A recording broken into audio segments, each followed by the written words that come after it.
In an instant, reality unraveled. Buildings crumbled to dust, lives were snuffed out one by one, and an unstoppable plague devoured the planet. At first, people refused to believe it, but denial didn't last long. Panic spread like wildfire. Markets crashed, governments collapsed, and trust between nations shattered overnight. Famine struck mercilessly. A single packet of instant noodles became worth a fortune. Streets overflowed with desperate masses, pleading, fighting, surviving. The world as humanity knew it was gone. But the real catastrophe? It wasn't human-made. Let's hit 100 likes. Want early access to episodes? Join our Patreon now. Without warning, creatures from myth and legend descended upon Earth. That was the true breaking point. As these beings emerged, humans began to change. Mysterious abilities awakened within them. Floating messages appeared in the air, offering guidance and resources to battle the invaders. Amid the smoldering wreckage of the world, one building stood untouched, a lone stronghold in a sea of destruction. Inside, a young man sat alone, idly munching on a snack. He wasn't deluded. He knew the world hadn't completely ended. After all, he was still alive. The familiar taste of food was a fragile link to the past, a fleeting reminder of normalcy in a broken world. Yet loneliness gnawed at him. His parents, grandparents, his entire family were somewhere out there, lost in the ruins. He had no idea if they had survived. The apartment he now called home had come at a steep cost. It had drained nearly 200 million won, stripping away both bank savings and family possessions. But ironically, he had only ended up here because of a legal technicality. Someone had to occupy the place for 2 years to receive certain tax benefits. A meaningless rule, yet now it had sealed his fate. And to top it off, his internet was barely working. The last fragile thread connecting him to the outside world was slipping from his grasp. As he exhaled, attempting to clear his thoughts, an unfamiliar noise broke through the silence. Something was coming. His gaze snapped to the window. A dark shape streaked toward the building, its screech cutting through the stillness like a blade. Then, boom! The impact sent vibrations through the entire structure, knocking him off balance. He hadn't been touched, yet the force was enough to make his heart slam against his ribs. The creature wasn't done. It circled back, preparing to strike again. He tensed, every muscle on edge, waiting for whatever came next. Then, an emotionless voice rang out. Unauthorized entry detected. Access denied. A wave of relief washed over him. The apartment's ultimate shut-in system had activated, enforcing its one unbreakable rule. No one could enter without the owner's permission. As he steadied himself, he finally grasped the truth. This was why he was still alive. His ability protected him from any invading creatures, but the sense of safety was short-lived. As he reached for the door, another realization struck. He wasn't just blocking others from coming in. He was also preventing himself from getting out. The truth hit him like a ton of bricks. Anger flared inside him as he grabbed the handle and pulled with all his strength. When that failed, he resorted to brute force, slamming his foot against the door again and again. Each impact echoed through the empty apartment, a futile attempt to break free. It was the third day since the world had begun to collapse. He was thankful for the ability that kept him alive, but at the same time, he hated being trapped. Sometime later, he sat in front of the system window, its cold glow casting a faint light over the dimly lit room. He stared at it in frustration, unable to do anything to change his situation. The weight of helplessness bore down on him as he clenched his fists.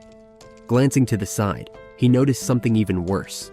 His supplies were running dangerously low. His fridge, powerless since yesterday, held only food that was quickly spoiling. The ticking clock of survival was a cruel reminder of how dire his situation was becoming. His only remaining energy source was a few cooked meals left in pans, and they wouldn't last much longer. Then, an unexpected beep broke the silence. A system notification appeared. He had somehow hunted a Kalak, level 23, gaining a large amount of XP. A list of new skills had been added to his status. His attention locked onto the screen, mind racing to understand how this had happened. Looking out the window, his gaze fell to the ground floor. There, lying lifeless, was the same bird that had crashed into his window earlier. A group of goblins surrounded it, tearing into its corpse. That was when it clicked. Even though he hadn't attacked the creature, its death had still granted him experience. The system had credited him for it. Outside, the goblins' behavior seemed to shift. They grew restless, their actions more frantic. He couldn't tell why, but something had changed. The system chimed again, completing its calculations. 2,203,241 won has been deposited in your wallet. His eyes widened. The number on the screen didn't feel real. How did this even work? The logic behind it escaped him, but before he could think further, the apartment's power came back on. A hum filled the room as lights flickered to life. Appliances whirred, their familiar sounds cutting through the oppressive silence.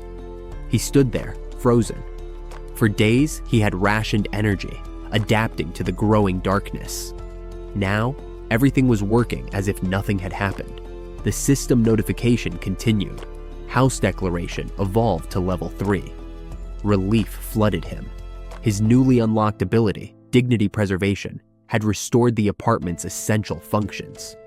Without hesitation, he ran to the refrigerator and yanked it open. Cool air rushed out. A laugh bubbled up in his throat. It was running.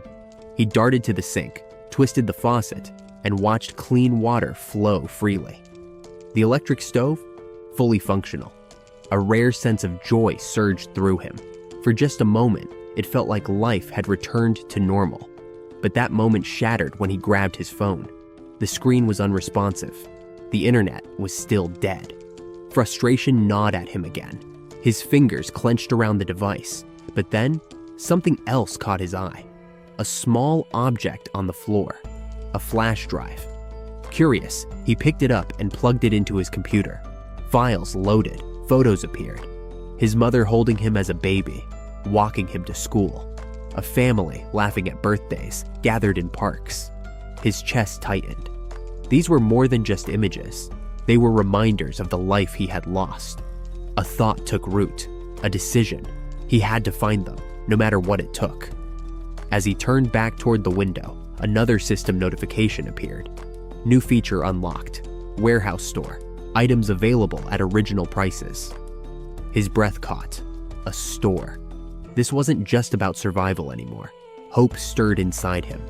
Without hesitation, he opened the store menu, determined to see what it had to offer. As he pondered his situation, he walked over to the window, staring out at the world beyond his confinement.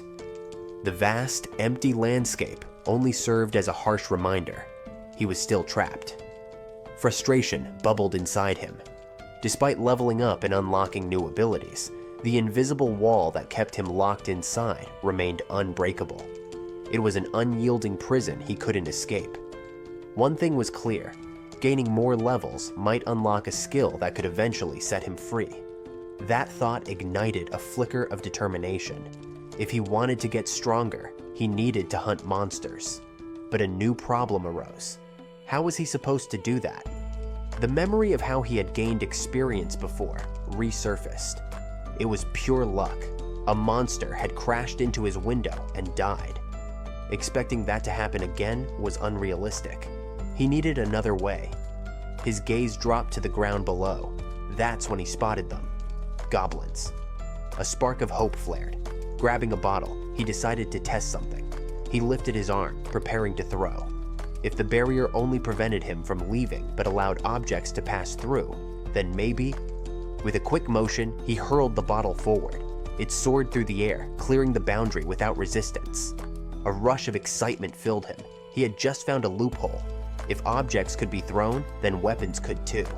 He needed something heavier, something with real impact. Scanning his apartment, his eyes landed on a dumbbell. Its solid weight made it the perfect choice. Returning to the window, he peered down at the goblins, still scavenging the remains of the fallen monster. Some had begun dragging pieces away. Panic surged through him. They were leaving. "Don't go!" he shouted instinctively, his voice echoing into the night. The goblins flinched, momentarily startled. Wasting no time, he lifted the dumbbell and sent it hurtling toward them. It struck with deadly precision. One goblin collapsed instantly, crushed by the impact. The others jumped back, confused, their shrill cries filling the air. Fear coursed through him. What if they retaliated? His heart pounded in his chest. He looked at his remaining supplies. Only one dumbbell left, not nearly enough. He needed alternatives, fast. His mind raced, considering everything in his apartment. Would throwing his TV work? His computer? A loud, guttural screech snapped him back to reality. The goblins below had taken notice. Their howls grew louder, more urgent. They weren't running away, they were gathering, charging. Terror should have overtaken him, but instead, a strange realization dawned. They were getting closer. That meant they were easier targets. This wasn't a setback, it was an opportunity. Determined, he rushed back to the store interface on his system. He needed more weapons, fast. His last dumbbell was registered in the store. The system processed it, displaying its stats and price. He compared the listed value to what he had originally paid before the world fell apart. It matched. Relief washed over him. If the system allowed him to purchase items at their original market price, then he had a way to restock. With no hesitation, he confirmed the purchase. The dumbbell materialized in front of him. A grin spread across his face. It worked. Now came the real test. He stepped back to the window, dumbbell in hand, and prepared for another throw. As it left his grip, time seemed to slow. The weight spiraled through the air. Another direct hit. The system responded instantly, displaying the XP gained and the 1 acquired from the goblin's death. The surviving goblins barely had time to react before more dumbbells rained down upon them. Some tried to flee, dodging wildly. He scowled. He couldn't afford to let them escape. Adjusting his strategy, he purchased 3 dumbbells at once, rapidly hurling them down. More direct hits, more XP, more rewards. Then, another system notification appeared. The store now functions as a warehouse, allowing storage for later use. His mind reeled at the possibilities. Testing the new feature, he placed one of his remaining dumbbells into storage. Moments later, he withdrew it. Instant materialization. His pulse quickened. If he could store objects, then he could place them wherever he wanted. A plan formed. A better, smarter way to kill. Returning to the warehouse menu, he queued up multiple dumbbells and set their placement outside, above the goblins. They materialized mid-air and fell. The results were devastating. The goblins never stood a chance. A flood of system messages filled his screen. More kills, more XP, more 1. He had turned his prison into a fortress, and for the first time since the world ended, he felt in control. After finishing his hunt, the protagonist had already stocked his warehouse with various supplies. Many of them consisted of food and drinks, ensuring he could sustain himself for as long as necessary. Survival was his top priority. Additionally, by selling the items he had used to eliminate the goblins, he managed to accumulate more, 1. The influx of resources provided a sense of security, but that feeling didn't last long. A sudden realization struck him.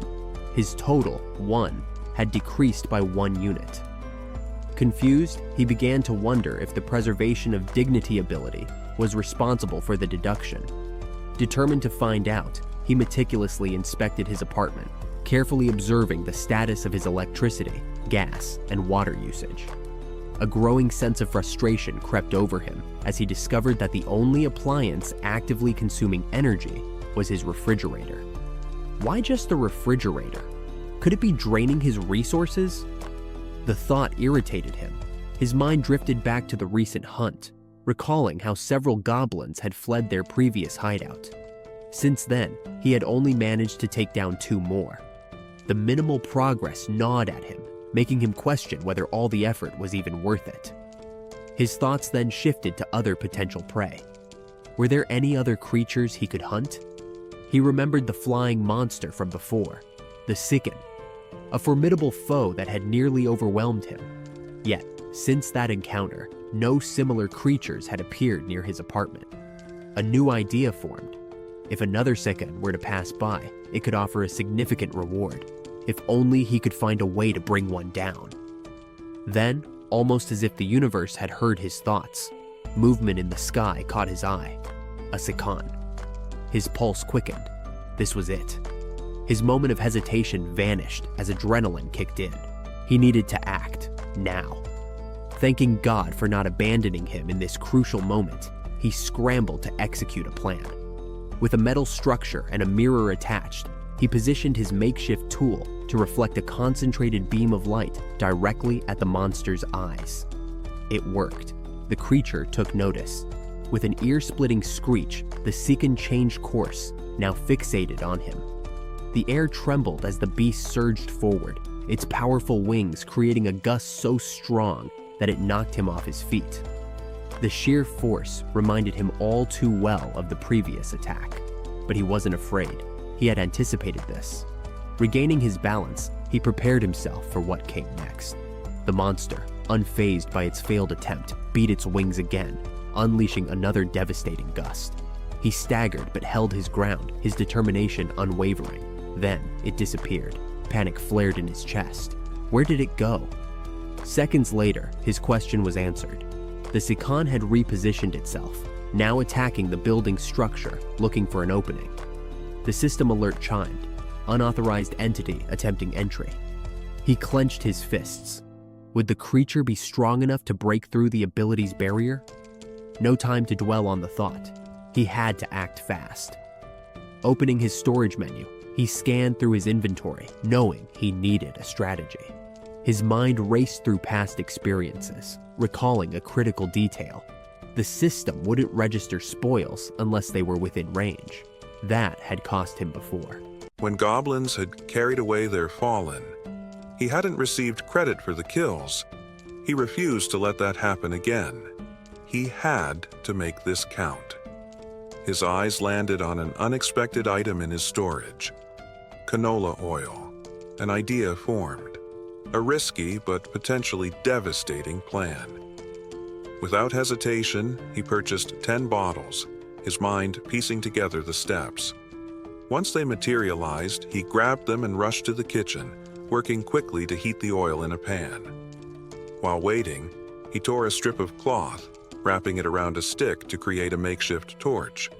When the oil reached the right temperature, he soaked the cloth in the scalding liquid, storing the pan full of heated oil into his system's inventory.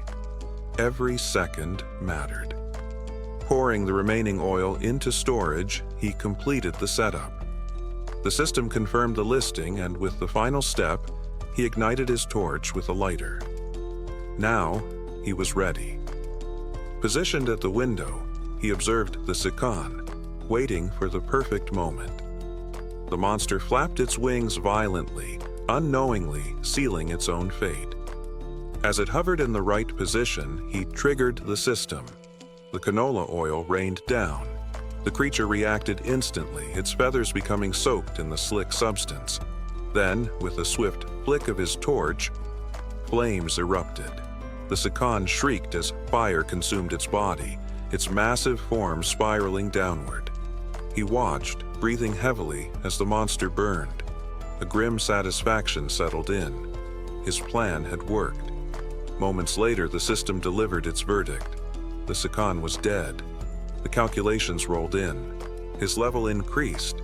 A new skill was unlocked. The system finalized the spoils. 9,347,471 won has been added to your wallet. His eyes widened. 10 million won. He never expected a single kill to bring in such a massive reward. But what caught his attention even more was the new skill. Territory expansion unlocked. Then, something strange happened. His body changed. A strange sensation spread through him as his vision sharpened. His eyes darkened. Everything around him became clearer, almost as if he could see through solid objects. Testing his newfound ability, he scanned the building. And then he saw them. 4 people, survivors, hidden in a room within the same structure. His mind reeled. He had assumed he was alone, but he wasn't. This revelation changed everything. His thoughts spiraled. How was this possible? Had other survivors really been here all along? And how exactly did this new ability work? As the effects of his transformation faded, his mind reeled from the unexpected revelation. Before he could process it fully, the system chimed in with a series of notifications. The messages informed him that the detected individuals met the conditions to be recognized as citizens and presented him with a choice: to either accept them into his jurisdiction or reject them. Names and details flashed before him. Choi Hang-jun, known as Chubby, 30 years old, husband. Park Hye-won, 30 years old, wife. Cho Nan, 6 years old, daughter. Cho Yo-yeon, 3 years old, daughter. A deep frown settled on his face as he turned to the system, still grappling with what this meant. What if he refused them? The system answered without hesitation. Those not accepted as citizens would be expelled from the residential zone. Expelled, thrown into the outside world, left to die. His breath caught in his throat. There was no way they would survive out there. The monstrous threats roaming the streets would tear them apart within minutes. Faced with the brutal reality of the situation, the decision was easy. He accepted them. One by one, the system registered their names, finalizing their addition to his domain. The protagonist couldn't help but wonder, would this unlock new abilities? Would managing citizens come with its own set of powers? Curious, he turned his attention back to the system, searching for answers. Details about his latest skill were revealed. Ultimate Eyes Level 1 ensures that nothing within the home remains undetected. That explained how he had suddenly perceived the presence of others. Delving deeper, he explored new system functions related to citizen management. A menu displayed a roster of names alongside various stats, including their current levels and trust scores. A number at the bottom caught his eye. Population, 4/600. His eyebrows shot up. 600 people? That was far more than he had expected. Curiosity pushed him to examine Chubby's profile in greater detail. Awakened skills: none. XP distribution, 0%. Money distribution, 0%. There were also options to assign a mission or remove him from the citizen list. The sections for XP and money distribution intrigued him. Could he set a percentage of their earnings to flow back to him? Could this system be leveraged to grow stronger? The possibilities intrigued him, but he needed more information. Navigating to the Mission Assignment tab, he found a structured form requiring detailed inputs: task description, time limit, rewards, and even penalties for failure. This level of control surprised him. To test it out, he drafted a simple mission. Task: Goblin Hunt. Time limit: 168 hours. Reward: small amount of XP. Failure penalty: none. Before confirming, he hesitated. Could he modify these conditions? Increase penalties or rewards based on the task's difficulty? Even impose severe consequences like elimination? The idea disturbed him. At the confirmation screen, he canceled the assignment. Forcing a citizen into a dangerous task with the possibility of death felt reckless. He wasn't ready to make that kind of decision. Instead, a new thought surfaced. He still had Ultimate Eyes. Why not use it again to observe the family and see what they were discussing? Activating the ability, he turned his vision toward their room. Inside, the family sat around a small table, their faces filled with exhaustion and uncertainty. The mother, Park Hye-won, broke the silence. What do we do now? The reason for her question became clear almost immediately. Chubby was planning to leave the safe zone, He wanted to search for supplies, specifically water. His expression was conflicted. He knew how dangerous it was outside. He didn't want to leave, especially not with his wife and daughters depending on him. But the need for essentials left him little choice. His wife reacted sharply, her voice rising in panic. "You can't go out there. It's too dangerous." Chubby understood her fear, but desperation weighed on him. If we don't try, what happens when we have nothing left? He wondered aloud if there were any places nearby that might still have clean water. A convenience store came to mind, a large one. If there was anything left in the area, it would be there. Before the conversation could continue, their daughter suddenly spoke up. "I'm thirsty." The words hung in the air like a blade over their heads. Haiwan turned to her daughter, trying to quiet her. Now was not the time to voice complaints, not when every word could push Chubby to act. But it was too late. His mind was already made up. He took his wife's hands in his own, looking into her eyes. "Do you trust me?" She hesitated but found no argument to stop him. "I'll come back," he promised. "I will bring something back for us." The protagonist deactivated Ultimate Eyes, stepping away from the vision with a heavy heart. He had a decision to make. Opening the store interface, he scanned the list of available items, searching for anything that could help. A new limitation appeared. His inventory had a maximum storage capacity. Frowning, he wished there were a way to expand it. While exploring the skill menu, the protagonist took note of several important details. Storage was at level 1, dignity preservation remained at level 1, and the store was also sitting at level 1. Seeing these levels filled him with a sense of relief. If they could be leveled up, then that meant their capabilities could be expanded. And if they could be expanded, then he had a path toward greater survival. With several upgrade points available, he immediately focused on the store. The moment he increased its level to 2, its capacity grew by an additional 20 item slots. Additionally, the system granted a 10% discount on all previously used items. Encouraged by this, the protagonist reviewed his remaining 2 points, contemplating where to invest them next. Should he strengthen the store further? Or should he allocate points to dignity preservation, a skill that could potentially help him manage more people in the future? After careful consideration, he upgraded the store once more, raising it to level 3. The effects were immediate. Not only did his inventory expand to 40 slots, but a new function was unlocked: item recovery. This feature allowed him to restore used items, effectively making them good as new. A solid investment. Without hesitation, he accessed the store again, purchasing additional water and fruit to replenish his supplies. With his last remaining points, he shifted his attention to dignity preservation, upgrading it to level 2.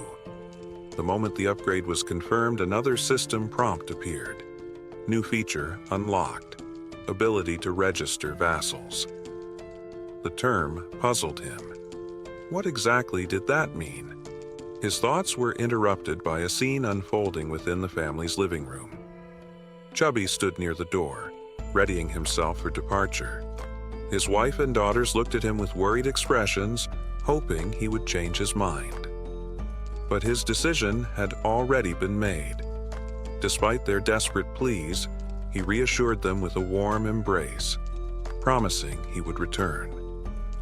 Turning to his daughters, he gently instructed them to protect their home while he was gone. The youngest, still too young to fully grasp the danger, simply nodded.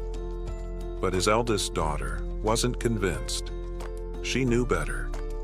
Tears welled in her eyes as she cried out, her voice cracking with fear. "There are monsters outside!" A rush of painful memories consumed her. She could still see it clearly. Day 1 of the apocalypse. She and her sister had been playing in a park, happily digging in a sandbox. Then, the sky changed. The shadows lengthened.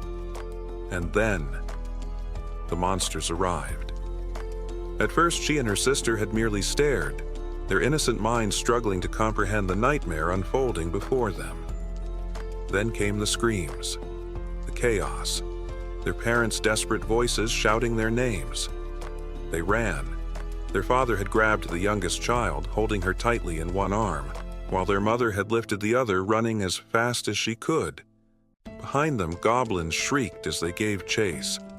Chubby clenched his teeth as he sprinted, forcing himself forward despite the terror clawing at his mind. He had to get his family to safety, no matter what. Now, standing in their home, he pushed those memories aside, swallowing his own fears as he prepared to leave. His wife tried to soothe their daughters, but the fear in their eyes made his resolve waver. Was this the last time he would see them? Would he return? His hands clenched into fists. He had to return. Suddenly, the doorbell rang. The sharp chime sent shockwaves of tension through the room. Everyone froze. A monster? Chubby's heart pounded.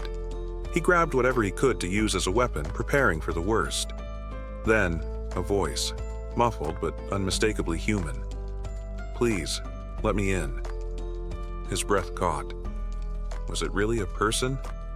Or was this some kind of trick? The voice continued, growing more urgent. He hesitated. The silence stretched. Then, click. The door opened. Chubby spun around, shielding his family, expecting an attack, but none came. Instead, standing before them was a lone figure, a young man.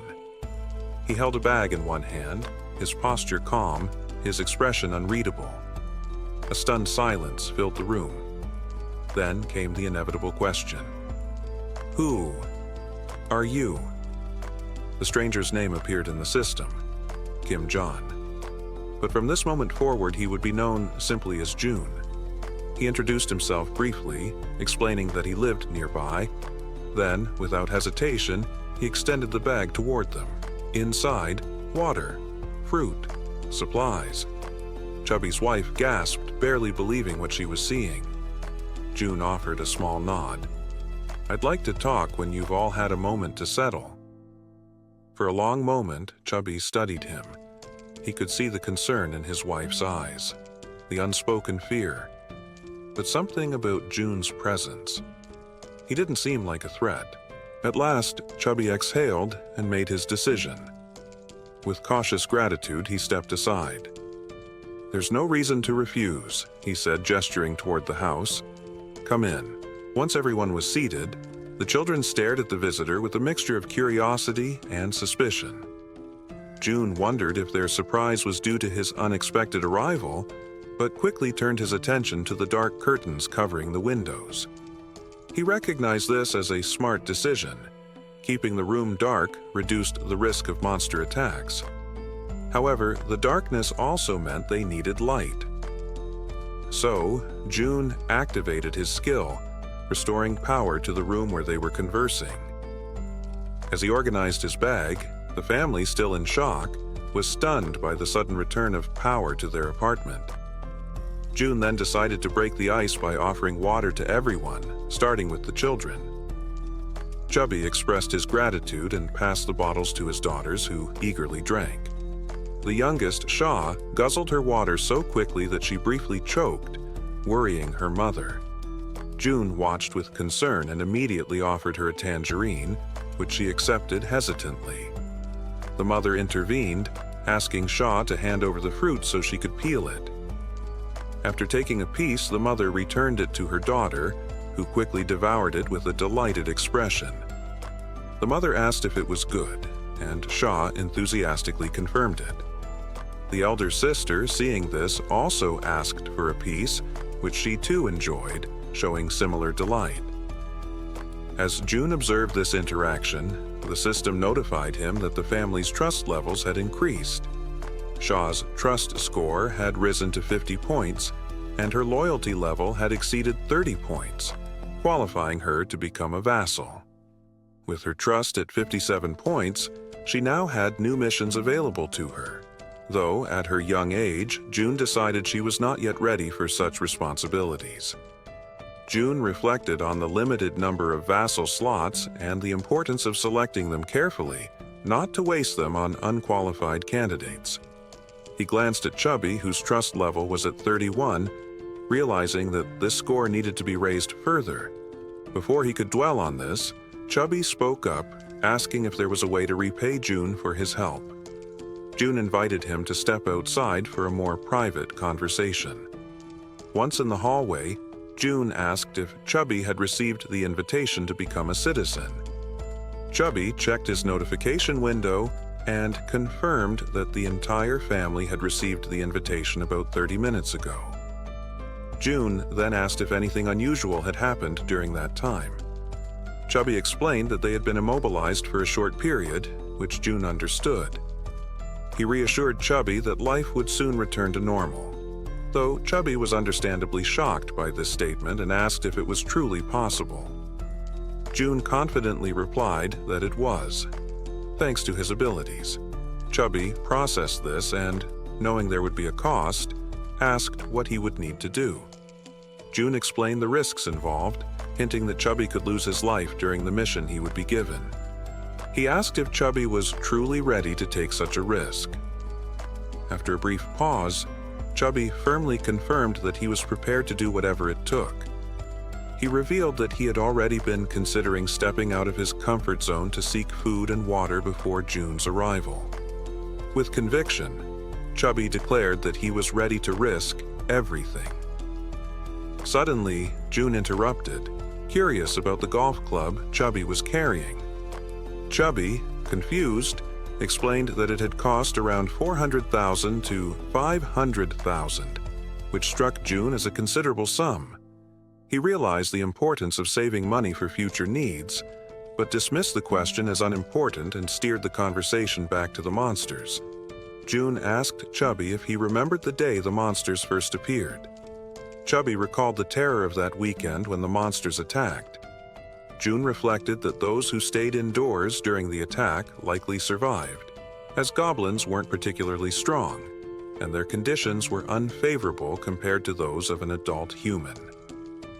Their strength lay in their strategy of always attacking in groups. However, humans had the strategic advantage of forming armies, and that was exactly what June intended to build. Chubby would be the first member of this army, and together they would search for other survivors to join their cause. After some time, back in his apartment, June reviews the system, which informs him that his trust level with Chubby has increased. He checks the list of citizens, and the system shows Chubby's trust level at 40 points. Reflecting on the idea of having an entire family as citizens, June considers the possibility of registering his own family. As he continues to develop the system, a loud screech from a goblin catches his attention. Rushing to the window, June looks down to see a large group of goblins attacking humans. He watches carefully, pondering how he could help and how difficult it might be. June formulates a plan while observing the chaotic battle. One human, armed with a baseball, steps up and hurls it at a goblin. The ball hits the goblin square in the face, knocking it out instantly, sending it flying with its skull bursting in a gory display. June is left astonished by the sheer power of the attack. Meanwhile, another human, a young woman, draws her bow and shoots 2 arrows in quick succession. Each arrow hits a goblin in the chest, taking them down. Nearby, a man armed with a baseball bat attacks another goblin. He leaps and smashes the bat into the creature, reducing it to a green pulp. Seeing the overwhelming strength of the humans, the remaining goblins begin to retreat, fearful for their lives. The young woman, still on alert after the battle, notices something unusual moving. She quickly aims her bow at the object and, after a moment, realizes it's just a food package. This causes her some confusion. June, from his position on the building's top floor, catches her attention. He waves his arms and calls out frantically to get the group's notice. As he does so, someone knocks on June's door. Looking through the peephole, June sees Chubby holding a box. He invites Chubby in. Chubby, following June's instructions, approaches the entrance but is stopped by a system barrier that prevents him from entering.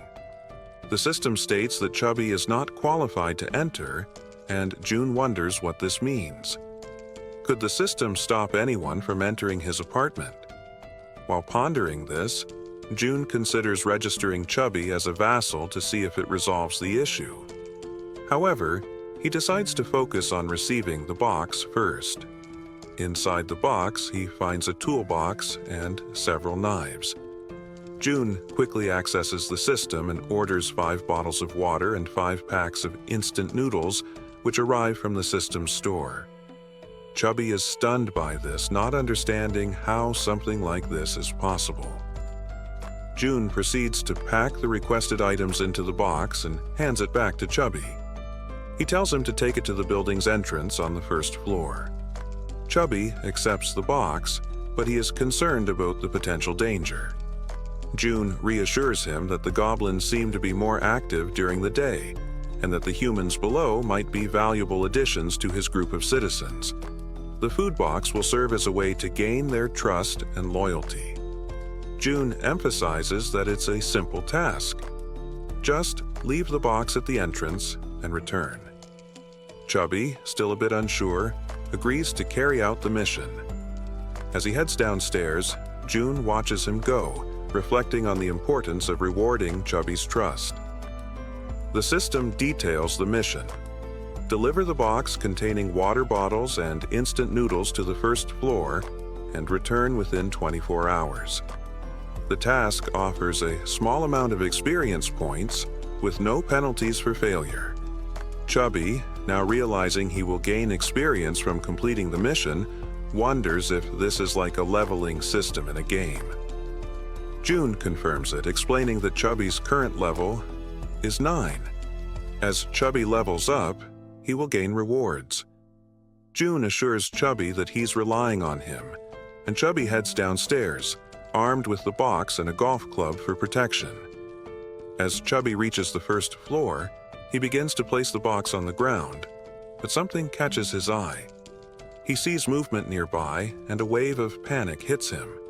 It's getting darker, and he suspects goblins are nearby. In a hurry to escape, he twists his ankle and falls, sending the contents of the box spilling across the floor. As the goblins draw closer, Chubby scrambles to regain his composure. He shields himself with his arms and tightly shuts his eyes, bracing for the worst. Suddenly, a voice calls out to him. Opening his eyes, Chubby sees a group of humans approaching, asking if he's okay. As June was relaxing in his apartment, an alert suddenly blared, notifying him of a potential breach. He quickly started theorizing the cause, wondering if it was an attack from a group of invaders. Activating his enhanced vision, he scanned the area and immediately noticed Chubby leading a small group. They were discussing an unusual event. Someone had thrown a packet of noodles, sparking their hope that the building might still have resources left, something they were desperately lacking. Once June turned off his power, he recognized every face in the group. The system then chimed in, suggesting that these individuals met the criteria to become citizens of his zone, encouraging him to extend an invitation. However, June hesitated. He was cautious, knowing the risks of letting outsiders in. His mind raced with doubts about their willingness to accept the offer, adding to his stress. While he was still deliberating, Chubby's voice called out to him, snapping him from his thoughts. June responded, and the system notified him that Chubby was now on a mission. It suggested editing the task, to which June quickly agreed. The updated task included providing the newcomers with some food. After finalizing everything, June gave Chubby the go-ahead to deliver the meals to the group. Chubby took action right away, instructing the group to wait outside the safe zone's barrier while explaining the situation. June, now confident in his plan, accessed the system to send invitations for the group to join as citizens. The invitation was sent to Hongun, Kong, Diaku, Kim, Gang, Yuyin, and Moon, all of whom accepted, bringing the total number of citizens to 10. The system then confirmed the new citizen count, rewarding June with a 10% XP and monetary boost. June smiled, knowing that the new members would be valuable assets for future monster hunting missions. The system also updated their trust scores and levels. Dong, 19 trust, level 23, Kong, 28 trust, level 13, Yu Yin, 17 trust, level 17, Kim, 30 trust, level 10, and Moon, 15 trust, level 15. June's eyes lingered on Dong, whose trust score and level stood out. He speculated that Dong might be stronger than Keikon, who he'd recently taken down. Curious, June checked Dong's stats and discovered a unique skill, Baseball Throw D rank. This ability allowed Dong to amplify the power of any thrown object, making him a dangerous opponent with deadly accuracy. Realizing the value of having Dong on his side, June was eager to build a strong relationship with him. With this in mind, June adjusted the group's XP sharing ratio to 70%, ensuring that everyone would benefit from hunting together. The system confirmed the new setting, and June began assigning hunting tasks to help everyone level up and gain necessary supplies. He compared the process to an automated hunting feature, something he was using to grow his team efficiently. June also thought about reuniting with his family. He knew that building trust with his new citizens was key to making that possible. Just then, the system announced that the trust scores for Dong, Yu Yin, and Kim had increased, which only piqued June's curiosity further. Meanwhile, Chubby brought the group into his apartment, where his wife seemed confused by the new arrivals. Chubby quickly reassured her, explaining that everything was part of June's plan. He then asked her to prepare food for the group, though she pointed out that there was nothing ready to serve and everything would need to be cooked. Undeterred, Chubby encouraged her to start cooking, and she reluctantly agreed. Dong, now referred to as Han, thanked Chubby and shifted his attention to Chubby's mysterious neighbor, June. Chubby confessed that he didn't know much about June, except that he was a quiet and capable individual who had been providing the group with essential supplies. Han, intrigued, assumed June must be a metahuman with extraordinary abilities, believing he was the key to their survival in the current crisis. Chubby told the group that they could use the showers while they waited for the food to be prepared. The women were taken aback by the idea, but Chubby quickly reassured them that the building had hot showers available. The women were left speechless when they found out there were even 2 showers, allowing multiple people to bathe at once. One group member, who bore a resemblance to Toy, jokingly suggested challenging June to a fight, but Han shut down the idea immediately, stressing that they needed to make a positive impression on June instead. The others agreed, knowing the opportunity to secure food and resources was too valuable to risk. Meanwhile, Moon appeared lost in thought, which didn't go unnoticed by Han. He gently placed a hand on Moon's shoulder, snapping him out of his reverie. Moon reassured him that everything was fine, though Han could sense some underlying tension. Han began expressing regret over a past decision, but Moon quickly interrupted, assuring him that the decision had been mutual, and there was no need to feel guilty. The group shifted their focus to securing supplies for Moon's grandmother. However, Moon remained quiet, privately fearing that it might already be too late for her. The conversation was interrupted by a sudden sound, and everyone turned to see June entering the room.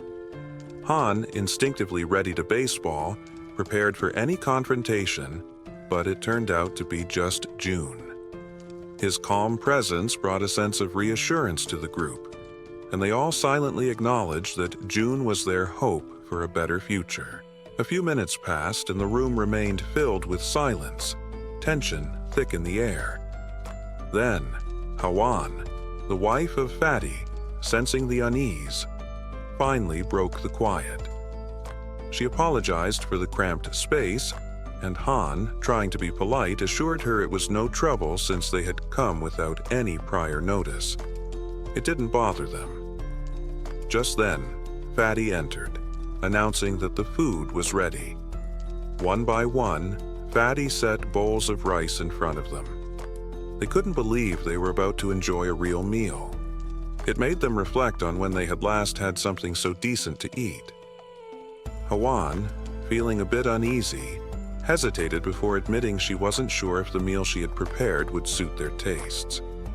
What appeared to be a simple dish to Hawan left the group of archers in awe. The food was so delightful that one of the archers couldn't hold back her praise. She told Hawan that it had been a long time since she'd had something so delicious. Hawan shyly brushed off the compliments, explaining that the credit went to Ko-jun for providing the ingredients. Without his help, she would have only been able to serve rice and tangerines. Meanwhile, Ko-jun noticed that Hawan's trust level had hit 50. He smiled to himself, thinking of his mother, who had always beamed with happiness when her cooking was praised. However, as the thought lingered, Ko-jun realized with a hint of surprise that Hawan's trust had surpassed that of Jun's. Soon, everyone began to eat, expressing their gratitude to Hawan for the meal. Fatty and Hawan observed their guests devouring the food, eating like it was their first proper meal in ages. The archer couldn't stop complimenting the egg rolls, and another girl remarked that the egg style looked Japanese. Hawan smiled warmly, agreeing, and encouraged her to enjoy the meal. At that moment, Hawan's youngest daughter called out to her mother. The little girl wanted to try the egg rolls as well. Hawan gently told her that she would make more for her after the guests had left. This made the little girl a bit sad.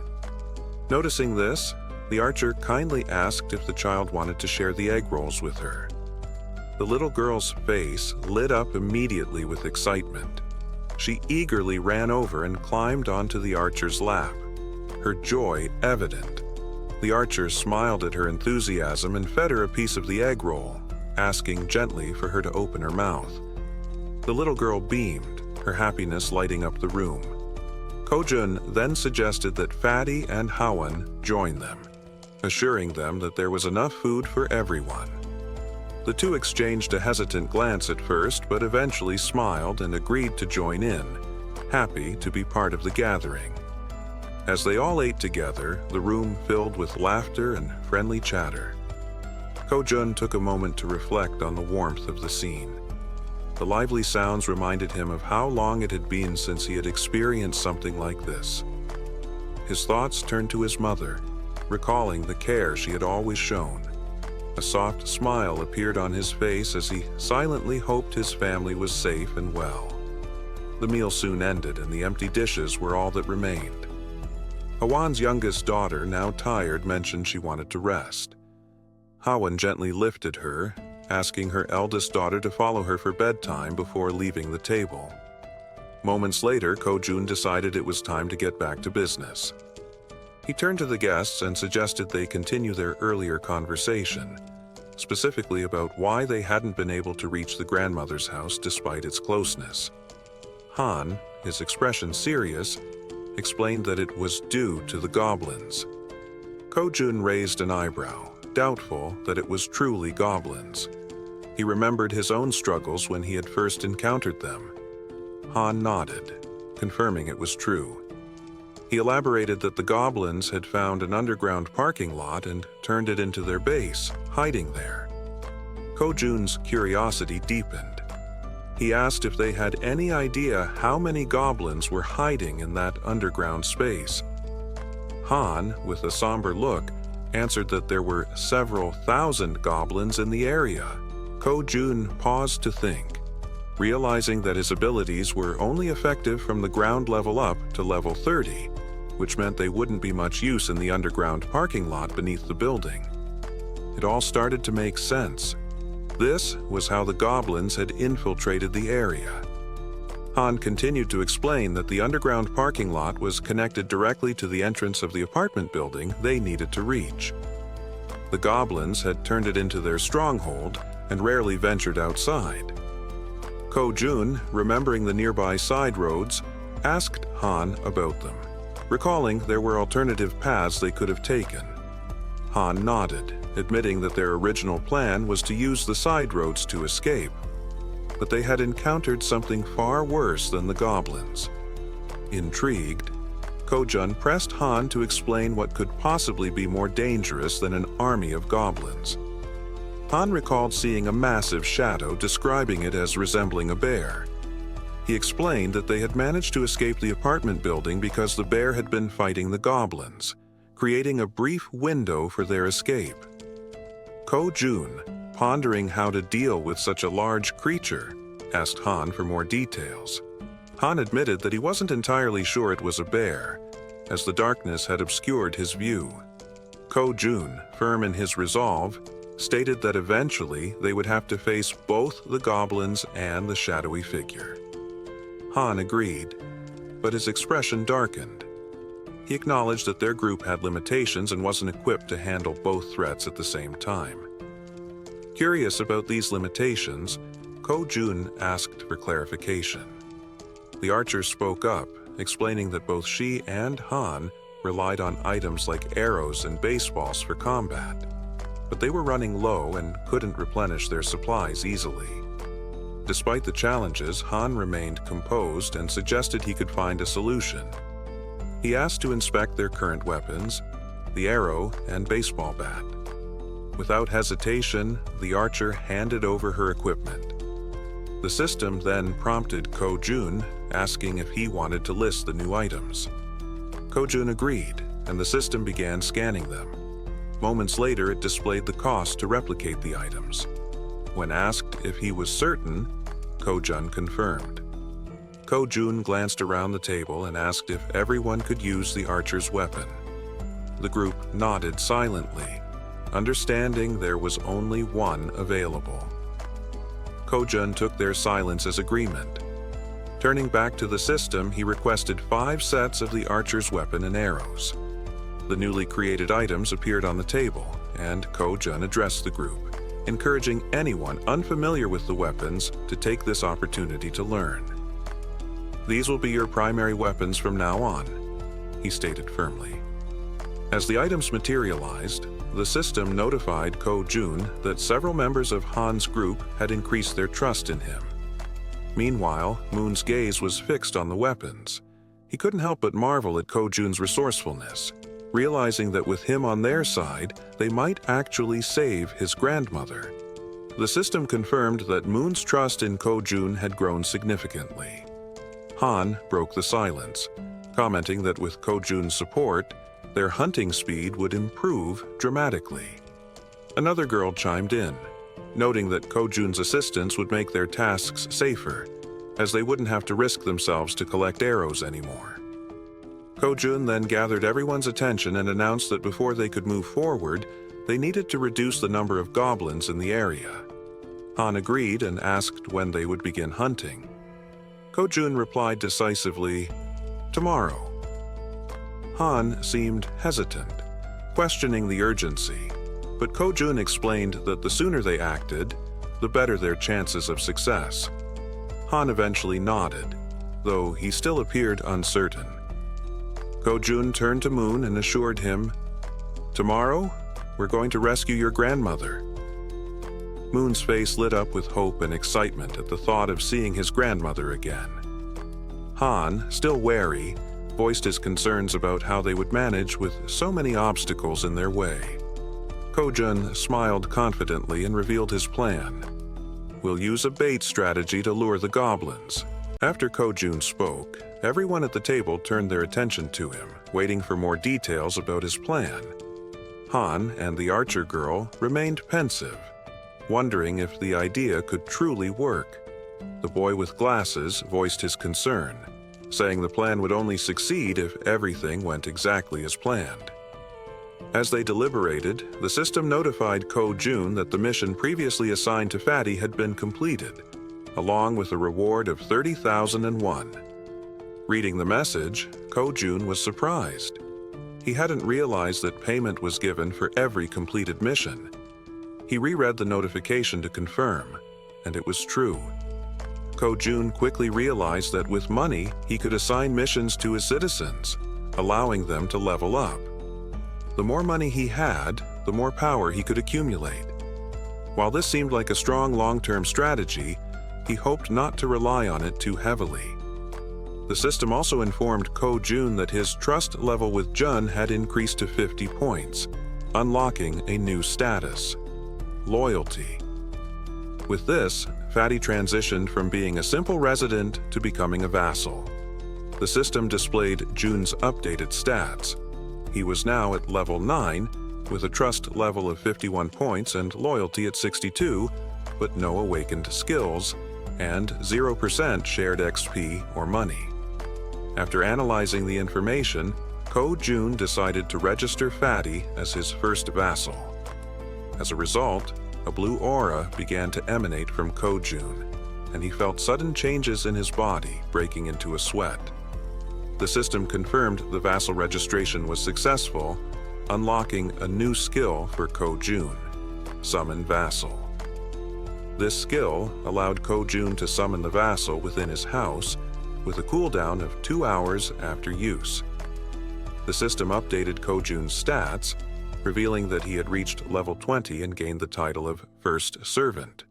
He had also awakened his first skill, Gorilla Strength, a Tier SE passive ability that granted him superhuman strength. Thanks to the First Servant title, all XP and gold earned by Fatty through hunting would now be shared with Ko-jun. The system also revealed that Ko-jun could use the Ultimate Eyes skill to summon the vassal within a 5-meter radius of his house. Ko-jun noticed a plus symbol beside Jun's level and wondered what it did. Upon pressing it, he discovered it was a feature to increase the vassal's level at the cost of 1 million gold.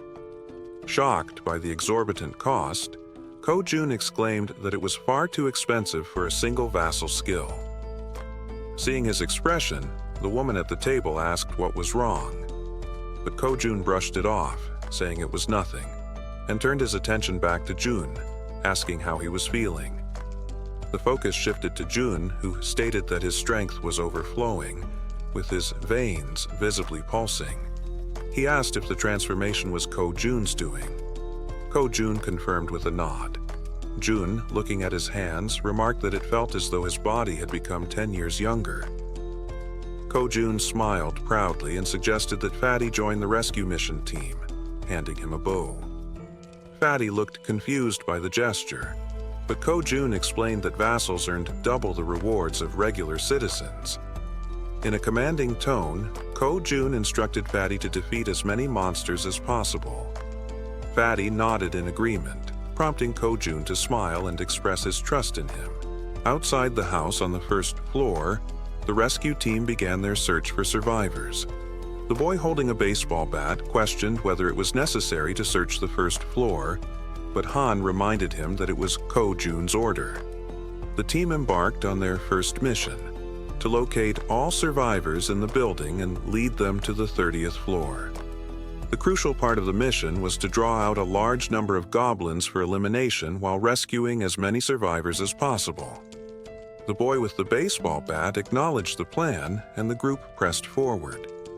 Han, shouting to keep the team alert, emphasized that goblins could appear at any moment or from any direction. As they continued their search, they had yet to encounter any survivors or goblins. While guiding the team, Han noticed something unusual. Some members of the group couldn't believe their eyes. Several lifeless bodies were sprawled across the floor, victims of the goblins. The sight filled the team with sorrow and rage, intensifying their hatred for the goblins, but they couldn't afford to stop. Determined, they pushed on to the second floor. The situation on the second floor was catastrophic. Lifeless bodies lay scattered across the ground, leaving the team horrified. As they continued to the third floor, everything appeared calm. The team leader knocked on the doors, calling out to see if anyone was inside. The rest of the team followed suit, hoping to find survivors. After several unsuccessful attempts, the team lowered their heads, burdened by a sense of sadness. However, the boy with the baseball bat refused to give up, encouraging the team to press on to the next floor. On the 4th floor, they resumed knocking on doors, announcing themselves as the rescue team. Suddenly, a door creaked open, revealing a man with a tired expression. He asked if they were truly part of the rescue team, mentioning that he was extremely thirsty and begging for water. Han quickly pulled out a bottle and handed it to him. The man, still skeptical, asked again if they were really from the rescue team. Han reassured him, confirming their purpose and explaining that, as a resident of the building, he was helping to lead all survivors to a safe location. The man seemed surprised to hear this, closed the door momentarily, but reopened it shortly after, revealing 2 others inside. Introducing himself as Hong Yong-soo, he stated that he would rely on the team. Han introduced himself as well, expressing his hope for good cooperation between them. Han then introduced the girls on the team and instructed them to escort Hong Yong-soo and his group to the 30th floor before returning to continue the mission. Hong Yong-soo hesitated, questioning the safety of the 30th floor and expressing his reluctance to leave his son. However, he admitted he had been hoping for a rescue and suggested there might even be a helicopter waiting for them. The girl clarified there wasn't a helicopter, but assured them there was hot food and the chance to take a bath. Hearing this, Hong Yong-soo's daughter became excited, marveling at the idea of taking a bath even in the midst of the apocalypse. The girl chuckled and confirmed it would be a warm bath. The daughter eagerly turned to her father, urging him to stop hesitating and go with them. Reluctantly, the man gave in to his children's wishes. Shortly afterward, the system notified Ko-jun that the total number of citizens had increased to 40, and with this, their XP and gold had increased by 90%. Sometime later, the mission was deemed a success as they had managed to rescue several people. The elderly and children were taken to Fatty's house, where everyone seemed happy. The younger members stayed in the hallways. Han confidently confirmed that there were now a total of 40 people, with no one missing from the search. Ko-jun thanked everyone for their excellent work. Ko-jun then activated his skill, Absolute Eye, causing his eyes to turn black as he carefully observed every movement of his citizens. He saw them carrying chairs, working with cables on the stairs, hauling ropes, and even climbing the stairs with heavy objects. After ending the skill, his eyes returned to normal, and with a smile, he told Han it was time to begin Phase 2 of the goblin hunting operation. In the hallway, Han, along with the other members, called for focus and explained the plan. Everyone listened patiently as Han outlined how they would lure out all the goblins hiding in the basement. Initially, they would start on the first underground floor, B1. The group would divide into 2 teams with the goal of attracting and clearing out the goblins on B1. Afterward, they would proceed to B2 to eliminate all the goblins there as well. A boy with glasses raised his hand and voiced a question, asking what they would do if more goblins appeared than anticipated. He also mentioned that if the goblins counterattacked, the bodies on the floor might obstruct their escape. The archer and Han confidently assured him they could handle all the goblins on their own, as they now had plenty of arrows, unlike before. The boy with glasses nodded in agreement and said he trusted them. Suddenly, they heard a strange noise. Turning toward the source of the sound, they noticed a small group of 3 goblins ready to attack. Without giving the goblins a chance to make the first move, the archer drew her bow and, with 2 quick shots, hit the heads of 2 goblins, leaving only 1 alive. Without hesitation, the man with the bat charged forward and, with a single blow, smashed the remaining goblin's head. The 3 goblins now lay lifeless on the ground. The boy with glasses questioned the man with the bat, asking why he was using the bat when he had previously said he would need a bow to defeat goblins. The senior admitted they were right. Meanwhile, the archer pointed to the goblin bodies, noting that they were disappearing shortly after being defeated. The newcomer wondered if this phenomenon was also a skill of Ko-jun's. Han declared the mission on that floor complete and announced they would now proceed to B1.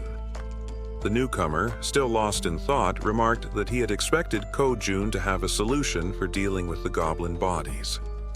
The system then alerted the group that the citizens' trust was increasing. The scene shifted to Ko-jun, sitting calmly and opening a bottle while a series of system windows appeared in front of him. He found the moment quite enjoyable. He remarked that it wasn't intentional, but reassured himself that he was still keeping an eye on everyone. The system sent another notification showing that Moon's trust had reached 50, unlocking the loyalty stat. The loyalty stat had surpassed 30, meeting the conditions for registration. Ko-jun was surprised by how quickly he had achieved these stats.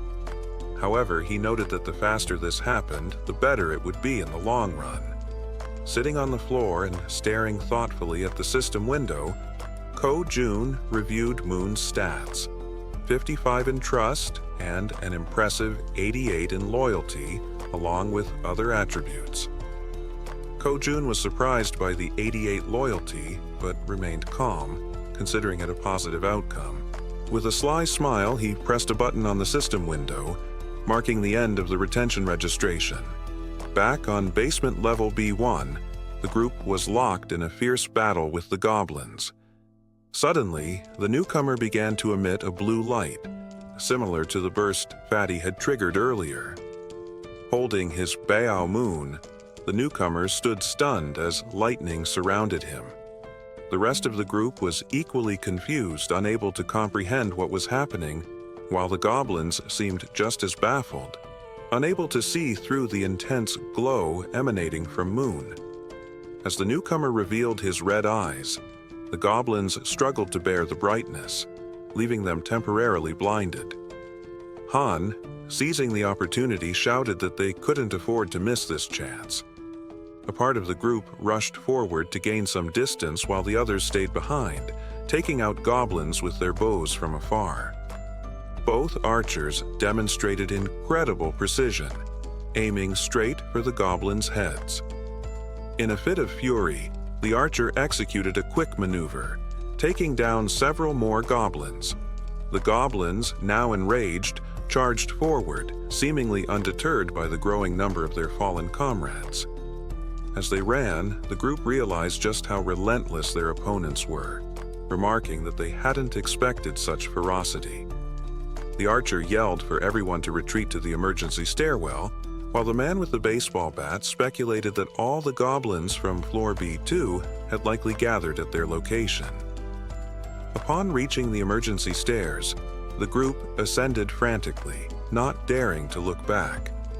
To slow the goblins' advance, Han pressed the door shut. One goblin managed to wedge its hand through the gap, sarcastically asking Han if he was holding the door alone. Hearing this, the boy with glasses and the man with the bat quickly joined Han, pushing with all their strength to keep the door shut.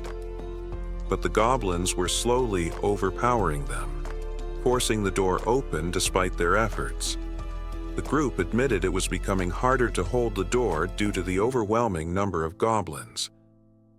Suddenly, a voice from behind reassured them that help had arrived. It was Fatty, using the gorilla strength ability that Ko-jun had granted him. Fatty, channeling the power, managed to single-handedly hold the door and block the goblins' advance. Han asked if Fatty would be all right, to which Fatty urged them to hurry up the stairs. Despite his superhuman strength, Fatty was sweating and straining to keep the door closed, but he remained focused, saying it was his duty, a duty he had to fulfill. Finally, Han called out to Fatty, letting him know everyone was safe and telling him to come up the stairs as well. Without hesitation, Fatty turned and began running up the stairs. However, halfway up, he tripped and fell, just as the goblins were closing in on him. Lying on the ground, nearly within their reach, Fatty shouted for his friends to leave him behind and continue the evacuation. Han hesitated, unsure of what to do, but before he could act, someone rushed down the stairs without hesitation. It was the boy with the baseball bat. With a single powerful swing, he struck down the goblin threatening Fatty. He called out to Jun, urging him to hurry, and extended his hand to help. Still on the ground, Fatty tried to crawl toward his rescuer, but before he could reach him, one of the goblins grabbed his leg. In an instant, Fatty vanished without a trace, leaving his rescuer stunned and speechless, unable to comprehend what had just happened. As the goblins continued to advance relentlessly, one leaped toward the boy with the bat. Without missing a beat, he swung his weapon and took it down mid-air. Meanwhile, the other group members continued providing support with their bows, urging Diaku, the boy with the bat, to move faster. As the goblins closed in, Han and the archer shouted frantically, pleading with Diaku to hurry. Clutching his bat and without looking back, Diaku pushed forward, racing up the stairs. Under the eerie glow of a full moon, the scene unfolds. A monstrous bear-like creature with glowing red eyes feasts on a goblin, its agonized screams cutting through the night. The creature radiates a sinister aura, finishing its grisly meal. Its sharp fangs and burning eyes make it clear that its hunger is far from satisfied.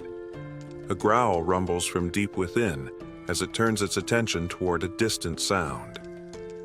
The source of the noise comes from a massive building behind the creature. The top floor is still illuminated. Its bloodlust grows stronger as it snarls, promising to devour everyone inside. Just then, a swirling purple portal opens and Fatty falls through it. But don't worry, he's not dead. Instead, he was teleported to safety by Ko-jun, who had been watching from afar. Ko-jun's timely intervention saves Fatty just before the beast can reach him. Fatty lands in an unsteady hero's pose, confused yet relieved. Ko-jun, standing nearby, remarks that it was a close call. Fatty rubs his eyes, unsure if he's imagining things, and sees Ko-jun offering a hand to help him up. Ko-jun explains that he had kept an eye on the situation using his absolute eye ability, ensuring the vassal summoning worked perfectly. Fatty tries to stand, but a sharp pain shoots through his leg. He realizes the goblin had managed to cut him during their earlier struggle. He hadn't even noticed how quickly it happened. Ko-jun immediately asks if Fatty is all right, but Fatty brushes it off, assuring him that the wound will heal faster than expected. Ko-jun, however, notices that his medical supplies are running low and suggests registering some new medicine into the system. He asks Fatty to wait for a moment. Fatty, still confused, agrees. Inside, Ko-jun searches his inventory for medical supplies and finds a first aid kit. As he looks at it, memories of his childhood flood his mind, memories of his mother leaving him temporarily. He snaps out of it and opens the kit, finding it contains more than he expected. Sitting on the floor, he examines the items and mutters to himself that his inventory has only 4 slots left, but there's so much to register. After a brief pause, he decides to register the entire kit rather than individual items. The system begins the registration process, scanning the kit, and a notification pops up confirming it's a standard first aid kit worth 77,331. Ko-jun accepts it without hesitation. Back in the corridor, Ko-jun hands the kit to Fatty, who notices Ko-jun's genuine concern for him, someone he barely knows. Kneeling down, Ko-jun asks to examine the goblin-inflicted wound. Fatty rolls up his pant leg, revealing a cut near his calf. Ko-jun warns him that he's going to disinfect the wound and carefully dabs the cotton onto it. Though Fatty winces in pain, he reassures Ko-jun that he can endure it. The system notifies Ko-jun that Fatty's trust and loyalty have increased after the interaction. After partially cleaning the wound, Fatty thanks Ko-jun for his care. As Ko-jun packs away the supplies, he expresses concern for the others. He stands and instructs Fatty to rest, explaining that he has something important to take care of. Fatty nods, agreeing to follow his orders. Ko-jun closes his eyes, focuses, and activates his ultimate eye ability. His eyes darken as he scans the building, seeing everything happening inside. Meanwhile, at the emergency stairs, Dyaku, also known as Toy, the baseball bat wielder, is desperately fleeing from relentless goblins. The archer provides support, taking down goblins with perfect headshots. Han and the guy with glasses try to help Dyaku escape, but they can only handle one goblin at a time, urging him to run faster. Dyaku sprints with all his might, but the goblins chase him without tiring. From behind an improvised barricade, the support team fires arrows dangerously close to Dyaku, yet each shot lands perfectly on the pursuing goblins. Dyaku reaches the end of the staircase and leaps over the barricade, but in a moment of carelessness, two goblins leap at his back. Reacting instinctively, the rookie Moon charges forward, determined to protect his comrade. With a single, powerful blow from his bow at close range, he takes down the two goblins. Moon stands with a serious expression, his eyes glowing blue, filled with determination. Without hesitation, he leaps back into the stairwell, plunging into the swarm of goblins. Han is left speechless as Moon delivers rapid, precise strikes, significantly thinning the goblin horde. The rest of the group, witnessing the scene, asks in disbelief if Moon has always been this skilled in combat, remarking that his actions are utterly insane. From afar, Ko-jun observes everything and comments that the rookie is performing exceptionally well. The system screen appears, displaying Moon's status. Full name, Moon Bango, second vassal, with a confidence level of 55 and a loyalty of 88. His ability is teleportation, consuming mental energy to move within his line of sight, with the cost increasing based on the number of companions and distance traveled. Ko-jun smirks, commenting that registering Moon as a vassal was a brilliant decision. Back at the stairwell, Moon decimates the goblins, each of his blows landing with deadly accuracy. Han asks the guy with glasses if the extension cord is ready. Gon replies that it is. Han checks if the water tank is prepared, and the archer and baseball bat wielder confirm it. Realizing he has to retreat, Moon sprints toward the barricade. Han yells at him to hurry.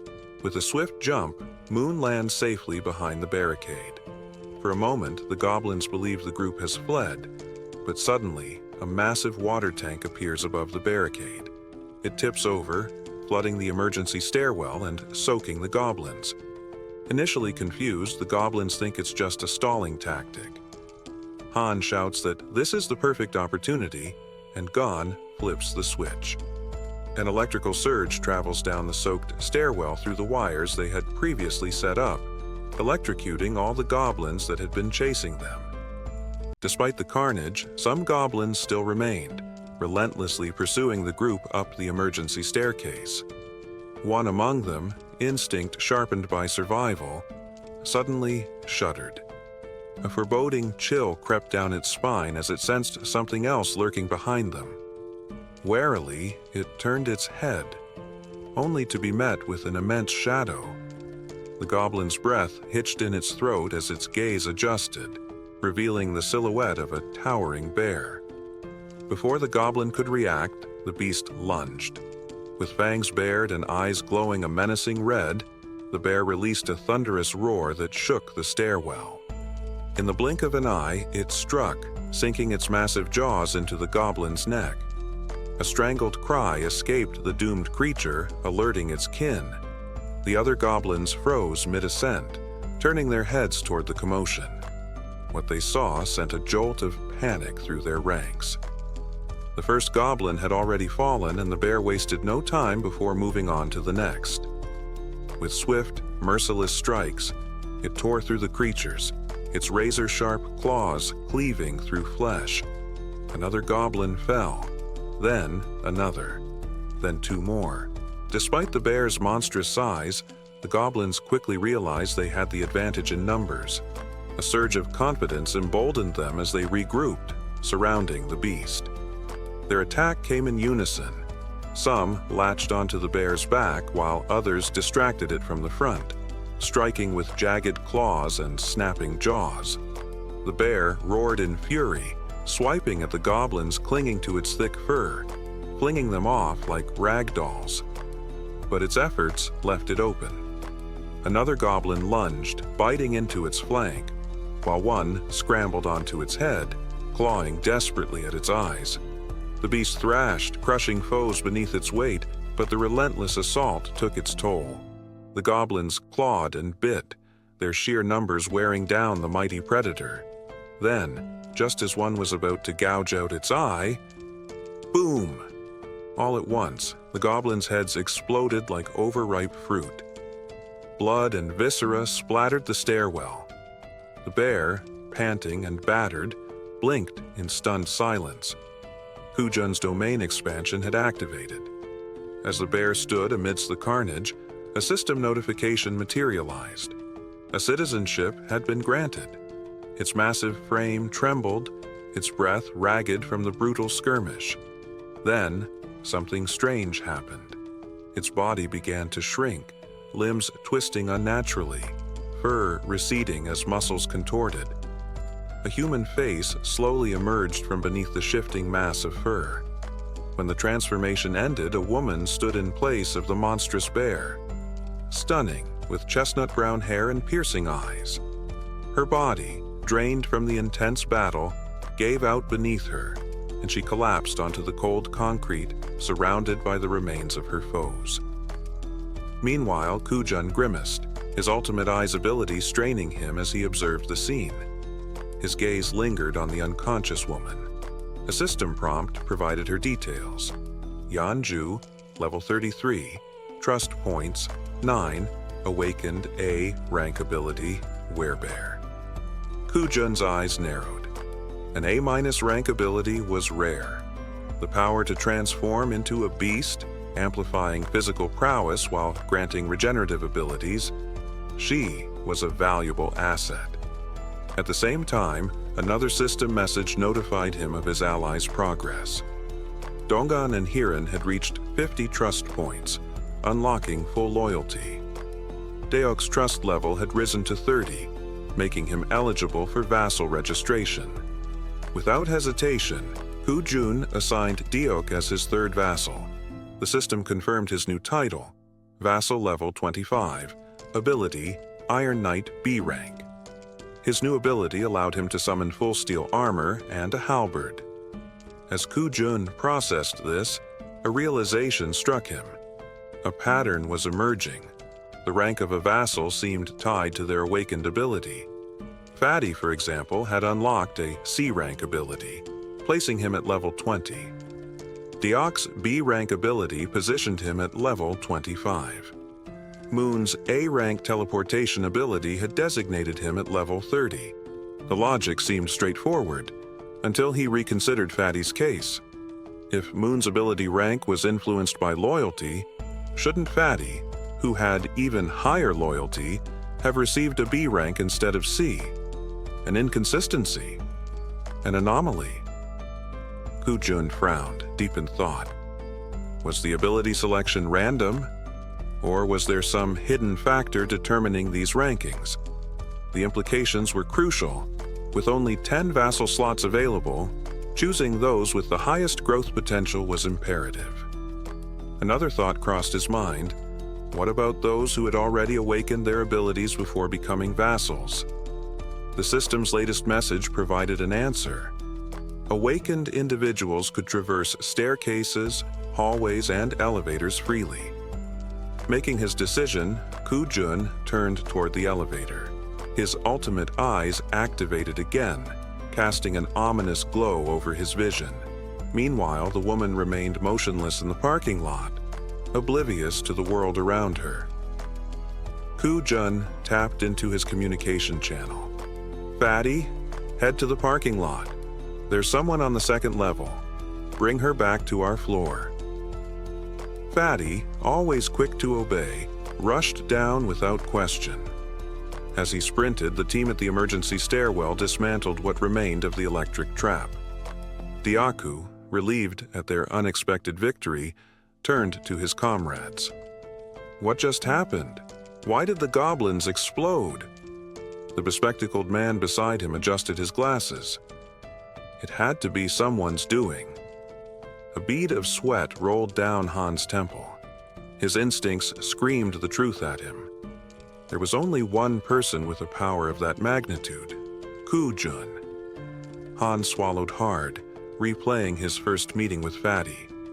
The man had spoken of Kujun as if he were an enigma, an anomaly beyond comprehension. Hot baths, fresh meals, effortless survival. All of it because of him. As he coiled the wires from the dismantled trap, Han glanced at Moon. He remembered how the once introverted boy had transformed under Kujun's influence. It all clicked. Being saved by Kujun meant being chosen by him. Back in the parking lot, the elevator doors slid open. Fatty burst through, quickly spotting the unconscious woman. He hoisted her up without hesitation, carrying her toward the 30th floor, where Kujun watched it all unfold through his omniscient gaze. Han, meanwhile, clenched his fists. In this world, survival wasn't just about strength. It was about being in Kujun's favor. A distant memory surfaced. A small boy full of excitement, playing with a tiny toy car in a sunlit park. His laughter rang out as he called to his mother, eager for her to watch his latest trick. His mother, Yanju, stood nearby, her warm smile filled with love and encouragement. But as the child stood and waved to her, something shifted. From behind, a dark presence emerged. The joy on Yanju's face drained in an instant, her expression twisting into sheer horror. She stood frozen, paralyzed by an overwhelming sense of dread. 3 grotesque goblins had crept up behind her son, their twisted grins revealing their vile intentions. The boy, oblivious to the danger, continued waving, his innocence stark against the nightmare unfolding behind him. Yanju's instincts screamed at her to act. She summoned every ounce of her strength to move, but she was too slow. Before she could even take a step, the goblins struck. The child's terrified scream cut through the air, a sound that would forever be burned into her soul.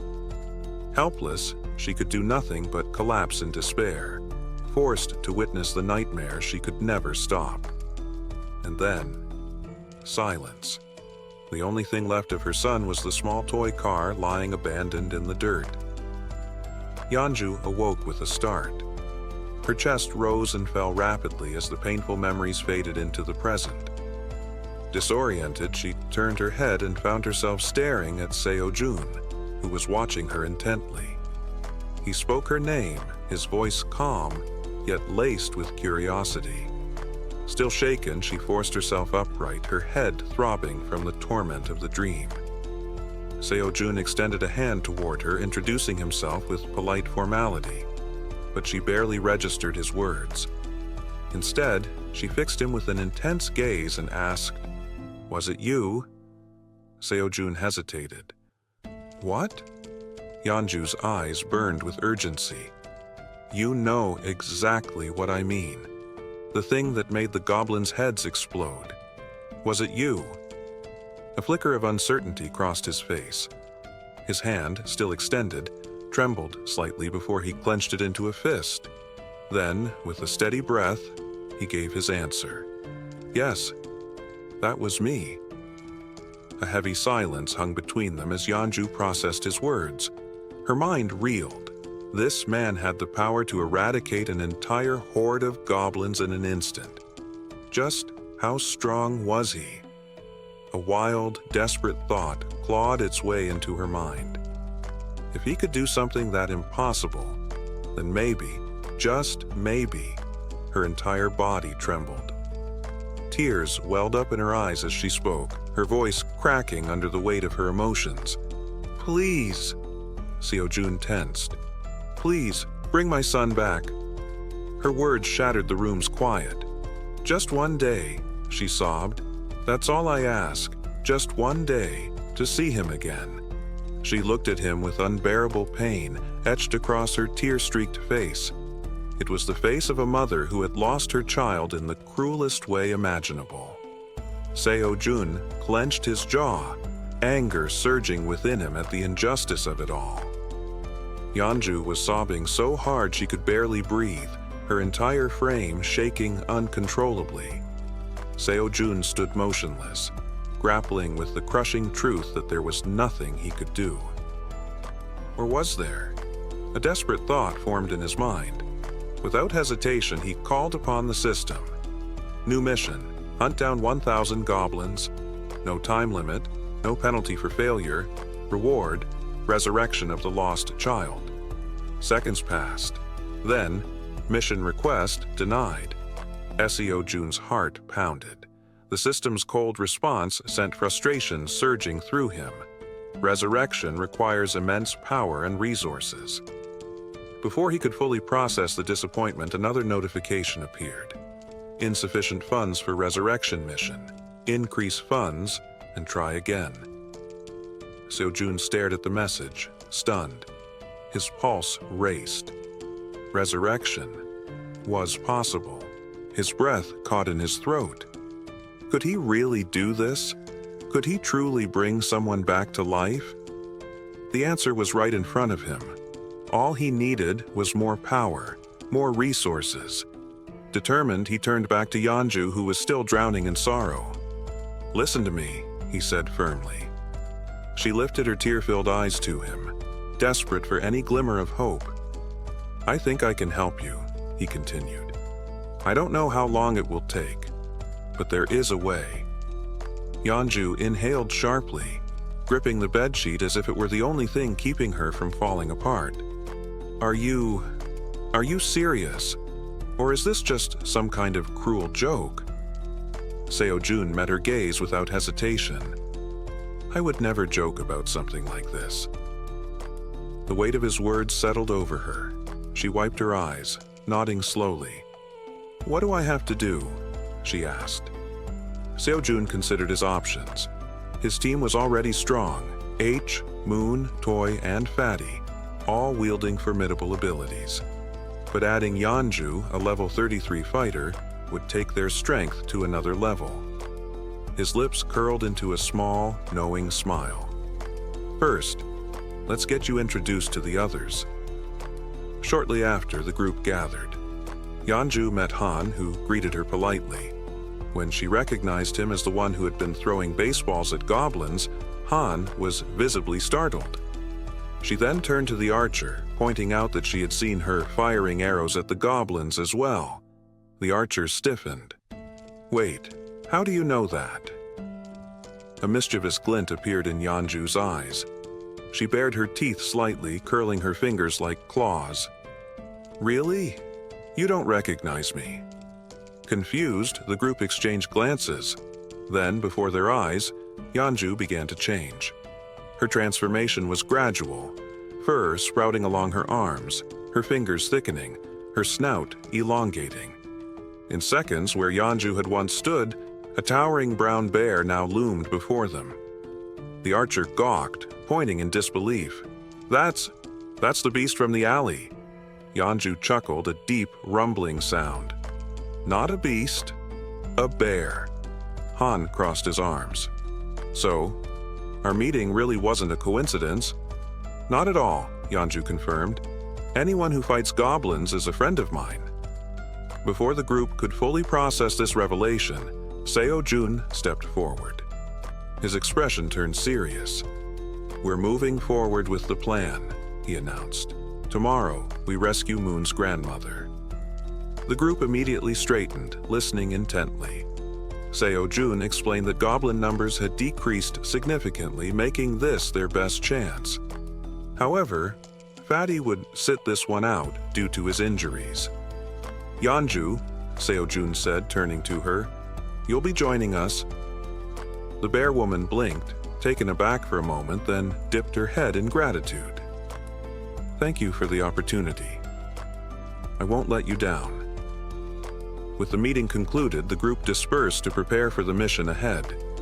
But before the night ended, Seo-jun pulled Toy and Moon aside for a private talk. Under the full moon, he asked, "Do you know why I called you here?"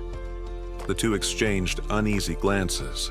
They weren't sure, but deep down, maybe they already knew. The unexpected question caught both of them off guard, their startled reactions making it obvious. Toy hesitated for a moment before admitting he wasn't entirely sure. Moon, however, spoke up first, wondering aloud if it had something to do with the strange powers they had recently developed. Jun smirked, his tone laced with sarcasm. "Yes, it's about your powers," he confirmed. Without wasting time, he explained that both of them had awakened unique abilities. This revelation stunned them. How had their leader figured it out so easily? Jun continued, turning to Moon first. "Your ability is teleportation," he revealed. Moon's eyes lit up with excitement at the thought of being able to teleport. He could barely contain himself as he eagerly asked how to use it. Then, Jun shifted his gaze to Toy. "As for you, your ability is called Knight of Steel," he stated. Toy furrowed his brows, intrigued by the name. What exactly did that mean?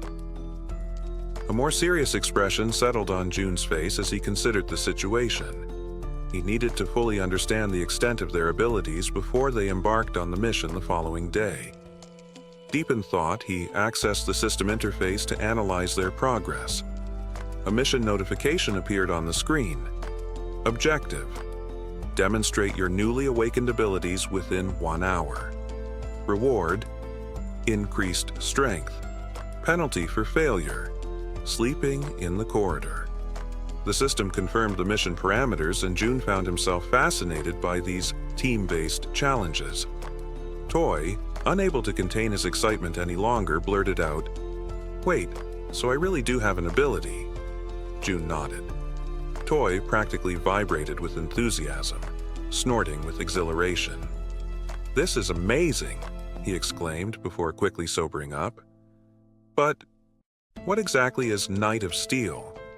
Jun explained, "It allows you to summon a full suit of steel armor and a halberd." Before Toy could ask more, especially since he was used to wielding a baseball bat, his attention was abruptly pulled away by a flash of blue light beside him. Moon had vanished. Toy's mouth hung open in shock. What the? Jun, too, was momentarily stunned. The two exchanged wide-eyed glances, struggling to process what had just happened. Seconds later, Moon reappeared down the corridor, stumbling slightly upon landing. He looked at his hands, his expression shifting from confusion to sheer exhilaration. Clenching his fists, he grinned. "With this power, rescuing my grandmother will be a breeze." The system promptly notified Jun that Moon's confidence had increased, along with a boost in his loyalty. Still overwhelmed by gratitude, Moon bowed deeply before Jun. "Thank you for everything," he said sincerely. Jun blinked, caught off guard by the sudden display of appreciation. After a beat, he raised a hand. "Hold on. Before you get too ahead of yourself, you need to slow down and assess the situation." Moon frowned. "What do you mean?" Jun sighed. "Just because you teleported once doesn't mean you have full control over it. You could have gotten lucky. Going straight to your grandmother's house like this isn't possible. Not yet." Moon's excitement wavered, and he lowered his head in disappointment. Jun, noticing this, quickly reassured him. "For now, let's figure out your teleportation's maximum range and see if there are any limits or penalties for using it repeatedly." Moon nodded silently, understanding the importance of training. Just as the conversation settled, something unusual caught their attention further down the corridor. They turned. A towering knight stood there, clad in gleaming steel armor, gripping a massive halberd. Toy's jaw nearly hit the floor. Holy! Realization dawned on him. That was his power. Ecstatic, he turned to Jun, barely containing his excitement. This is perfect for me. He grinned, swinging the halberd in a wide arc, testing its weight. Another system notification popped up. Toy's confidence and loyalty had increased as well. While Toy reveled in his newfound strength, June focused on Moon again. He pointed toward a nearby building. Try teleporting to that rooftop. Moon studied the target, calculating the distance. He exhaled. I don't know if I can make it, but I'll try. The system issued a new mission. Objective: teleport to the rooftop of Building 113 within 3 minutes. Reward: enhanced teleportation ability, penalty for failure, sleeping outside. Moon took a deep breath, positioning his hands in a stance similar to a Kamehameha as he concentrated. Toy, still thrilled from his own success, started cheering. Come on, you got this! Moon shut his eyes, focusing. Then, a burst of blue light engulfed him and he vanished. The sheer force of the teleportation sent out a shockwave, causing Toy to instinctively raise an arm to shield himself. On the rooftop of Building 113, Moon reappeared. He landed in a dramatic superhero pose, but as soon as he did, a sharp pain shot through his body. His eyes turned completely white, his vision fading in and out. Down below, both June and Toy froze. Their previous excitement vanished in an instant, replaced by immediate concern. June muttered before acting fast. He summoned a servant using his ability, retrieving Moon's unconscious body within moments. Back in the corridor, they laid Moon down on a bed. Toy hovered nearby, his voice laced with worry. Is he gonna be okay? June scanned the system readout, his expression unreadable. Finally, he nodded. Yeah, he's just unconscious. The teleportation must have drained him. With enough rest, he'll be fine. The system confirmed June's assessment. Moon was healthy but in a deep sleep. Toy let out a relieved sigh. Good. I was worried for a second. June, however, wasn't done.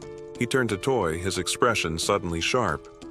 Now it's your turn, he announced. Toy blinked. Wait, my turn. The system displayed a new mission for him. Objective: perform 100 push-ups and 100 squats while wearing the steel armor. Time limit: 10 minutes. Reward: increased strength.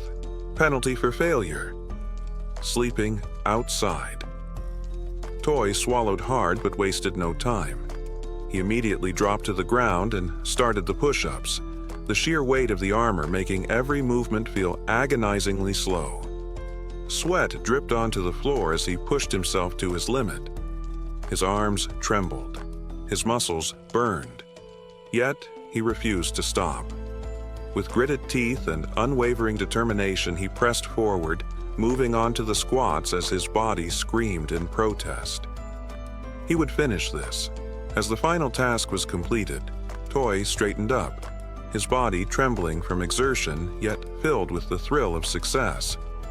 A victorious grin spread across his face as he threw his fists into the air, shouting, "Mission accomplished!" I did it. The system instantly verified his success, alerting June that Kongdiaku Toy had officially completed the mission.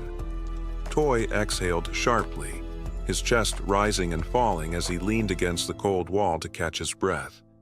His muscles ached, but the sense of triumph overpowered the exhaustion. June observed him with silent admiration. With a body like his, athletic, resilient, it's no wonder he has such incredible endurance, he thought to himself. Just then the system beeped, displaying a notification unlike any June had ever seen before. What's this? He muttered, his brow furrowing as his eyes scanned the unfamiliar message. Toy, still catching his breath, glanced at him. That's it, right? The mission's over?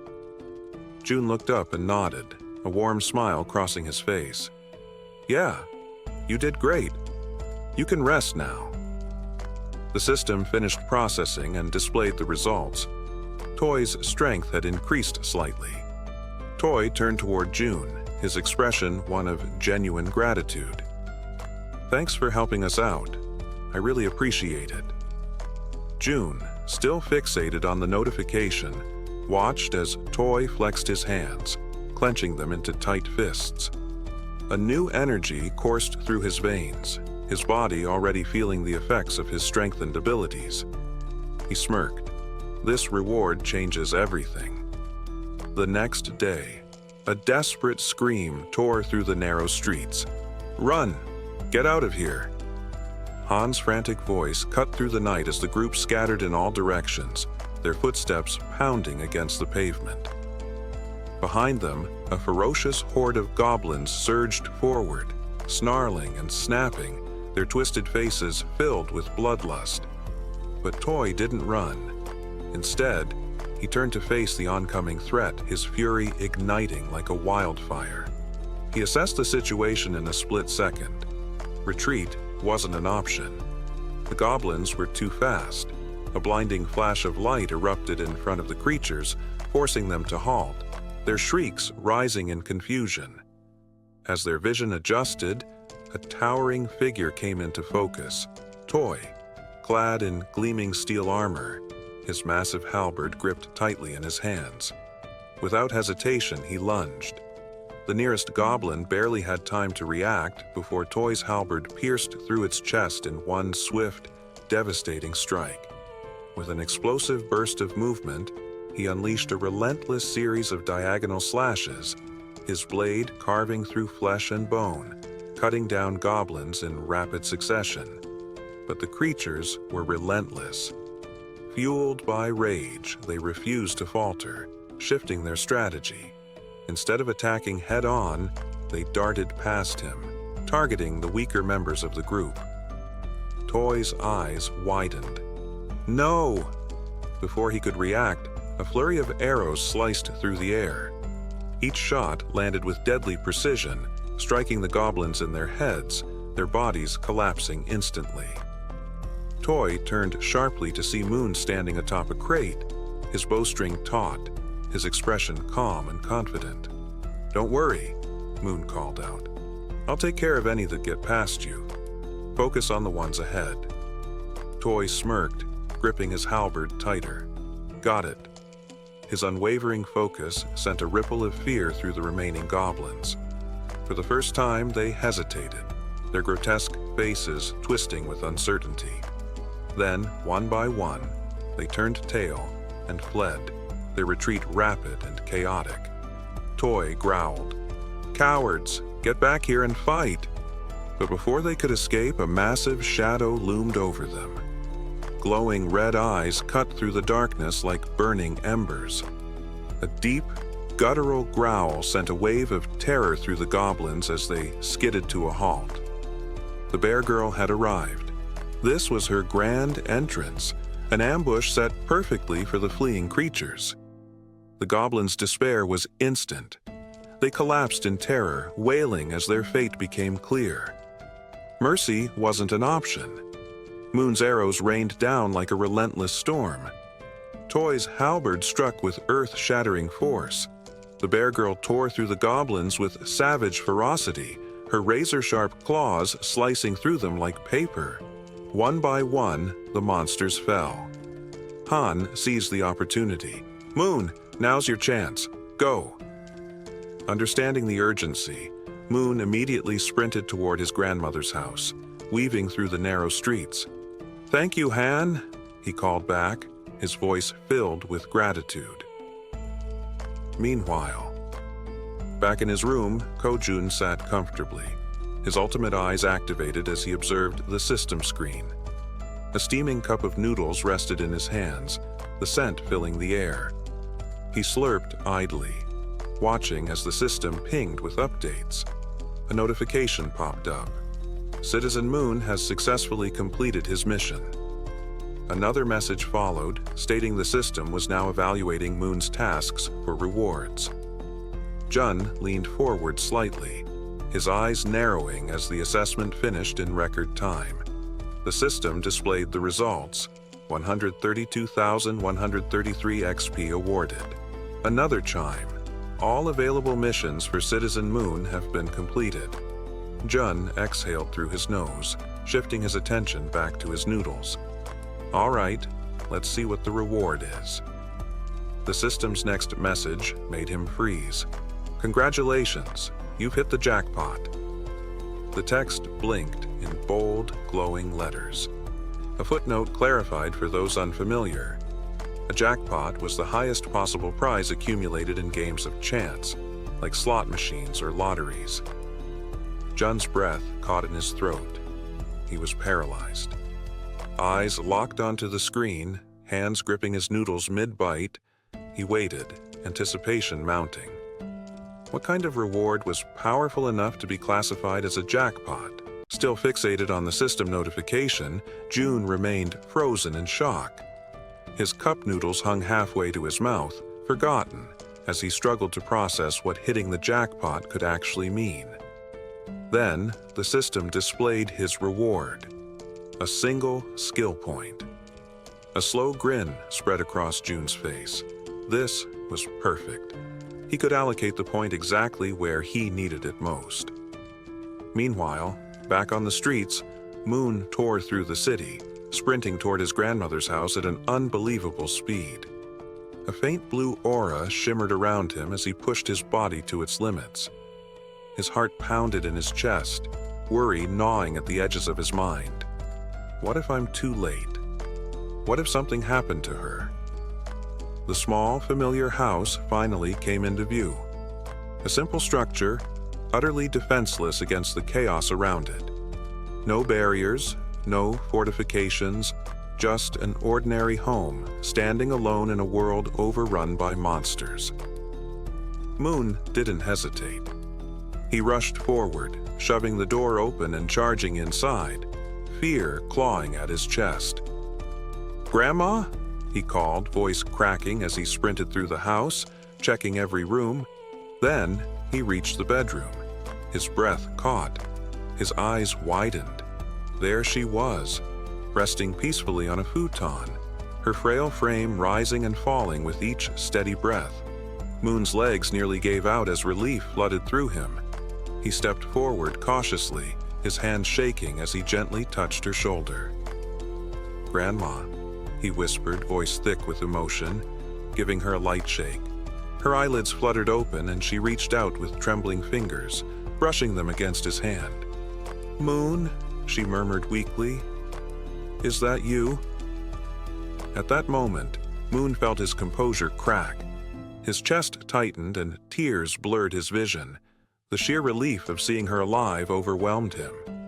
Without thinking, he collapsed beside her, wrapping his arms around her fragile frame, his body trembling with sobs. "I'm sorry, Grandma," he choked out between ragged breaths. "I'm so sorry it took me this long." Despite his tears, she smiled, her warm, wrinkled hand patting his back. "You're a good boy, Moon. I knew you'd come for me." Just then, a system notification flashed in front of Kojun. Moon's loyalty has reached 100. Moon has officially been registered as a vassal. Number of available vassal slots has increased. Jun squinted at the message, confused. Huh? Apparently, reaching a certain level of trust unlocked an additional vassal slot. Curious, he pulled up his current vassal list. Choi Ha-yoon, Fatty, level 20 Moon, level 30. Kongdiaku, Toy, level 25. Jun rubbed his chin, surprised. Wait, I can level them up too? Excited, he tapped the plus symbol next to Moon's name. Another notification appeared. Insufficient funds to level up. Then, a second window popped up with the required amount. 100 million won is needed to upgrade Vassal Moon to the next level. Jun's jaw nearly hit the floor. 100 million won? His fists clenched as frustration surged through him. That was absurd. Just to level up one vassal? With a sigh, he ran a hand through his hair and lightly punched the table. "I'm sorry, Moon," he muttered. "I'll make it up to you. I'll assign you missions every single day." Just then, a noise pulled him from his thoughts. The elevator was moving. Jun's eyes narrowed. Who the hell could that be? His comrades were still outside fighting goblins. No one else was supposed to be here. Activating ultimate eyes, his pupils darkened as his vision extended, scanning the entire building. Two figures stood outside one of the apartment doors, a man and a woman. The man carried a box on his shoulder while the woman knocked, her voice carrying through the hallway as she called out to whoever was inside. Something about them felt off. Their posture was tense, their faces gaunt, dark circles shadowing their eyes. Exhaustion, or something more sinister. Jun's stomach sank as recognition clicked. That's Fatty's apartment. Inside, Fatty's wife hesitated, staring at the door. The knocking continued. She swallowed hard, then called out cautiously, "Who is it?" Seconds ticked by. Then, against her better judgment, she reached for the handle and opened the door. Standing at the doorway was a young woman who greeted her with a bright smile. "Hello," she said cheerfully. "I'm Kim Dabin." Then, gesturing toward the man beside her, she continued, "And this is my younger brother, Kim Miho." She mentioned that they lived in Unit 1701. Intrigued, Fatty's wife asked what brought them there. The girl sighed, explaining that she had only come because she desperately needed help, leaving Fatty's wife wondering what kind of help she could possibly need. Then, with a sudden burst of desperation, the girl blurted out, practically shouting, "Would it be possible for you to let me take a shower?" Fatty's wife was completely caught off guard. Her jaw dropped. Of all the things she had expected to hear, this was the absolute last. Still trying to process it, she blinked in disbelief and asked if she had heard correctly. "Did you really just ask to take a shower? And that's all you need?" The girl nodded eagerly. "Yes, that's all. I just want a shower." Relieved that the request wasn't anything too complicated, Fatty's wife let out a small chuckle and waved them inside. "Well, that's easy enough. Come in." The two entered, expressing their gratitude. The man, still carrying the box on his shoulder, also thanked her before asking where he should put it. Curious, Fatty's wife asked what was inside. As he placed it down on the floor, the girl, still grateful, explained that it was just canned food and some miscellaneous supplies. The man opened the box, revealing various types of canned goods, exactly as she had said. Seeing this, Fatty's wife smiled and thanked them, mentioning that they really didn't have to go through all that trouble. The girl waved it off. "It's nothing, really. If you think about it, I just walked into a stranger's house and made a pretty weird request." Just as she finished speaking, something caught her attention from the corner of her eye. She turned her head slightly, her gaze landing on the collection of bows lined up against the wall alongside Toy's baseball bat. Curious, she couldn't help but ask, "Do these bows and that bat belong to the owner of this apartment?" Fatty's wife hadn't expected that question. Still, after a brief pause, she shook her head. "No, actually, these don't belong to the apartment's owner. The real owners live in another unit, but it's kind of a complicated situation to explain in just a few words." The girl nodded in understanding. "I see." Watching everything unfold, Ko-jun deactivated his ability and thought to himself that, so far, they didn't seem like bad people. He then shifted his gaze toward the window and murmured, "I'll go check it out later." After a brief moment of thought, he added, "I also need to talk to them. I want to ask if they'd be willing to help rescue other survivors from the nearby apartments." Before he could dwell on it further, a sudden system notification popped up. Jun blinked in surprise as the message appeared before him. "You have successfully hunted a red tiger." A second notification followed immediately after. "You have gained a large amount of XP." Then another, 39,718,384 abilities to their limit. Despite the strain, outside, the battlefield was far from calm. Han, the archer, and the guy with glasses were both lightly wounded. In front of them, the corpse of a massive red tiger lay motionless on the ground, and next to it, the werebear was also severely injured, struggling to move. The rest of the group stood frozen, unsure of what to do next. June observed everything, but a strange feeling crept up on him. His stomach twisted, and his chest tightened as a wave of unease washed over him. What the hell just happened? Suddenly, a sharp pain shot through his body. His muscles spasmed, cold sweat dripping down his face as an overwhelming pressure gripped his chest. He groaned in agony, barely able to keep himself upright. Then, the system sent another notification. You have discovered individuals who are eligible to receive citizenship. Through the pain, June barely managed to process the message. There were still people who weren't citizens yet. His breathing was ragged, but he forced himself to speak. System, grant them citizenship. A new notification appeared instantly. A list of names flashed across the screen. Citizenship has been granted. And then another alert. You have officially reached 50 citizens. An additional message followed. The amount of XP and money that citizens can earn has increased by 100%. But the surprises didn't stop there. A final notification appeared on the screen, revealing something unexpected. As the number of citizens has reached a specific threshold, all citizens have unlocked a new ability. Power of Trust. June stared at the words, his mind racing. Power of Trust. What does that even mean? Despite his lingering confusion, his thoughts drifted back to the battlefield. He clenched his jaw. Did anyone get seriously hurt? Back on the streets, Moon was slightly injured and gasping for breath, making a tremendous effort as he carried his grandmother on his back. Everyone else is wounded, desperately running while providing cover for Toy, who is carrying the injured warbear woman. Observing the chaotic scene, June quickly realizes the situation outside is far worse than he had imagined. And of all people to be seriously injured, it had to be the warbear. As the group races to escape, a horde of goblins suddenly emerges in front of the two carrying the wounded.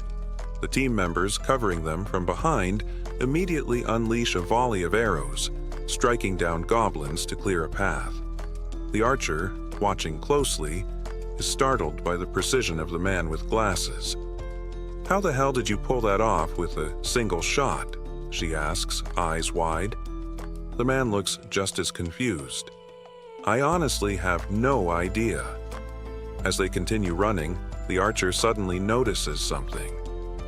For some reason, my body feels lighter. Han, running beside her, nods in agreement. Yeah, and I just realized I'm not even out of breath anymore.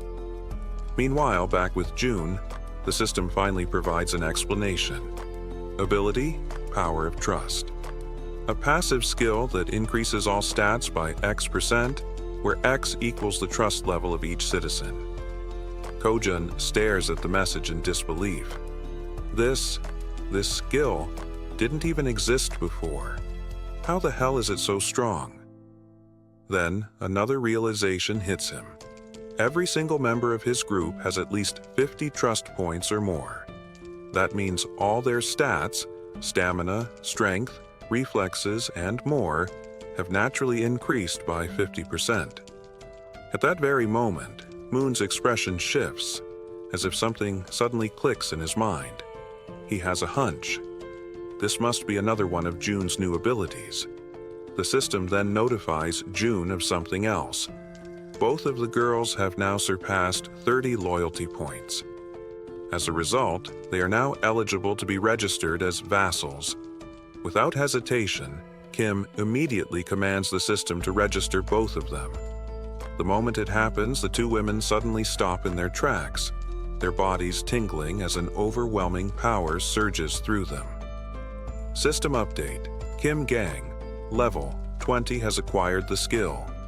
Piercing. Uyin, level 25, has awakened the skill. Poisonous Mist. Now, brimming with newfound power, the two turn back, ready to face the goblins chasing them. The archer steadies herself, drawing her bow. She fires an arrow straight at the goblins.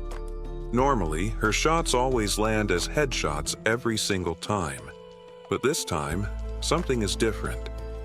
The arrow doesn't just pierce through one goblin, it ricochets, striking several others and tearing through them effortlessly. Confused, the archer furrows her brows. What the hell? What just happened? The system promptly provides an answer. Skill. Piercing. A tier S skill that uses mental strength to fire a penetrating arrow.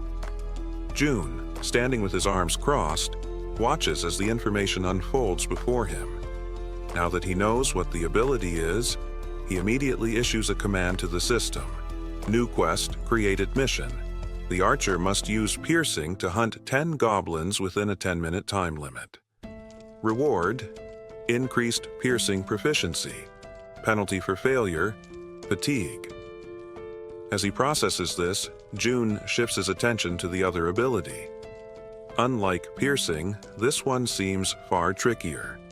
Poisonous Mist is a deadly attack, and while it's classified as a B-rank skill, using it incorrectly could endanger the entire team. June exhales sharply, deciding to deal with it later. I'll figure it out when the time comes. Just then, the system sends another notification. Mission complete. The archer has successfully eliminated 10 goblins. A follow-up message appears. Daily mission limit reached. Evaluating the results, June sighs, unimpressed. The rewards weren't that great this time. But now that the battle outside has settled, he decides it's time to check on the citizens living on the lower floors. Activating Ultimate Eyes. He scans the corridors. His gaze locks onto the silhouette of a man walking calmly through the halls, hands tucked into his pockets. June watches as the man heads toward the bathroom, likely to collect water. Smart. This man has good survival instincts. He's gathering water before supplies run low. Shifting his focus elsewhere, June spots another pair, a man and a woman sitting together, preparing to eat. He observes them for a moment, realizing something important. They're already capable of gathering food and water on their own. Then, in another part of the building, something unexpected catches his eye. A woman lying motionless on the floor inside a room. Without a second thought, June bolts toward her. The system immediately provides an update. Kim De-young, trust level 18. Ability, awakened. Healing. June's heart pounds in his chest. Healing. His eyes dart between the system message and the unconscious woman on the floor. She can heal wounds. A surge of urgency floods through him. She's the first healer they've found, and they desperately need her. Without hesitation, June sprints forward. He has to help her, no matter what. After sprinting through the hallways, June finally arrives at the door of the room where the woman had collapsed. His breathing is still heavy from the run, but he quickly composes himself and reaches for the doorknob. Slowly, he tries to turn it, hoping to gain access without any trouble.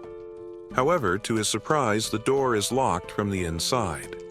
A deep frown settles on his face as he realizes there's no way to open it from the outside. Frustration creeps into his thoughts, his shoulders slumping slightly. Just as he starts contemplating another course of action, something unexpected happens. His eyes widen as a new system notification appears before him. By sheer coincidence, or perhaps fate itself, he has just acquired a new skill. New ability acquired, Invisible Hand, level 1. The system promptly displays its details. The ability allows him to summon and control an invisible hand at will. Reading the notification, A surge of newfound determination fills his chest. His grip tightens into fists as he mentally acknowledges the absurd yet undeniable reality of his new power. Silently, he expresses his gratitude for this sudden stroke of fortune. Closing his eyes for a brief moment, Jun focuses entirely on the locked door before him. He visualizes himself breaking the lock, willing it to yield under his command. When he opens his eyes, he is met with an unexpected yet welcome sight. Right before him, materialized from sheer energy, is a lock-breaking tool, a sturdy bolt cutter formed entirely of the strange energy he has come to rely on. Without hesitation, he reaches forward, taking hold of the newly formed tool. The cold sensation of the manifested object in his grip confirms its existence. Without wasting another second, he positions it against the lock and applies pressure. A sharp snap echoes through the quiet hallway as the lock gives way effortlessly. With a swift motion, he pushes the door open and rushes inside. The moment he steps into the dimly lit room, his gaze immediately lands on the unmoving woman lying on the floor. Now that he is seeing her up close, the eerie stillness of her body makes the entire scene feel unsettling. Jun quickly kneels beside her, concern evident in his expression. Reaching out, he gently nudges her shoulder, his voice calm yet firm as he speaks. "Can you hear me? Are you all right?" There is no response. A deep sense of unease washes over him. Carefully, he observes her condition, scanning for any visible injuries. But what he notices instead sends a wave of worry through him. Her face is unnaturally pale, her lips dry and cracked. Severe dehydration. His mind races. Dehydration this extreme could be dangerous. She needs help immediately. Quickly, his eyes dart around the room, searching for anything that might assist in stabilizing her condition. Then, something catches his attention, making him pause. There's water in the room. Yet despite the presence of water, she is still in this critical state. It makes no sense. The contradiction unsettles him, sending a cold shiver down his spine. Glancing back at the woman, he forces himself to push aside the troubling thoughts. Now is not the time to question the situation. The priority is saving her. A sudden idea forms in his mind. Without hesitation, he opens the system interface. There's a chance this might work. Mission assigned. Breathe. Objective. Breathe. Reward. Immediate recovery from dehydration. The system processes the command, deducting 10.1 as the cost for activating the mission. Almost instantly, a soft blue aura begins to envelop the woman's body. Jun watches intently, his pulse quickening as the energy works through her. Then, faint sounds escape her lips, a weak, breathy noise, but a clear sign that she is beginning to stir. Relief floods through him. It worked. Slowly, her eyelids flutter open. Her gaze is hazy and unfocused. A blurred silhouette of a figure stands before her, a voice reaching her ears asking if she is awake. Her mind struggles to process the situation. Her voice, weak but laced with confusion, manages to form a question. Who are you?"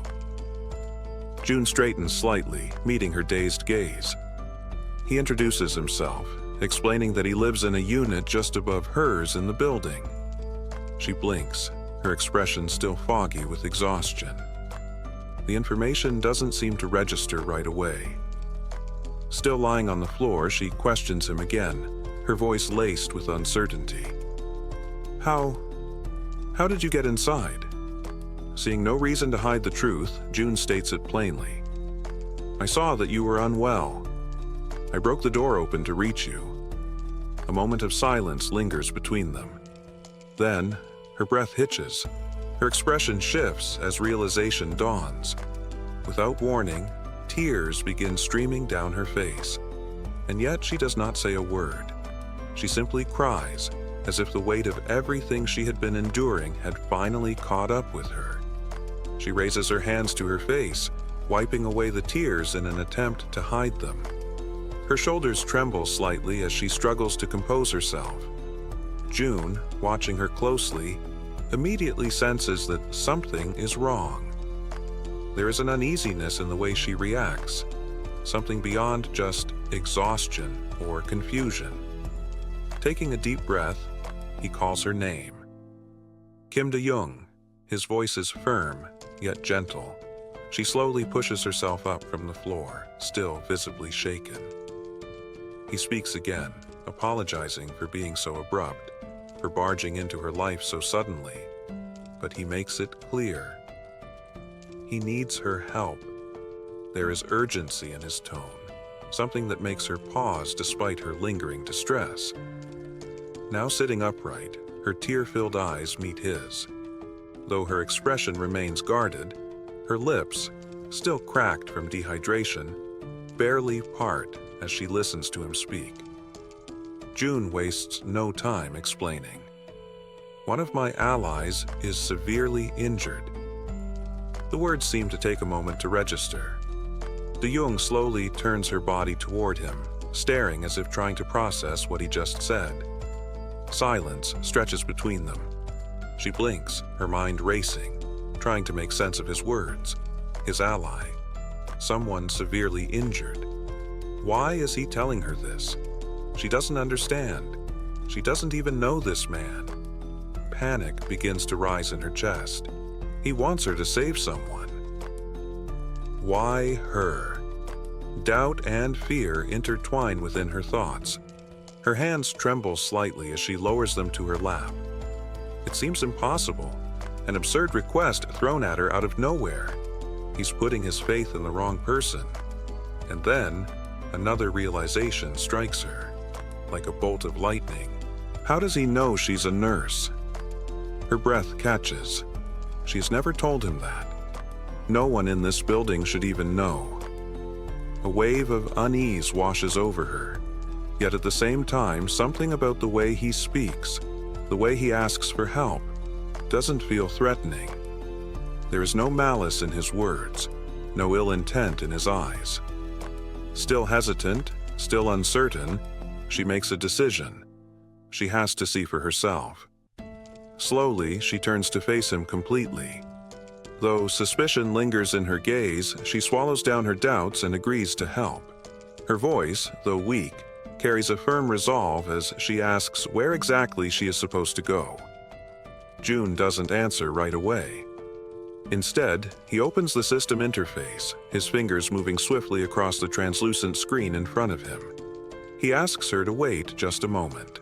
He assigns her a mission, one that instructs her to use healing magic to cure the wounded werebear.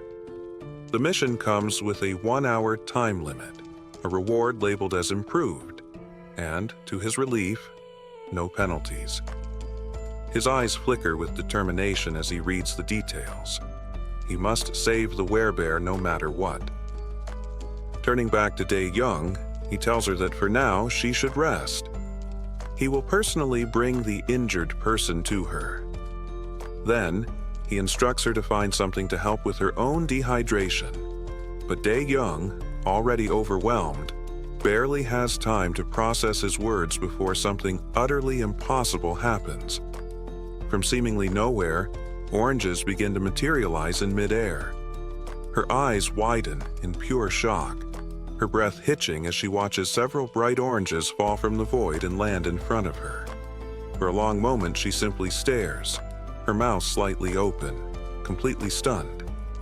Then, snapping out of her daze, she frantically raises a shaking finger, pointing at the fruit on the floor. What is this? Her voice trembles as she demands an answer. June, realizing how bizarre this must seem to her, quickly apologizes. But De-young isn't satisfied. Her heartbeat pounds in her ears as she watches more oranges drop into existence.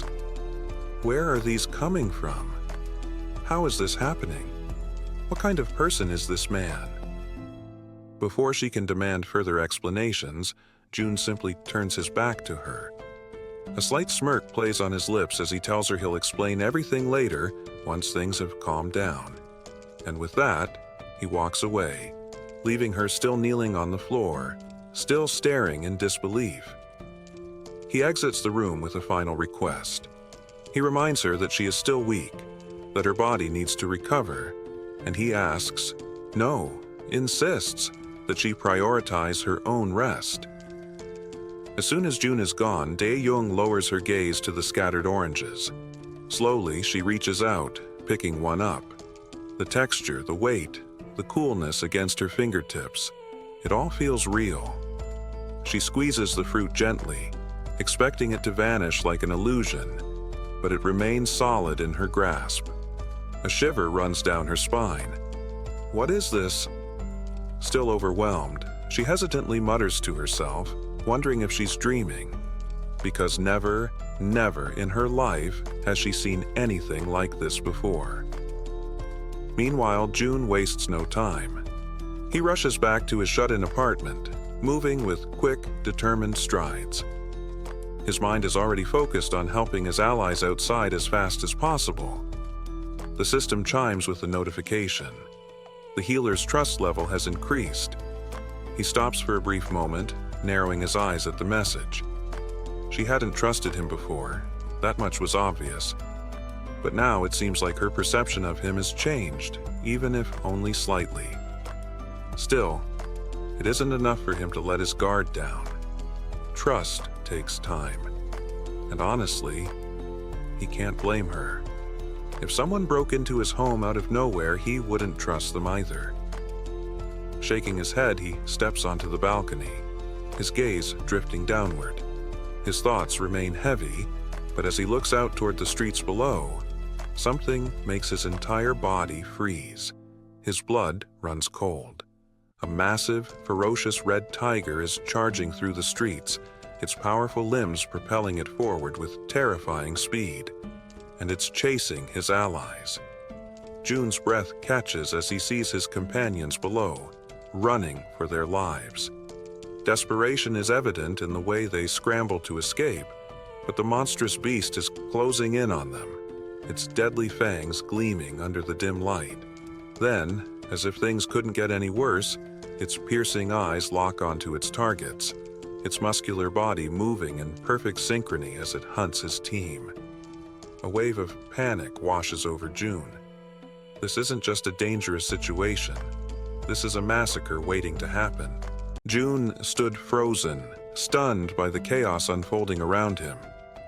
The red tiger, which had already clashed with the werebear woman and left her gravely injured, wasn't alone.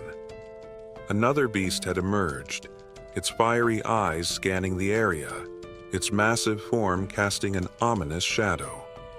Below, panic gripped the group as the monstrous tigers advanced, and terror spread like wildfire. In an instant, the survivors scrambled for their lives, their instincts screaming at them to run, to flee, to never look back. In the midst of this desperate flight, Hirin, who had gained the power of poison, misstepped. Her foot twisted at an unnatural angle, and an intense, searing pain shot through her leg. A scream ripped through her throat as she collapsed, unable to catch her balance. The archer woman and Han, running ahead, heard the cry and immediately skidded to a halt. Panic flashed in their eyes as they turned back, calling out her name in frantic desperation. Hirin, gritting her teeth against the agony, tried to push herself up. Her body felt heavy, her limbs like lead, unresponsive to her commands. She fought to move, but her strength was failing her. With every second that passed, it became clearer. She wasn't going to make it. The archer's voice rang out, a pure scream of distress.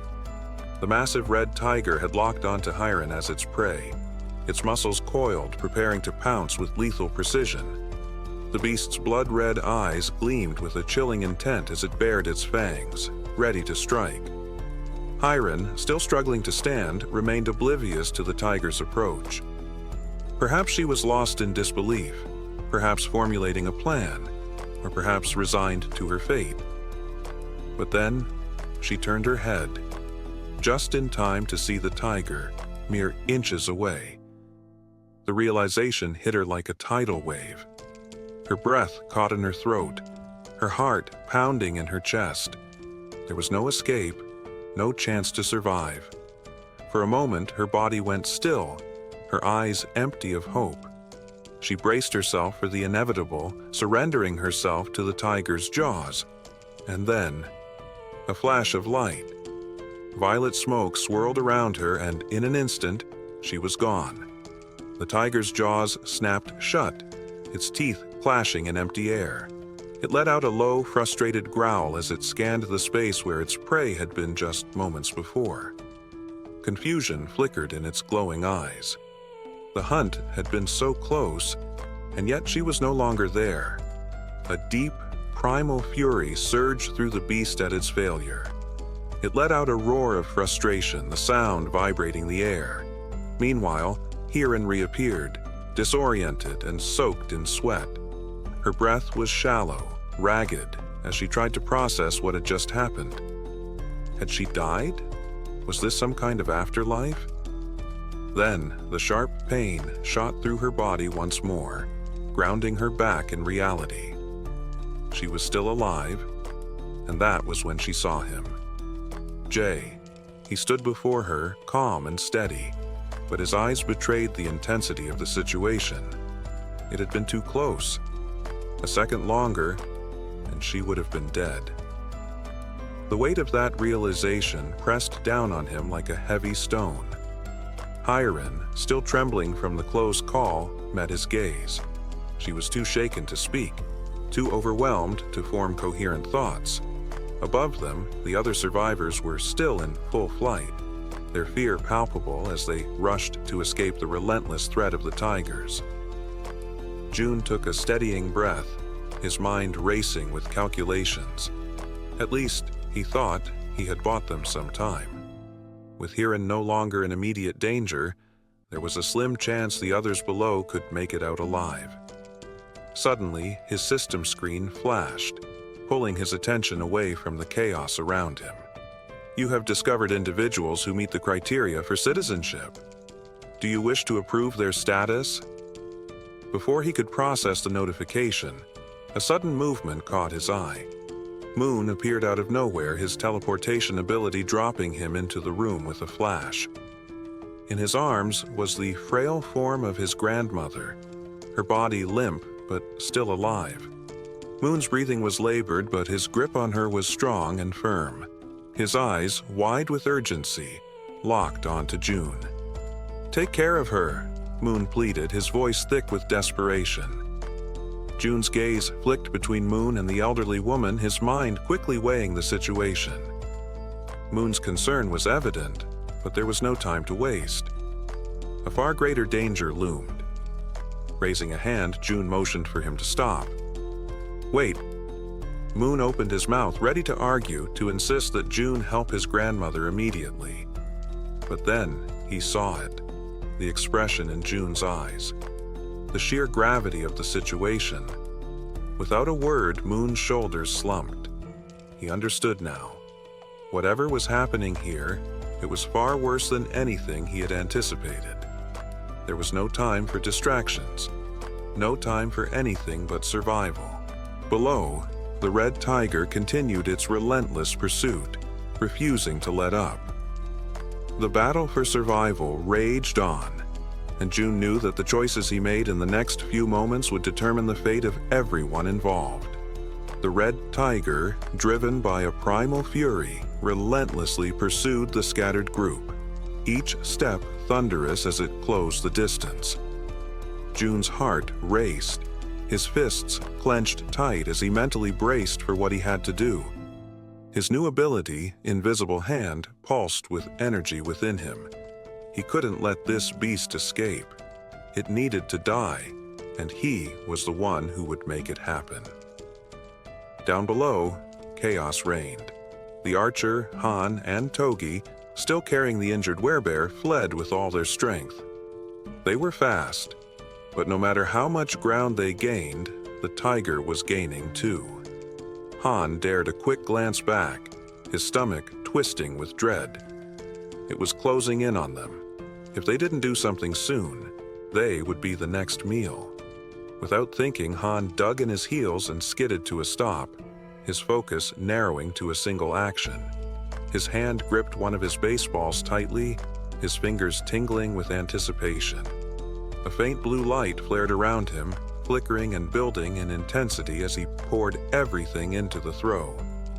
Then, he launched the ball with all the force he could muster, watching as it cut through the air toward the beast. For an instant, hope flickered in his chest. Maybe this would be the shot.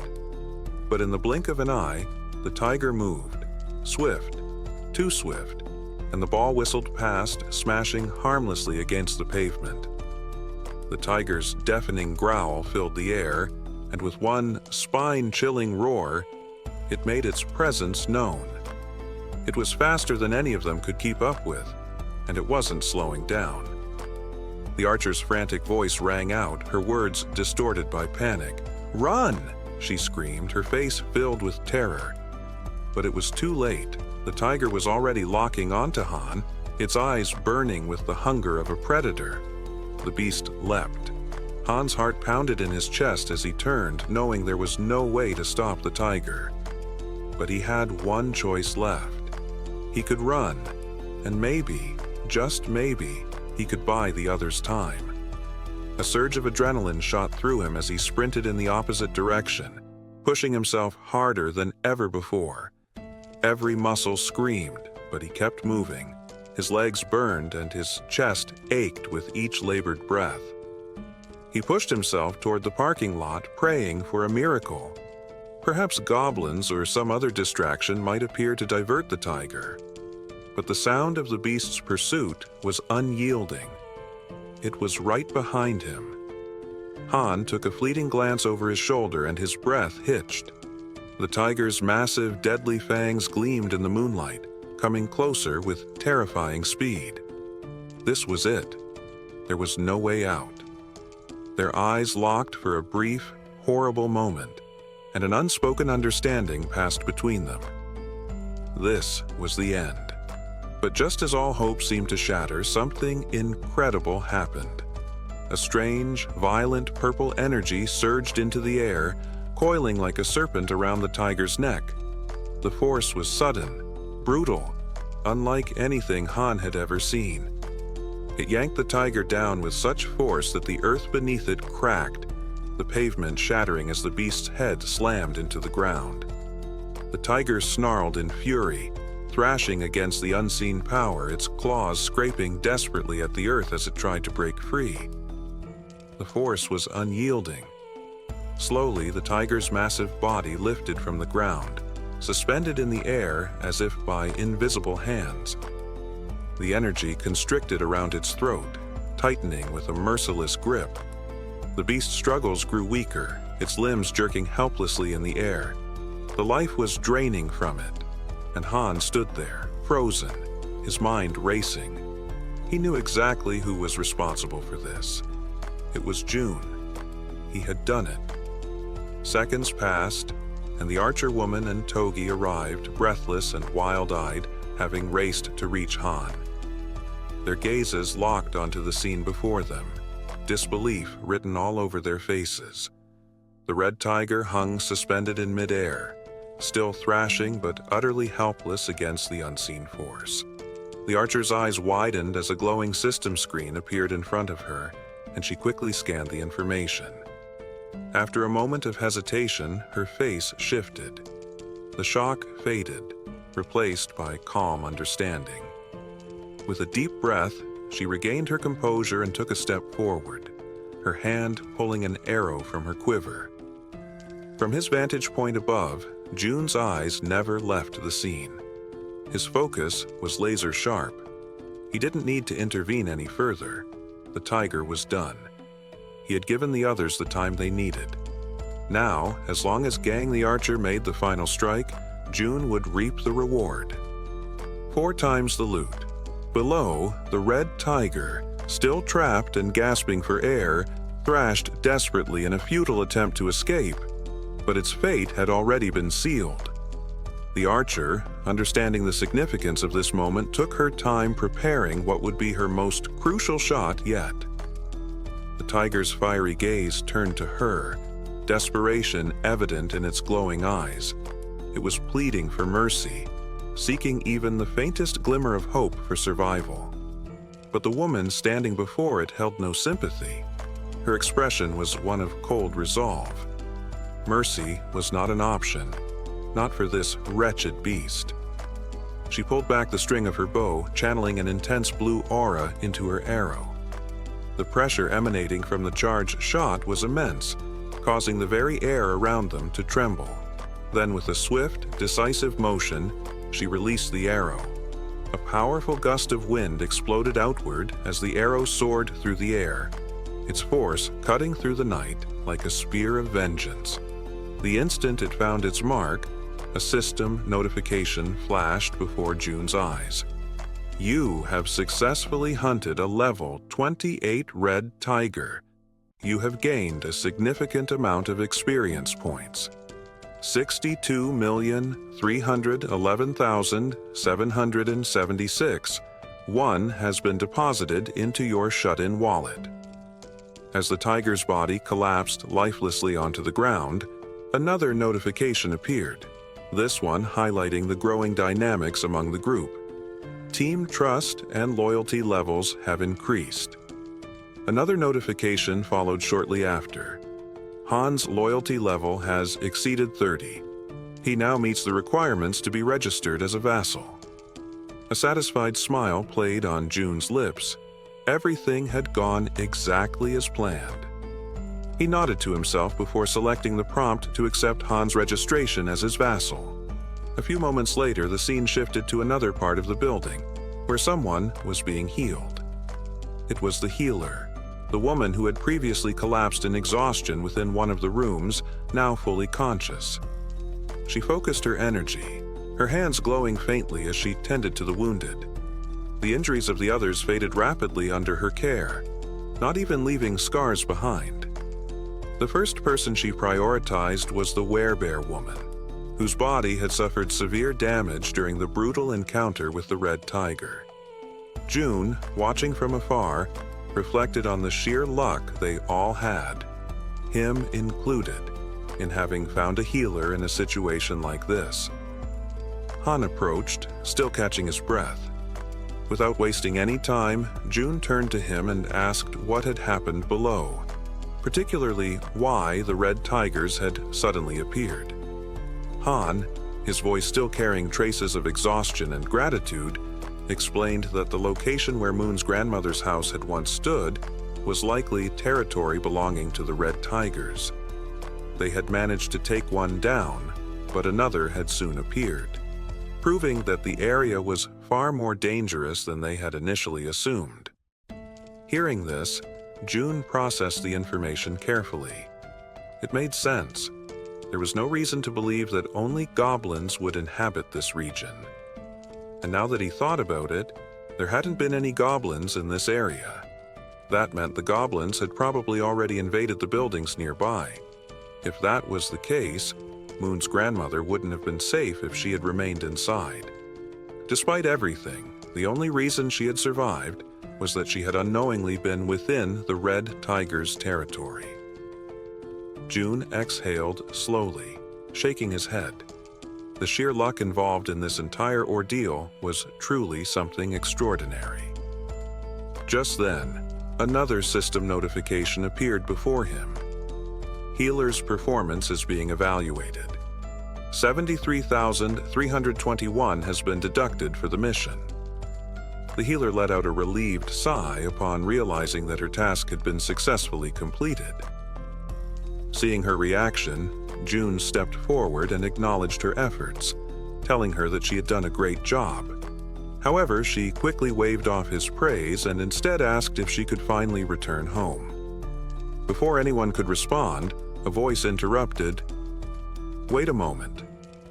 It was Fatty, who had finally reappeared after spending some time resting and recovering from the ordeal.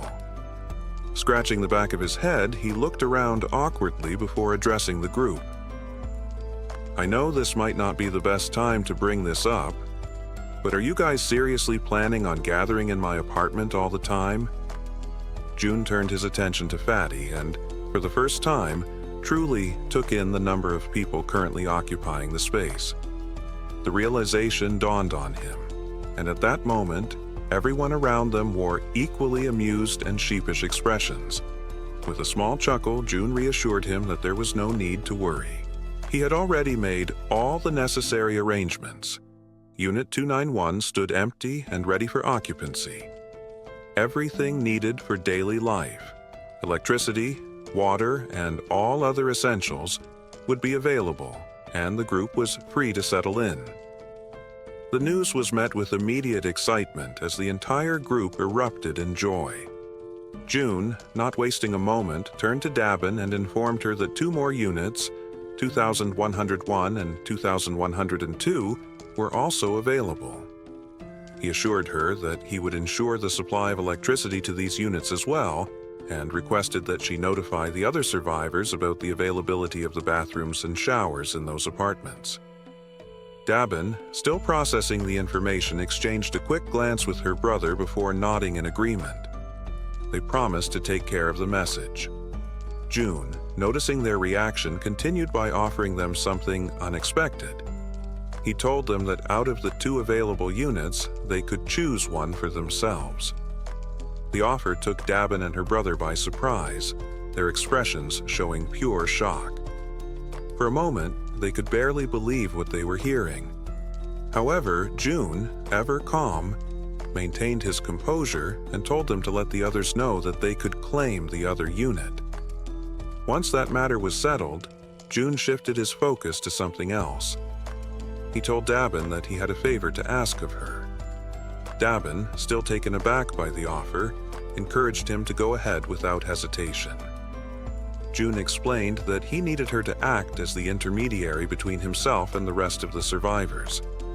As soon as the words left his mouth, Dabin paused, a confused expression crossing her face. She repeated his request, incredulous, "Did you mean messenger?"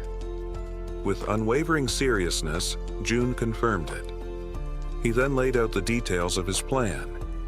He asked Dabin to inform the others that whichever team was able to hunt down 100 goblins the fastest would be rewarded with one of the empty units. But there was more. June emphasized that this was not just about gaining a place to stay. The winning team would also receive crucial supplies, unlimited electricity, running water, gas, and food, ensuring their comfort and survival. And on top of that, he proposed that if the winning team agreed to take in 10 additional survivors, those individuals would also benefit from these same resources. The room grew silent for a moment, the gravity of his proposal sinking in. June could feel the weight of his words pressing down on everyone. It wasn't just a competition, it was a challenge that would change the dynamics of their survival. Then, almost as if anticipating the hesitation that would follow, June added one final note. He told Dabin to make sure to inform everyone that the distribution of these resources might take a little longer depending on the floor of their new residence. As he observed the group's reactions, June realized that from now on, every decision would be like a move in a high-stakes game of strategy. Only those who truly proved their worth would have access to the resources they desperately needed. At that exact moment, a system notification popped up before him. A new quest had appeared, an official mission to hunt down goblins. The quest had a strict time limit of 168 hours, offering only a modest reward in experience points but with a severe penalty for failure: losing access to any shared facilities. A final message appeared before his eyes, the decision clear. Will you accept this quest? Yes or no? After June's efforts, the residents he had helped began taking matters into their own hands, hunting the goblins outside the city walls. Among them was a young man in a red jacket, running for his life as a massive horde of goblins chased after him with relentless fury. His breath came in ragged gasps, and his legs screamed in exhaustion, but there was no stopping now. The goblins were closing in, shrieking in anger, their eyes glowing with an insatiable hunger. The young man's stamina was quickly running out. Regret gnawed at him. He cursed himself for getting into this mess but pushed the thoughts aside, repeating in his mind that he just needed to hang on a little longer. Ahead, he saw it. The door into the parking lot, his last chance for survival. With a final burst of energy, he hurled himself forward, sliding across the ground in a desperate attempt to escape. His body narrowly squeezed through the doorway just as the goblin's claws swiped at him. Gasping for air, he screamed with panic, urging the others to attack now. His voice rang with fear as he warned them that the goblin's ambush was bigger than they had anticipated. A trap. 3 men armed with spears stepped forward, their faces set with grim determination. They nodded, recognizing the effort the man in red had made in luring even more goblins than expected. Without hesitation, the spearmen attacked, their weapons flashing through the air in swift, practiced strikes. Goblins fell one by one as the spears thrust through their bodies, sending the creatures stumbling back or crashing to the ground in a heap. But the goblins were not done yet. Some continued to fight fiercely, pushing forward with reckless fury, their claws slashing and teeth gnashing. The battle was a brutal dance of life and death, but the spearmen had the upper hand.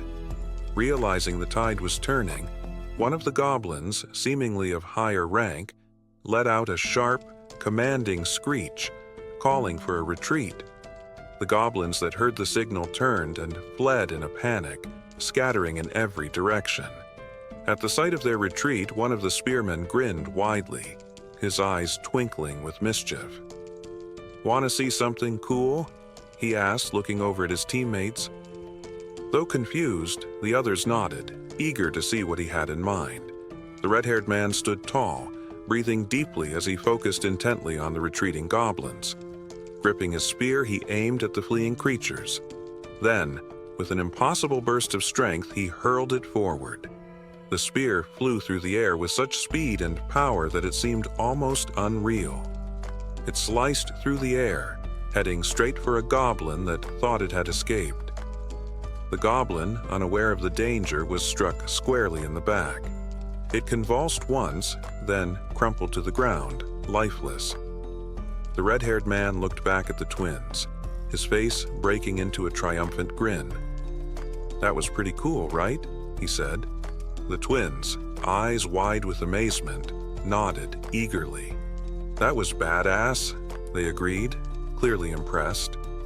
Stretching his arms, the red-haired man casually asked how many goblins each of them had taken down. The twin on the left proudly declared, "I got 22. The twin on the right, with a smug smirk, said, "I got 23. The red-haired man chuckled, clearly pleased with the results. "Well, between the 3 of us, we've killed over 100 goblins.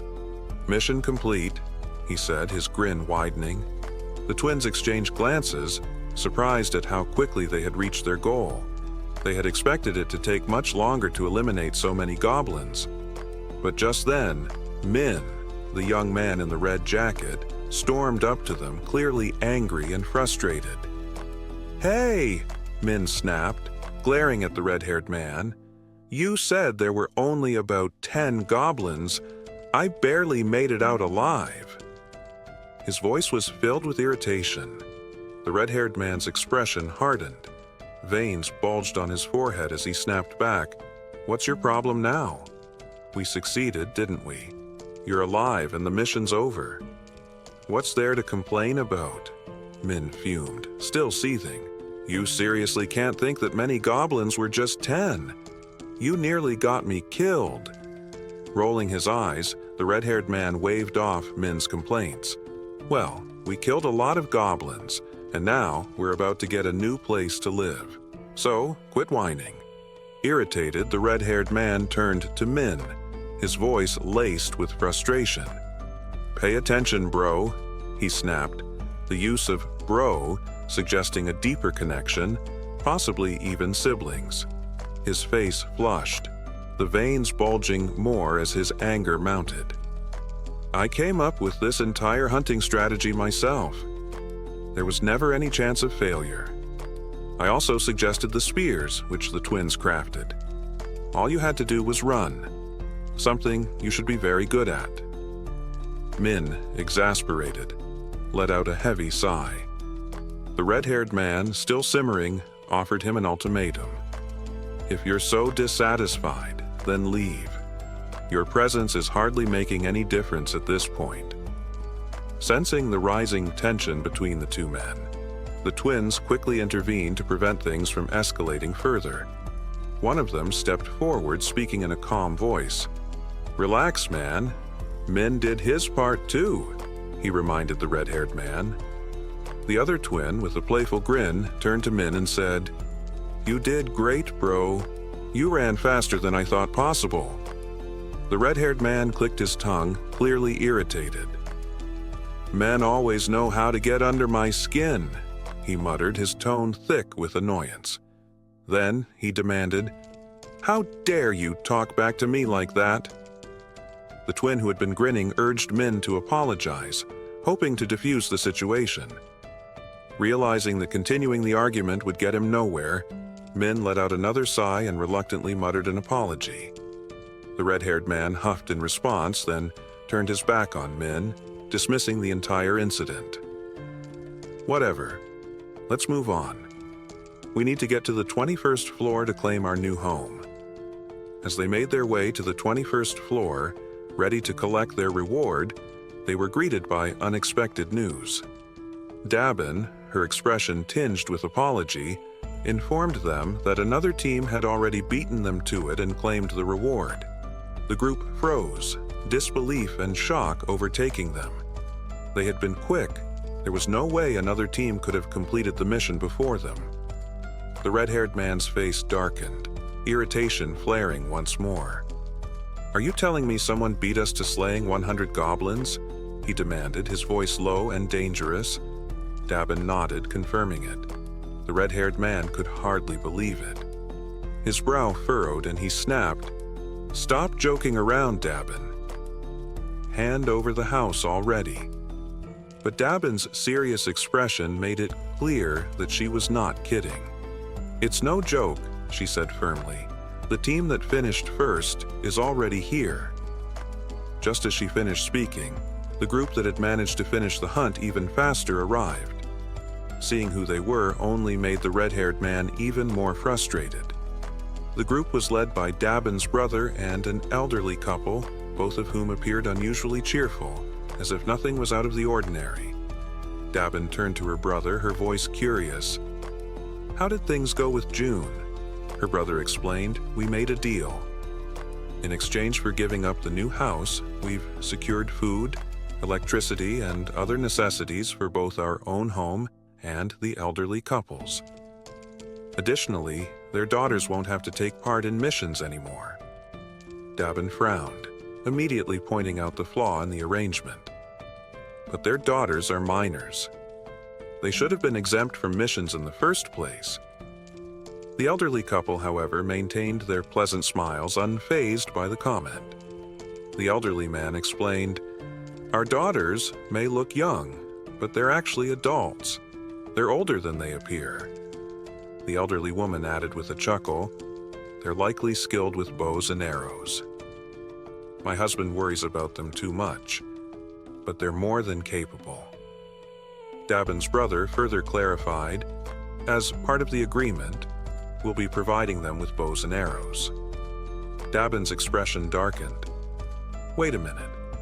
Are they planning to keep hunting goblins?" she asked, her voice laced with suspicion.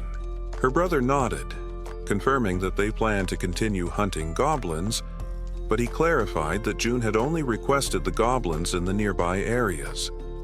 The goblins were relentless, constantly emerging no matter how many were killed, and it was essential to keep their numbers under control.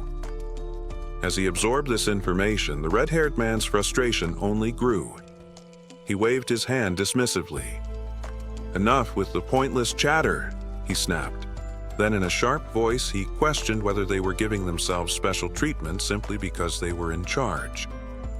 Isn't that a bit unfair to the rest of us? Dabin's brother nodded in agreement.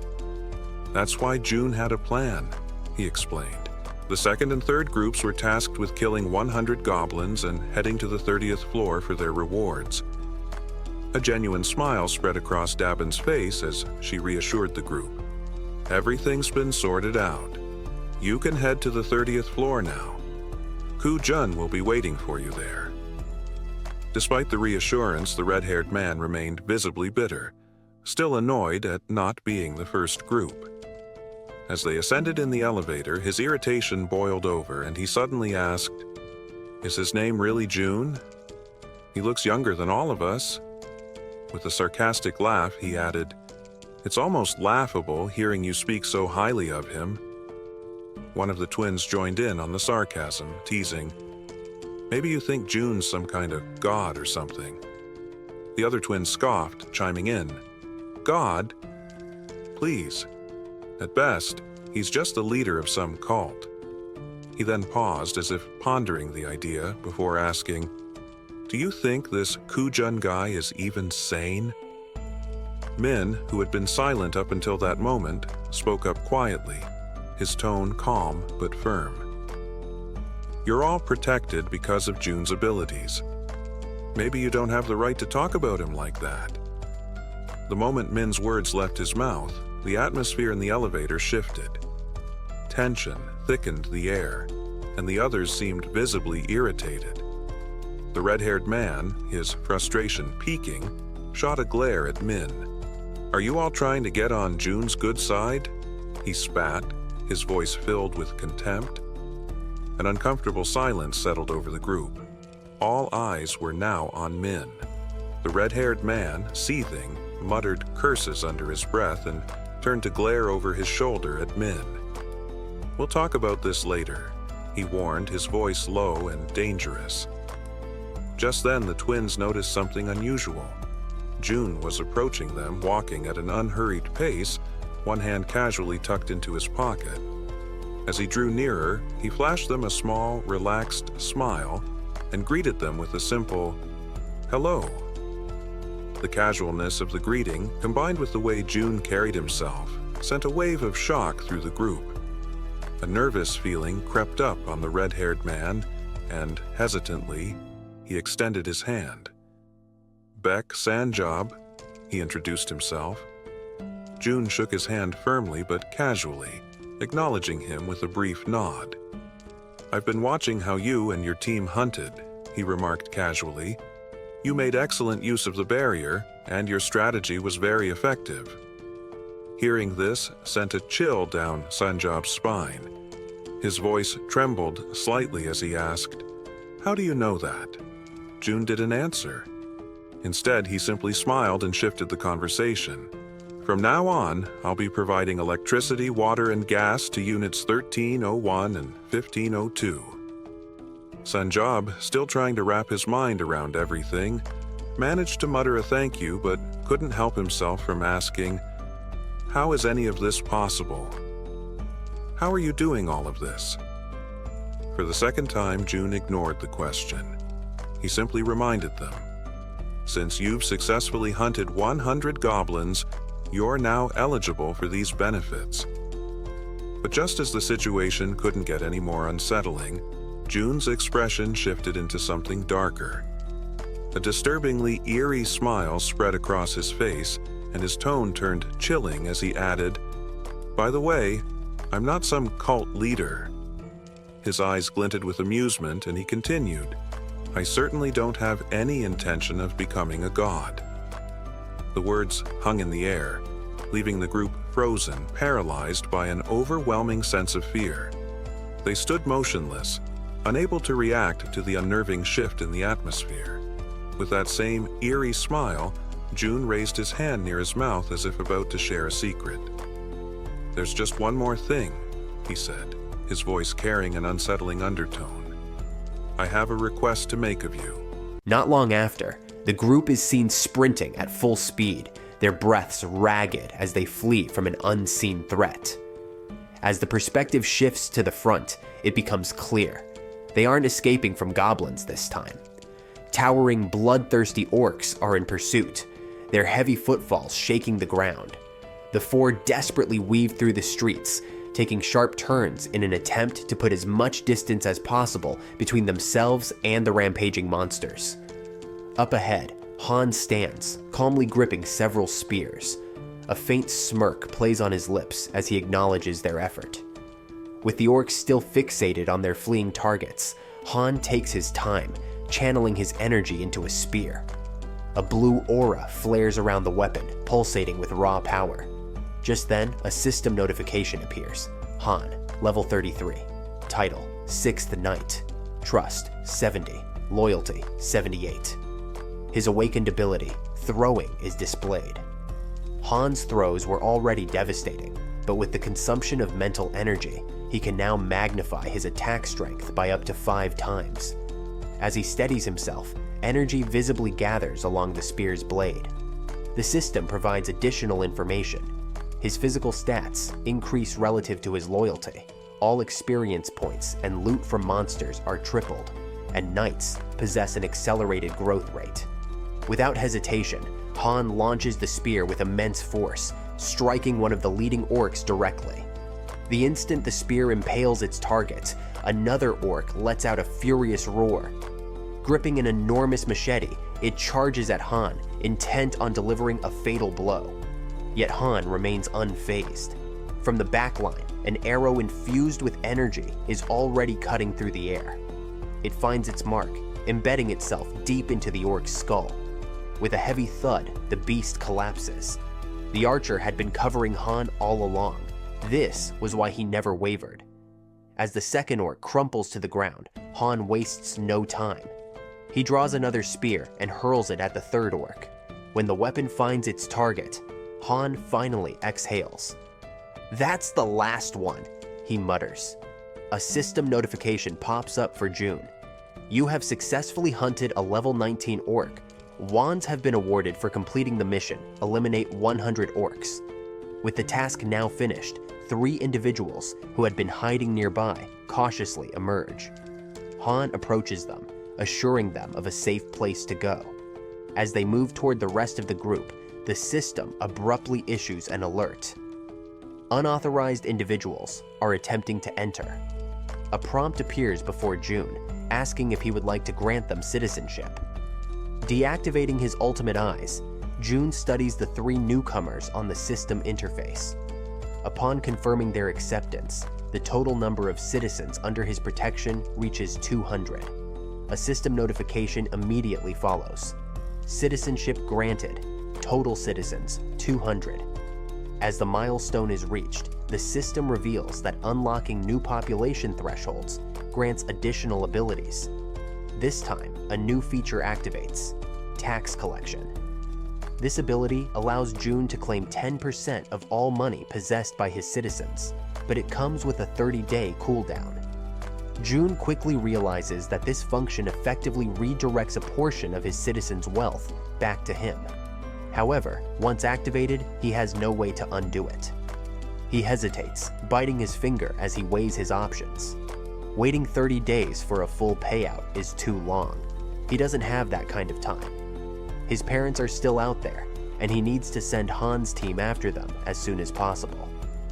Scrolling through the system interface, he makes a decision to redistribute only 30% of the collected funds, treating it as an investment. As soon as he confirms the action, the system issues another update. Tax collection has reached level 10, 3 additional skill points awarded. A sudden, crushing pain grips June's chest, sharp and overwhelming. At the same moment, a deep purple domain expansion surges outward, stretching beyond the confines of the building. The system swiftly generates a notification, its message glowing across the screen, a congratulatory alert. With the activation of this expansion, an official declaration has now been broadcast throughout every part of the apartment complex.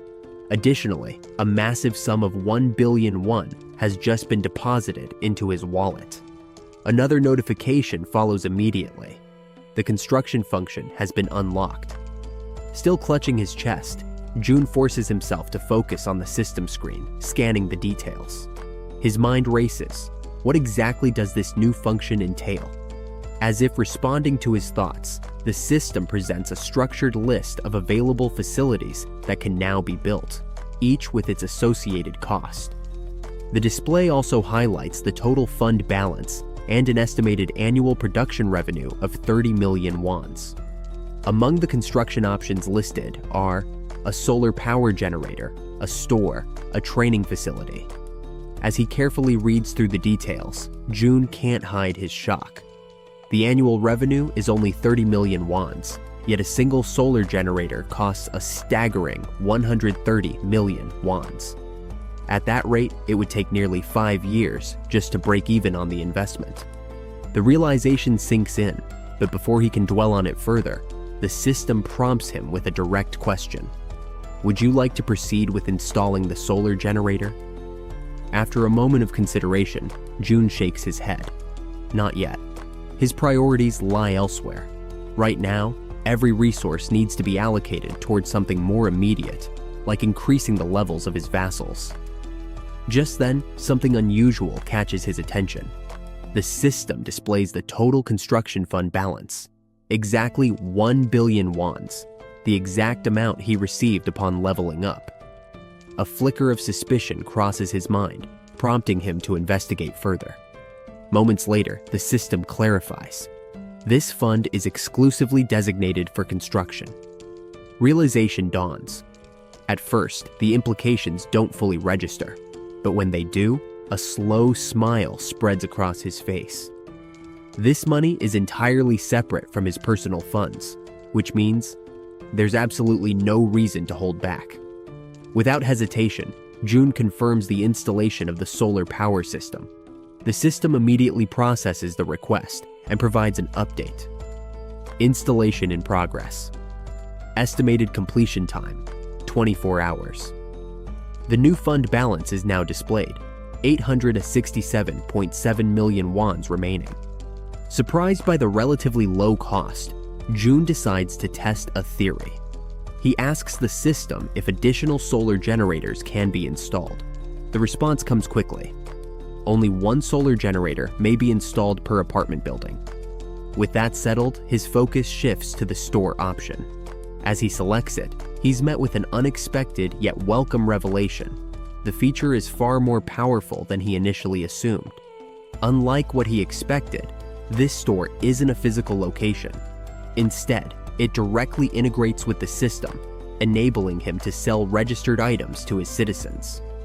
The real game changer, however, is that the system itself handles all production and transactions in real time, as long as funds are available. Up until now, supply distribution had been a frustratingly time-consuming process, with Dabin handling most of the logistics. But with this automated system, citizens will finally be able to purchase items on their own. Even better, Jun has full control over pricing. He quickly realizes that by adjusting the rates strategically, he can further accelerate revenue generation. Wasting no time, he selects Install Store.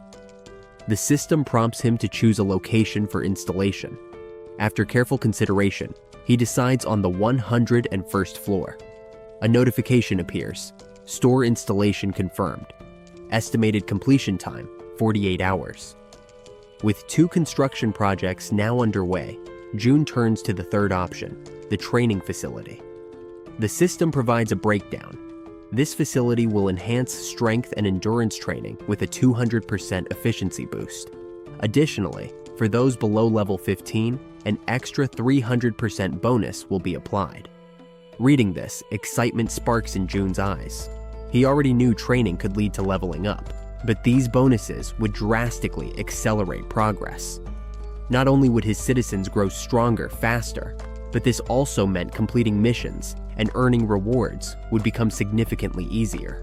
Aside from these upgrades, Jun has also gained 3 skill points. However, what truly catches his attention is a newly unlocked feature, the itemization system. This function allows products to be purchased in various sizes and quantities. Intrigued, he taps the interface to explore the details. Previously, only bundled deals were available, but now individual purchases had become possible.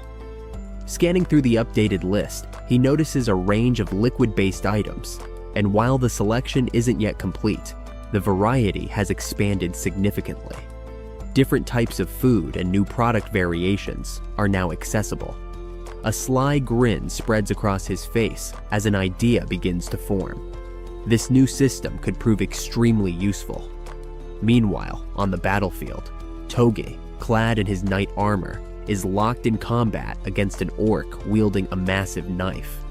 The creature strikes, but Togi's armor absorbs the impact effortlessly, leaving him unscathed. Seizing the opportunity, he counters with a precise and powerful strike, eliminating the orc in an instant. As the battle concludes, he exhales in relief, muttering about how much tougher this fight was than he had expected. From behind, Han calls out, posing a sudden question. What would happen if you threw that halir? Togi glances at the weapon in his hand, realizing he had never even considered the possibility. Han then extends his hand, asking to test something. Curious, Togi hands it over. As soon as Han grips the halir, a familiar blue aura flickers to life around his hands. Concentrating intensely, he takes a deep breath before launching the weapon with all his might. The halir soars through the air at an astonishing speed, disappearing into the distance with immense force. Togi, stunned, watches in disbelief before finally speaking. He had assumed Han was joking when he suggested throwing the weapon, but now it was gone, far beyond their reach. Han, unfazed, crosses his arms. Well, it's thrown now, he says casually, before suggesting that Togi deactivate the weapon's summoning ability and call it back. Only then does Togi grasp Han's intention. Refocusing, he channels his energy, cancels the weapon's summoning, and instantly reactivates it. A new halir materializes in his grip. His initial shock transforms into exhilaration. Turning to Han, he exclaims, "You're a genius!" Han, however, remains modest. "Don't exaggerate," he replies. Just then, the female archer arrives, looking tense. She informs them that they need to move. Her supply of arrows is nearly depleted. However, before she can finish speaking, something unexpected catches her eye. Glancing down, she spots something unusual. Confused, she asks what it is. Right before them, a brand new quiver filled with fresh arrows materializes out of nowhere. It was as if June himself was signaling that the mission must continue. Retreat was not an option. Make sure to like the video if you want more episodes. The moment the arrow materialized before her, the female archer's eyes widened in shock. Without hesitation, she grabbed it, instinct taking over. A notification flickered in June's vision. He could now multitask his skills. The archer swiftly nocked the arrow and let it fly. The projectile tore through the air, striking down an orc in an instant. You have hunted an orc. Level 1. You have gained experience. As the orc collapsed, another message appeared. 2,100,338 has been deposited into the Supreme Being's wallet at home. The system continued its relentless updates. Citizens Kim Ga-young, Ha Dong-jeon, Kang Deoksu, Moon Byung-ho, Yu Heron, and Kim Gaeon-han have completed a mission. 2,332,581 has been spent on mission costs. Citizen Kim Ga-young has leveled up. June's gaze remained fixed on the notifications, deep in thought. As I expected, he mused, it's possible to increase attributes using mission rewards. For the first time in a long while, he felt hope flicker inside him. He calculated the distance from his current location to his home. About 10 kilometers, that would take 3 hours on foot. Determined to move faster, he stepped into the elevator and rode it up to the rooftop. From above, he could see the devastation stretching out into the horizon, a haunting sight. The world was crumbling, and time was slipping away. "I need to hurry," he muttered. His thoughts turned to the missions ahead. Should I start with Ha Dongjian's group? Pulling up the system interface, he analyzed his citizens' stats. Kim Gyeon's profile caught his attention. Trust, 59. Loyalty, 33. Awakened ability, Crow Summoning. At the moment, Jun was utilizing Kim Jaeon's Grade C ability for reconnaissance. It was proving to be quite useful. Shifting his focus, he scanned through the other names. Oh Aeonju and Kim Dejong. First, I need to pair Oh Aeonju with Kim Dejong, the healer, to make this work. However, there was a problem. Unlike Kim Dejong, who was already registered as a follower, Oh Aeonju's loyalty was still too low. The difference between those who had awakened their abilities from the beginning and those who hadn't was overwhelming. I don't have a choice. I'll have to use that method. His thoughts drifted to Oh Aeonju's desperate wish, the only thing keeping her going. She wanted to resurrect her son. But when June attempted to access the system for the resurrection, a sharp notification stopped him. Insufficient funds. "Is it still not time?" he whispered, frustration growing in his chest. There was only one option left. He had to raise the mission difficulty to the maximum. A level 40 monster will be incredibly strong, but the reward will be enormous. Time limit, 24 hours. Penalty, death. He tried again. The system denied his request. Insufficient funds. His teeth clenched. There still wasn't enough. Just then, a system-wide announcement broke through his thoughts. A level 18 orc has been hunted. 2.7 million won has been deposited into your wallet. Jun's pulse quickened. With renewed energy, he opened the mission panel again. This time, he could do it. This time, he could fulfill Oh Aeonju's wish. Assign mission objective. Hunt one level 40 or higher monster. Time limit, 24 hours. Reward, resurrection of the sun for 1 day. Penalty for failure. Death. Do you wish to assign this mission as is? Yes. No. Without hesitation, Jun selected yes. Just then, a desperate shout rang out from outside his room. "Open the gate!" He turned swiftly, unlocking the door. As soon as it slid open, Oh Aeonju burst inside. Her face was pale, her breathing ragged. Tears welled in her eyes as she clutched his arm. "Is it true?" she asked, her voice trembling. Jun met her gaze. "Even with the time limit, it's possible," he assured her. Tears streamed down her face. "Even if it's just for 1 day." Her voice cracked, raw with emotion. "If I can see him again." She broke down, sobbing. And in that moment, Jun knew. This mission was no longer just about survival. It was about restoring hope. A notification popped up in front of Jun's eyes. Oh Aeonju's loyalty has exceeded 30 points. This meant she had finally met the conditions for follower registration. Jun smirked. Things were progressing smoothly. He looked up at the sky, feeling an unfamiliar sense of satisfaction. Everything was moving according to plan. Opening his fountain, he examined the swirling liquid inside, reflecting his own determined gaze. Electricity, water, gas. He had secured control over all three, solidifying his hold over the apartment complex. With these fundamental resources under his command, it truly felt like he was some kind of modern-day mage, bending the world to his will. Then, another notification arrived. Daily store sales have been settled. 320,981 won has been deposited into the Supreme Being's wallet at home. Jun's eyes flickered with interest. He did a quick mental calculation. If 320,000 won was only 20% of the earnings, that meant today's total store sales had exceeded 1.5 million won. He chuckled. The store was turning into an essential part of the kingdom's economy. Activating Supreme Being's Eye, Jun scanned the streets below. Near the entrance of the store, a group of survivors stood in a tense discussion. A young man in a beanie crossed his arms, frowning. How much more do we need to save? Another man flipped through a small notebook. The bow costs 150,000 won. Today, we managed to gather about 10,000 won. So maybe another 2 weeks? The guy in the beanie scoffed. Idiot!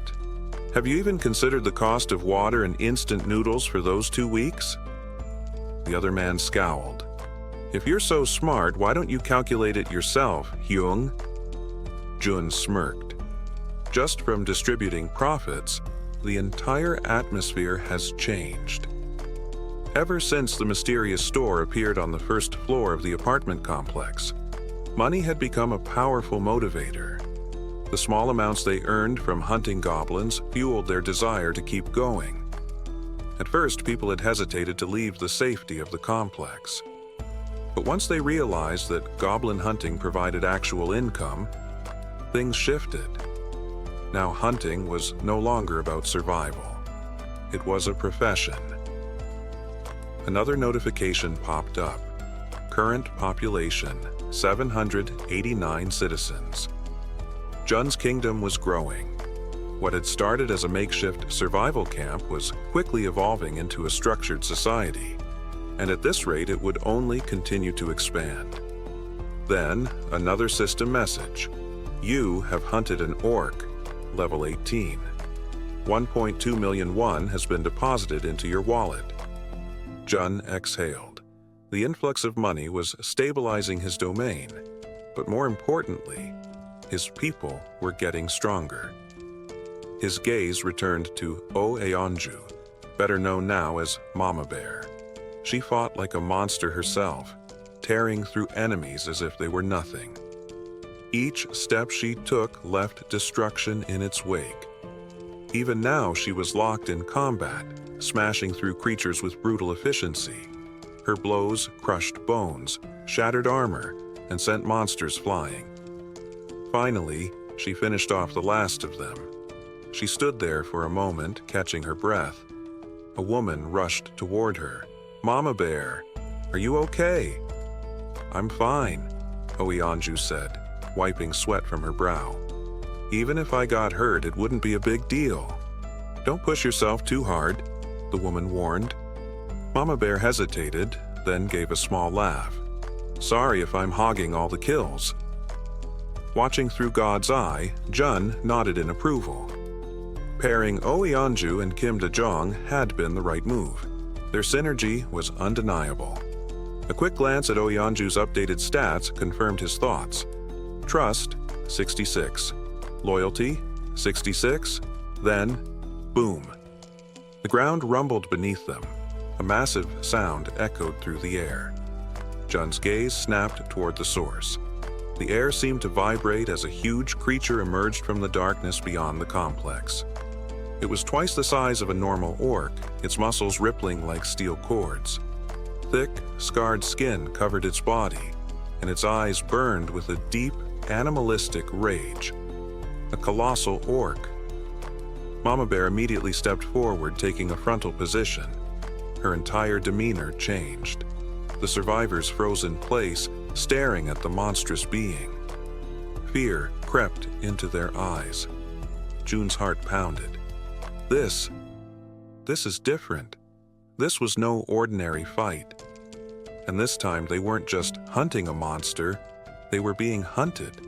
Gripping a colossal club in its massive hands, the towering orc utters a string of guttural words in a language none of them recognize. The sheer presence of the creature radiates danger, but the werebear woman does not waver for even a heartbeat. Without hesitation, she begins her transformation. In the blink of an eye, she fully assumes her beastly form, her powerful frame brimming with raw strength. Golden energy crackles around her as she plants her feet firmly on the ground, positioning herself between the orc and her allies. Ignoring the shouts of warning from the archer and healer behind her, She lunges forward with a deafening roar meant to shake her opponent's resolve. But the orc remains unfazed, meeting her gaze with cold determination. With his club gripped tightly, he shifts into a combative stance, ready to engage her head-on. The moment stretches for barely a second before the werebear woman launches her first attack. The orc reacts instantly, intercepting the blow with his vase weapon. Undeterred, she strikes again, relentless in her assault. Yet, he remains on the defensive, absorbing each hit with practiced skill. Seeing an opportunity, she shifts her approach, attacking from a different angle in an attempt to land a decisive blow. Meanwhile, the archer, eyes locked onto her target, draws back her bowstring. A radiant blue aura pulses around the arrow as she channels her energy into the shot. She watches intently, searching for the perfect moment to strike. A flicker of distraction crosses the orc's face as he parries another of the werebear's attacks. That's her opening. She releases the arrow with pinpoint precision. Noticing the incoming projectile, the werebear woman instinctively retreats a few steps to avoid the strike. The orc, showcasing incredible reflexes, swings his club to deflect the arrow, narrowly, avoiding a direct hit. But in doing so, he leaves himself momentarily vulnerable. Wasting no time, the werebear surges forward, fueled by pure ferocity. With the full force of her massive body behind her charge, she slams into the orc, sending him crashing to the ground. Before he can recover, she bares her razor-sharp fangs. His eyes widen in horror. He knows this is the end. In a single, devastating motion, she delivers the fatal bite, ending his life instantly. A system notification appears before June, informing him that he has successfully hunted a level 28 orc captain. As a result, a significant sum of wands has been deposited into his account. Additionally, the completion of this hunt has triggered a new system function, the ability to construct a forward outpost. The system describes the outpost as resembling a defensive tower, acting as a secondary safe zone beyond the main house. When active, it temporarily provides the same protective influence as the primary base. However, it comes with conditions. A resident of knight rank or higher must live there for it to function, and if an unauthorized person remains inside for more than a day, the structure will self-destruct. Jun's eyes widen in surprise. He hadn't expected to unlock something entirely new. He smirks as he reads further details. The staggering cost of 1.3 billion wands is daunting, but his account balance is more than sufficient. With the orc threat eliminated, investing in this outpost seems like a wise decision. The system also specifies that construction will take 7 full days and requires 3 knight-ranked individuals to maintain it.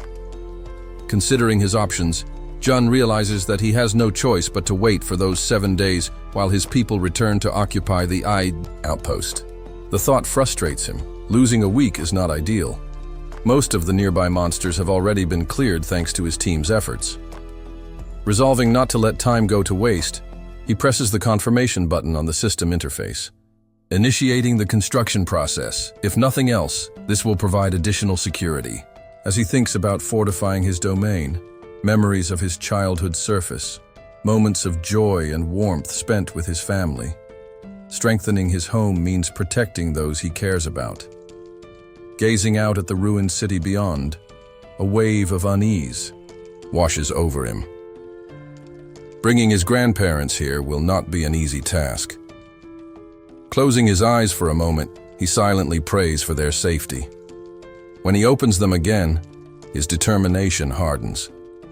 Since he can't afford to waste time, he decides that tomorrow, Hans's team will set out on a rescue mission. The next day arrives, and they find themselves back at the train station. A bespectacled man observes the unfolding battle in utter disbelief. On the front lines, the werebear woman carves through enemies like a force of nature, unstoppable in her rampage. From the sidelines, he watches in shock as she decimates monster after monster with nothing but brute strength. How could one person possibly be this powerful? Then it dawns on him. She isn't just a person. She's a werebear, even. Before Jun's blessing, she had already been formidable. But now she is something else entirely. With each orc she crushes, the bespectacled man can't shake a nagging thought. How in the world did Jun manage to win her over? Not long ago, she had been obsessed with hunting goblins. Had she gained new abilities? His train of thought is interrupted by a sudden system notification. A mission has been issued. A strict 1-hour time limit has been set. They must complete the objective and return home within that window. However, failure comes with no penalty.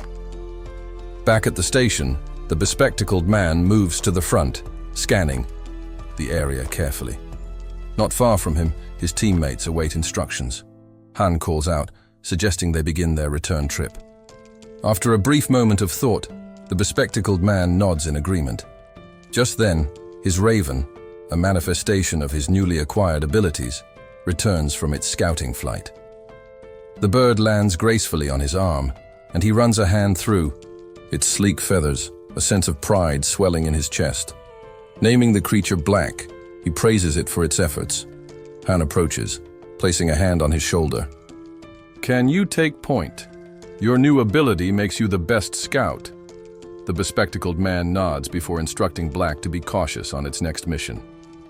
The raven lifts off, its dark eyes gleaming with eerie intelligence as it takes flight. Once more. Soaring high, it glides over the towering ruins, scanning the perimeter. Through their link, the bespectacled man sees everything the bird does, distance proving no obstacle to their connection. Once he processes the information, he turns to Han. "Area's clear," he confirms. Han acknowledges the report with a nod and signals the rest of the group. Moving swiftly, they adopt a formation, the strongest members on the edges, the healer secured in the center. As they march forward, an inexplicable unease settles over the bespectacled man. A subtle sound from behind makes his instincts flare. Whipping around, he searches for the source. A faint rustling, his eyes narrow. Then, he spots it, a small rat scurrying along the path. Not wanting to obstruct the others, he steps onto a platform, distancing himself from the tracks. His team continues ahead, yet the nagging feeling persists. He turns once more, double-checking their surroundings. Then he sees them, gleaming eyes lurking in the shadows. A rat. It moves unnaturally, its tiny body leaping forward, mirroring their movements with eerie precision. It doesn't scurry aimlessly. It follows them, relentless, focused. Its glowing eyes remain locked onto their trail, watching, tracking, and it doesn't stop. A short time later, back at the apartment, Jun lowers his head slightly, his voice carrying a note of humility as he asks for everyone's help. He takes a deep breath and begins explaining his situation, detailing the uncertainty surrounding his family. The group listens in silence, exchanging glances but offering no immediate response. Undeterred, Jun continues. Hondon, after processing the reality of their world, hesitantly asks if Jun's relatives are somewhere within the apartment complex. Jun shakes his head, uncertain. Before he can elaborate, Moon steps forward, his voice cutting through the quiet with unwavering conviction. Without hesitation, he declares that they will help rescue Jun's family. His outburst catches everyone off guard, drawing all eyes to him. Yet instead of arguing, Han simply offers a faint but genuine smile and nods. "We owe it to Jun," Han states, his tone firm. "None of us would have made it this far without him." He then turns directly to Jun. "We'll help, but we need a clear plan." A wave of relief washes over Jun. His lips curve into a small smile as he thanks them, his gratitude genuine. With everyone's attention locked on him, he explains their next course of action. Now that the subway station is clear of orcs, they should follow the tracks leading to the next station, the one closest to his home. Once they exit through exit 2, he will provide further instructions. However, Jun quickly clarifies that he is not asking them to charge forward recklessly. Their goal for now is simply to secure the next station. Bowing his head slightly, he expresses his thanks once more and urges everyone to get some rest. At that moment, the werebear woman steps forward, her voice carrying a hint of curiosity. "Why don't you just use your abilities to bring your family to you?" Jun's expression darkens for a brief second before he exhales. "I've tried." His frustration is evident.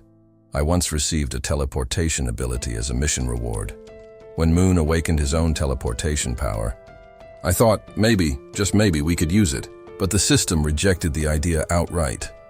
He runs a hand through his hair. "I suspect my family is simply beyond the range of my abilities. If that's the case, even if they die, I won't be able to do anything about it." A heavy silence settles over the room. Despite all the power he has gained, there are still things beyond his control. Meeting the werebear woman's gaze, Jun softens his expression. "But don't worry. I still stand by the promise I made to you." The system chimes, notifying him that her trust in him has increased. She smiles warmly, appreciating his honesty. Jun, in turn, thanks everyone again before urging them to rest. One by one, they disperse for the night. As Han steps away, he pauses, glancing over his shoulder. "You should rest too, Jun." Just then, something flickers in Jun's peripheral vision. His instincts sharpen. The system suddenly alerts him that someone is attempting to enter, and they meet the necessary requirements. "Do you wish to grant them citizenship?" the system asks. Without hesitation, Jun activates his ultimate eyes ability and approves the request. The name of the individual appears on his interface, Yene, a level 31 awakened being with the ability Queen of Rats. His eyes widen in shock. A wave of disbelief crashes over him. The new citizen is a rat. 1 hour earlier, within the dimly lit subway station, a lone rat had been observing the group from the shadows. It watched as these strange beings effortlessly wiped out the orcs, something that should have been impossible. Were they truly just humans? Or was there something more? As the group ascended the stairs, the rat debated its next move. Curiosity gnawed at its thoughts. Perhaps it would be wise to follow them, to see where they were headed. Decision made, it scurried after them, staying just out of sight. Emerging from the station into the ruined streets, the rat's ears twitched. Laughter, voices, unmistakable sounds of life. The creature froze, its tiny mind struggling to comprehend what it was seeing. Children, playing. It was an impossible sight in a world consumed by devastation. Its gaze then shifted to the only standing building in the area. Intact, untouched. A fortress in a crumbling world. What was this place? Driven by curiosity, the rat approached, leaping toward the entrance. Thunk. Pain shot through its tiny head as it collided with an invisible barrier. A dull ache throbbed through its skull, and a lump immediately formed. The rat let out a pitiful squeak, rubbing its sore head in confusion. A system message hovered before its eyes. "Entry prohibited." The rat tilted its head. Another window popped up. "Do you wish to acquire citizenship?" Muttering irritably, the rat barely hesitated before selecting yes. It figured the system wouldn't actually allow such a thing. After all, it was just a rat. But then, citizenship granted. The rat blinked. Wait, what? Excitement surged through its tiny body. It clenched its small paws into fists and raised them triumphantly. Was this real? Had it just succeeded? Tentatively, it stepped forward, and this time, nothing stopped it. It was inside. The celebration was short-lived. The moment the rat scurried in, chaos erupted. Screams filled the air. "Rat!" People panicked. Feet stomped in its direction. A group of humans attempted to crush it on sight. The rat barely dodged the onslaught, twisting and leaping frantically to avoid being squashed. One wrong step. It lost balance, tumbled forward, and rolled straight into another room, a training facility. The rat barely had time to process its surroundings before its tiny jaw dropped. Han and Togi were lifting heavy dumbbells, their muscles straining under the weight. Moon and the bespectacled man were performing bench presses. The archer and the poison-wielding woman worked out across the room, while the healer and the werebear woman took turns at the lat pull-down machine. Astonished, the rat could only stare. What was this place? Elsewhere. A woman clutched her head, gritting her teeth as a searing pain pulsed through her skull. She had been in the subway station earlier. Now her mind was foggy, her thoughts scattered. Then, through the pain, something twisted in her expression. A slow smile, followed by a quiet, unsettling chuckle. This was an opportunity. Her fingers curled into fists, nails biting into her palm. She had found a way to survive. But getting there, that was the real challenge. Her eyes flickered toward the subway tunnel. It was the only path. A monster lurked there, an obstacle between her and salvation. Instead of despairing, she straightened, her grin sharpening. There was nowhere in this world she couldn't reach. With a simple thought, a swarm of rats emerged from the darkness, filling the space around her. A system notification flashed before him. He had successfully hunted a trained level 2 rat, earning a small amount of XP. That confirmed it. The woman's ability, Queen of Rats, allowed her to command any rat she encountered, binding them to her will and sharing their senses. June's mind raced. If she could control a rat remotely, she must be observing him even now. Without hesitation, he activated Ultimate Eyes. Someone with an awakened TR ability had approached of their own accord, meaning he had to acknowledge them no matter the circumstances. He scanned the apartment, methodically checking each room, but found no trace of her. Expanding his search, he peered outside. Still nothing. Considering his options, he contemplated summoning her through a mission.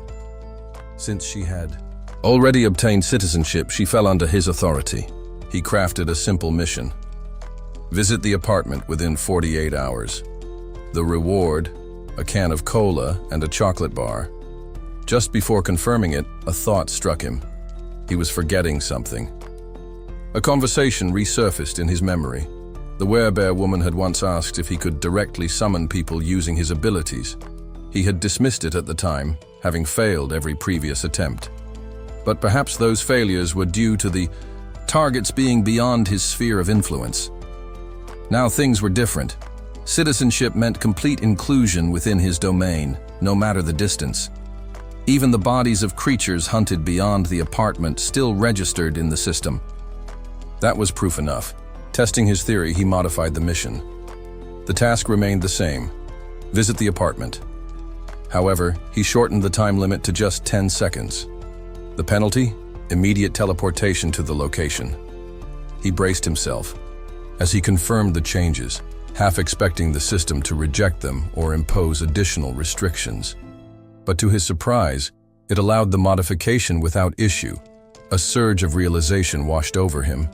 If this worked, if he could forcibly summon just one person, then he could do the same for his family when the time came.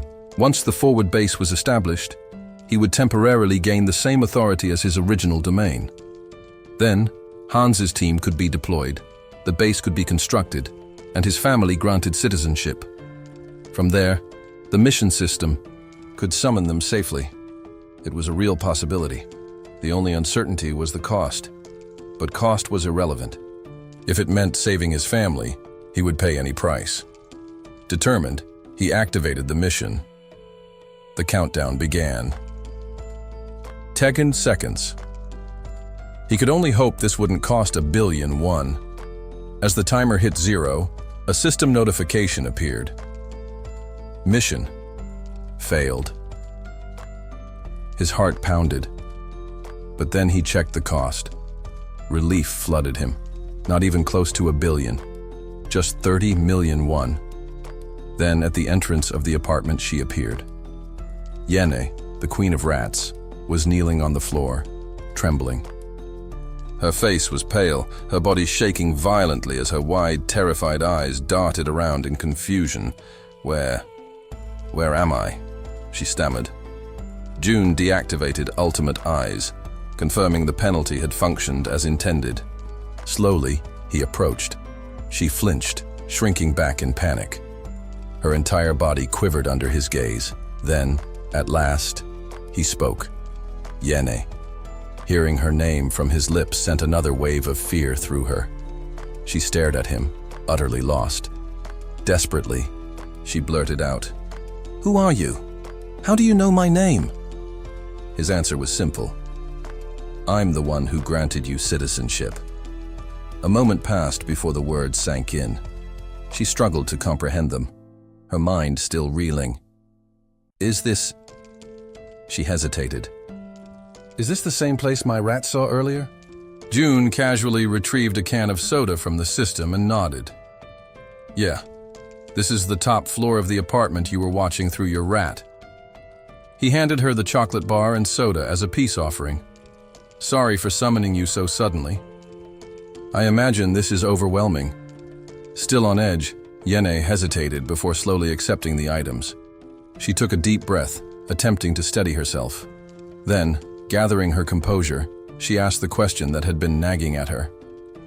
You were the one who pulled me here?" June nodded.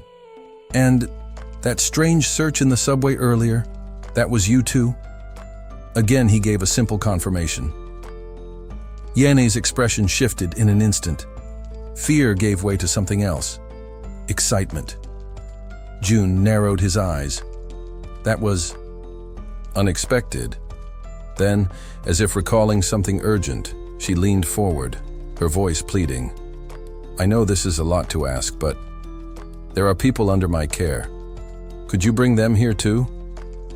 She clenched her fists, her determination clear. "I tried to do it myself," she continued, "but it's too difficult. Bringing everyone here is nearly impossible on my own." She had been on the verge of risking everything to make this happen. June, keeping his composure, looked at her calmly and asked, "How many people?" Without hesitation, Eugene responded, 35. The number caught him off guard. He hadn't expected her to have so many people depending on her. With a quiet sigh, he shook his head and apologized. "That's difficult." Eugene's expression tightened. "Why?" she asked, her voice urgent. His response was blunt. "Because I don't have the power to bring that many." Her breath hitched. Panic flooded her face as she grabbed onto his clothes, her fingers trembling. Desperation filled her voice. "My mother and my sister are among them. Please, I'll do anything to save them." June studied her carefully. Her fear, her resolve, it was all real. He nodded slowly. "Give me a moment to think." His mind raced. Then something clicked. Eugene had gained citizenship without directly interacting with him. The system had recognized her rat as an extension of herself. If that logic held, perhaps he could make this work. A system window materialized in front of him, displaying Eugene's stats. Trust level, 37. Level, 31. Her trust in him had already grown.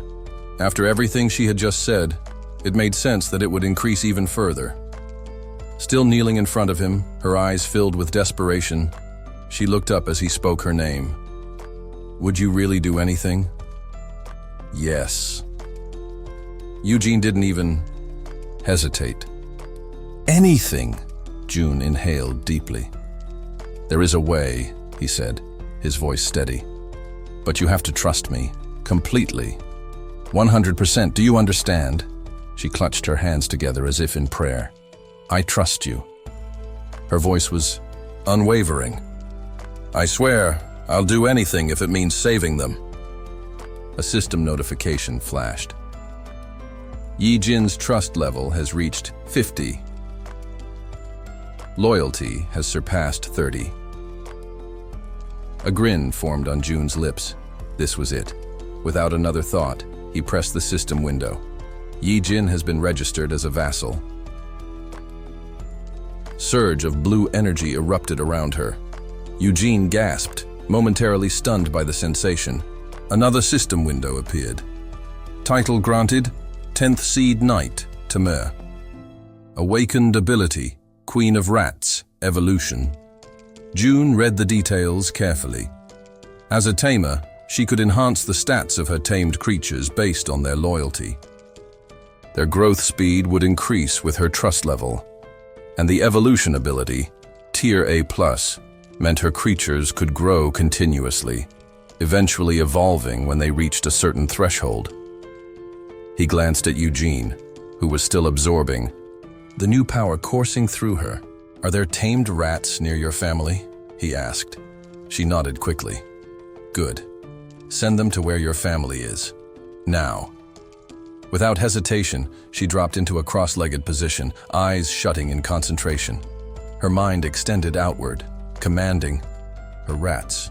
June didn't waste a second. Activating. Ultimate eyes. His vision expanded, shifting. He was no longer looking through his own eyes. Instead, he saw through the eyes of one of her rats. The system registered it as an extension of Eugene herself. A window appeared. T-Mouse, Level 2. The rats scurried forward, stopping in front of a cluster of people. Their gazes fixed on it, recognition flashing across their faces. Whispers spread. "Is this one of Yi Jin's rats?" Then, something extraordinary happened. A system window materialized above the rat. The sight left them frozen. And then, out of nowhere, supplies began to appear. Food, water, essentials, all manifesting in front of them. The people stared, stunned into silence. Someone finally murmured, "Was this Yi Jin's doing?" Another notification appeared. Yi Jin's trust level has skyrocketed. June smirked as he watched. This was exactly what he had planned, but something else dawned on him. The combination of Yi Jin's ability and his ultimate eyes was perfect. The tens of thousands of rats lurking in the sewers, they weren't just her tamed creatures anymore. They were now his eyes. His smirk widened. This was insane. He had just acquired the ultimate scout.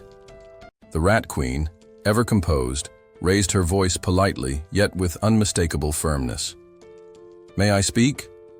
Her eyes locked with June's, and without waiting long, she asked, "Is the place you're referring to the one near the coast?" Jun nodded, confirming her suspicion. "Yes," he said, a realization dawning on him as he spoke. That area, near the beach, was exactly where Yene had gone. The Nambuan Dong district. And coincidentally, that was also where his family's home was located. Surge of clarity rushed through him. Unlike Han's group, still fumbling through unfamiliar terrain, Yene was already there. She held the advantage. All she needed was a single rat, just one, and she could confirm whether his family was still alive. With her unique abilities, even delivering supplies wouldn't be difficult. After he laid out his plan, Eugene's lips curled into a smile, confidence lighting up her face. "You can leave it to me," she said reassuringly. At that very moment, the system chimed in. Her loyalty and trust values had both increased. Wasting no time, Jun asked eagerly, "Can you leave right now?" Still playing absent-mindedly with one of her rats. Eugene tilted her head slightly and answered without pause, "Of course." Jun leaned forward slightly. "Can you follow the subway tracks on your way?" That made her pause. The playful glint in her eye dimmed. "You're serious?" she asked. He nodded. "I want to use that route later for the rescue. It's the most direct path." What happened next caught him completely off guard. Her demeanor changed in an instant, her expression darkening, panic blooming across her face. "No," she said sharply. "That won't work." Jun blinked, startled by her sudden alarm. "Why not?" he asked, confused. She swallowed hard, visibly disturbed. "There's something living in the Kamayan station," she murmured. A monster?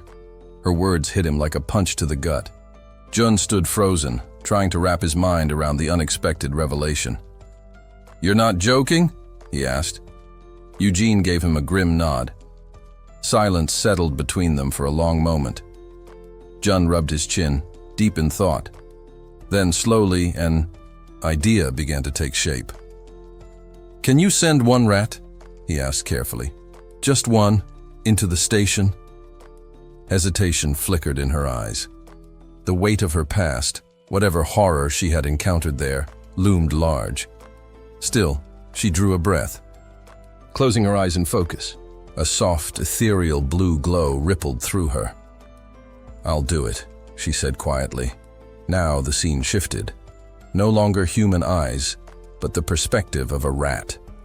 The tiny creature skittered through the hollow, echoing tunnels of the subway, the cold air thick with dust and silence. It stopped abruptly. Ahead, something stirred.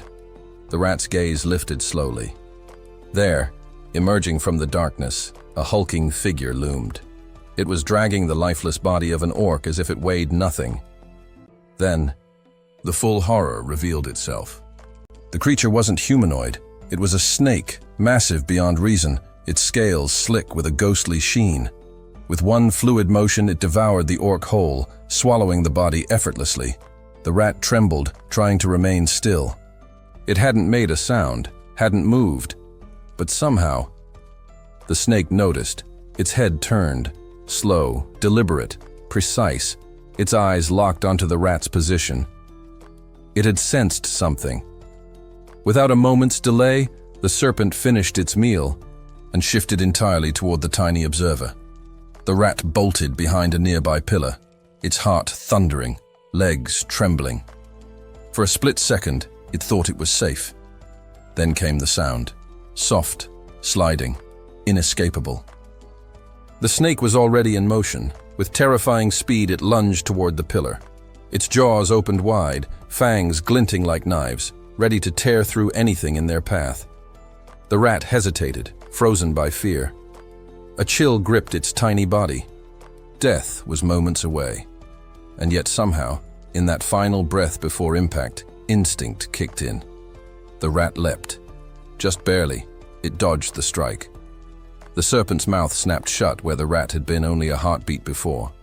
Now, there was only one thought left in the creature's mind. Run, run, or die. The serpent would not stop. With terrifying persistence, it pursued the rat, each movement more menacing than the last. Just when it seemed there was no escape, the enormous creature paused, only for a moment. But a moment was all the rat needed to bolt, vanishing into the shadows in a desperate bid for survival. Back in the apartment, Jun watched in absolute silence, his ultimate eye's ability fully engaged. The sheer size and force of the snake made his pulse quicken. Judging by its aura alone, he guessed it was easily above level 40, maybe even stronger. Behind him, Eugene's voice quivered slightly. "Did you see that thing?" she asked, though she didn't wait for a reply. "This is exactly why Kamayan Station is out of the question. We can't go there." Without missing a beat, she offered. A new suggestion: skip the station entirely and aim for the next one. She had witnessed the strength of Jun's allies and was confident they could reach the next checkpoint without too much trouble. Jun considered her words. It didn't take long for him to nod in agreement. "You're right, that's a solid plan," he said with a small smile. Then, turning more serious, he added, "Head to Unit 2701. That'll be your new base. But you'll need to do some cleaning up first." Yenny accepted the instructions with a respectful nod. She rose to her feet and gave him a grateful look. "Understood. I'll go now," she said, already turning to leave. "Be careful out there," Jun reminded her gently. As she disappeared down the hallway, Jun sat quietly for a moment, deep in thought. Strangely enough, had he been alone, this might have been the exact plan he would have come up with. A faint smile tugged at his lips. Somehow she was always one step ahead. Snapping out of it, he opened the system interface and gave the next command. Install solar power generators. A confirmation message blinked on the screen. Installation will take 24 hours.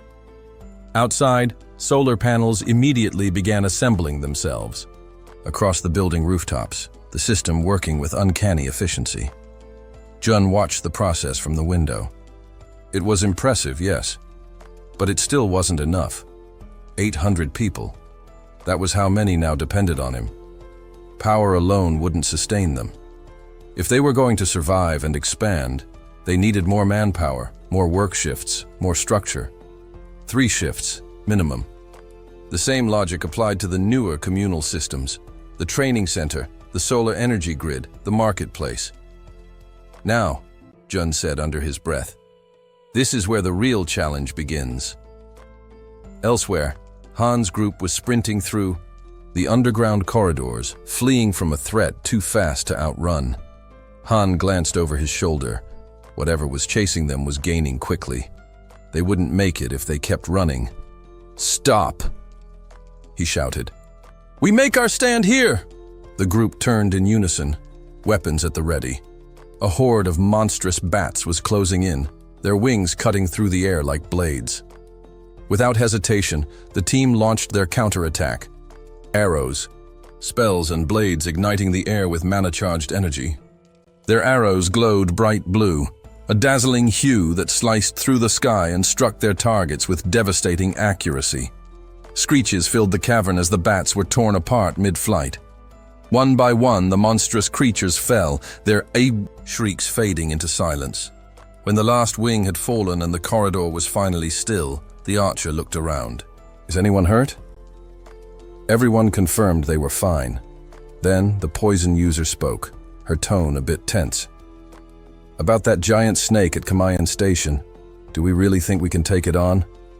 The archer didn't hesitate. We'll be fine. If anything goes wrong, Jun can pull us back to the apartment instantly. Realizing she was being overly cautious, the poison user let out a small breath. Right. I guess I'm just overthinking. Han smiled and placed a hand on her shoulder. Don't worry so much. Jun's got eyes on us. We're not alone. He gave the order to keep moving. Eventually, they reached the outskirts of the station. What greeted them froze their blood. The ground was littered with mutilated bodies, goblins and orcs, torn apart as if by a hurricane of claws and fangs. A derailed train car lay twisted off the tracks, its metal frame crumpled like paper. The poison user clutched her mouth, turning pale. God, she whispered, barely keeping her stomach down. Han ordered the others forward while she composed herself. They proceeded slowly now, hyper-alert. Every sound felt like a threat. Then it came, the low, unmistakable hiss of a serpent. Han's instincts kicked in hard. Stop! Everyone freeze! The tension thickened like fog. At the front, Han's eyes widened in terror. From the darkness slithered a monstrous snake, its scales gleaming with deep violet hues, its golden eyes fixed on them with deadly intent. It was massive, far larger than even Jun had described. A crushing silence fell over the group. Adrenaline surged. Not one of them could move. Not yet. Toji was the first to break. How the hell are we supposed to fight that? The answer was obvious. The only chance they had was to run, and pray it wasn't already too late. Panic seized the group as they stood frozen, minds racing for any chance of survival. The air felt heavier, charged with something lethal, something unseen but fast. Approaching. Despite the chill of fear crawling up his spine, Han didn't hesitate. Acting on pure instinct, he grabbed the archer beside him, her body stiff with shock, and shielded her with his own. Down! He barked, voice cutting through the panic like a blade. Everyone, get down now! No one questioned him. The urgency in his voice snapped them into motion. In unison, the team dropped to the ground, pressing themselves flat against the filthy metro floor. A heartbeat later, the world above them screamed. A flurry of vicious strikes tore through the space they had just occupied. Blades of air, too fast to see, sliced overhead with shrill, whistling violence. The walls around them shuddered and cracked from the force of the invisible onslaught, chunks of concrete exploding from the impact. They couldn't see the attack. They could only feel it pass and hear the aftermath. Then came the chime. A cold, mechanical tone echoed in each of their minds, followed by the flicker of a system notification projected before their eyes. New party. Quest activated. Target: eliminate the giant serpent. Time limit: 10 minutes.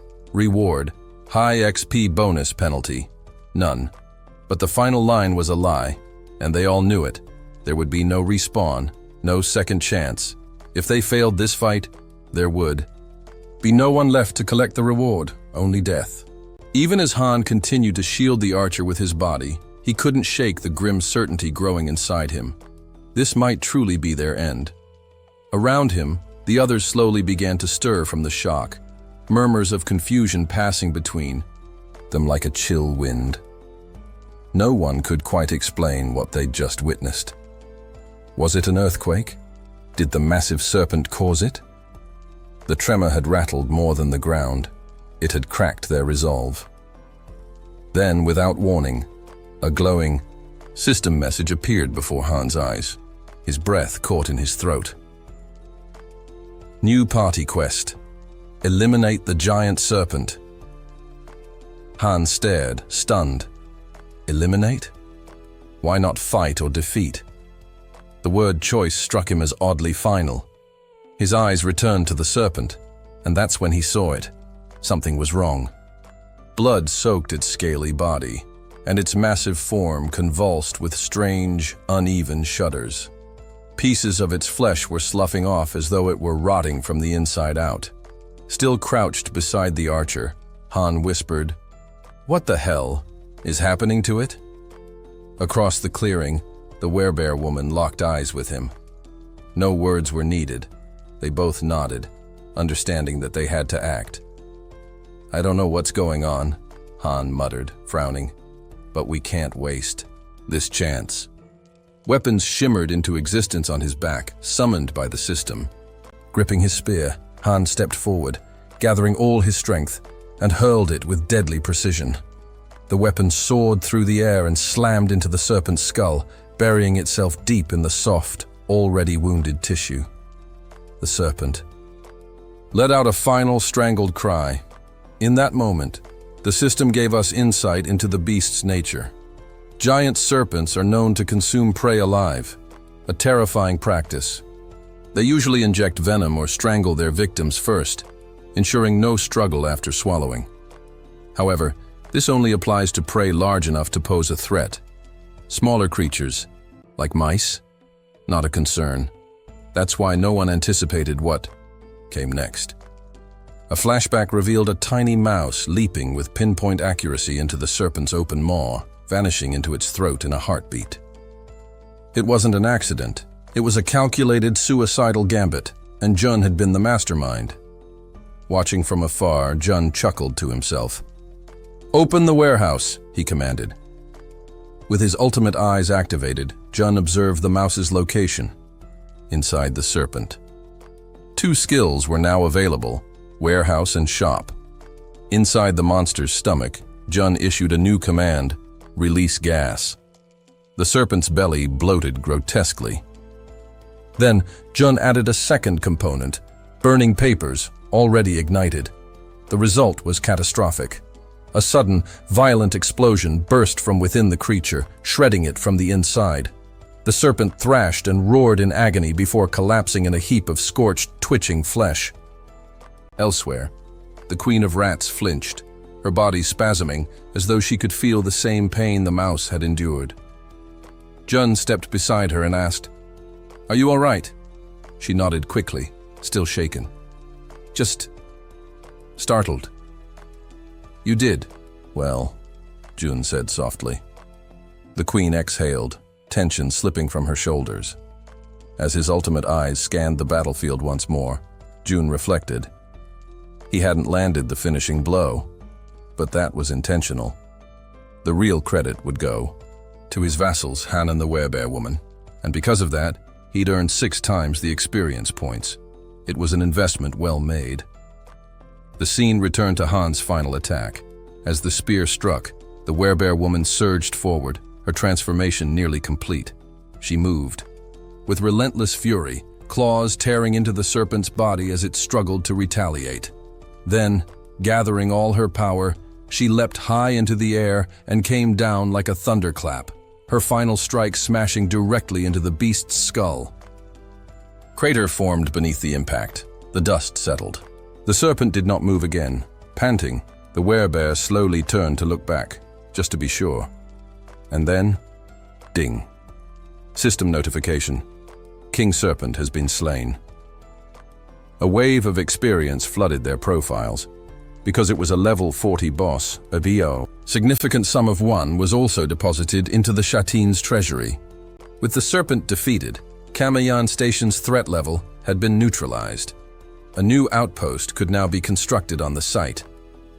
More notifications began flooding in. Several skills had leveled up. Among them, Domestic Domain Declaration had reached level 15, granting June 3 additional skill points. As always, each advancement came at a cost. June clutched his chest as the familiar piercing pain returned. His domain expanded outward, stretching to claim new land, inch by inch. The system issued another prompt. A suitable being has been discovered that meets the requirements for citizenship. Grant citizenship? Still gripping his ribs, John gave the command. Granted. Citizenship granted. Total population, $1,000. With the population now at 4 digits, a new passive perk unlocked across the board. All citizens have gained the skill. Base salary. John exhaled shakily. 1,000 citizens, 1,000 loyal subordinates, and the game had only just begun. A new notification blinked before June's eyes. A passive ability named Base Salary had just been activated. Its effect startling. Grants all citizens a 100% bonus to experience and earnings. June blinked, stunned. Was this real? Curious, he immediately pulled up the status window of one of his citizens. There it was, clear as day, a full 100% increase in both XP gain and profit. He stared at the numbers, then leaned back, letting the information sink in. It was far more powerful than it first appeared. Even if he set their share of the profits to 0, the system still rewarded them. The bonus remained intact, unwavering. It dawned on him then, this wasn't just a reward system. It was a morale engine, something that encouraged loyalty without needing full transparency. But before Jun could get lost in his analysis, a soft voice broke his focus. It was the Queen of Rats. She stepped forward gently, her expression polite yet hopeful. "Forgive the timing," she said. "But is there any chance you could bring my people to that place as well?" Jun paused, letting the question hang in the air. Then a small smile touched his lips. "Of course," he replied warmly. "I'll make sure of it." Her eyes lit up instantly. She raised her hands near her face in delighted disbelief, cheeks tinged with pink as she tried to suppress the sheer joy bubbling within her. Jun then asked, "Can you still guide them with another rat?" Now energized and confident, she nodded. "Yes, I'm ready. I can do it again. No problem." "Great. I'll inform the others to follow its lead," he said. "You guide from here." Back at the metro station, the massive corpse of the slain serpent remained coiled across the broken floor. Its lifeless form loomed like a monument to the group's earlier struggle. Then, from the shadows, a small mouse emerged, quick, alert, and carrying purpose in its tiny steps. It was their new guide. The group, standing at the edges of the scene, watched it scurry forward. One by one, they began to follow, careful not to drift too far from their unlikely scout. They stepped past pools of blood and bodies of fallen monsters, weaving through the remnants of battle. Han, trailing behind, struggled to process what he was seeing. The werebear woman glanced at him. "You all right?" she asked. "Was this your group's doing?" Han quickly shook his head. "No, not us," he replied, then turned the question back at her. She shrugged. "Same here. When I arrived, it was already like this." A brief silence passed between them before a chilling thought surfaced. Someone or something else had wiped out this orc territory. And whatever it wasn't part of their group. They moved on, stepping over shattered weapons and twisted bodies. Blood painted the path ahead. The air still hung heavy with the scent of battle. Han finally spoke again. "The giant serpents. Gone. That was our biggest threat." "Maybe," the archer chimed in, eyes scanning the shadows. "But don't let your guard down. We don't know what else is out there." Just then, the mouse leading them paused. It turned around, squeaked loudly, and waved its little paws as if to say, "Come on, keep moving." Toji raised an eyebrow, amused. "That rodent's got personality." Moon tilted her head, curious. "Is this part of June's skill set?" They kept moving, the mouse confidently guiding them deeper into unknown territory. Meanwhile, Jun observed everything from afar. His gaze swept over the group as they followed the tiny guide through the ruin-strewn landscape. So far, no additional threats had appeared. The area seemed stable. Then, his attention shifted to a glowing notification in the corner of his vision. 3 skill points were now available for use. A passive ability, base salary, was now fully active. And in that moment, Jun realized his influence was only just beginning to take shape. Jun stared at the system message glowing in front of him, a flicker of anticipation lighting up his eyes. Now came the question, where to invest his newly acquired points? With his territory recently expanding, the decision was clear. He needed to enhance his ultimate eyes, a skill that had already proven invaluable, especially when combined with the Queen of Rat's unique abilities. Without hesitation, he issued the upgrade command. The effect was immediate and agonizing. Unlike the familiar sting in his chest from previous skill enhancements, this time a violent, skull-splitting headache crashed down on him like a tidal wave. He clutched his head, gritting his teeth as waves of pain tore through his mind. When the torment finally eased, Jun opened his eyes, and everything looked different. The upgraded skill allowed him to perceive more than ever before. Over each monster's head, detailed data floated. Levels, yes, but also height, behavior, patterns, intelligence ratings, and individual traits that made each creature unique. It was as if the world had opened a new layer, revealing all its secrets at once. He nodded to himself, reassured. This was worth the pain. If he wanted to assign appropriate quests to the right people and minimize resurrection costs, he needed this power. Knowing the enemy's strength ahead of time could mean the difference between victory and disaster. Still riding the high of his successful upgrade, Jun turned to his next priority, dignity maintenance.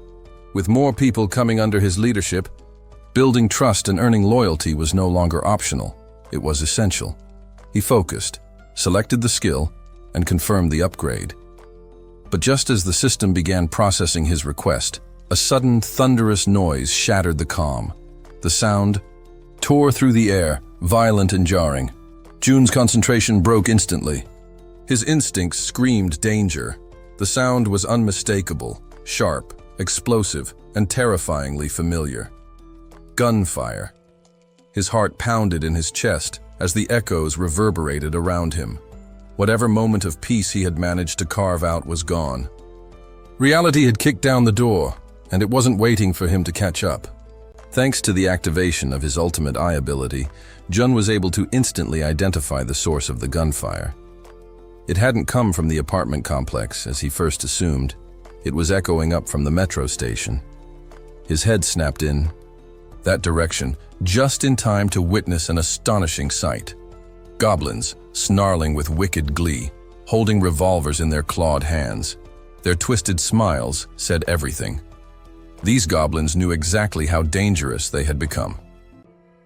Jun's mind reeled. Goblins, primitive, savage creatures, now armed with firearms? That alone defied every expectation. But it wasn't just one or two. A full squad of them were firing recklessly into the crowds, bullets ricocheting through the underground corridors, sending commuters screaming and scrambling for safety. Han and his team had battled monsters, beasts, and even dungeon bosses. But this was something else entirely. The speed at which the threat escalated left no room for hesitation. Without missing a beat, Han shouted a command, his voice cutting through the chaos. "Take cover! Now!" The group scattered behind pillars, benches, and vending machines, anything that could provide a shred of protection. The sound of gunfire thundered on, drowning out everything else. Peering from behind a concrete column, the archer's hands trembled. "How the hell did goblins get guns?" she whispered, disbelief in her voice. Han, crouched beside her, narrowed his eyes. "I don't know," he muttered grimly. "But we can't engage them head on. Not like this." Then a glint of hope sparked in his eyes. Moon, their trump card. With a fierce glare and jaw clenched, Moon activated his teleportation ability. He vanished from behind cover and reappeared in the midst of the armed goblins, silent and sudden. His spear glinted once in the dim metro light before it pierced cleanly through the back of the nearest goblin. The creature let out a dying shriek as it collapsed. The others turned, startled, but it was too late. Moon, eyes burning with purpose, unleashed a brutal flurry of close-range attacks. His movements were fluid, efficient, merciless. Each goblin that lunged toward him lost its head within seconds. Blood sprayed across the platform like dark mist, but Moon didn't flinch. He was a whirlwind of death among the chaos. From a distance, more goblins raised their revolvers, lining up their shots at the lone warrior.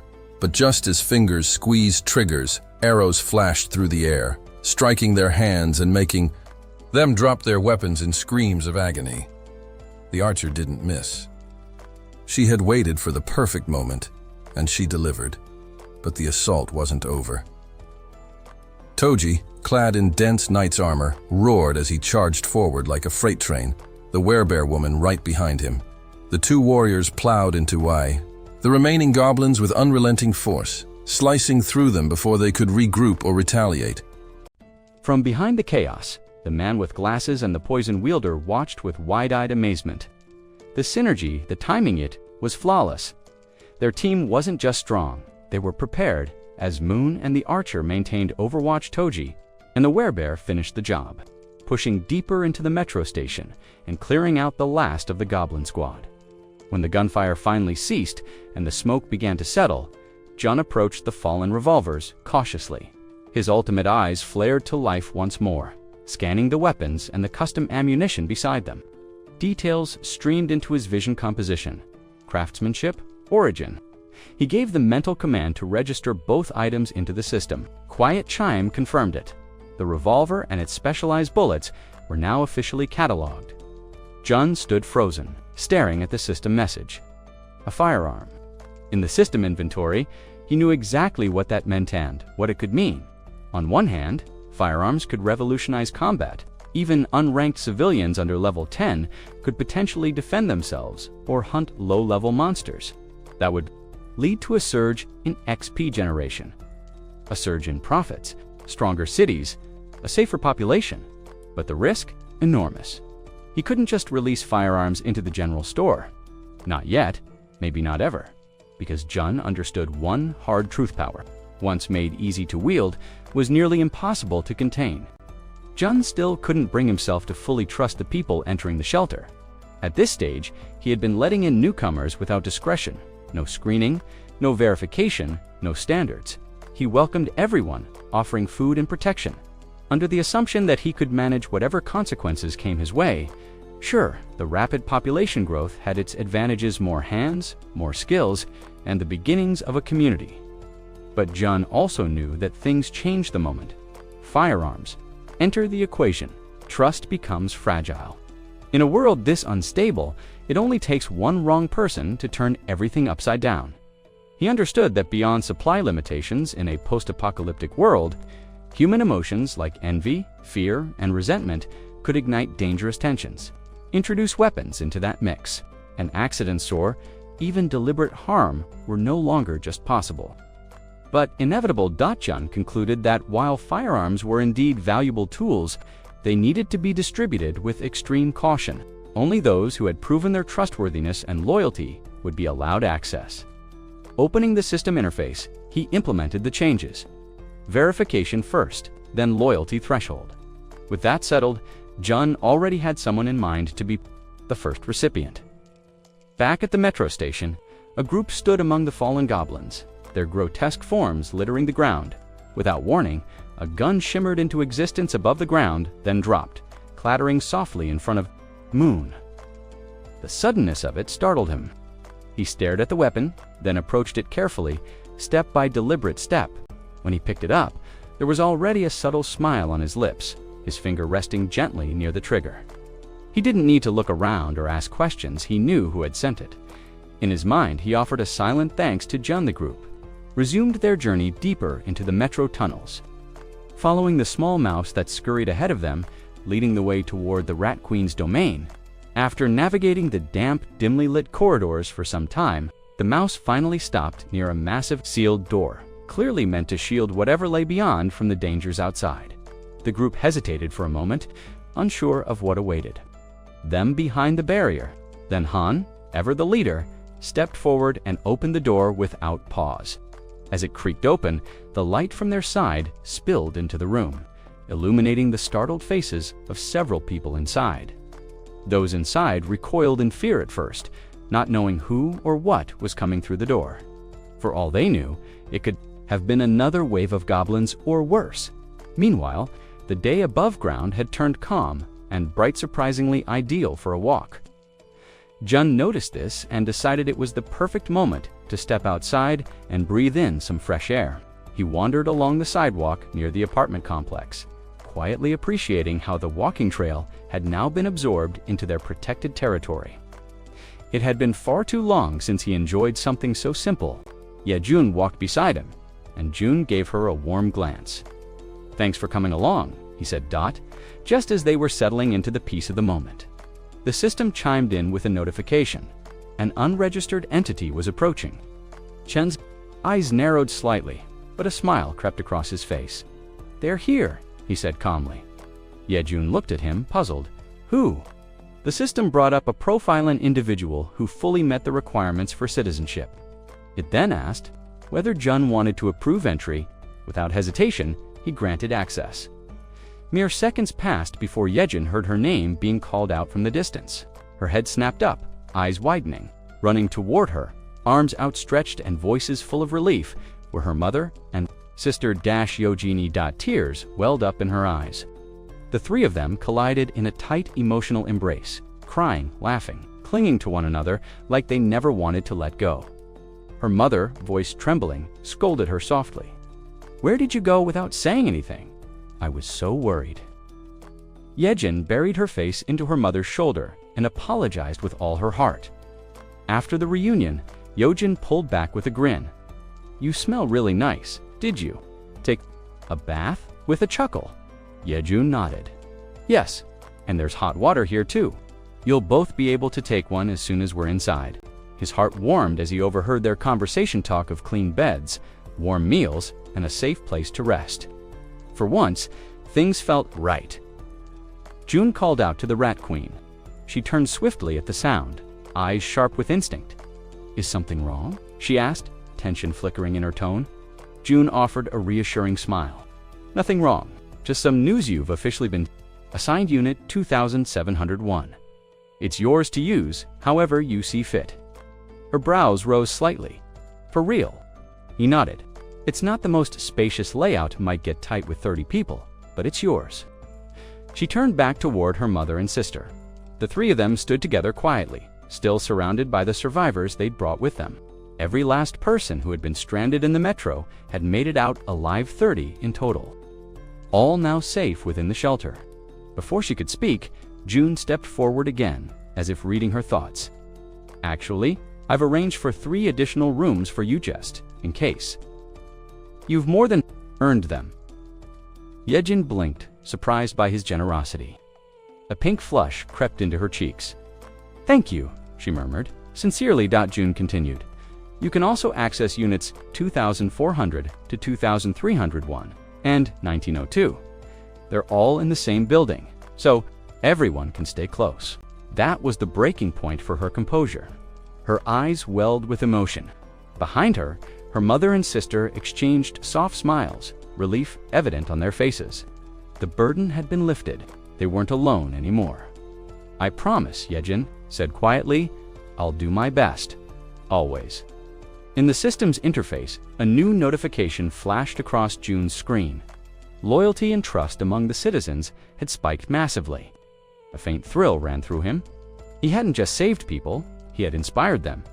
But just as the wave of satisfaction washed over him, something in the interface pulled his attention, a feature he'd unlocked during his last level up. He'd never looked into it properly. Guardian Beast Management. The name alone sounded powerful, mysterious. June opened the info panel and nearly choked. The cost to activate it, 1 billion. He stared at the number. His brain struggled to process it. Was that even real? 1 billion? Before he could even begin to think about what kind of ability would warrant a cost like that, a voice called to him. "June." He turned. Someone stood in the doorway, her posture stiff, her face unreadable. It was Hirin, the girl known for her poisons, quiet, calculated, deadly. But now she looked uncertain. "I was hoping we could speak." "Alone," she said, her voice barely above a whisper. June nodded, guiding her into a side room. Once inside, he closed the door gently behind them. "What's on your mind?" he asked, keeping his tone light. Hiren's gaze dropped to the floor. She looked nervous, genuinely nervous. Her usual calm had been replaced by something fragile. "I have something I need to tell you," she said. June noticed the tremble in her voice. "Take your time," he said gently. "There's no rush. Whatever it is, you're safe to speak freely." His kindness seemed to unlock something in her. She gave him a small, grateful bow. I'm sorry," she said, "but I want to leave the team." Silence. June blinked. Her words didn't register right away. He stared at her, searching her face for signs of a joke, a misunderstanding. "Anything. You want to leave," he repeated, stunned. She nodded slowly.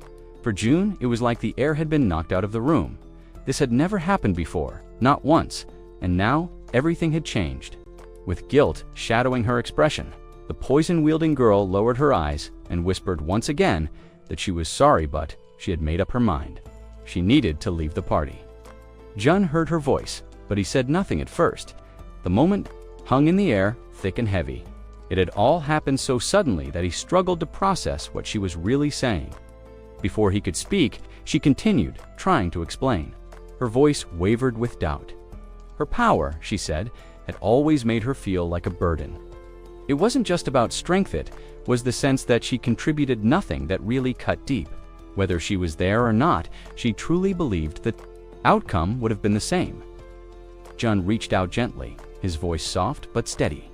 "Take a breath. It's okay. You can speak freely. Whatever you're feeling, don't hold it back from me." She clenched her teeth, as if physically bracing against her own confession. A deep breath later, the truth finally broke free. "I'm scared," she said, barely above a whisper. The fear in her voice caught Jun off guard. Her body trembled, and her eyes filled with tears. "I'm really scared, Jun. The goblins, the ORCS, the giant snake. All of it. Even the red tiger that chased us. Remembering it makes my whole body shake." Tears spilled freely now as she broke down, her words tumbling out between gasps. "You've saved me so many times. And I just stood there, frozen. I couldn't do anything. I was useless." She tried wiping her face with trembling hands, ashamed. "I don't deserve to be part of this team. I've failed you. I've failed everyone." Jun listened in silence, his heart heavy. In truth, a part of him had sensed this for some time. He recalled how terrified she had been when they went to rescue Moon's grandmother, how her hands had trembled while they hunted orcs, and how close she had come to dying during the Red Tiger's pursuit. Yes, she had struggled. Yes, her impact in battle had been limited. But none of that made her worthless. Her ability Poison Mist wasn't easy to wield. It was dangerous, volatile. If misused, it could harm the very people she was trying to protect. That alone made it difficult for her to use it freely. Still, despite the risks and the fear, she had stayed. She had fought. She had stood beside them every time Jun looked at her crying face and made his decision. "Actually," he said gently, "this works out. There's something I've been meaning to ask you," she sniffled, blinking back more tears. "What? Do you know Dabin? He lives on the 21st floor of the shared housing facility. He's overwhelmed. Too much responsibility. Too little support." Jun stepped a little closer, his tone calm but sincere. "I'm working on expanding that setup. I want to establish shared facilities on every floor, not just the 21st, but I can't do it alone.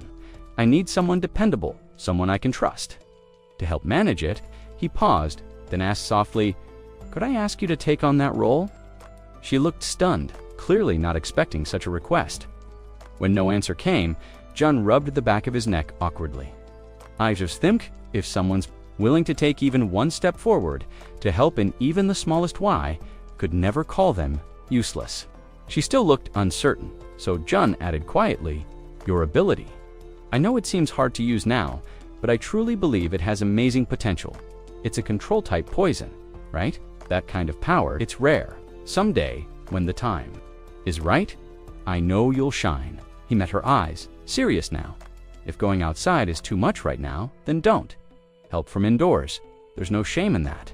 And when the day comes when we truly need your strength, I'll be counting on you." That last line, delivered with such conviction, made her pause. Her sobbing eased, and a faint, fragile smile crossed her lips. At that moment, the system sent a notification. "Loyalty has increased to 100. Retainer status established. Retainer. Limit expanded." Jen watched her closely. He hadn't just salvaged her confidence, he had given her a new path. And maybe, just maybe, that would be enough. Heron wiped her face once more, her hands trembling as she offered another apology. But this time, a sincere smile followed. She admitted, with a quiet laugh, that Jun had just seen a vulnerable side of Herb, promised she would give everything. She had to support him from now on. Her words struck something in Jun. He looked at her, and for the first time in a while, felt a sense of lightness return to his chest. He hadn't been alone in this, after all. She had been pushing herself just as hard. He gave her a nod of understanding, silently accepting her vow and offering his unspoken thanks. Time passed. The air inside the room felt calmer now, but a persistent glow in the corner of Chen's vision dragged his attention back to the system interface. A prompt hovered, unresolved: "Summon Guardian Beast. Cost, 1 billion won." Jun stared at it, lips pressed together. The price was outrageous, absurd, even, but something about the option tugged at his instincts. Maybe it was reckless. Maybe it was desperate. Still, he tapped the confirmation. The system chimed instantly. 1 billion won deducted. Summoning initiated. Before Jun could second-guess himself, a blinding light erupted from beneath his feet. He jumped, startled, as a glowing, magical circle flared to life on the floor, painted in radiant yellow sigils. The brightness forced him to shield his eyes. And then from the center of that blazing circle, something began to emerge. Jun opened his eyes, a crack just in time to see it. An enormous egg, pulsing with magic, hovering just above the runes. It shimmered unnaturally, humming with energy. Could hardly believe what he was seeing. That's the Guardian Beast. Before he could process it fully, cracks spread across the eggshell's surface. Unlike normal magical eggs that took days, weeks even to hatch, this one was in a hurry. With a sharp crack, it split wide open. Out of the shell tumbled a small, sleek creature, but not just any crow. Quickly activated his ultimate eyes, focusing in to analyze it. Species Samjoko. Level 1. Type: Divine Guardian Beast. Special traits: 3 legs. Inborn power of the sun, the system added. Samjoko is a legendary crow, once a divine messenger. Though currently a hatchling, it possesses latent power, requires consistent exposure to high-quality sunlight to grow.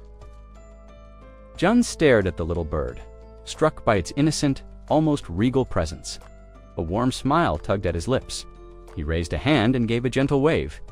"Hey there," he said softly. "Welcome." The crow chirped brightly in response, its oversized eyes gleaming with joy. It hopped in place, excited and animated, as though trying to talk back. Jun chuckled, then rubbed his chin in thought. "Now what should I call you?" He studied the bird again, its deep black feathers gleaming like polished obsidian. "You're really jet black, maybe Cammy."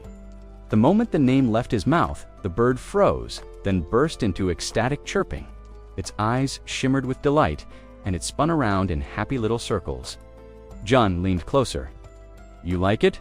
More excited chirps, as if shouting, "Yes, that's my name." A sense of joy welled up in Jun. He reached out and gently stroked Cammy's head. "All right then, Cammy, it is." But it wasn't long before Cammy's nonstop chirping turned into a small crisis. Jun tilted his head, trying to understand. "Are you hungry?" He rummaged through a drawer and pulled out a small packet of snacks. Cammy pounced on the offering, devouring every bite with lightning speed. After the final crumb disappeared, Cammy let out a satisfied burp and waddled over to the edge of the table, eyes drooping. Jun laughed. "You fall asleep that fast." Sure enough, within seconds, Cammy was curled up and dozing, chest rising and falling in tiny rhythmic puffs, watching the tiny creature nap. Jun felt something stir inside him, a sense of pride, hope, and curiosity.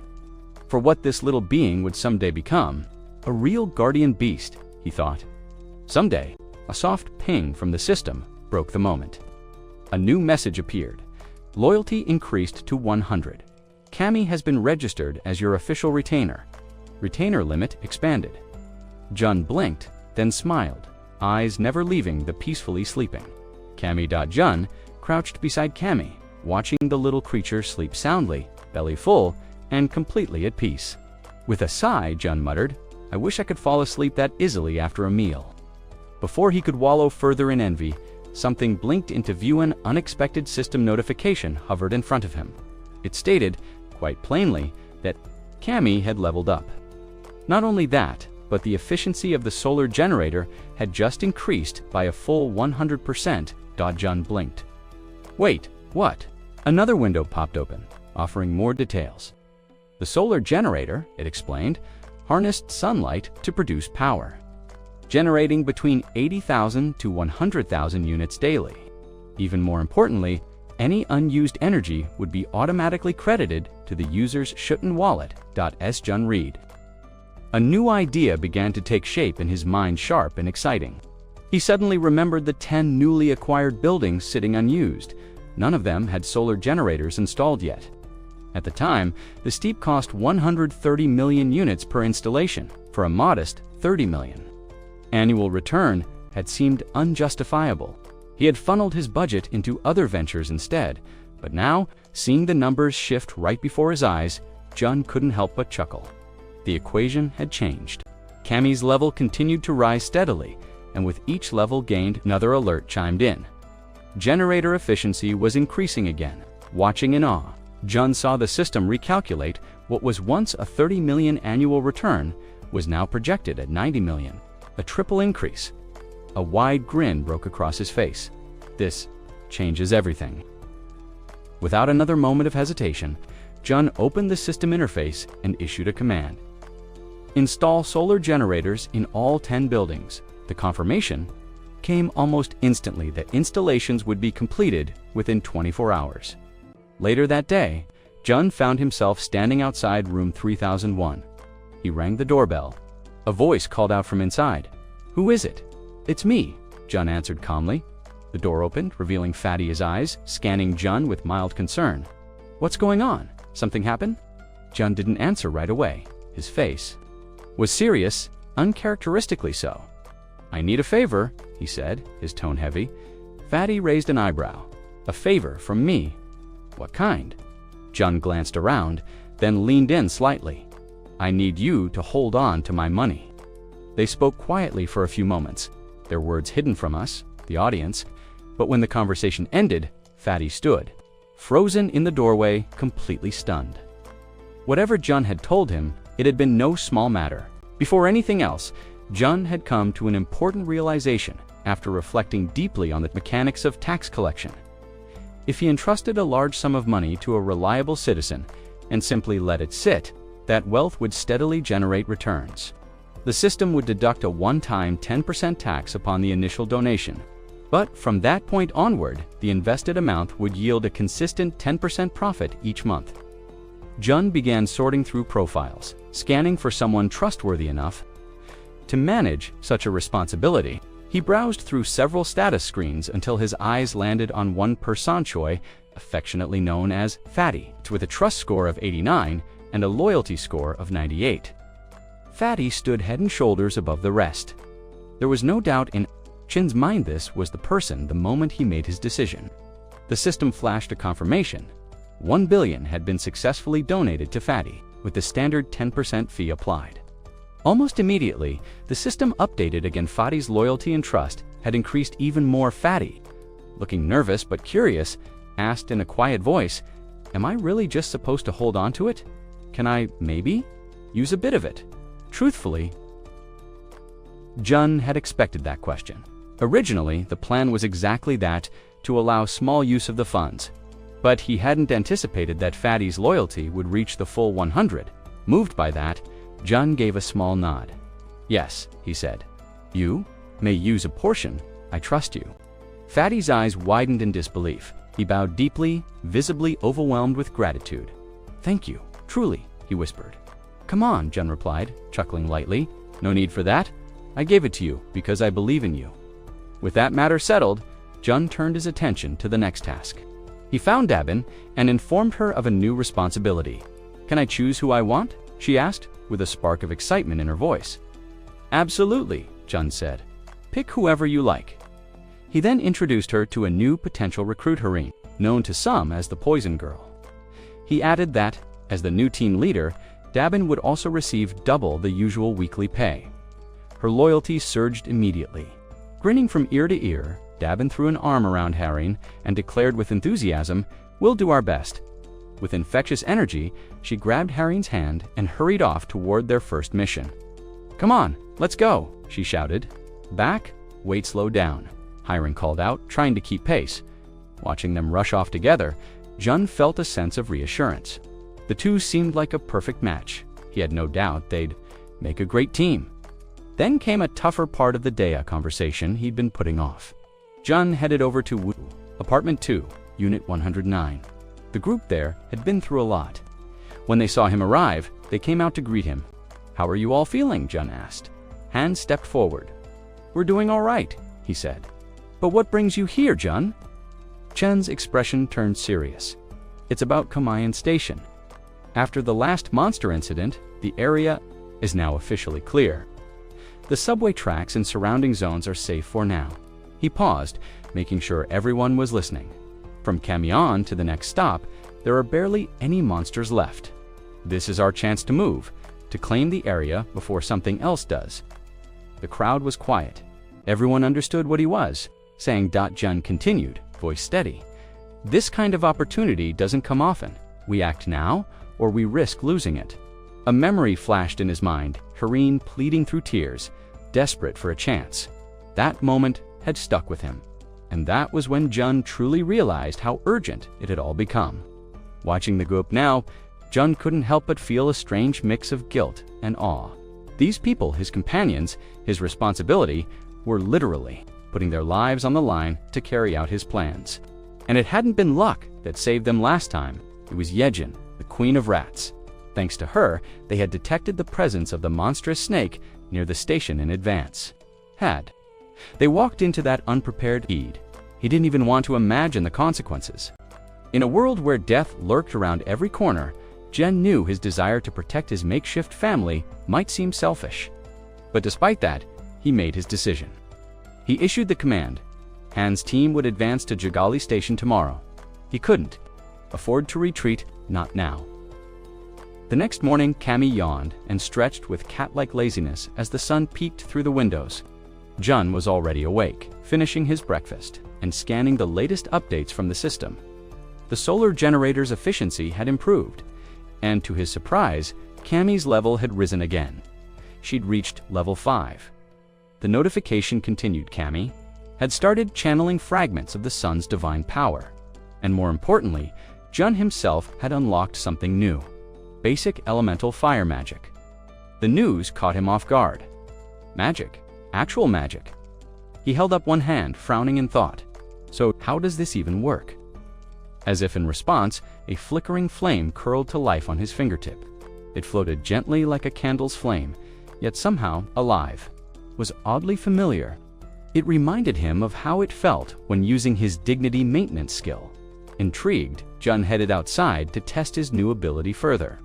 The area was eerily silent, no people, no distractions. A perfect place to experiment. He closed his eyes and let his imagination take over. Picturing a roaring inferno, a firestorm large enough to consume everything in sight. Slowly, heat coalesced in the center of his palm, a fireball taking form. The power surged through him, igniting something primal inside. With a focused motion, he hurled it forward, and it fizzled. The flame sputtered out midair, unimpressive and small. Jun stood there, shoulders slumping. That was it, his face twisted in disappointment. Is this really the limit of what I can do right now? It wasn't powerful, not yet, but it was something. He wasn't empty-handed anymore. Then an idea sparked. What if he combined this new fire magic with his gas produced by the dignity maintenance skill? Fire and gas. Now that could be dangerous. The possibilities began to unfold in his mind. It wouldn't be flashy at first, but the potential was there. Energy to power his tools, fuel to keep things running, and eventually profit. With the surplus energy converted into currency, the earnings would be deposited straight into his Schutten wallet. That's when a familiar melody drifted toward him, light and carefree. He turned to see Yejin approaching, humming a tune as if she hadn't a care in the world. The Queen of Rats smiled, her posture relaxed. "I really appreciate the break you gave me," she said, bowing her head. "It helped a lot. I was able to get some real rest." Jen offered a small smile in return. "You earned it. Honestly, your ability has been invaluable. I just gave it the support it deserved." And it was true. Because of her, his own range of abilities had grown significantly. "I'll be counting on you again today," he added. "Han's group is currently stationed at Kaman. I need you to head out and guide them from there." Yejin nodded, tail flicking with confidence. "No need to worry. I've already sent the rats ahead along the subway tunnel." "I'll be counting on you again today," he added. "Han's group is currently stationed at Kaman. I need you to head out and guide them from there." Yejin nodded, tail flicking with confidence. "No need to worry. I've already sent the rats ahead along the subway tunnels. They should be able to reach Koryang Station without any trouble." Jun exhaled in relief. With allies like these, maybe, just maybe, he could keep pushing forward. Chen's eyes widened sharply. A flicker of concern in his voice. Something happened beyond Koryang Station, didn't it? Yejin nodded gravely. "Yes." At Busazon, there was a pause. She didn't go into details. Instead, she said quietly, "It's better if you see it for yourself." Without another word, Yejin sank down onto the ground, sitting cross-legged. Her breathing slowed as she entered a deep focus, channeling her energy. Her consciousness slipped into one of her rats positioned at the site. A moment later, the image began to form through the eyes of the rat. Jun could see it all clearly. Busison Station was in ruins. Collapsed structures littered the area. Rubble was piled high in every direction, rendering paths completely impassable. Worse still, large portions of the station appeared to be flooded dark. Murky water pooled where platforms should have been. Viewing it through his ultimate perception, Chen's expression grew tense. "There's no way we're getting through that," he muttered. Yejin gave a faint nod, her voice calm but firm. "That's why I sent the rats ahead. I needed to be sure before we got close, but what I found was worse than I expected." Jun narrowed his eyes, switching to his own ability. What he saw left him silent. It wasn't just the station. The entire district around Busazin was devastated. Not a single structure was left standing. It was as if something had wiped the entire area off the map. "What could have done this?" he asked under his breath, stunned. "What happened there?" Just then, one of Yejin's rats crept forward and peered into a dark hollow in the ground. At first, John assumed it was just another crater. But as the rat adjusted its angle, the truth became apparent. it wasn't a crater. It was a footprint, and it was enormous. Jun froze, realization slamming into him. That wasn't just a disaster, it was a battlefield. Something massive had walked through there. That explained the broken roads, the collapsed buildings, the sheer scale of destruction. He didn't have time to dwell on it. The ground beneath them trembled. At first, subtle, like a pulse through the earth, but quickly growing into a violent shake. Jun and Yejin locked eyes, instantly alert. The tremor escalated. Dust shook loose. The earth roared beneath them like something alive. Yejin shrieked and collapsed forward, her connection to the rat severed as she clutched the ground. In terror, her composure cracked, she curled in on herself, overwhelmed by the quake. Jun dashed to her side, reaching for her. Yejin? But even as he moved, he felt Itan unsettling pressure building in his chest, like the very air was warping. The tremors weren't natural. This wasn't just an aftershock if it didn't stop soon. The buildings around them would begin to fall one by one. Everything was coming apart, and despite the growing chaos, Chen's only thought was this: we need to reach Koryang Station before this spreads further. The tremors intensified, rattling the buildings with terrifying force. Dust rained from cracked ceilings, and distant booms echoed like thunder through the streets. Still reeling, Jun turned to Yejin, concern etched into his face. "Are you okay?" he asked. Yejin nodded, though her eyes were uneasy. "I am, but Jen, what is this? What's really going on?" Jun opened his mouth to respond, just a tremor, but his words were cut short. By a thunderous voice screaming his name from somewhere outside, the two of them froze. Then, without needing to say a word, Jun gave Yejin a subtle nod. She understood instantly, and they moved toward the door. Down the hall, Fatty was pacing, visibly rattled and mumbling under his breath. "What the hell is all this chaos? Junwi, need to get to my place now." Wasting no time, the three dashed out into the trembling streets, their footing unstable with every step. Fatty, puffing from the run but focused, explained between breaths, "From my balcony, we can see the station you tell, give us a clear view, might help us figure out what we're dealing with."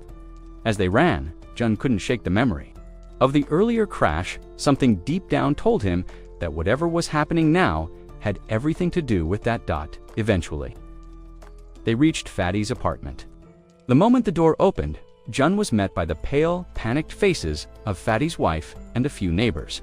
Fatty pointed urgently toward the balcony. "Go look!" Jun stepped outside, and his breath caught in his throat.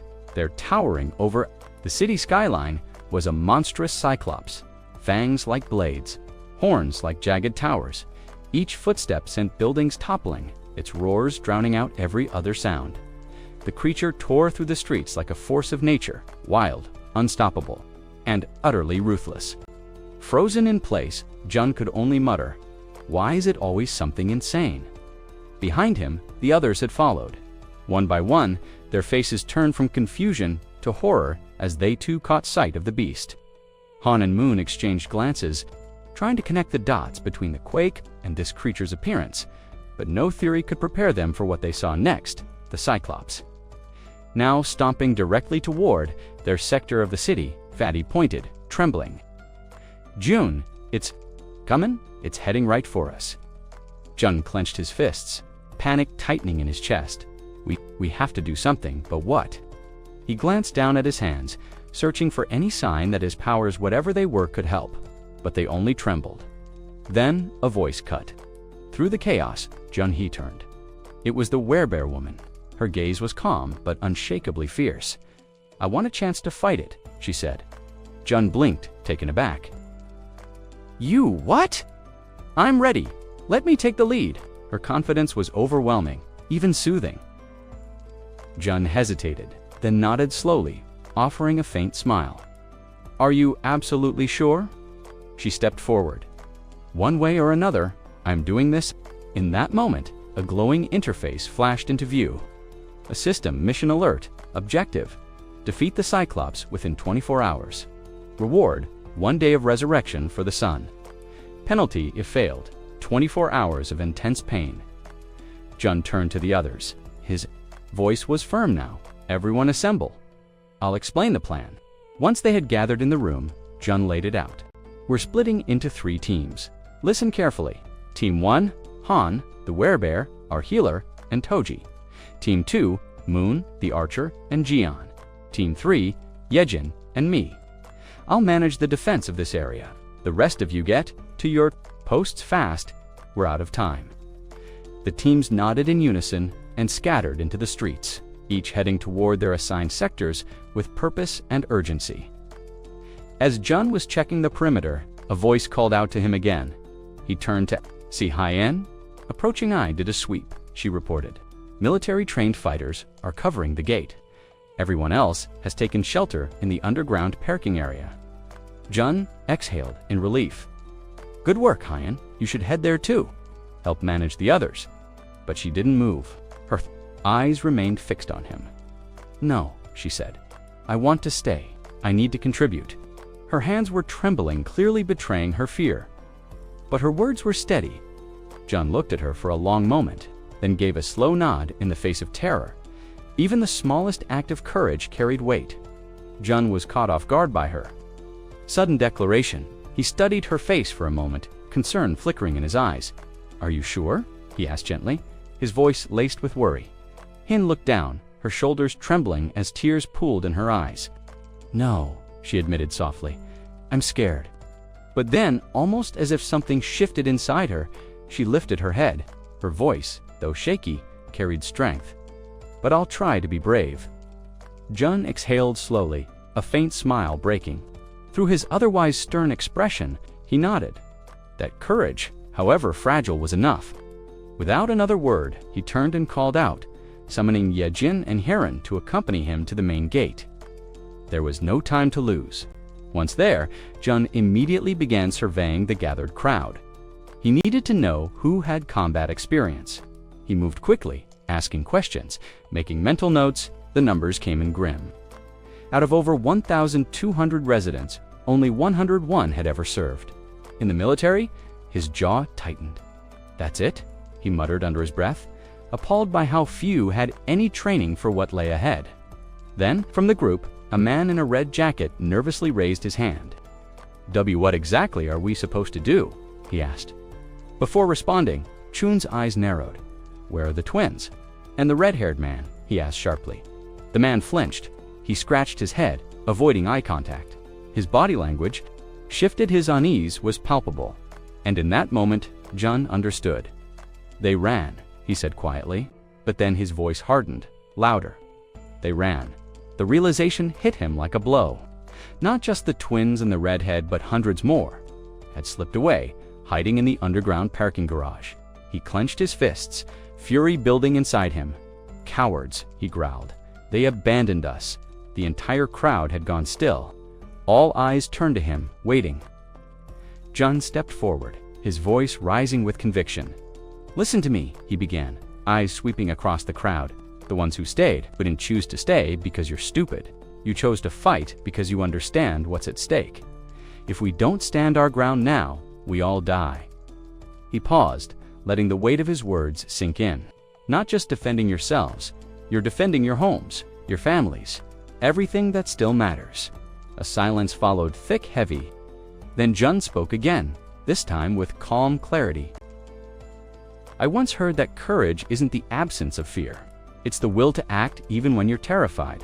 And right now, in this world swallowed by fear, the only ones who survive are the brave. He looked them in the eye, every last one of them, and that's what you are. A breath later, he gave a short nod. Thank you for choosing to stay. Then he opened the system interface and quickly began the transaction. He selected 101 weapons and their matching ammo. The second the purchase was confirmed, weapons began materializing in thin air, clattering onto the ground in front of the stunned crowd. Gasps echoed all around as the system chimed. XP and participation in liquefaction process increased by 100%. Jun turned back to the crowd.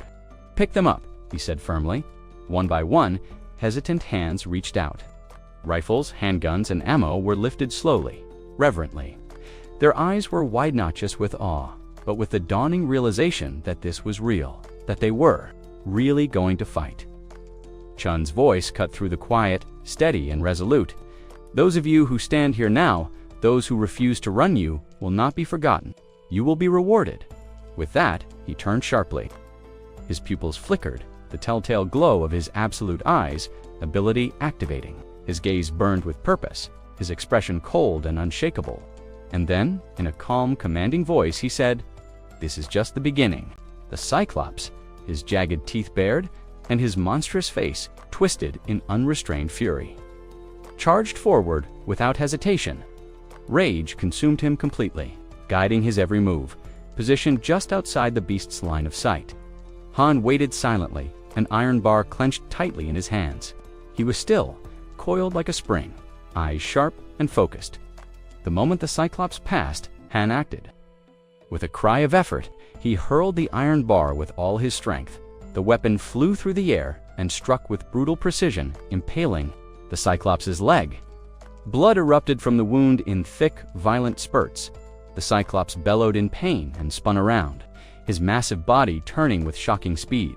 His burning red eyes locked onto Han, the one who had dared to draw blood. For an instant, the world seemed to stop. Han stood frozen under the monster's gaze, terror seizing him like a vice. His heart thundered in his chest, panic surged. The beast was injured, but not defeated. The Cyclops, limping yet relentless, began advancing toward Han with murderous intent. The look in his eyes promised pain slow, merciless, and final. But just before he reached his target, another figure slammed into the fray. The werebear woman, now fully transformed into her fearsome beast form, leaped at the Cyclops with a primal roar. Her claws gleamed in the light as she tore into his thick hide. Her blow landed with tremendous force, knocking her backward and sending her crashing to the ground. It wasn't enough. The Cyclops barely flinched. His fury only deepened. Snarling, he lifted his injured leg, the same one Han had pierced, and with all his rage, delivered a devastating kick. It landed squarely on the werebear woman, launching her into the air like a rag doll. She soared, helpless, through the sky, her scream of defiance cutting through the air. Then she crashed to the earth, the impact shaking the ground. Her body lay still, broken and drained of all strength. From afar, the Cyclops stared at her motionless figure. His blood-stained eyes gleamed with sadistic satisfaction. He raised his arm, preparing to finish what he started. But then, a voice cut through the chaos. "Hey, ugly!" It echoed loud and clear, magnified by a white megaphone. The Cyclops froze mid-swing. The voice continued, "You big-faced idiot." It was Toji. He stood defiantly with the megaphone in hand, shouting insults in an attempt to distract the beast. The words worked. The Cyclops whipped his head toward him, startled and infuriated. Confusion and rage battled in his bloodshot eyes. Then, he looked down. The iron bar Han had thrown was still embedded in his leg. Blood continued to drip from the wound, painting the earth beneath him. Toji's bravado faltered. He lowered the megaphone, his earlier courage melting away. A whisper escaped his lips. "What is this thing?" The Cyclops' eyes narrowed. Slowly, deliberately, he turned his focus to Toji. The beast's gaze traced every inch of his weapons. Analyzing, calculating, he looked less like a rampaging monster now and more like a wounded predator, preparing its final strike. Toji stood paralyzed. He tried to speak, to stall for time, but the moment was already lost. With a roar, the Cyclops charged at him. Toji screamed, terror surged through him. He turned and bolted, sprinting with the desperation of a man who knew death was at his heels. Elsewhere, Jun observed the scene through his ultimate eyes. His expression sharpened as he spoke. "Toji's on his way here, and the Cyclops is right behind him." He turned to his team, voice steady but urgent. "Get ready, we don't have much time." Once again, he activated ultimate eyes, his jaw clenched, tension radiating from him. "Toji's nearly here, and he's bringing the biggest monster I've ever seen." Moments later, they heard Toji's frantic screams in the distance. His voice echoed through the air, growing louder and more desperate by the second. Then he appeared, bursting past the edge of the barrier, breathless, soaked in sweat, wild-eyed and yelling incoherently. Behind him, the earth trembled. The Cyclops was coming beyond the protective barrier. The towering Cyclops loomed its single massive eye, scanning the battlefield with unnerving stillness. Then, without warning, a dark silhouette cut through the sky. It was black, the crow belonging to the man with glasses, soaring with fierce intent directly toward the monster. The bird darted and twisted in front of the Cyclops' face, pecking with relentless aggression, disrupting the creature's vision. No matter how the Cyclops swatted or roared, Black would not retreat.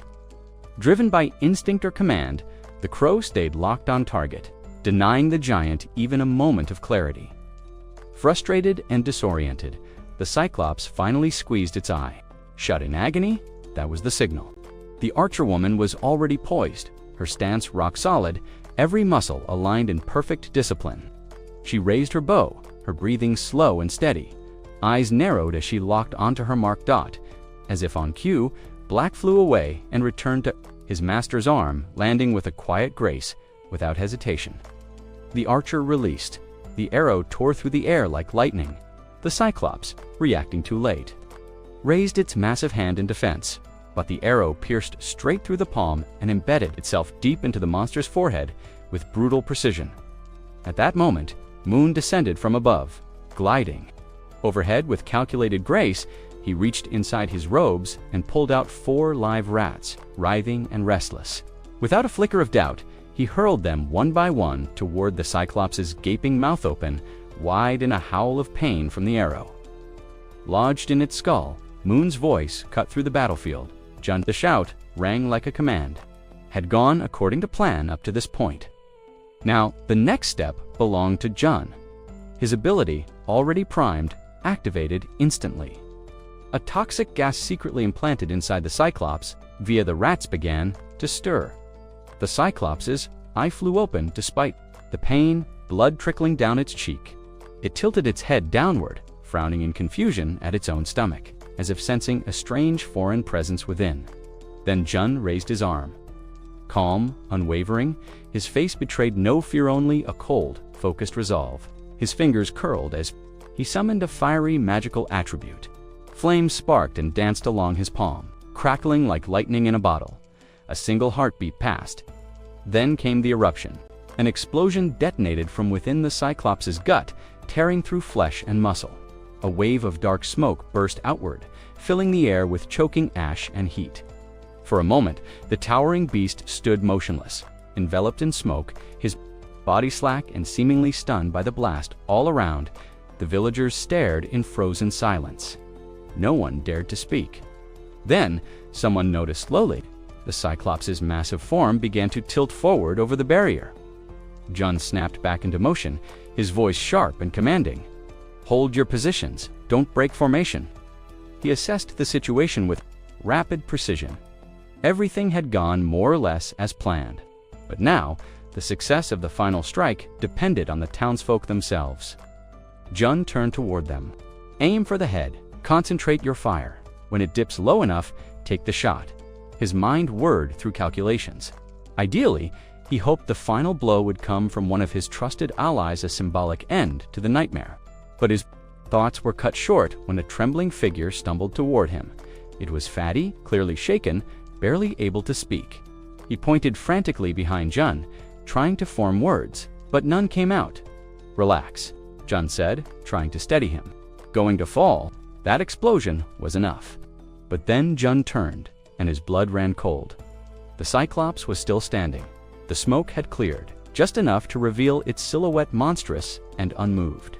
Its eye, burning with fury, was fixed directly on Jun. Not with confusion, not with pain, with purpose. Shin's expression collapsed into disbelief. His heart pounded. His instincts screamed at him to run, but his legs wouldn't move. The beast hadn't fallen. It hadn't even flinched. Outside the barrier, the Cyclops radiated power and dominance, as if mocking their efforts. Its arm rose slowly, the motion deliberate, brutal, massive fingers clenched into a devastating fist as though sealing a verdict. Then came the strike. With terrifying speed, the Cyclops slammed its fist down on the barrier with the force of an avalanche. The impact sent a concussive blast through the air, rattling the ground and shaking every building in the vicinity. The shockwave roared across the field like thunder, leaving chaos in its wake. The moment the Cyclops' massive fist collided with the barrier, the system triggered an emergency alert. Unauthorized entity attempting entry into protected zone. Panic surged through the crowd. For a heartbeat, Junand, everyone around him feared the worst. But when the dust settled and they realized they were still standing, Chen's breath caught. Somehow, he had done it. The shield had held, then came Fatty's shout, "Open fire!" Still shaken, the group snapped into action, raising their weapons and unloading everything they had into the looming behemoth. Bullets and energy blasts tore through the air, most striking the Cyclops squarely in its single glaring eye. The monster howled, a deep, bone-rattling sound of pain and fury. Jun clenched his fists. He had stopped the first hit, but barely. That kind of force couldn't be held off forever. Another unblocked strike would spell disaster. He couldn't just stand by without hesitation. He activated one of his enhanced skills, Invisible Hand. Layered with gigantification, it was one of the more advanced techniques he'd unlocked with his hard-earned ability points, and now was the time to use it. Meanwhile, the Cyclops, staggering from the onslaught, lifted a fist once more. The citizens saw it coming and froze in terror. With a roar, the creature hurled another earth-shattering blow toward the barrier. The impact came harder, heavier, but the shield held again. Barely. The system chimed again. Unauthorized entity, continuing breach attempts. The people roared in triumph, voices rising in a surge of renewed hope. They had survived again. Eyes never left the Cyclops. It was hurt. They were slowly chipping away at it. Explosives strapped to rats and the coordinated fire of desperate citizens had started to take a toll. But Jun knew they needed more than wear and tear. They needed a decisive blow. Then, out of nowhere, a spear tore through the air and struck the Cyclops deep in its side. The creature bellowed in agony. Chen's eyes flicked toward the source. Hand stood tall, spear still extended from the throw. Just behind him were the werebear woman and their healer, who already looked spent. The Cyclops turned its fury fully toward. Hands group, Jun exhaled. "It's your move now," he thought. He opened the system interface and issued a command. Summon spears. A series of weapons blinked into existence beside Han, who didn't flinch. His eyes were locked with purpose, his stance firm. One after another, the spears soared through the sky. The Cyclops raised its arms, trying to swat them away, but the attacks kept coming. Spears from the front, blades from above. The archer woman had resumed her barrage, providing air support for Han's advance. Together, they moved in perfect rhythm. Han charging forward, the archer striking from above. Each blow forced the giant backward. Then, unexpectedly, the system sent a new notification to Jun. Cam's level has increased. Jun frowned. Now, he barely had time to process before more messages appeared. Cam has partially unlocked the power of the sun. Inherited portion of Guardian Beast energy. Fire magic has evolved from basic to intermediate. Intruder detected near central territory. Cam requests permission to release energy. Chen's eyes narrowed. The intruder had to be the Cyclops. But what exactly was Cammy planning? He hesitated for only a moment, then confirmed, authorize energy release. A system confirmation followed immediately. 300 million units of energy consumed. Jun winced. That much power could bankrupt a mid-sized district. Still, it was done. He watched as the energy began to pour from the solar generators, funneling through conduits, all directed toward Cammy's station his own room. The flow was steady, relentless, and incredibly expensive. Then, it stopped. As June turned around, expecting to see another attacker, he froze. What stood behind him wasn't another enemy, but Cammy. Only, it wasn't the same three-legged crow he had always known. This creature, this version of Cammy, was something entirely different. Gone was the small, awkward, chirpy bird. In its place was a majestic beast, radiating raw power. His wings were broader, darker, and pulsing with energy. His beak gleamed like a blade, and where there were once 2 curious eyes, now 3 glowing orbs stared ahead, unblinking and fierce. Cammy had transformed into a true guardian, no longer a mere companion, but a force of nature. And then, without warning, the guardian opened his beak and began gathering a swirling core of fire. the Cyclops, still preoccupied with his opponents. In front, hadn't sensed the looming threat behind him. It wasn't until a blinding heat ignited the space around his back that the monster finally turned. But it was already too late. Cammy released the built-up inferno in a focused blast, a torrent, a flame so intense that everyone around, June included, was left speechless. The sky flared with crimson and gold as the fire tore through the air. The Cyclops didn't stand a chance. The blast struck him directly in the back, cutting through muscle and hide as if it were paper. The creature bellowed in anguish, his body convulsing as the flames ravaged his insides. Blood poured from his mouth, thick and dark. With a final agonized groan, the monster fell shaking the earth as his massive body crashed to the ground. Han stood motionless, his face unreadable. But someone else didn't hesitate. Yanju, the werebear warrior, surged forward with terrifying momentum. She launched herself at the fallen Cyclops, her massive form blurring into motion. From the beast's half-conscious perspective, the only thing he saw was an enormous, enraged bear bearing down on him in seconds. It was over. Yanju delivered the killing blow with brutal efficiency. The threat was gone. Almost immediately, the system issued a broadcast, level 51 Cyclops eliminated. Massive EXP and currency awarded. Multiple skills have leveled up. Jun braced himself. He knew what came next. The moment his abilities evolved, the pain would begin. It hit like a tidal wave. His body tensed, seizing up as raw energy surged through his veins. His senses expanded, his perception of the world widening.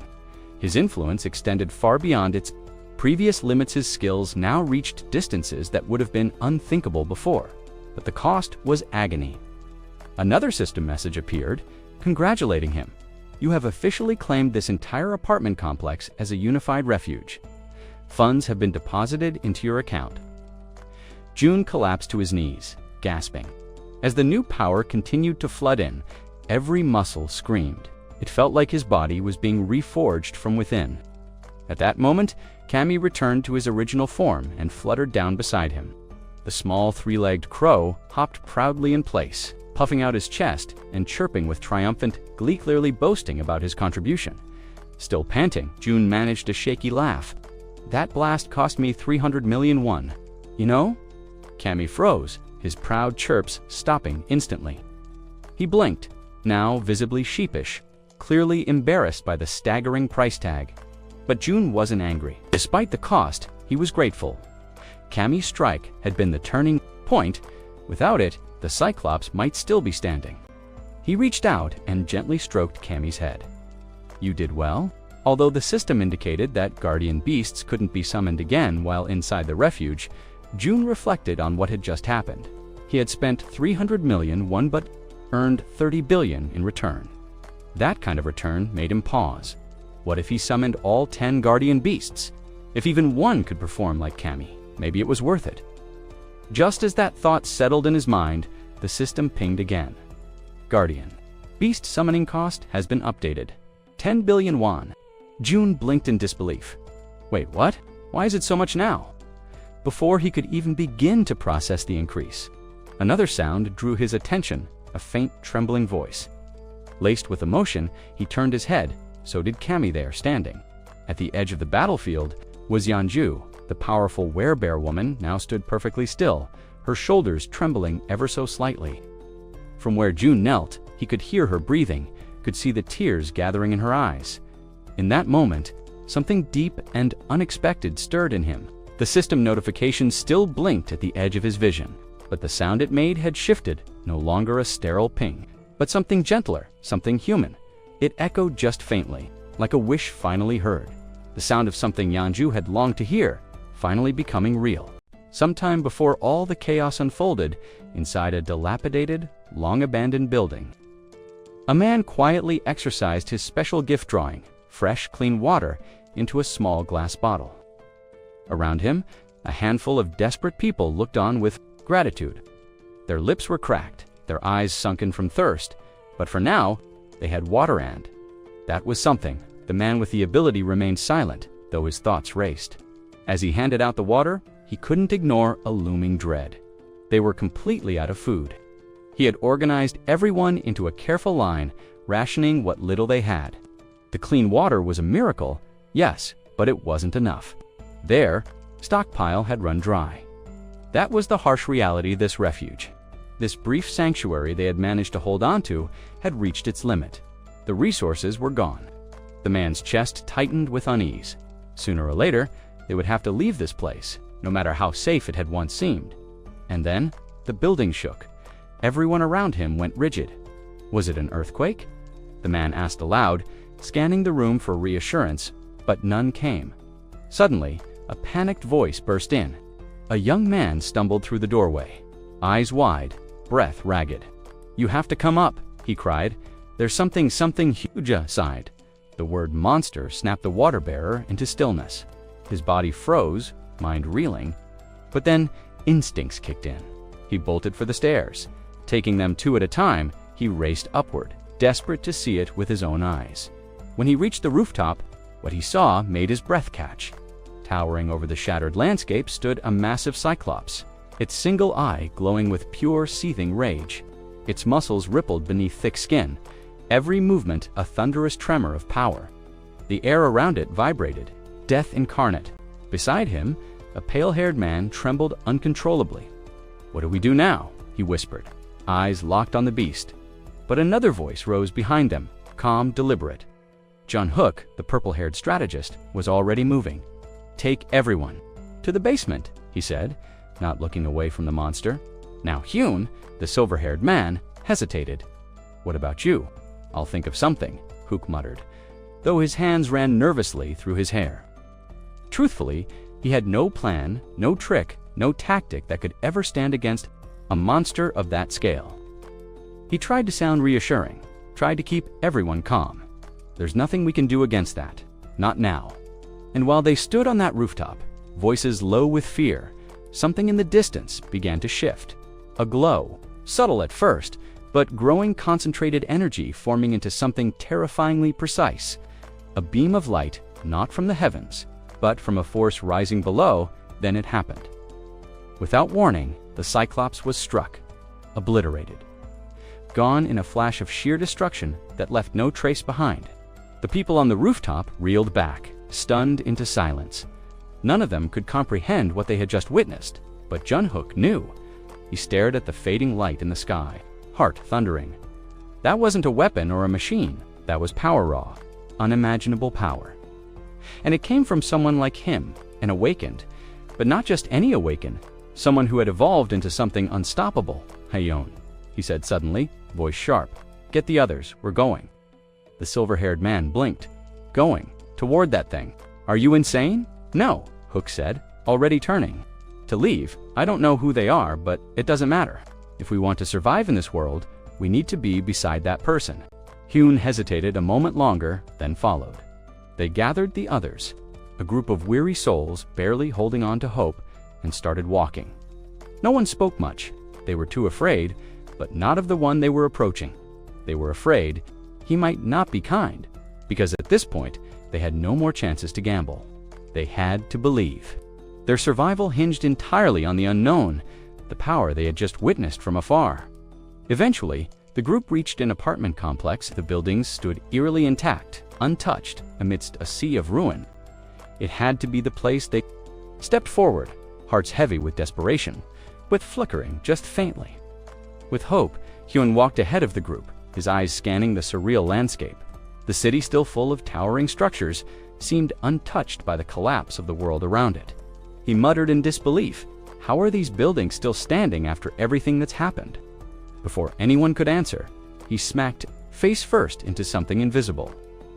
He stumbled back, rubbing his forehead in confusion, just as a translucent system notification blinked into view. Access denied. Entry prohibited. The message was quickly followed by another. Would you like to apply for citizenship? With no better options and curiosity piqued, they all accepted. In an instant, their status was updated citizenship. Granted, but along with it came a prompt for their first task. Initial quest, proceed to apartment 3001 to meet.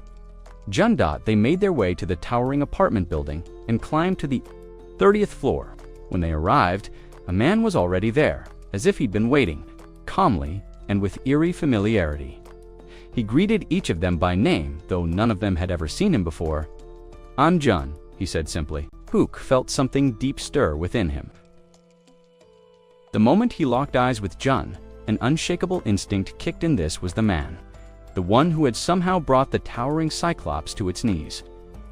Standing here now, face to face, that intuition screamed louder than ever.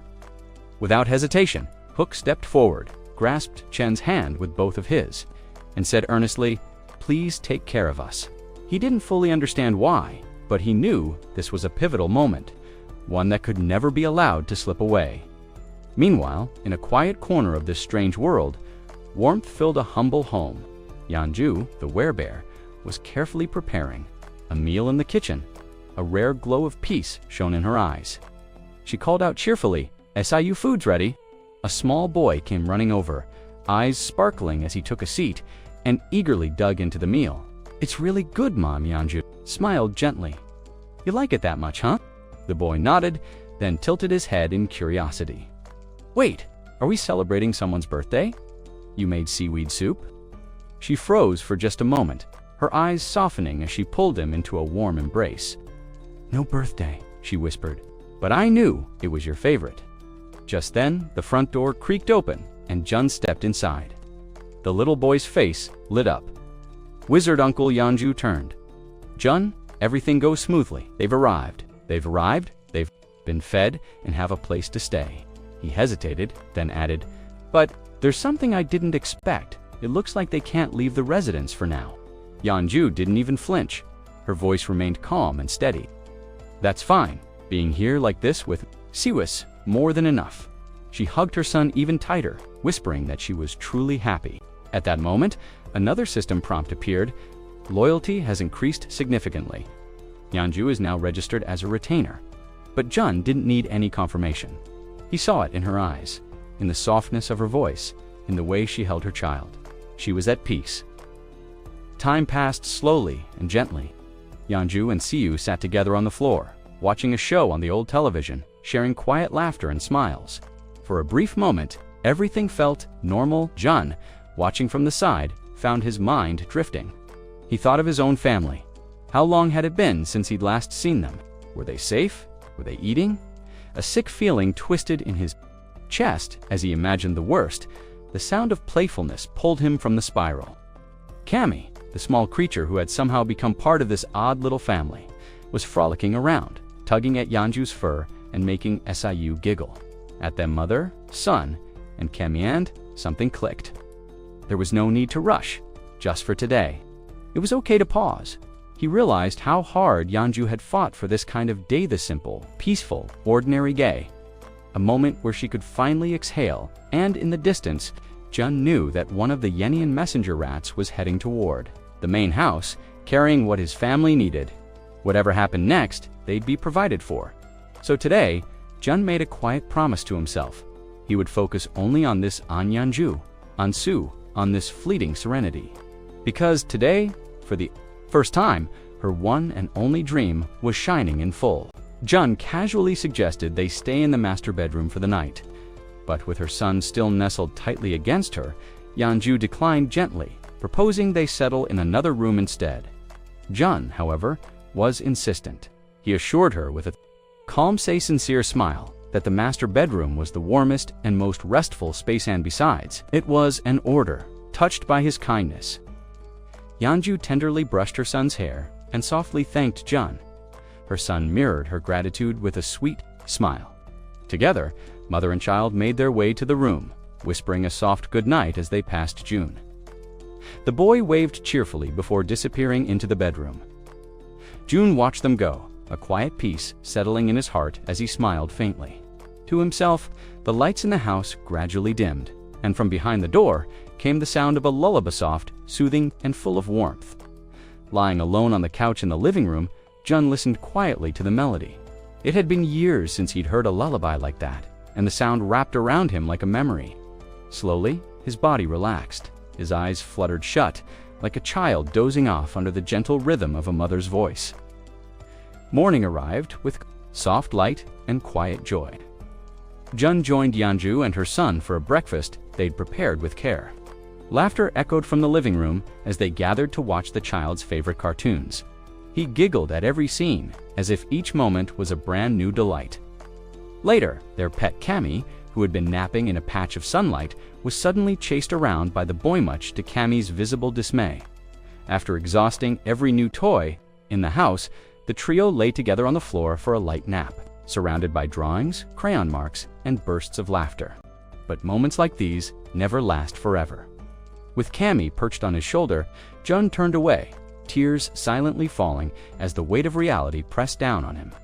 He had only been able to give the boy a single beautiful day of life.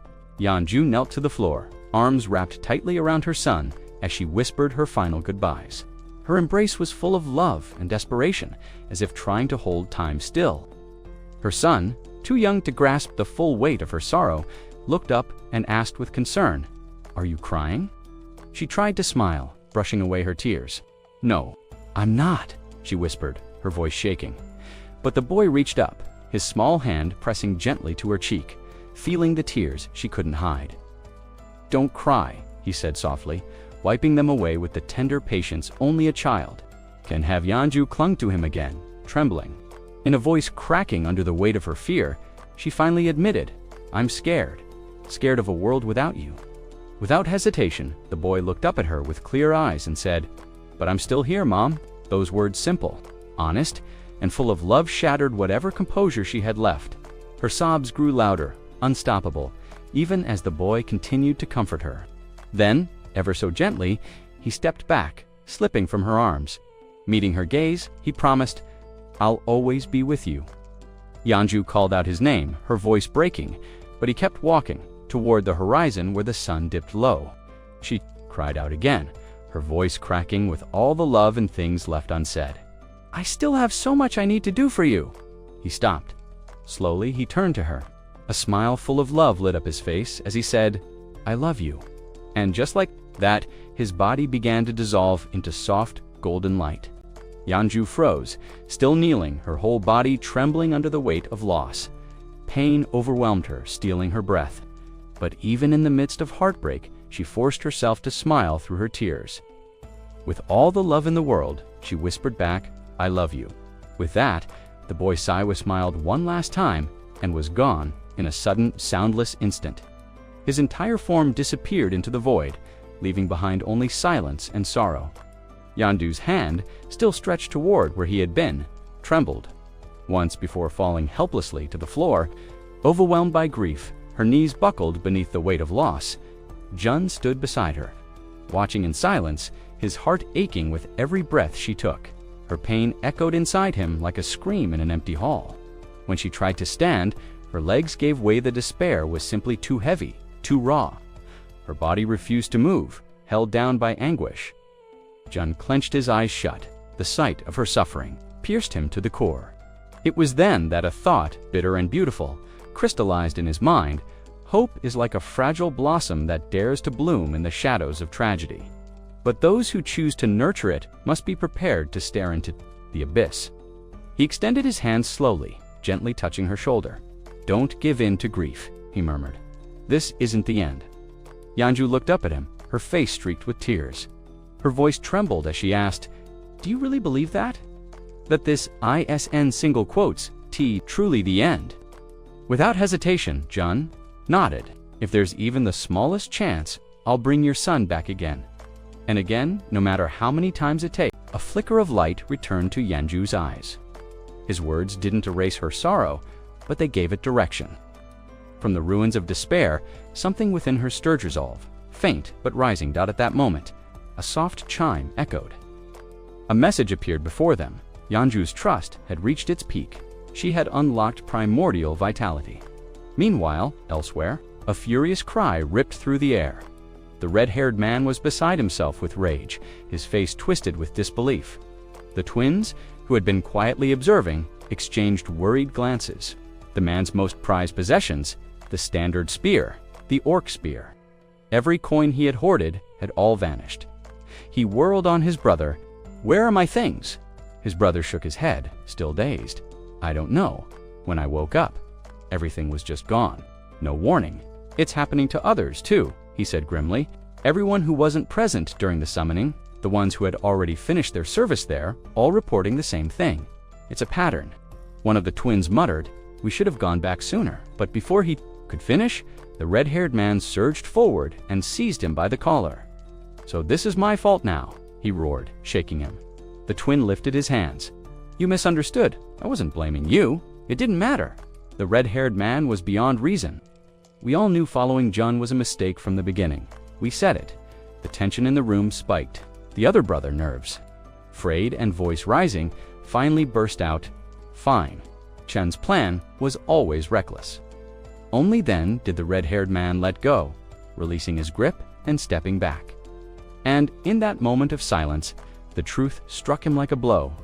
Maybe, just maybe, everything that had happened was the result of his own choices. His hands trembled, his breath caught somewhere between fear and disbelief. A memory surfaced, faint but vivid, of a single case from the past.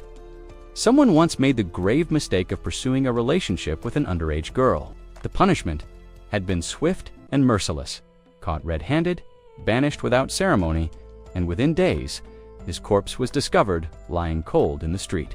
No one claimed to know how it happened, but everyone understood why. As the current chaos unfolded, the powering monster, the broken city, he couldn't help but notice that the survivors still huddled together in forgotten apartments like frightened animals. That kind of close proximity, mixed with desperation, created an environment ripe for judgment. If anyone caught even a whiff of scandal around him, they wouldn't hesitate to throw him out. And out there, he wouldn't last a night. Bitterness gnawed him like rot. Hatred for his circumstances boiled in his gut. In his mind, he saw again the man in the red jacket, the one who spat insults at him, calling him scum. That sneering face, that tone, burned into his memory. He could easily imagine the satisfaction that bastard must have felt the moment he grabbed a weapon power finally in his grasp, a chance to dominate. The red-haired man paced restlessly, his thoughts unraveling. He clawed at his scalp, desperate to make sense of how things had spiraled so far from his control. Every decision he'd made now seemed like a trap he'd laid for himself. Not far away, Jun watched the scene with cold calculation. His gaze lingered on the red-haired man's turmoil. He whispered to himself with a dark sense of fulfillment. This was just the prologue to the retribution he had planned with such care. Just then, a flicker of light interrupted the man's panic. A system window materialized silently behind him, its presence like a ghost in the room. He turned quickly, startled. The glowing text revealed a new task. Eliminate 20 goblins within 24 hours. Success promised only a sliver of experience. Failure meant 1 full minute of excruciating, mind-shattering pain. His stomach dropped. The line between punishment and survival was vanishing. The game had only just begun. Shifting focus to Yanju's most striking recent development, the emergence of the feared primordial vitality, Jun stood in quiet astonishment. This rare and highly sought-after trait, now part of Chun's arsenal as well, was notorious for magnifying one's healing abilities to ridiculous extremes. The stranger the injury, the faster the recovery. Jun was stunned. He had never considered that Yanju would unlock something of this magnitude upon reaching 100 trust points. His mind reeled with the implications. In reality, this newfound power offered little utility at present. Jun wasn't the one throwing punches or taking them. Even if he were to step outside the safety of the building, the likelihood of him sustaining meaningful harm was nearly non-existent. Still, the sheer strength of the reward couldn't be dismissed. Earning such a formidable skill simply by hitting the trust threshold was no small feat. His thoughts wandered again, this time to Moon. She too was on the verge of reaching 100 trust points. The notion intrigued him. If she awakened a power next stand, if that power transferred to him, just as Yanju's had, what might it be? Jun imagined a skill that granted instantaneous travel to any location within his line of sight. With that, the game would change entirely. His mind leaped forward, theorizing a chain of synergy between that kind of teleportation, the abilities of the Absolute One's eye, and the backup of an operational advanced base. As if echoing his thoughts, the system interface popped up with new information. The advanced base had become available for deployment outside the bounds of Haven. This base, though temporary, mimicked the authority and security of the city as long as it housed a night rank citizen or higher. However, there was a caveat: if adversaries claimed it and held it for over a day, it would self-destruct. Snapping back to the present, Jun came to a conclusion. With sufficient mental strength, he could link himself to these outposts and travel between them. It was all within reach if his mind could bear the load. From that moment, his path became clear. He would devote all his upcoming missions to strengthening his mental resilience. Just then, a voice called out to him. It was Yanju, letting him know that she now felt stable enough to leave. She also volunteered to personally ensure Qian's family was safely escorted home. Jun suddenly remembered the mission was supposed to begin yesterday. The delay had been his responsibility. Yanru, however, seemed more grateful than upset. She thanked him for his patience and the time he had offered her, promising that she would find a way to return the favor. Jun, stoic as ever, noted inwardly how accurately she seemed to grasp his thoughts. With a half smile, he joked, asking if he really looked like someone in a rush. Though he appreciated her words, he admitted they made him feel a little awkward. Yanju replied with warmth, assuring him he didn't strike her as impatient in the slightest. In fact, had their roles been reversed, she likely would have reacted the same way. With a gentle smile, she admitted that, in the end, everyone holds their own family closest to their heart. She expressed her deep understanding of how valuable that one day was, the day June had given to her and her son. With sincerity shining in her eyes, she thanked him once again. June returned her gratitude with a modest nod and voiced his appreciation for her insight. He then directed her to head to Unit 2901, where others were already assembled, assuring her he would follow shortly, with a soft bow and a quiet affirmation. Yanju turned and made her way toward the appointed location. Not long after, an explanation was offered as to why June hadn't led the group straight to the Mayan station. The area had recently suffered a brutal Cyclops attack that left large sections of the tracks destroyed. Even the station itself had taken severe damage, reduced to a barely functional shell. Faced with that reality, June had resolved to forge new paths. In fact, Yejin had already been hard at work for an entire day, dispatching her rats to scout for alternate access. At last, it seemed one of them had discovered a route. June activated his Absolute One's Eye, granting him complete situational awareness. But almost instantly, an alert drew his attention, a notification about a level 7 tamed giant rat. A strange tension gripped him that could only mean one thing. Yejin had evolved, still trying to wrap his mind around this revelation. June speculated whether it was linked to the new ability she had gained after officially becoming his retainer. But then, he noticed something else. Something was trailing the rat. No matter how much he focused, he couldn't identify it. And then his vision captured something far more alarming. A mass of undead zombies of varying power levels. From 9 to 13, merging behind the rat in droves. A chill shot through June's spine as he watched the scene unfold. Bolted ahead with remarkable speed, weaving through the ruined tunnels as the relentless horde gave chase. Yet, just when it seemed like escape was its only option, the creature did the unthinkably, skidded to a halt. Planting its tiny feet firmly into the ground, it turned to face the encroaching zombies and let out a deep, guttural growl, baring its fangs with a defiance that belied its size. Within moments, the undead had it surrounded. There was nowhere to run, no clear exit left. But still, the rat didn't flinch.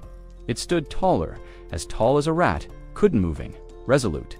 Watching from a distance, June considered detonating the gas lines nearby, hoping to take the zombies out and spare the rat from a futile death. But before he could act, the rat lunged forward with explosive speed. Against all odds, it slipped between the clawed hands and rotting jaws of its enemies, dodging every strike with impossible agility. It danced between the monsters like a whisper, never touched, never slowed. June stared, astonished. The rat cleared the horde without a single injury and sprinted onward, racing for the exit it had discovered. With the gap in sight, it made a final leap through the broken barrier, but just beyond. A predator was already waiting, silent, still watching. Its eyes tracked the rat's every movement. Its sharp teeth were bared in anticipation, a low growl rumbling from its throat as it prepared to strike. The rat froze instantly. Its tiny limbs locked in place as sheer terror flooded its senses. The predator's presence alone was enough to drain any hope of escape from a distance. Jun stood motionless, stunned by the unexpected turn of events unfolding before him. His eyes widened in disbelief as the level 23 land shark surged forward like a living battering ram. Its gaping maw opened wide, and, in a single devastating motion, it swallowed the helpless rat whole. No trace remained. The scene cut back to Jun.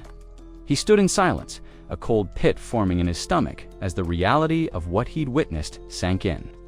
His thoughts raced not just about the ferocity of the beast, but also about where it had appeared.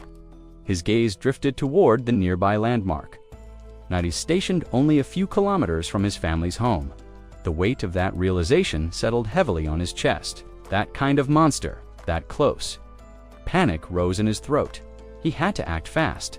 Time wasn't on his side anymore. Elsewhere, Dabin knelt among a cluster of boxes, sorting and organizing with a tired but determined rhythm. Though fatigue tugged at her shoulders, a flicker of relief crossed her face as she finished the task. Just then, a familiar voice called out her supervisor for the assignment. She turned and found Jun approaching. "Thanks for handling this," he said with a nod of appreciation. Dabin gave a faint smile, brushing some dust from her sleeve. "It wasn't hard," she replied, casually. "Besides, I'm getting paid, aren't I?" Her tone was light, but curiosity followed quickly. "So, what's the issue this time?"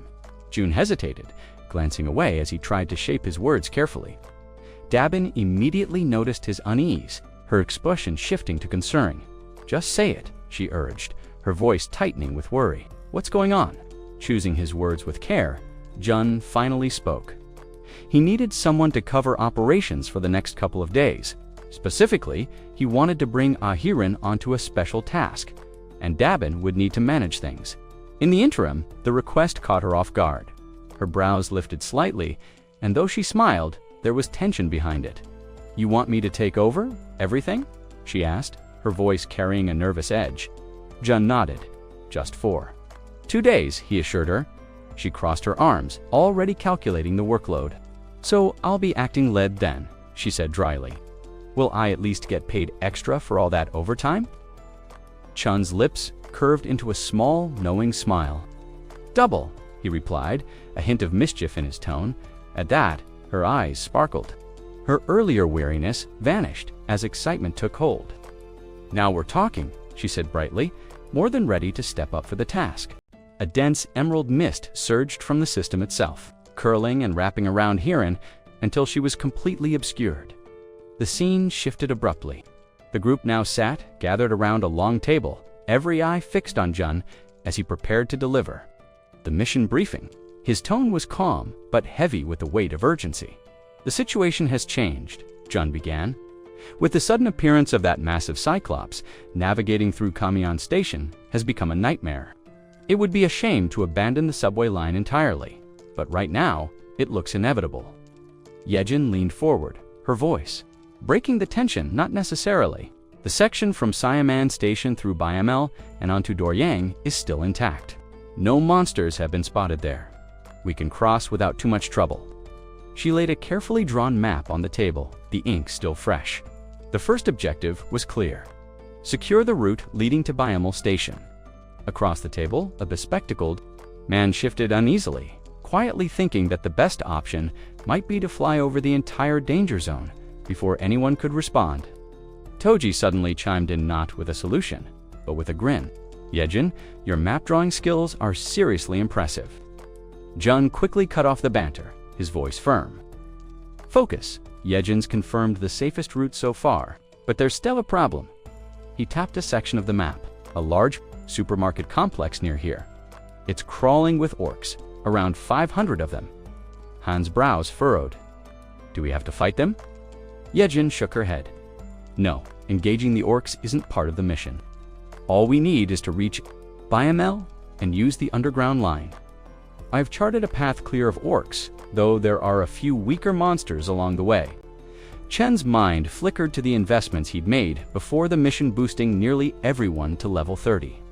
Except for Fatty and Hiran, against goblins, that should be more than enough. Still, he pressed on. If all goes well, we'll hit Koryong Station without major resistance, he continued. But after that comes the real challenge buses in station. The name alone sent Toji into a panic. Don't tell me there's another giant there. Nothing like that, Yejin replied calmly, though her tone was grim. The tracks between Koryang and Bustazan, they're infested a massive horde of zombies, and in that tight space, unless someone has a way to annihilate them all at once, the subway becomes a death trap. The table fell silent. Even Heron looked shaken. After a moment, she drew a breath, forcing her trembling hands to steady. Yejin, I think my ability can help. Later, the system flashed a cold notification. Poisonous mist weight limit, 100,000 exceeded. Heron stared at it, frustration washing over her. She had already pushed her limits, yet it still didn't feel like enough. When she opened the door, Jun and Yejin were waiting. Their praise was immediate.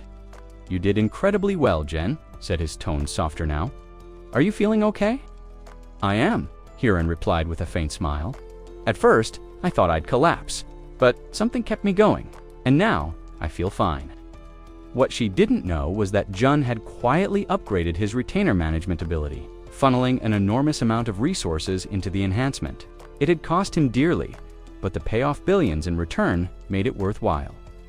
Hiran hesitated, her voice tinged with uncertainty. Are you sure I don't need to be there in person? Chen's reply was steady and reassuring. Stay here, and keep producing the mist. That's more than enough. With preparations complete, Chen's eyes shifted.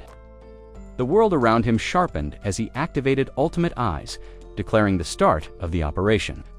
His vision swept the terrain ahead, locking onto the expected threatened ocean of zombies packed into the narrow stretch of track dot. Then something caught their attention.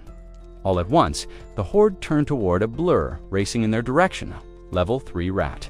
Sprinting with deadly speed, the zombies froze, stunned by what Torhu was coming for them. Jun didn't waste a second. Following the plan with surgical precision, he opened his system inventory. A thick wave of toxic green mist burst forth, rolling over the horde of undead like a living fog. In a blur of motion, the lead rat darted ahead, weaving effortlessly through the mass of decaying bodies, leaving the slower zombies behind. Hiran's mist was designed to paralyze living prey by attacking key muscles, such as the diaphragm, ultimately suffocating the victim. But these creatures were already dead. They didn't need to breathe, rendering the poison useless against them. Jun had anticipated this weakness and prepared a fallback plan B before the battle began. He had ordered Yejin to stand by for control. Hidden within the swarm, several rats crouched low, awaiting her signal.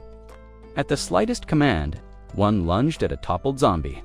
Through the reflection in the corpse's lifeless eye, the system captured the brutal moment. Its sharp teeth tore deep into rotting flesh. Instantly, a system notification flashed.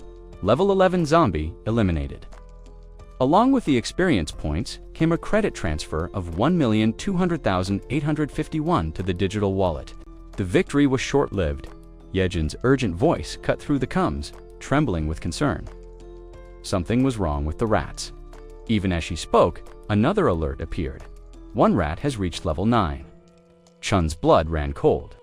If a rat consumed zombie blood, it could mutate into something far worse. An even grimmer thought struck him had Yejin been scratched or bitten during the chaos. Suppressing his panic, Jun demanded to know if the rats were still under her control. Yejin confirmed they were, though she noted an unsettling shift. They had grown more aggressive. Jun exhaled slowly, forcing calm. For now, things were under control. But the lingering tension gnawed at him. If they could just make it to Jigalki Station, there might still be Hoopa, chance to see his family again. That fragile thought shattered with the next alert. Unauthorized access detected at the main entrance. Jun froze, eyes locked on the message. Before he could react, another prompt appeared. A group of 157 individuals meets citizenship criteria. Grant access, relying on instinct. Jun hit confirm. Instantly, the system announced a population milestone 3,000. Residents, a new ability unlocked. Economic Activity Subsidy. Jun stared at the screen, unease twisting in his gut. What would this mean for their survival? Slowly, a small smile tugged at his lips. Maybe, just maybe, this was the break that needed. The system interface flickered to life once again, presenting a new update. Salaries would now be issued to citizens, with amounts determined by their official titles or positions. Payments would come directly from the chief's wallet, but remain tied exclusively to the individual's designated role. Jun read the announcement carefully, immediately recognizing the opportunity it presented. This was the perfect moment to formalize roles for Dabin and the entire team managing public facilities. A set weekly salary of 700,000 won aligned with a daily rate of 100,000 won would keep calculations simple and consistent. With a few taps on the interface, Jun remarked to himself that manual payments were no longer necessary. Previously, doing so even risked reducing tax benefits. But now the system handled it automatically. Given the pace of progress, it was clear the department overseeing public facilities needed to grow. After all, the wages came from the system's economic support fund, essentially free resources. And it wasn't a small amount either, at 100,000 won per employee per day. 300 workers would mean 30 million won daily, if every position from basic laborers to general managers was filled. Payouts could easily hit 50 million won a day. Smiled at the implications. As that money circulated, his tax collection ability would bring him even more revenue, and most of it would return to his own stores through spending, creating a profitable loop. The strategy was clear: assign as many citizens as possible to official titles. The question now was which roles to create beyond facility management. His mind churned with ideas. Maintenance, cleaning, and security were logical next steps. Without delay, he appointed Dabin as general manager. He recalled she had already brought Fatty and Hayan onto the team, though he couldn't quite remember the rest of the members. Just then, the system displayed a new notification. Dabin had reached 100 loyalty points, officially making her a retainer.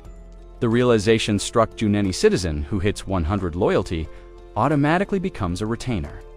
That raised an intriguing question. Did all retainers gain a new skill at that point?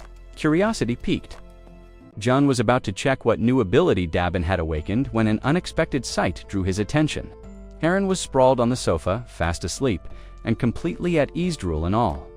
The DJ, looking a little uncertain, asked if they should wake her. Jun shook his head gently. Let her rest.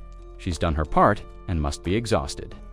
A faint smile crossed his face as he thought about how hard Hirin must have pushed herself. Despite pretending to be fine, she had clearly gone through something taxing, nearly to the point of collapse. If anyone deserved a break, it was her. Activating his invisible hand ability, Jun lifted her gently and carried her to one of the bedrooms, laying her down so she could sleep more comfortably. When he returned to the living room, he and Ye spoke quietly, agreeing that Hirin seemed to be going through a rough time. Jun then turned to Yejin and asked how she was holding up. Yejin replied with calm confidence, assuring Jun that everything was going smoothly and that nothing was too difficult for her, especially now that they had reached the tracks near the station. Jun nodded in approval, encouraging her to keep it up. She smiled softly and told him to leave it to her. But then, her expression shifted ever so slightly. A flicker of uncertainty crossed her face. Jun immediately noticed and asked if something was wrong. She hesitated before stammering the link. It suddenly isn't connecting anymore. Jun blinked in surprise. What do you mean? He asked, his voice sharp with concern. Yedrin raised a hand, asking him to give her a moment. Closing her eyes, she tried to re-establish the connection, but no matter how hard she focused, nothing worked. Finally, she exhaled and said, "It's the distance. I think we've gone too far this time." Jun frowned. The link was working fine before, wasn't it? She nodded. If the link is already active, it can sometimes stretch past its usual range. But right now, the limit only reaches as far as the central station. Opening her eyes, she looked at him seriously. What do we do now? Jun fell silent, his thoughts churning. It always seemed like something went wrong at the worst possible moment. Beyond that station was the house where his family should be. He had counted on using one of Yejun's rats to scout ahead before making any moves. Clenching his fists, he muttered, "This complicates things." After a pause, he turned to her. "Try again at the central station. Do whatever it takes to restore that link." Yejeon nodded without hesitation. "I'll give it everything I've got." She closed her eyes once more, pouring all her focus into reconnecting the severed link. Meanwhile, Chun's mind drifted back to the unsettling image of zombie rats. Prowling through the station, a memory burned into his ultimate sight. They had to make this work. There was no other choice. All he could do now was hope, with every ounce of his being, that his family was still safe. The system's map updated, showing everyone's positions. Yejeon's rats were already ahead, scouting the path, while Han's group advanced cautiously some distance behind. The perspective shifted to the station, where Han and his team had just arrived. The sight before them froze everyone in place. The entire area was a wasteland of ruin. Buildings lay in shattered heaps, and colossal footprints, far larger than anything human, were gouged deep into the ground.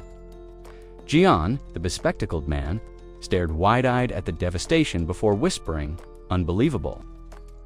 The archer beside him frowned, snapping him out of his daze. "Gian, focus, start scouting." Nodding quickly, he raised an arm, summoning his raven black, and sent it soaring into the sky. As its sharp eyes scanned the landscape, Gian peered through its vision and reported no monsters in the vicinity. Toji stepped forward, adding, "The station itself looks clear too." After that avalanche earlier, goblin activity should be minimal. Gian agreed. Makes sense. After seeing destruction like this, nothing in its right mind would come near. Still, the healer shifted uneasily. "Night's falling. We should find shelter soon." The archer shook her head gently. "Relax. Goblins rarely move after dark. They hide or go dormant. Nighttime is actually our safest window." Han stood silent, deep in thought. At last, he said quietly, "We keep moving. If something dangerous happens, Jen will call us back immediately." Just then, a small figure scurried toward them, a rat, making urgent gestures as if delivering a message. Everyone stopped. They knew this was one of Yejeon's trained scouts. Without question, they followed, moving in silence. They trailed the rat as it scurried ahead, leading them through the eerie stillness of the ruined city. The air was thick with tension, the only sound the faint splash of water underfoot. As the path opened up, someone broke the silence, noting that the station ahead looked as if it had turned into a shallow lake. Gian tilted his head, questioning if this flooding was the result of the giant's destruction. The archer gave a slight nod, explaining that the collapse of buildings had likely altered the terrain, forming sunken, water-filled pockets where solid ground once stood. They kept to the edge of the water, cautious with every step. Then, something stirred beneath the glassy surface. At first, it was subtle, just a ripple, barely noticeable. But then, a massive shape began to rise, emerging slowly from the depths. Gian and Toji exchanged a look. Something wasn't right. The water's movement was unnatural, deliberate. Gian strained his ears and caught a faint sound, sharp and alien. He froze. "Something's out there," he murmured, narrowing his eyes toward the shadows. Suddenly, his gaze locked on a silhouette ahead. He raised a hand and pointed. "There, someone's there." The group squinted through the dim light, trying to make sense of the figure. At first glance, it seemed human, perhaps, a woman standing still in the water. But then they saw it. The long, sinuous movement behind her. A tail. The figure turned its head toward them, eyes gleaming with an unnatural intensity. Then, without warning, its mouth stretched wide, unleashing a scream so piercing it split the night. The sound tore through the air, rattling their bones, threatening to shatter their minds. "Cover your ears now," the healer shouted, panic lacing every word. Despite its human-like form, this was no ordinary creature. Before them stood a Sirenon abomination, cloaked in beauty, its voice a weapon of pure terror. A sudden, gut-wrenching sound tears through the air, the shrill, bone-rattling wail of the siren. Instinct takes over as everyone in the group clamps their hands tightly over their ears, desperate to block out the agonizing noise. Alone feels like it's splitting their skulls. Toji falters first. His arms shake violently as he strains to keep his hands pressed to his head. Every muscle trembles with exhaustion, his body visibly weakening. Nearby, Yanju spins around in panic, her eyes wide with confusion. What's happening? She cries, her voice barely audible over the unrelenting scream. Then, something far worse dawns on Toji. His body no longer obeys him. With growing terror, he feels his limbs move on their own, as if invisible strings are pulling him forward. His boots scrape against the ground, and no matter how hard he resists, the force dragging him only grows stronger. Moments later, Yanju feels it too. Both of them begin sliding helplessly across the dirt toward the lake's edge, drawn by a power they can't fight. The pull is merciless, dragging them like lifeless puppets. Yanju's body hits the cold earth, and then water. The icy sensation sends her nerves into overdrive. Instantly, instinct screams that this is deadly. She whips her head around just in time to see Toji being hauled even faster, toward the water's dark heart. If he goes under, he may never come back. And then, the horror reveals itself. From the black surface, jagged fangs slice upward, lunging for her legs. Yanju's instincts ignite. She kicks hard, thrashing toward the surface, but it's too late. A monstrous shape surges from below, and cold, slimy claws latch onto her legs with crushing force. The creature yanks her down into the depths with violent strength, bubbles exploding upward as she disappears. Above the waterline, the others are fighting their own hell. Han and the remaining members grit their teeth, their bodies convulsing from the siren's relentless scream. Pain twists their faces, every second stretching like an eternity. Amid the chaos, the healer forces herself to focus. Shutting her eyes, she channels every last shred of energy into a spell. Light flares around her as a shimmering barrier expands, enveloping the group in a protective aura. The moment the barrier settles, the difference is immediate.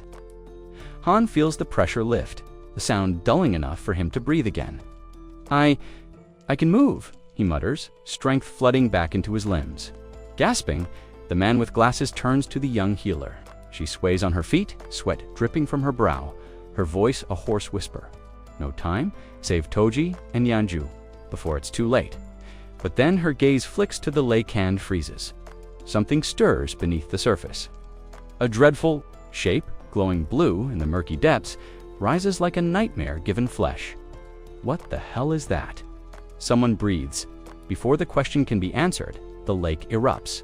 Monstrous forms burst from the water with terrifying speed, jaws snapping, claws gleaming in the dim light. Han reacts instantly, voice cutting through the din. Prepare for battle. They're coming. The creatures launch themselves into the air, a blur of muscle and malice. Han grips his steel rod, planting his feet, ready for the collision. The first beast comes down like a hammer butt. Han swings with brutal precision. The impact detonates like a gunshot, shockwaves rippling through the air. The monster reels, just in time for an arrow to pierce its skull, dropping it for good. But there's no time to celebrate. Shadows writhe at the lake's edge as more creatures surge forward, dozens of them, maybe more. The archer curses under her breath, frustration boiling. This never ends. The monsters close in from every direction, surrounding them like a tightening noose. Han's jaw hardens. There's no more room for delay. We move now, he growls, eyes locked on the water. If we don't get Toji and Yanju back now, they're dead. From the far side of the lake, a sudden disturbance draws the beasts' gaze. Emerging from the water is the werebear woman, her powerful arms cradling Toji like a fragile doll. As they break the surface, Toji coughs violently, spitting out lungfuls of water. His shaky voice escapes between ragged breaths, confessing that he truly thought death had claimed him. Relief washes over the group the instant they see him alive. Their faces brighten with joy as the weight of despair briefly lifts. Turning to Yanju, Toji bows his head in gratitude, his words sincere and heavy with emotion.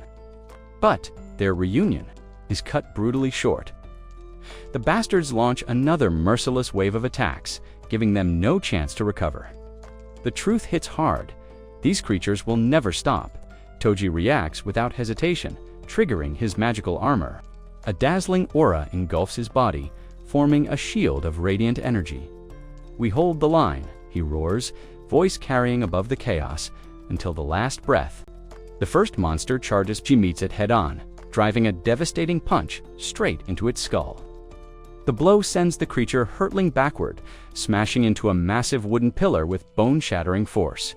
The pillar splinters, collapsing on. From it, a grotesque sight tumbles down. A goblin's corpse, bound tightly to the timber, crashes at their feet. Han and Toji shout in unison, ordering everyone to move. Instinct takes over. They leap back just as the debris slams into the spot.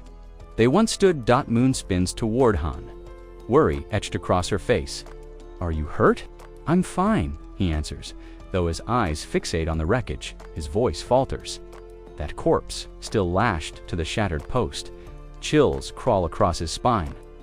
Before anyone can speak, the man with glasses points upward, shouting for them to look. The Duand horror grips every soul. Dozens of goblins hang suspended high above, their bodies arranged grotesquely into the form of a colossal cross. Han's breath catches. We were so focused on what lurked below, we never saw what was right above us. And then the realization dawns, cold and cruel. These bastards don't discriminate. Monster or human, it doesn't matter. They slaughter everything. The archers. Bow slips from her trembling hands, clattering against the ground. She stands frozen, her entire body shaking. Her lips part, but no words come, only a silent scream, locked in disbelief. In her mind, a single question twists like a knife. Could that man really be my father? The silence shatters. One of the creatures bolts forward at terrifying speed. Han's eyes widen in horror as he sees its target, the paralyzed archer, oblivious to the death rushing toward her. Without a second thought, he shouts her name with desperate urgency. At that very instant, a deafening gunshot tears through the air. The bullet rips into the creature, mid-leap, sending it crashing lifelessly to the ground. The shooter is Moon. He lowers his smoking gun and rushes to the archer, concern etched across his face. "Are you all right?" he asks quickly. Han steps forward, praising Moon for his quick reflexes in such a critical moment, but then he notices something off. The archer is on her knees, trembling. Her gaze is hollow, her entire expression shattered. By the ordeal, before Han can speak, a bespectacled man suddenly appears, his voice urgent as he calls out to Han. "I think I've found a way to end this," he declares. Breathless, he explains what he's discovered. Through Black's eyes, he's been observing from above. That's when he noticed something vital. The agonizing sound that's been tormenting them is not just noise. It's a command. The creatures are following orders from that siren's voice. Han freezes at the revelation. "I can't fully decipher what she's saying," the man continues, "but every time she opens her mouth, the fish-faced monsters move. If we silence her cutoff, that sound, they'll lose coordination. They might even retreat without orders." Hope flickers faintly in Han's eyes. "It's worth a try," he agrees, though his voice carries doubt. "But those things aren't going to give us the chance." Toji, who's been listening in silence, finally speaks. "So the whole plan boils down to shutting her up." "Exactly," Han answers grimly. A slow, confident smile spreads across Toji's face. "Then leave it to me. I'll take her down, and I already have a plan." Meanwhile, far across the battlefield, the siren parts her lips once more. That dreadful sound pours out like poison, and immediately the creatures shift in response, tightening their formation, preparing for another coordinated strike. They've realized we're after her. Han turns to Toji, searching his eyes. "Can I really count on you?" Toji's grin sharpens. "You can. Just clear me a path. I'll handle the rest." Healer steps forward without hesitation. "Stay and protect the archer," she vows. With the plan set, the team surges forward like a storm. Every member fights with ruthless precision, hacking down one grotesque creature after another, clawing open that vital corridor for 2OJI. Then Han shouts, "Now, go!" Toji plants his feet, his grip firm on his halberd. Muscles coil with power. As he hurls the weapon with unrelenting force, the blade slices the air like a thunderbolt, streaking toward the siren. With a serpentine twist, she dodges and the weapon slams harmlessly past her. For a heartbeat, the battlefield falls silent. The team stares in stunned disbelief. The opportunity they bled for is gone. The siren erupts into cruel laughter, echoed by the guttural cackles of her monstrous kin. But Toji doesn't flinch. In fact, he smiles, calm, collected, dangerous. His eyes glint like steel as he asks softly, "Han, did you forget something?" Han blinks bewildered until realization crashes over him. "What's the best way to deal with a fish?" Toji mutters, voice dripping with smugness. He lifts a hand and activates the recall command. The halberd obeys.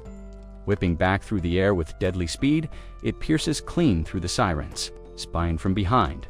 Her laughter dies in a wet gasp as the blade bursts through her chest, impaling her in a single, brutal strike. And just like that, the sound stops. The system chimed with a sharp notification. Target eliminated. A level 33 siren had been slain. Experience points dispersed across the team as the heavy halberd spun through the air and landed back in Toji's grasp. All eyes drifted toward the monstrous body sprawled on the ground, the sirens lifeless, form gleaming under the dim light. The other fish-faced creatures froze in confusion, leaderless and disoriented, their formation shattered like glass. With frantic jerks, they turned tail and slipped beneath the dark surface of the lake, vanishing into the depths from where they came. Their sudden retreat left behind an eerie silence, a fragile moment of relief washing over the weary group. Han exhaled sharply, wasting no time as he strode toward the archer.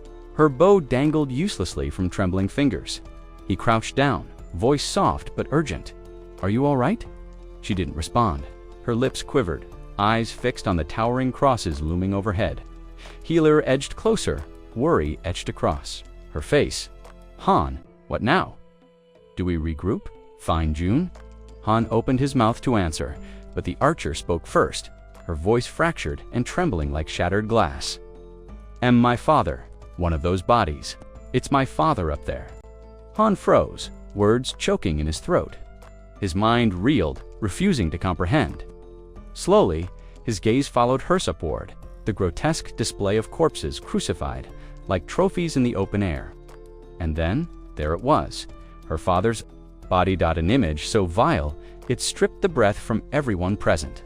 Mangled flesh, blood-caked wounds, lifeless eyes staring into nothingness. The archer's knees buckled. A strangled cry tore from her throat as she collapsed, sobs racking her. Body. Han dropped beside her, panic and disbelief gnawing at his core. His hands hovered helplessly in the air, unable to bridge the chasm of grief before him. Around them, silence fell heavy and suffocating.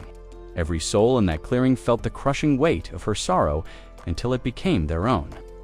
Above her, Father's broken body swayed gently on the cross, a grotesque monument to the cruelty of this world. It was a sight none of them would ever forget. Pain, unlike any he had ever felt before, raged through his body. The agony he had previously endured felt like his body swelling under immense pressure. But this was different. It was as if countless needles were piercing his skin from within, stretching and tearing him apart from the inside out. "Mr. Jae-hyun, can you hear me?" Seo Ye-jin's frantic voice echoed in his ears, but responding was impossible. His breathing came in ragged gasps, his body locked in a torment that overrode all other sensations. "Mr. Jae-hyun, you have to breathe. Focus on breathing." The pain was unbearable. It consumed him entirely, lasting what felt like an eternity. And then, finally, the expansion was complete. With a shuddering exhale, he collapsed, drenched in cold sweat. Every muscle in his body, once clenched in agony, suddenly relaxed, leaving behind an overwhelming sense of exhaustion. His limbs felt heavy, his head light, and the pull of unconsciousness nearly irresistible. When he forced his eyes open, the first thing he saw was Seo Ye-jin hovering over him, her hands pressing against his chest. "What are you doing?" he managed to croak out. I was trying to do CPR, she admitted, looking flustered. With effort, he lifted his arms, limp and unresponsive like waterlogged fabric, and gently pushed her hands away. "I'm fine." Even Kami, who had been lounging on the sofa, had wandered over, concern evident in his small, beady eyes. "Cheap?" "I said I'm fine," Jae-hyun murmured, though his body clearly disagreed. Kami, apparently unconvinced, hopped onto his stomach and settled in, his warm weight oddly comforting. As Jae-hyun stroked his soft feathers, a haze of exhaustion threatened to pull him under again. He closed his eyes, focusing inward, activating the absolute dweller's eyes to assess the newly expanded territory. This is massive. The area had stretched far beyond his expectations. The boundaries now reached Seomyeon Station and Bujun Station, consuming every alleyway within a kilometer of his apartment complex. It was a staggering expansion. No wonder it hurt so much. The sheer scale of the growth explained the excruciating pain. His body had paid the price, and now all he wanted was a moment of rest. But he couldn't afford that luxury. Ha Dong-geon's team was still out there, carrying out their mission on his behalf. He needed to monitor them. With great effort, Jae-hyun pushed himself upright and turned to Seo Ye-jin. "Ms. Ye-jin, could you get me a glass of cold water?" "Right away," she responded without hesitation.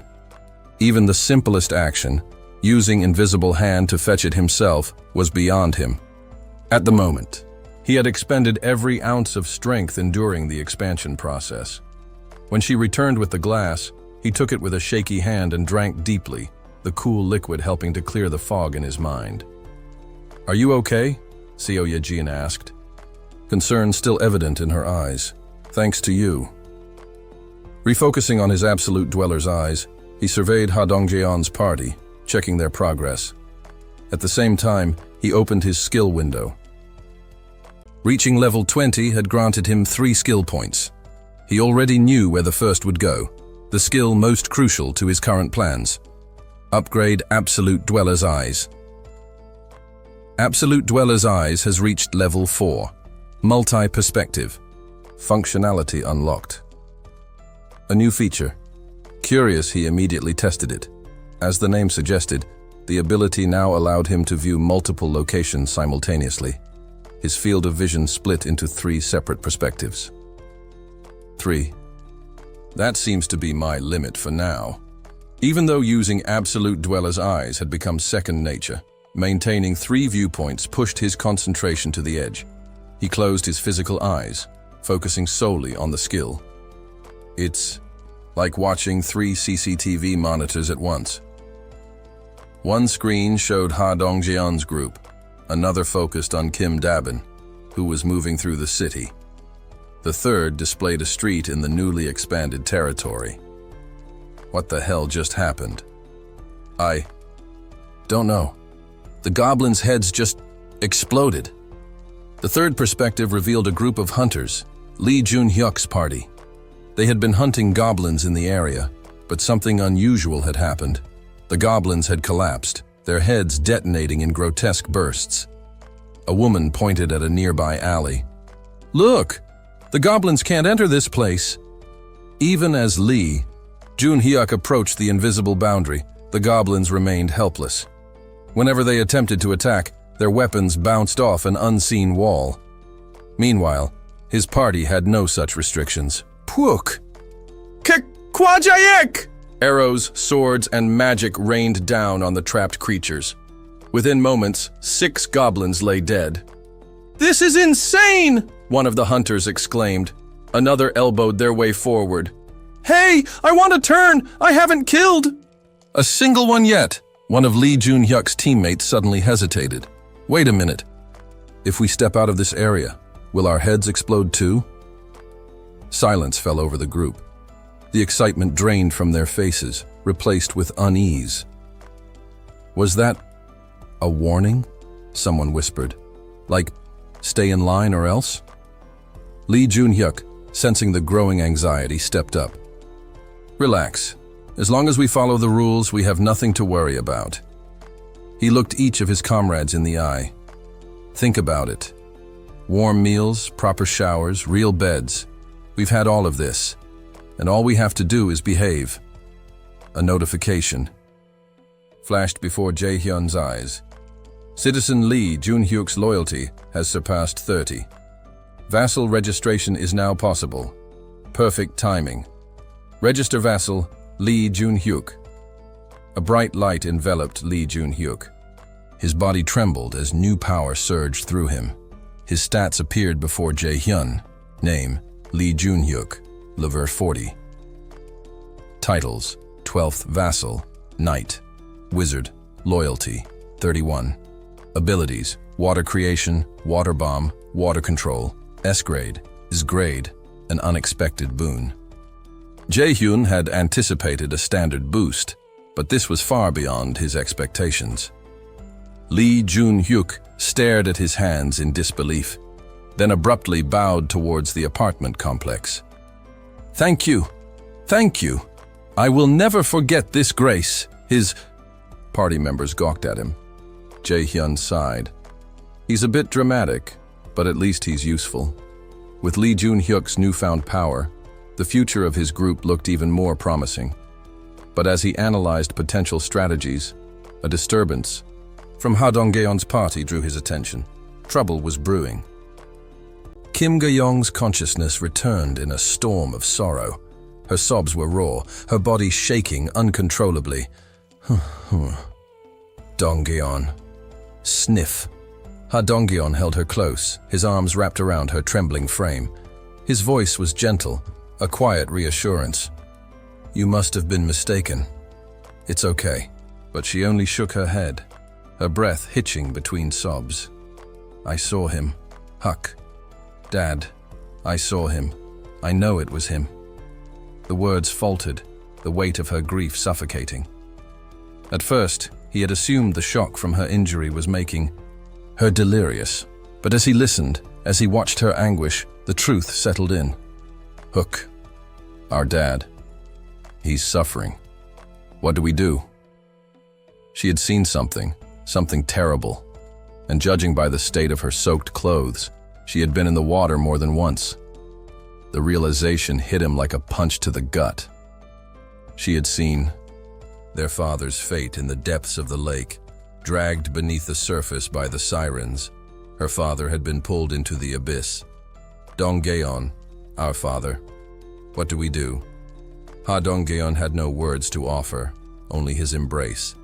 Kim Ga-young clung to him, her grief spilling out in ragged cries. Watching her like this was unbearable. And then, an uneasy thought took root in my mind. She had encountered her dead father. Would I soon face the same cruel confirmation about my own family? I clenched my fists. No. Even if the worst had happened, there was always a way. A contingency plan, Plan B. If my family had perished, I would bring them back, no matter the cost. But before I could dwell on that thought, an idea surfaced. A way to resolve an old curiosity of mine. Quest assignment. Target. Kim Ga-young. Quest reward. Resurrection of her father.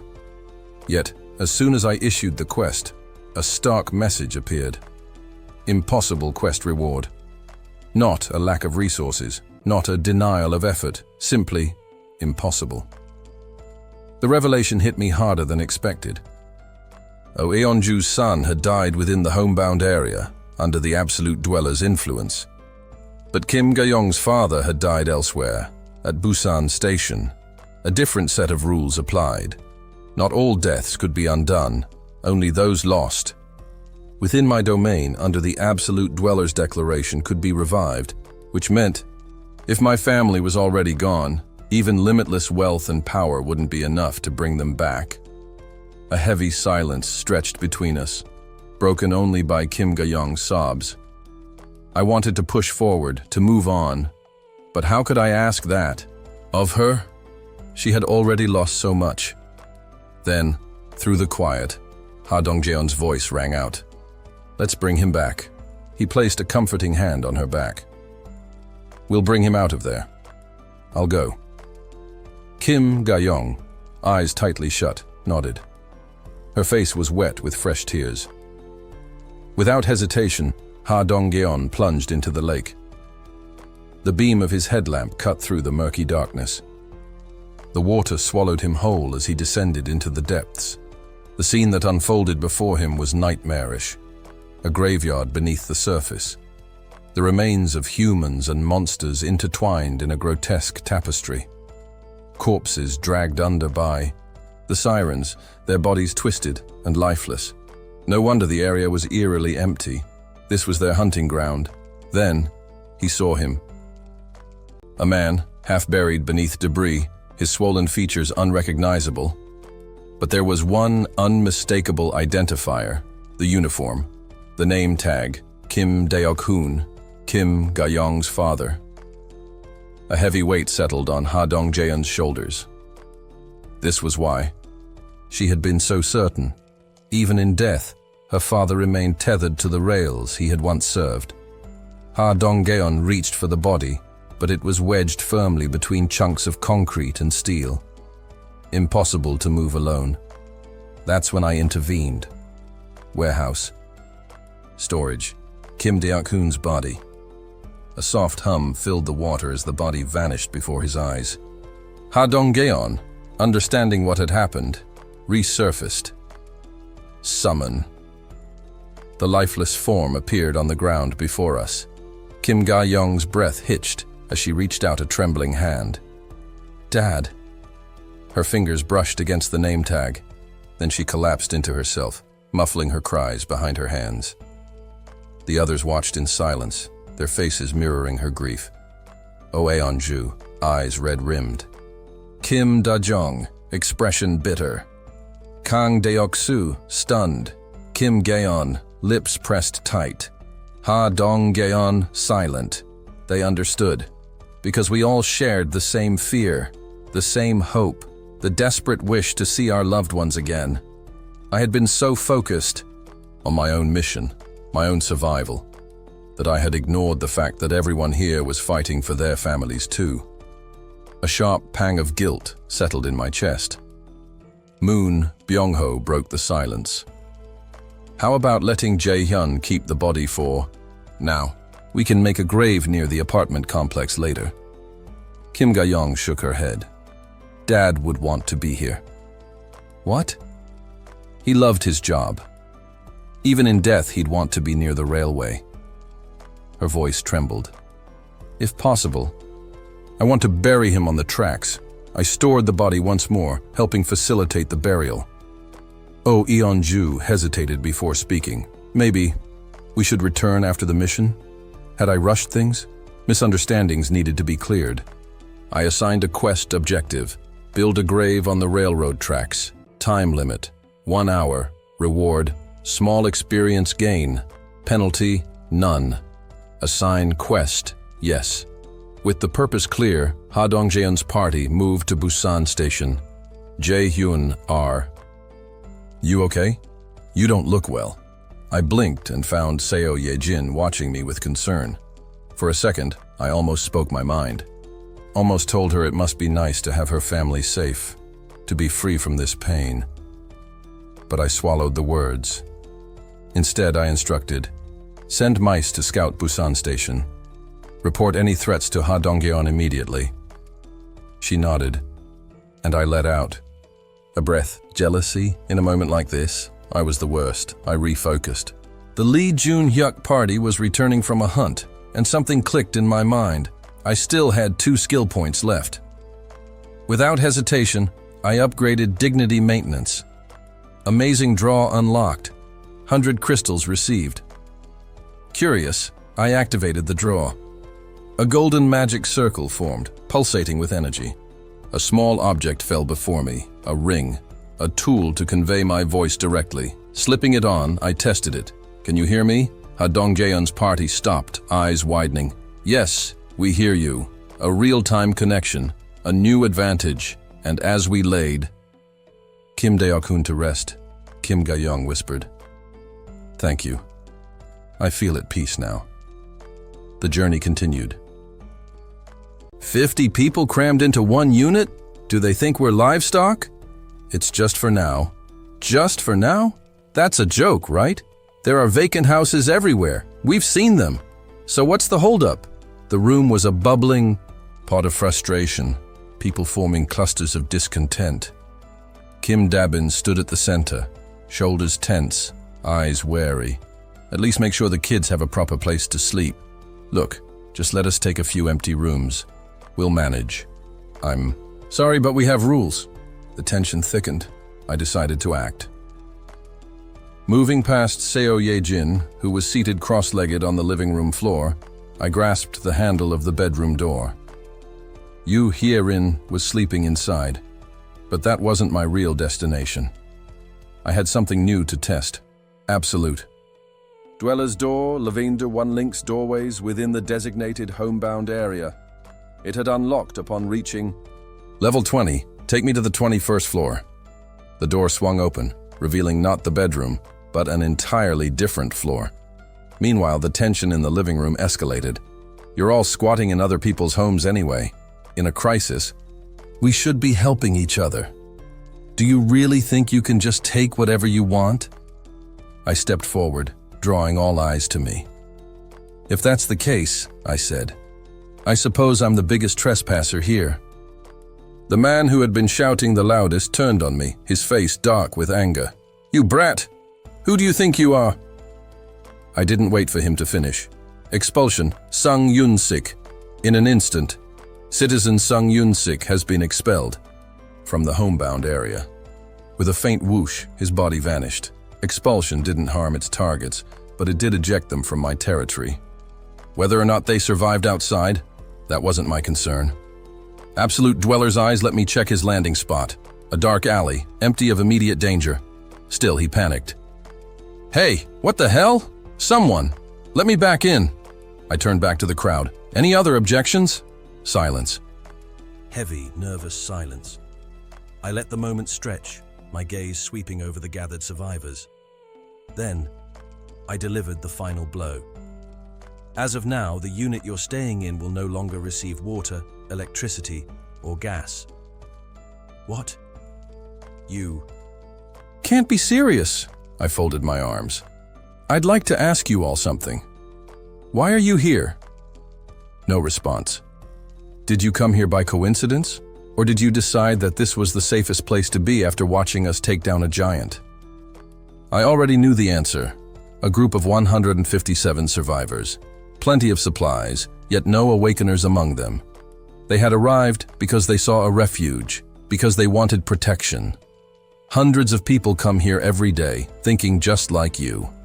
You think we can house everyone? They wanted fairness, but fairness didn't exist anymore. If I give in now, what happens next? More people demand space. Existing citizens grow resentful, and eventually, there won't be enough for anyone. I let the weight of my words settle before delivering my verdict. Your rights, your comforts, your benefits, they don't exist here. The government is gone. This isn't a democracy. If you want privileges, earn them.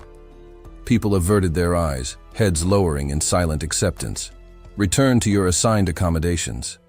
Unless you want to lose even more. One by one, they dispersed, leaving only Kim Dabin standing beside me. Citizen Kim Dabin's trust greatly increases. She exhaled deeply. Thanks, Jae-hyun. I don't know what I would have done without you. I smiled and activated the communication. Ring. No need for thanks, just doing what needs to be done. Kim Dabin flinched, looking at me in confusion. What? Your mouth didn't move, but... Try it yourself. It's like telepathy. Just think about the person you want to communicate with and speak in your mind. A pause. Then, like this? Her voice echoed in my mind. Good. You'll figure out the finer details with practice. Thank you. The novelty of the ability amused me, but before I could dwell on it, a nervous voice interrupted.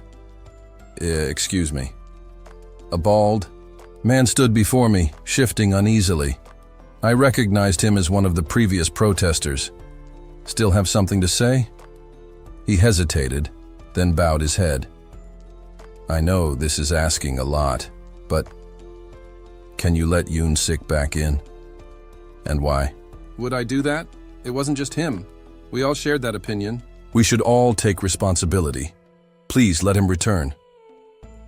I had planned to let Sung Yoon-sik back in anyway. Expelling him was a statement, not a death sentence. I glanced outside. Yoon-sik was still there, pathetically knocking on the invisible barrier, eyes puffy from crying. Turning to the bald man, I extended my hand, Kim Jae-hyun. Han Kyung-hoon, he replied, shaking it firmly. Are you speaking on behalf of your group? Yes. Everyone agreed. That was the answer I wanted. Fine. I'll reinstate his citizenship. I'll also restore water and electricity to your unit. But no gas. Han Kyung-hoon's face brightened. Really? Thank you. Thank you so much. Citizen Han Kyung-hoon's trustworthiness greatly increases. People needed to learn consequences. A few days of cold showers and unheated nights would do them good. Kim Dabin's telepathic voice cut in. I think you're much kinder than you pretend to be. I smirked. You think so? Yes. Strange. I didn't feel particularly warm-hearted. Thanks, I suppose. But before we could linger on sentimentality, a new voice entered the conversation. Do you need a medical team? I turned to see a man in a white coat, standing confidently. I'm Lee Sung-min, Associate Professor of Nephrology at Busan Pike Hospital. The world was crumbling, but it seemed new pieces were still falling into place. What should we do? We should ensure the skilled workers are well taken care of. Maybe we could give them a space and turn it into a medical center. That's a solid idea. If we search, we should be able to find enough nurses. I'll leave the task of setting up the medical team to you. With that, all the responsibilities of establishing the medical team were handed over to Kim Dabin, and I made my way home. Seo Ye-jin was still cross-legged in the middle of the living room, while Kakami slept peacefully on the sofa. Ha Dong-geon's team is moving smoothly. Ha Dong-geon's party was making its way along the tracks from Junggang Station to Jagalchi Station. Cleaning up zombies with Yu Hae-rin and Seo Ye-jin had certainly paid off. As for the final skill point, I should probably invest it here. Had been thinking about one particular skill. Absolute Dweller's Warehouse. Time to level up. The Absolute Dweller's Warehouse skill has upgraded to level 2. The warehouse capacity has increased to 200 kilos. The Status Quo feature has been added. Status Quo. Passive. Maintains the exact state of an item when it's stored. I'd chosen to level up the warehouse because I anticipated needing more capacity when using Seo Ye-jin's explosive gas attacks with the mouse or Yu Hee-rin's poisonous fog. With the capacity doubled, it should be much more versatile now. And as always, there was an unexpected bonus. Status Quo. As I read the new feature's description, an idea sparked in my mind. Is this possible? Items I summoned from the warehouse would now appear in the exact state they were in when stored, including any movement they had at the time. This could be a game changer. For example, if I stored a spear that I threw with force, summoning, it would cause it to fly out of the warehouse at the same speed I originally threw it. If that's the case. I had just the right item to test this new function. Open shop, purchase S&W M60, 38 caliber bullets, 100 rounds. The revolver appeared in the air, and I loaded 3 rounds into the cylinder, storing the rest in the warehouse.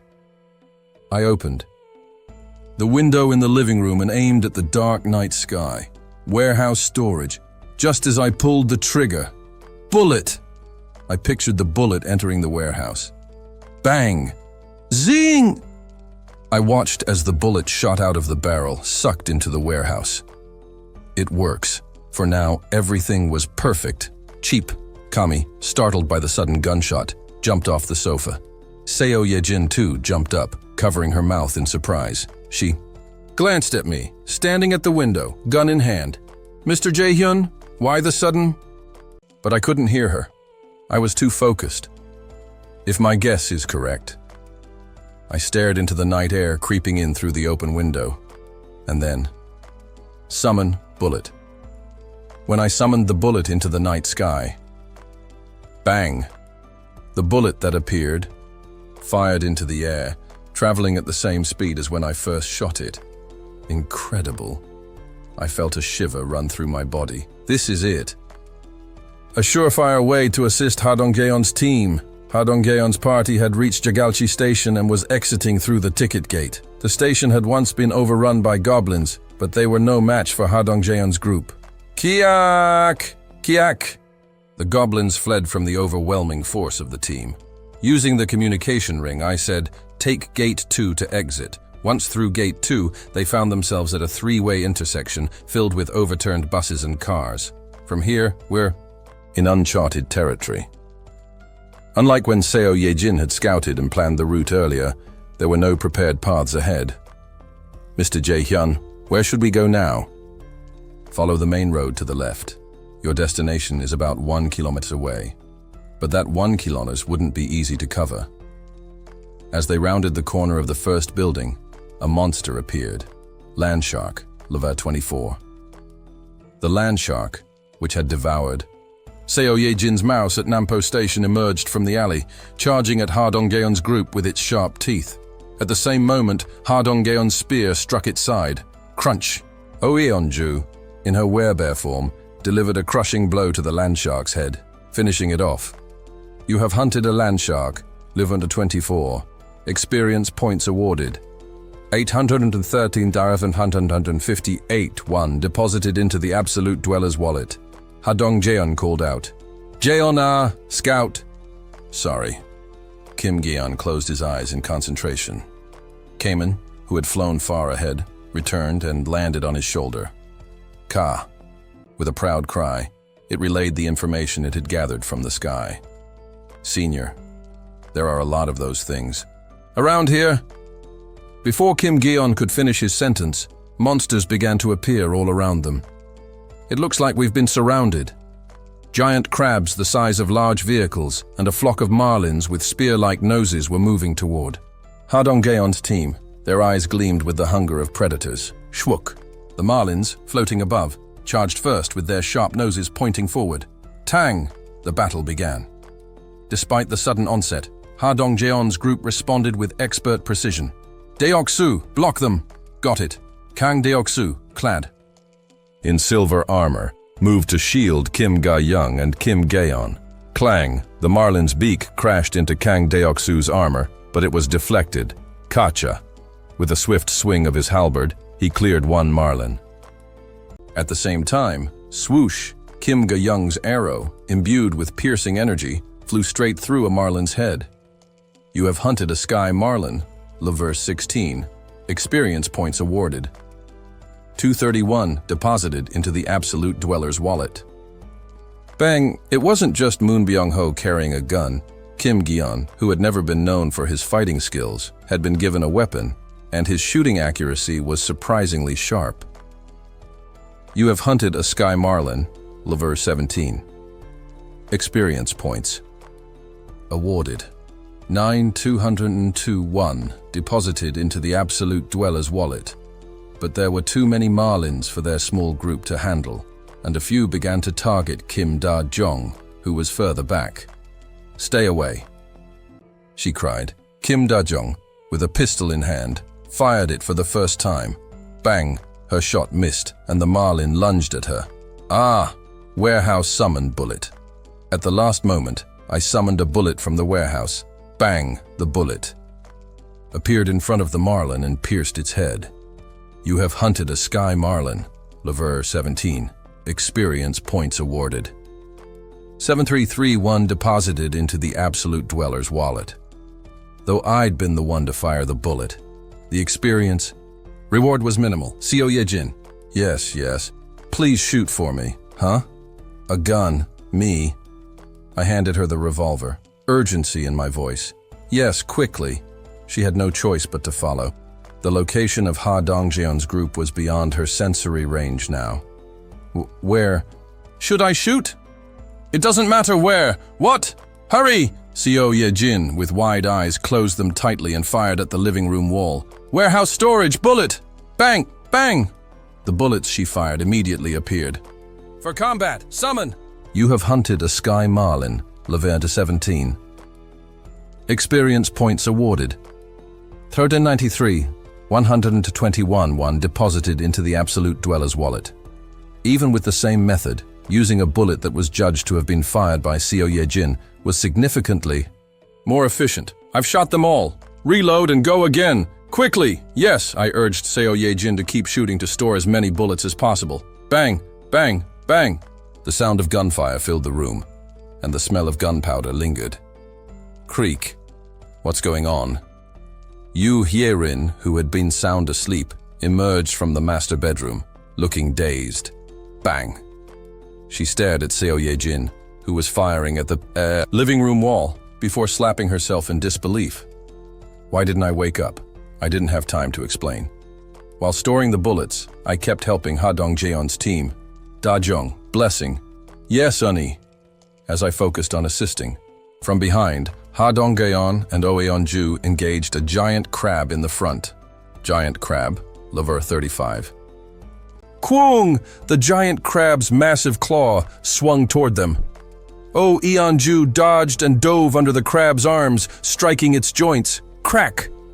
One of the crab's legs shattered, throwing it off balance. Shwook! Ha Dong-geon's spear pierced the crab's mouth. The crab struggled, its shattered jaw unable to strike back, but it still fought fiercely. Ha Dong-geon twisted in midair and threw his spear. Clang! The spear bounced off the crab's tough shell. Zing! I quickly summoned another spear from the warehouse and handed it to Ha Dong-geon. At the same time, Oh Eun-ju, who had climbed onto the crab's back, kicked with all her strength. Bang. Despite the internal damage, the crab's shell was still unbroken. Ki-young! Crack! Even! Oh Eun-ju's claws only scratched the shell. Shoo! Everyone move aside! Moon Byung-ho appeared with a teleportation and fired his gun at the giant. Crab. Bang, the bullets were ineffective against its shell. It's incredibly tough. It was clear that this wasn't just any ordinary shell. There had to be something special about it. We need more impact. Rather than scraping at the surface, we needed something like a hammer to strike it. Keo Eong. Oh Eun-ju gave up trying to break the shell and instead focused on destroying its legs. Crunch. One by one, the crab's legs were torn apart by Oh Eun-ju's powerful hands. Absolute Dweller's eyes. I activated a new vision mode, scanning the area. I see something. There, in Kim Min-ho's house, I spotted a familiar object, a massive barbell. I'll borrow it for a moment. Warehouse storage. This alone would be enough to make a difference, but I needed just a bit more. Summon. I summoned the barbell at the highest point allowed within my range. The barbell fell under its own weight, but just before it hit the ground, warehouse storage. I stored it in the warehouse, and then, Oh Eun-ju, Please jump so that you can see the crab's shell. Without hesitation, Oh Eun-ju leaped into the air. Crash. The asphalt shattered beneath her as she ascended. At that moment, the crab's shell was fully visible. I summoned the barbell to land directly on it. Summon barbell. Crash. Crunch. The shell shattered as the barbell struck. Rah! Oh Eun-ju didn't hesitate.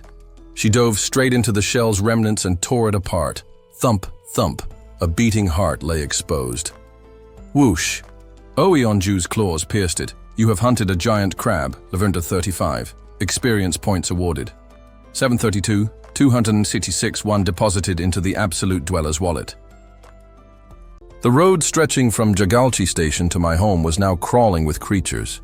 From slithering eels to airborne fish, the once bustling seafood market had transformed into a surreal battlefield teeming with marine monsters. Crabs, lobsters, crayfish, and all manner of crustaceans. Jagalchi Market lived up to its reputation, even in this twisted form. But the crustaceans were the worst. Lobster incoming, everyone back. Another one lumbered forward, an armored beast with a shell as thick as steel. We'd faced its kind before. No surprises now. Boom. A barbell plummeted from above and slammed into its shell, ending the fight in an instant. You have hunted a giant lobster, Lever 30. You have gained experience points. 106,886 and 599 1 has been deposited into the Absolute Dweller's wallet. It was credited under my name, which meant the payout was lower. Not that it mattered. Right now, Money came second to clearing the road. Sorry, Minho. The barbell was chipped and dented from repeated use. I'll replace it. Promise.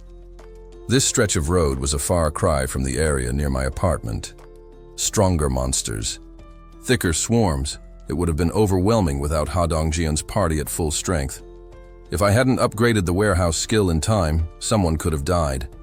Kim Da-jong would have been hit in the very first encounter.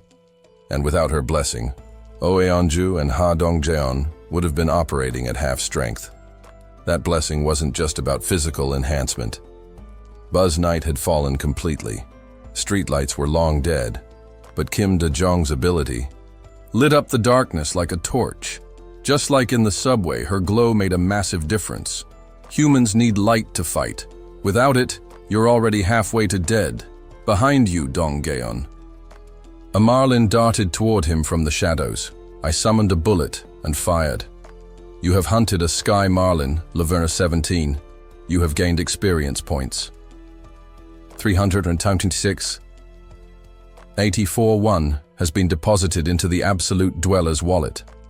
The warehouse skill never let me down. Still, I couldn't shake my unease. There are too many. Even with my support, things were on a knife's edge. Ha Donggeon's team alone wouldn't have stood a chance, which led to a grim realization. If they're struggling, what about regular people? Everyone here was awakened. They were well equipped, and I'd even handed out firearms to those with weaker abilities like Moon Byung-ho, Kim Geon, and Kim Da-jong. And still, just 1 kilometer of movement had been hell. The odds of my family surviving are slim. The thought clung to me, heavier with each step toward home. Still, I clung to hope. They might have made it. When we passed the outskirts of the fish market, I knew we were close. Familiar buildings stirred emotions long buried. Just past that alley, and I'm home. But something was off. In the middle of the road stood a tree, a massive one, right where there shouldn't be anything at all. I halted the party. Stop. Giant tree in the center of the street? Impossible. I knew every inch of this area. That thing hadn't been here before, which meant it came after the collapse. It's a monster. Activating the Absolute Dweller's eyes confirmed it. Tree. Giant Lava 32, knew it. It blended in so well, I almost dismissed it as part of the scenery. But its level was high, too high to ignore. That tree is a monster. Engage. Without hesitation, Oeonju transformed, and Kim Ga-yong launched an arrow. Thump. The arrow embedded into the bark, piercing cleanly. But no kill notification appeared. Instead, rumble. The tree stirred. Attack. No reason to wait. Ha Donggeon's spear flew, blocked by thick tendrils that burst forth like whips. Crunch. The vines shattered but had stopped his spear cold. Then, it started advancing. Each footstep made the ground tremble. Moon Byung-ho blinked behind it, guns blazing. Bang, bang. His shots hit, but barely scratched the bark. Kim Ga-yong's arrows fared slightly better, carving shallow holes, but the tree giant didn't flinch. Oeonju, glowing from Kim Da-jong's blessing, charged in. Whip-like roots lashed out, but she dodged effortlessly and slammed into the trunk. Crack. A significant blow, but not enough. Suddenly, the roots beneath her surged up, locking her legs in place. Gah! As they aimed for her heart, Moon Byung-ho teleported in and yanked her out just in time. Then, something strange. The tree giant stopped. Why did it hesitate? It had paused the moment Moon Byung-ho appeared. A split-second stall, but I caught it. Is it reacting to transformations? I issued new orders. Have Oeonju step back. Everyone else continue the attack. What? Just her? Yes. The rest hesitated. She was our frontliner. Pulling her would weaken the whole formation. Still, they complied, understood. She de-transformed and moved to the rear. A beat later, thud. The tree giant stopped moving. Thud. Then, incredibly, it turned its back on us, walked away, and sat back down like nothing had happened. What? It's It's ignoring us? I didn't answer right away. It doesn't attack humans, only transformed ones? Its behavior made sense now. It hadn't fought the others, only reacted defensively. So it's not hostile to humans, just monsters. Suddenly, the tree began to stir again. But this time it wasn't because of us. A creature slithered into view, a land shark. The tree giant's roots shot out, skewering the monster like a kebab. Thud, thud. Once it was dealt. With the giant tree returned to its place, it's guarding the area? We'd seen monsters fight each other before. Orcs, goblins, it happened. But this one, it was like a warden. It doesn't attack us. It defends the territory from other monsters. Destroying it might be possible with fire magic, but let's leave it. It could serve as an unintentional ally. Ignore the tree giant, continue past the apartment building and enter the alley. Roger. The team moved slowly, careful not to provoke it. We passed within meters. Nothing happened. Then, as we turned the corner, a massive silhouette came into view. A tree, towering at least 30 meters, glowing faintly. But what made my breath catch was its location. No. That's where my house was. A storm of rage erupted inside me. Every nerve burned. My jaw clenched so hard it hurt. My reflection in the window was monstrous, twisted with fury. I'll destroy it. I wasn't even thinking. I was ready. To blow it up, consequences be damned. The presence of blood relatives of the absolute dweller has been detected nearby. The system alert snapped me out of it. And then, who are you? A voice rang out from the shadows. Who's making a ruckus near our poppy? The beam from Hadongjeon's headlamp lit up the group ahead, revealing a cluster of men and women in their 50s. Huh? Turn that light off, will you? It's blinding. Ah, sorry about that. The strangers strolled over calmly. Their energy wasn't hostile, just surprised. They walked past Hadongjeon's team, noticing the damaged tree creature. Oh no, look at this mess. Poor thing, there's a hole in it. Is Poppy hurt? Then their attention turned back to Hadongjeon and his companions. Hey, are you the ones who did this? Yeah, that was us. You turned a peaceful tree into this disaster? We didn't know. Sorry. Before the tension could thicken, another voice called out excitedly. Hey, over here. Poppies. Done it again. The man who had been interrogating Hadongjeon turned toward the source of the voice. A few of the others were inspecting a land shark. Whoa, this guy's definitely put on weight. Still not the best tasting catch though. Oh, please. You think you get to be picky about cold rice versus hot rice in times like these? No, I just meant it'd be better if it was cooked a little longer. Unbelievable. Just eat it. As I listened to their familiar dialects through the absolute dweller's eyes, a comforting calm settled over me. So that's it. Suddenly, all the pieces began to fit. Tree monsters that didn't act aggressively, a massive living tree in our yard. Things that had confused me now had an answer. It's an awakener's doing. And the source of that power? I already knew. Grandpa. Our home had always been full of green. Ever since I was a kid, we'd had plants everywhere. The trees and flowers would change with the seasons, and fruits would ripen year-round on the rooftop. After Grandpa retired, he turned that rooftop into a full-fledged garden. He grew radishes, onions, lettuce, eggplants, you name it. And he took pride in serving them at our meals. I remember tending to the plants beside him, watering them every morning and evening. Could that tree be part of his awakening? A tree that doesn't attack people? It sounded absurd, until now. I never once considered that an awakening could explain it. With only 5 awakeners among thousands, the odds were microscopic. But an ability capable of controlling trees to such an extent, growing them tens of meters tall with unknown functions, only one person I knew had something remotely like that. Me. And yet, here was a tree far beyond what I could create. I was frustrated when I first saw it. furious even. Didn't know there could be someone else, let alone someone in my own family. The odds of that happening? Lower than winning the lottery twice in a row, American lottery odds too. But now, relief washed over me. Honestly, I had assumed the worst, with level 20 monsters prowling the streets and even stronger ones flying above. How could unarmed, untrained civilians survive? When I saw that massive tree where our house used to be, rage had nearly overtaken me. I'd been ready to blow, but now, it felt foolish.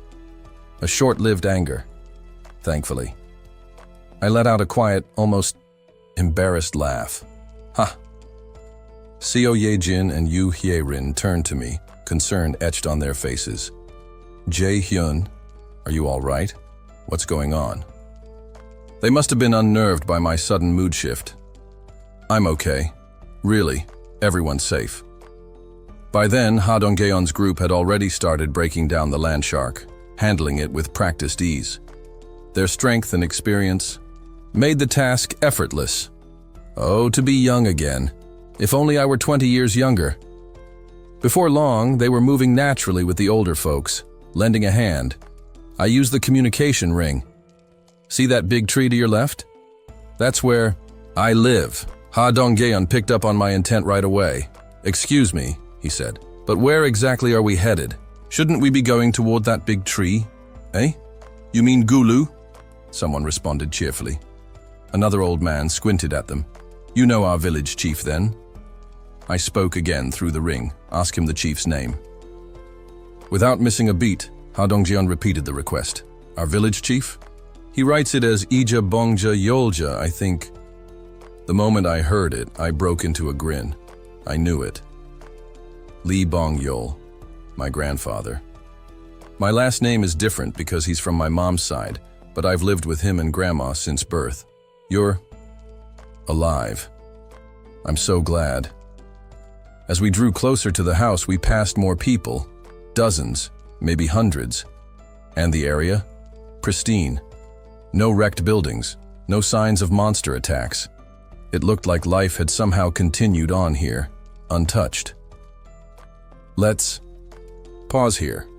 The former parking lot had become a storage hub, full of marine monster remains, land sharks, sky marlins, and more. Some were being processed on the spot.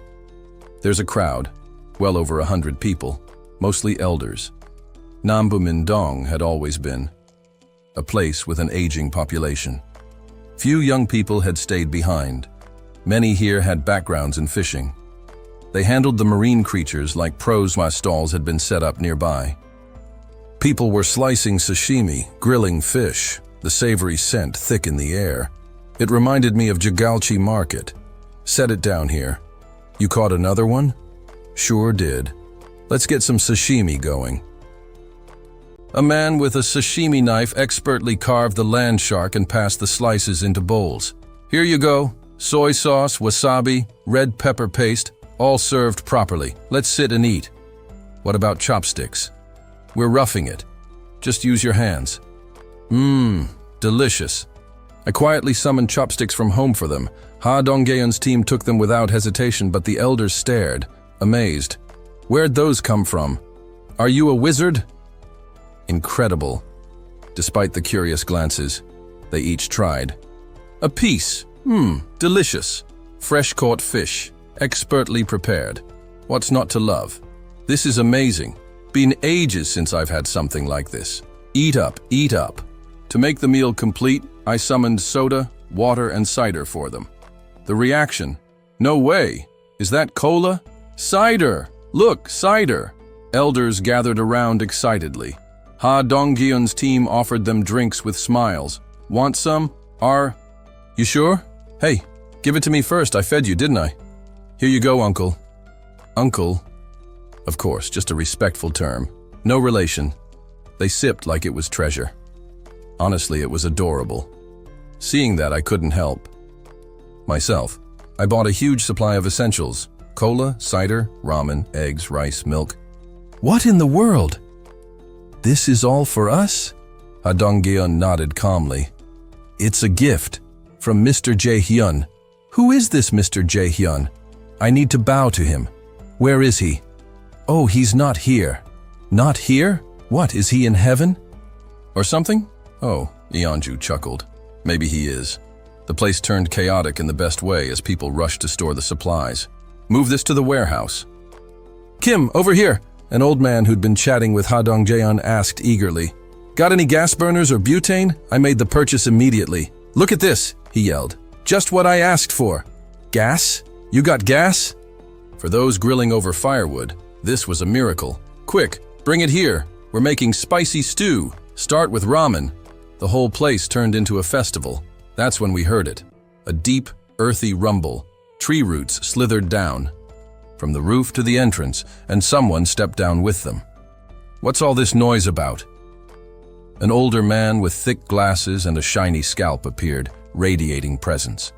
Stern, solid, familiar. The moment I saw his face, my heart swelled. Grandpa! At the same time, a message appeared before me. Family member of the Absolute Dweller has been located. Unlocking the power of kin. Name, Lee Bong-yeol, level 55. Titles, Kin. Econ, Druid. Trust, 88. Awakening ability, Guardian of the World. 3 conditions met. Construction item Annex has been unlocked. My grandfather looked different through the eyes of others than he did to me. Was it that he seemed more intimidating, even slightly stricter? I could sense that the warmth he always showed me was reserved for family. He seems much more youthful. Now, it felt like he had reversed 2 decades in age. This wasn't just a feeling. You could see it in the way he moved. He had once been frail, his legs shaky from the damage caused by his brain's deterioration. But now he was leaping from tree roots and walking with vigor. His face had transformed too, resembling the youthful version I remembered from my childhood. It must be the result of his awakening. He was an ability user at level 55. It was no surprise that his physical condition had improved dramatically. Moreover, he had a unique ability, Guardian of the World Tree, passive, myth. Chosen by the World Tree qua World Tree's vitality, World Tree's blessing, World Tree's protection. My grandpa's awakened ability was of myth grade, not just an ordinary skill, making it exceptionally powerful. Incredible. It reminded me a bit of the Absolute Dweller skill I possessed, where multiple skills were incorporated into one. Is ability hereditary? The thought crossed my mind, and a sense of hope stirred within me. Maybe my other relatives had also awakened abilities of a similar caliber. That would mean powers far beyond what ordinary people could achieve. Out of curiosity, I decided to try using the communication ring on my grandpa. Grandpa, can you hear me? Unfortunately, since the ring was designed for vassals only, my voice didn't reach him. With no way to communicate, I changed the recipient of my message and asked Ha Dong-jaeon's group to pass it along. This is my grandfather. Please say hello for me. Just then, someone who had been friendly with Ha Dong-jaeon introduced them to Grandpa. This is a new guy, but you wouldn't believe how talented he is. He can create things out of nothing. Everything here, you guys made all of this, didn't you? Is that so? After briefly scanning the piled-up materials in the warehouse, my grandpa approached Ha Dong-jaeon's party. Ha Dong-jaeon stepped forward, offering a respectful bow. Nice to meet you, Chief. Chief? Am I the chief? Well, Ha Dong-jaeon seemed unsure, his words trailing off as my grandpa extended his hand first. Well, we were having trouble with the water, and you've come at just the right time. Thank you for helping us. Oh, those things weren't from us. What do you mean? My grandpa turned back to the warehouse and asked, then where did all these come from? All of this is thanks to Mr. Jae-hyun's abilities. We came here because Mr. Kim Jae-hyun asked us to. Jae-hyun? My grandpa's eyes widened in recognition. Is it my Jae-hyun? My grandchild? Yes, that's him. Kim Jae-hyun from Seomyeon Apartments. Oh, So Jae-hyun is alive? Ha Dong-geon nodded affirmatively. Of course. At that, my grandpa spun around and said, "Then follow me." What? He strode over to the tree root he'd used when first arriving and gestured toward Ha Dong-jeon's group. Whoa! Ha Dong-jeon's party climbed onto the root, which immediately began moving toward the world tree. As they traveled, my heart swelled with excitement. I imagined my parents, my grandmother, waiting for me. Although I couldn't visit them yet, once the outpost was completed, I'd be able to use the Absolute Dweller's door to reach them. Then, it hit me. The message I'd seen when Grandpa first arrived. Conditions have been met. Annex, added to the list of constructible items. That's right, a new construction option had appeared. The moment I saw my grandfather, the option for an annex became available. Quickly activated the Absolute Dweller's eyes and went into construction mode to check its cost and details. Annex, 10,000, 1,000, a safe area installed outside the homebound area. Its size increases in proportion to the homebound area. When activated, it temporarily exerts the same influence as the homebound area. However, it can only be activated when the Absolute Dweller's kin are present. The price was significantly higher than the outpost, but the difference was clear. Once built, the annex couldn't be destroyed. With the construction subsidy of 10 billion, one remaining from the extended homebound area, there was enough money for the project. I had no reason to hesitate. Build the annex.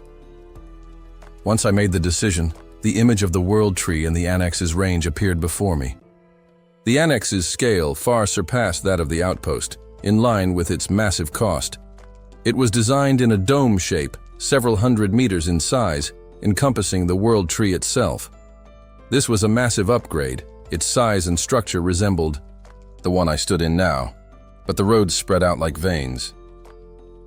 Does this mean the annex will grow as I grow? Not bad. Considering the 10 billion won price, this was a worthwhile investment. This facility requires one Absolute Dweller's kin to be present during construction, 7 days. Are you sure you want to install it? Yes, no. I clicked yes. A hum filled the air as the construction countdown began. Time remaining until completion of the annex. 167 hours, 59 minutes, 59 seconds. The process had begun. Before I could even explain the situation to my grandfather, a new notification interrupted my thoughts. Vassals have encountered the Absolute Dweller's kin. Opening the power of kin. Name: Kim Min Sim. Levier 21. Titles: Kin, Icon Trust, 99 Awakening Ability, Nun Grandma. I found myself looking at an elderly woman resting on a stone bed in a room that felt all too familiar. She appeared to be in a deep sleep. What worried me was the timing. It wasn't bedtime yet, and Grandpa's sorrowful expression left me feeling uneasy. Honey, could you listen to them for a moment? Hearing Grandpa refer to Grandma so gently for the first time struck me. The atmosphere had turned grim. A faint green glow emanated from Grandpa's hand, flowing into Grandma's body. It started at her cheek and enveloped her, but she didn't stir. Grandpa, however, seemed accustomed to this. He muttered to himself as if reassuring someone. They say our Jae-hyun sent them. Jae-hyun is alive. I stood frozen, watching in silence as Grandpa continued. Jae-hyun is alive, he repeated softly, as if convincing himself. I used the communication ring. Please ask Grandpa what happened.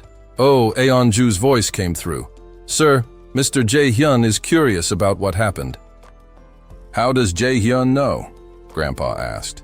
He's currently sharing our vision, Aeon-ju replied. I didn't bother to correct her. Time was of the essence. Grandpa sighed heavily. It's okay. Jae-hyun, your grandma's here with me. It was the first time I'd seen Grandpa so vulnerable. His stoic demeanor had cracked, and his voice trembled with sorrow. Grandma has just been traumatized. Aeon-ju asked, when did she stop waking up? since that day. That day, the day the monsters arrived, and the world began to fall apart. So, could you tell us about Jae-hyun? Maybe hearing his voice, seeing his face, would help her wake up. I felt a lump in my throat as I watched Grandpa beside Grandma, both caught in this tragedy. Relief mixed with grief, frustration, and anger, emotions I couldn't fully understand, all stirred within me.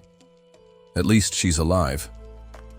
I was grateful that Grandpa's ability could keep her in this state, even if she hadn't woken up for nearly a month.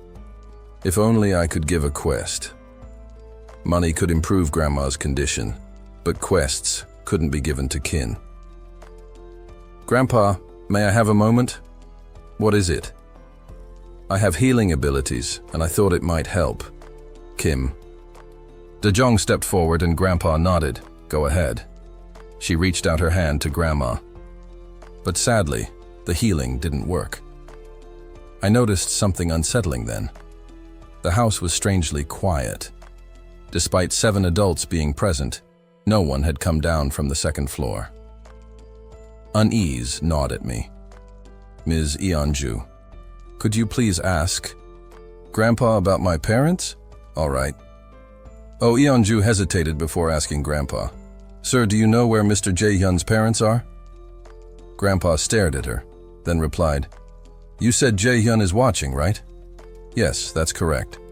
Well, then I'll speak as if I'm Jae-hyun. My heart skipped a beat. Jae-hyun, your mother was leaving for work that day.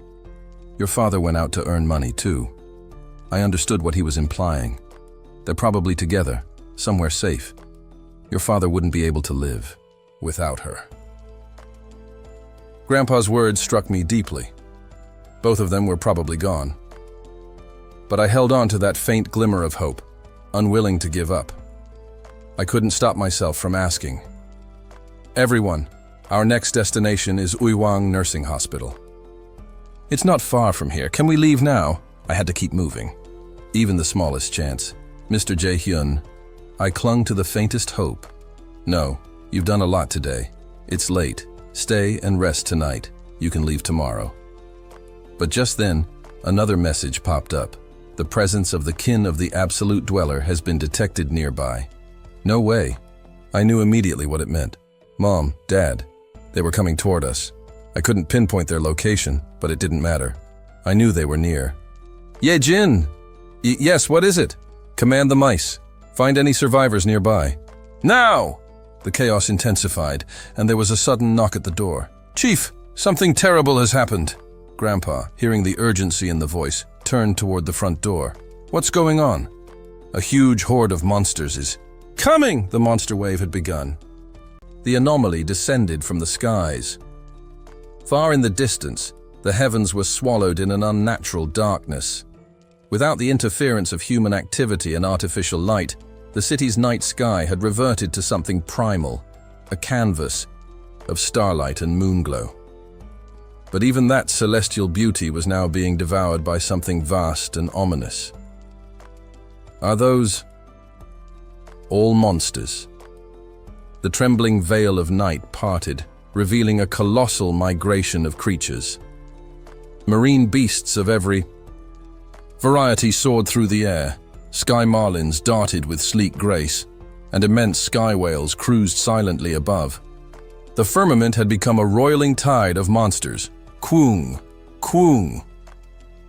The scattered tree giants responded to Grandpa's call, gathering swiftly under his silent command. About 30 of them, strong enough to take down a land shark, stood at attention. Then, Wong! Grandpa raised his hand, releasing a stream of vivid green energy toward a wounded tree giant. It had been injured in a previous skirmish with Ha Dongjaean's group, but the moment Grandpa's vitality touched it, the wound sealed like time reversing. He turned, eyes sharp. You were the ones who did this? Ha Dongjaean stepped forward, bowing in apology. We thought they were hostile. I'm sorry. Grandpa squinted. They usually just look like trees, don't they? I interjected, addressing Ha Dongjaean's team telepathically. The tree giant only attacked because it mistook Oh Eonju for a monster. Please demonstrate her transformation for Grandpa. He needs to see it for himself. We'll be fighting together from now on. I understand. Oh, Eonju nodded and moved forward. Please, take a look. Crack, crack. Bones shifted and reshaped as her body morphed into the form of a towering bear. The reaction from the tree giants was instant. Kwung. They tensed, but Grandpa's piercing gaze froze them in place. Slowly, they relaxed and returned to their ranks. I see now. Our tree struck first, he acknowledged. But by then, the darkness had nearly arrived. As Hadonggeon readied his spear and Kim Gayong knocked an arrow, Grandpa spoke again calmly. Don't move. What? But do they look like they're coming to attack? At first glance, it had seemed like a full-on assault. But now, with Grandpa's words in mind, it became clearer. They weren't descending. The horde was flying high, just passing by hundreds of meters above. They're not here for us, Grandpa said, voice grave. They're running, fleeing something. But what could terrify them? Sure enough, the black tide of monsters streaked past overhead, their forms barely outlined in the faint illumination cast by the world tree. A soft light enveloped us. Blessing. What's this? It boosts your physical stats, someone explained. You all have powers? Grandpa asked, surprised. Thanks to Jae-hyun, came the reply. Seems his ability's something else, huh? Still, not all the skyfish passed peacefully. Flap, flap. Sky marlins skimmed close to the ground, their pointed noses piercing building walls and apartment windows. A few lost altitude entirely and crashed into the city. Take cover! Grandpa shouted. At once, armed survivors scattered. Some ran into a warehouse filled with stored fish. Others bolted for the underground garages, and then... Woong! The calm. Before the storm vanished, Grandpa extended his arms, releasing another wave of energy that surged into the tree giants. Kwung! Kwong! They locked together, forming a living barricade. Grandpa snapped at Ha Dongjeon's team. Why are you still? Here, go. We're staying to help. I said there's no need. The ground trembled. Koo-goo-goo-goo-goo. A deep rumble signaled the arrival of the true threat. Even if they're not here for us, this is too much for Grandpa to handle alone. We have to help. I braced myself, nodding along with Ha Donggeon's team. We would stand our ground. Go inside, one of them shouted. You'll get overwhelmed alone. Humph. You people.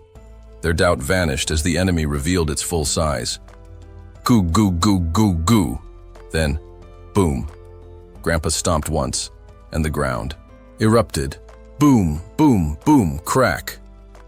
Massive roots burst through the streets, splitting concrete and latching onto the swarming monsters. They became a twisting wall of life between the buildings. Monsters piled against it, driven by the stampede behind them, desperate to push through. But the roots were armed, swish. Thorns exploded outward, impaling anything that touched them. Notifications filled the air. You have hunted a land shark, Lavina 24. You have gained experience. You have hunted a sawfish, Lavina 23. You have hunted a blue crab, Lavina 29. No loot. No bodies, only Grandpa's kill count rising. Kin all abilities, plus 110% based on trust. EXP from hunted monsters is multiplied tenfold and shared among kin, but monetary rewards go solely to the hunter. Grandpa raked in the rewards, but half the absurd EXP was shared with me. What is all this? Experience? Gold? Grandpa asked, blinking at the floating system messages. He'd never seen them before. Being newly registered as kin, the others stared, equally baffled. So this is the strength of someone at level 55. Trying to help him was laughable. He flattened monsters with a stomp. While Grandpa stood motionless, his giants carried out swift, brutal countermeasures. Their empowered roots shattered carapaces with ease. You have hunted a giant crab, Larv 31. You have gained experience. Your skill level has increased. A sudden surge of energy hit me. A level up? Already? My body screamed in protest. My field of vision shifted, zooming out. A dome of red energy expanded rapidly, swallowing roads and buildings in a 1-kilometer radius. Ah! The pain was blinding. Then silence. A being eligible for citizenship has been discovered. Grant citizenship? Thousands had qualified. So many I couldn't check one by one. Could mom and dad be among them? But no kin-related message appeared. That meant they were still outside my reach. Seo Yejin was out there looking. When she found them, I'd know. Grant citizenship. I accepted them all. Jae Hyun. Yu Haerin caught me as I staggered, completely drained. I couldn't afford to collapse. Absolute Dweller's eyes. Activate. I checked Grandpa's position. Strange, he murmured. What's wrong, sir? Ha Dong-geon asked, noticeably more respectful now. Before, when I killed monsters, their meat would remain. Now, even the bones vanish. Ha Dong-geon nodded. That's because of Jae Hyun. Since we joined him, nothing remains after a kill. So. Those weird floating letters, that's him too? Yes, sir. Quite the power. Despite everything, we'd weathered the monster wave, not because it was easy, but because only a fraction had turned hostile. And because Grandpa was beyond incredible. Even with all the stat boosts and bonuses, this went beyond numbers. So your monsters vanish? Grandpa asked. Yeah. Then go fetch people. People? He pointed at writhing monsters caught. In his roots. If you want meat, you need to kill them yourself. I'll get them. Turns out, if ordinary people struck the final blow, the corpse remained. How did I not think of that? We can eat them. I tried registering a sky marlin as an item. Zing. Item registered, fish. 1 marlin could feed 10. Then, a message popped. Seo Yejin has found kin of the Absolute Dweller.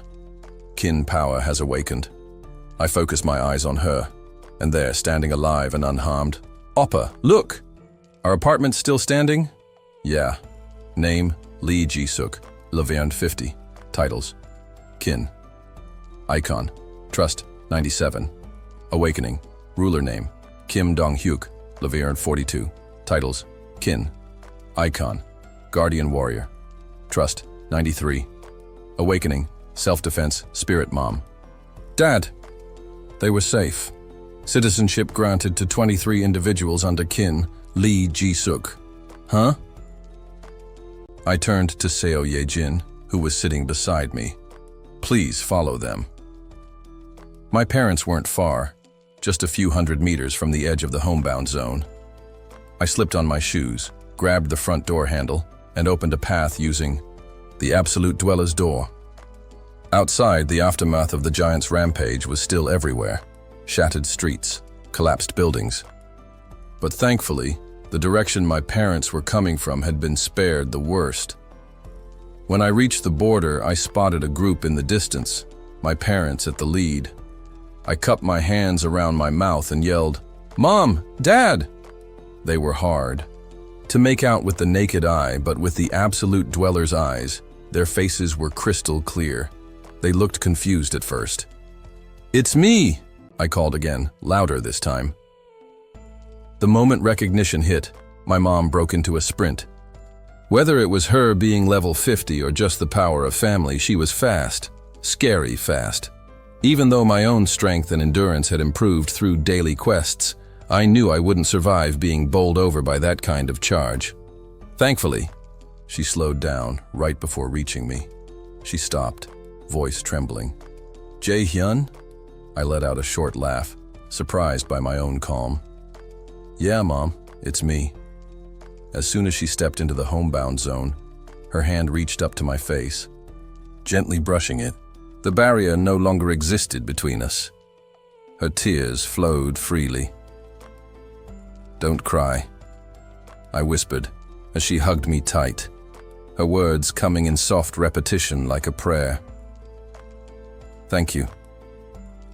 Thank you, thank you." I patted her back gently. "I'm okay, Mom, really." Then Dad stepped forward, face steady. "You're not hurt?" "Nope, I'm fine." "Good." We exchanged simple words, but they meant everything. I turned to look at the others who had come with them. Most were women, probably nurses, judging from Mom's past work. One of them had 2 dogs in her arms. Animals like dogs and cats didn't automatically get citizenship, so I had to approve it manually. Bark. I granted both dogs permission right before they would have bounced off the invisible wall. Interesting. Their owner's ability was similar to Kim Gian's. Maybe not all of them awakened on their own. Could it be Mom's doing? It reminded me of a vassal system. Ruler, one who reigns, legendary, a monarch's gift, subordinate contracts. Royal decree, king's blessing. The contract granted awakening to up to 100 people. No prerequisites, no catch. That's overpowered. In the early chaos, awakeners were everything. Mom's ability could have easily tilted survival odds in their favor. And Dad? Was his power also a gift from Mom? His skill was self-defense spirit, grade S. Uses mental energy to generate a full-body energy shield. While active, all physical stats are tripled. It wasn't just a flat 200% or 300% increase. It was multiplicative. If stats were already boosted by other skills, this tripled everything. Layer that on top of other buffs and the numbers got wild fast. Citizens received the power of trust, increasing stats by 93%. As kin, Mom and Dad got an additional 930%. That's a 1,123% boost already. Add Dad's skill and physical stats. Increased by 3,369%. Ridiculous. God tier levels. Among the rest of the group, no one had a grade S ability, but even B and C ranks meant they were far stronger than average survivors. They're the reason Mom and Dad made it here safely. All 23 people who came with them received citizenship, but it was a bit special. Thanks to Mom's title, Icon grants the right to register 5 vassals, grants an additional 1% citizenship. Current, 23 to 2,100 people. They were recognized as her subordinates, not mine. Their loyalty, their status, it all pointed to her. She could even give out quests. I turned to them. I'll divide you all into 5 rooms. If you need anything, rice, ramen, whatever, just ask. I'll provide everything. What? Make yourselves at home. The boilers are working. Take a hot shower and rest. They stared at me like I was an alien. Are you sure? Mom asked, clearly worried. I grinned and pointed toward an apartment building. See the lights? Yeah, I was wondering about that. There's no electricity anywhere else. So how do you think that's possible? She blinked. Oh. I scanned the buildings nearby through the absolute dweller's eyes. One looked decent enough, even if its glass facade was shattered. Didn't matter. With a snap of my fingers, snap! The lights came on, all around us. Broken buildings lit up in a brilliant glow. Anyone thirsty? I asked casually, then summoned a cold cola midair. They all gasped. We can really drink this? Of course. Do you have Pepsi Zero? Without a word, I conjured it for them. Thank you. Requests started pouring in. Fanta, cider, everything is possible. Ask away. They drank like kids on Christmas morning, laughing and chattering. All right, follow me. Woohoo! Cheers erupted as they followed. I led the group through the complex, using the absolute dweller's door to assign rooms. I stocked the places with basic groceries, ramen, rice, eggs, milk, whatever they needed. If you need anything else, just let me know, I told them. Though part of me wanted to say, feel free to reach out anytime. Corporate trauma. The gratitude on their faces said it all. After everything they'd endured, filth, hunger, fear, this must have felt like a miracle when everyone was settled. I brought Mom and Dad to our place. Mom looked uneasy. Jae-hyun, is it really okay for us to use someone else's home like this? I chuckled. Of course I'll return it, if they come back. So far, no one has. I opened the front. Door to my apartment. Mom, Dad, welcome home. Waiting inside were Seo Ye-jin and Yoo Hye-rin, one sweaty from power use, the other fresh out of bed and disheveled. Mom blinked. Is this really our place? Yes. These girls are not my girlfriends. Dad grinned. Our son's got charm, huh? Bit of a player? Not like that, Dad. You two take good care of our son, all right? Yu Hirin saluted dramatically. We'll serve him with our whole hearts. I sighed. Loyalty stat, 100. Side effects, clearly. Dad leaned in. You're popular now, huh? I ignored him. Yejin Hirin, you can go rest now. Yes. Once they left, I turned to my parents. You should wash up. After their bath, we sat down. How did you two end up together? You know your dad, Mom said with a smile. He was waiting to pick me up from work when everything started. Dad, a taxi driver, had always insisted on picking her up. That's how they survived together. It must have been rough, I said. We had each other, Mom replied, holding Dad's hand proudly. I smiled. Grandpa's doing well. Really? Yeah. But Grandma, Mom tensed. What happened? She's asleep. Mom clutched her chest. Don't scare me like that. I'm serious. She's been like that since the monsters appeared. What? Don't worry. Grandpa's with her. I'll explain everything. And so I did. About my abilities, what I'd been through, what happened to Grandpa, and more. The night passed gently, wrapped in warmth, peace, and family. Nagasaki Prefecture, Japan. The sea had been boiling with monsters for days, and now they were swarming inland, goblins, orcs, even stronger creatures. Survivors were dwindling fast, and then it appeared. Takaki Minakuchi, panting from a recent battle, froze at the sight. What is that? A giant rose from the ocean, like a divine curse. It didn't attack, it turned and vanished into the deep. Only, when it was gone, could he breathe again? Where was it going? He didn't know. But wherever it went, disaster would follow. Want to keep going with the Japan side, or circle back to Jaehyun's camp next? And also, I'm officially sending you a truckload of good luck. You got this. The next morning, I told Grandpa about Mom and Dad. It was simple, really. I handed him a smartphone with a video already queued up. Never thought I'd be using this thing like this. Until now, I'd seen it as nothing more than a fancy watch, but it turned out to be a 1,000,001 camcorder in disguise. Grandpa's reaction to seeing my parents safe was priceless. He lit up, beaming beside Grandma as he played the clip over and over. Jae-hyun, can we get a video of us to send back too?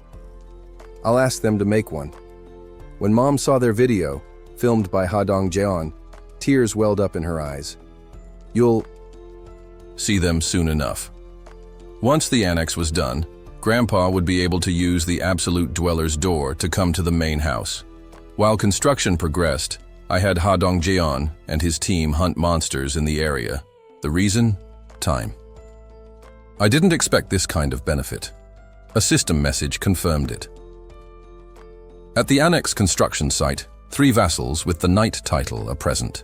Construction speed increased by 50%.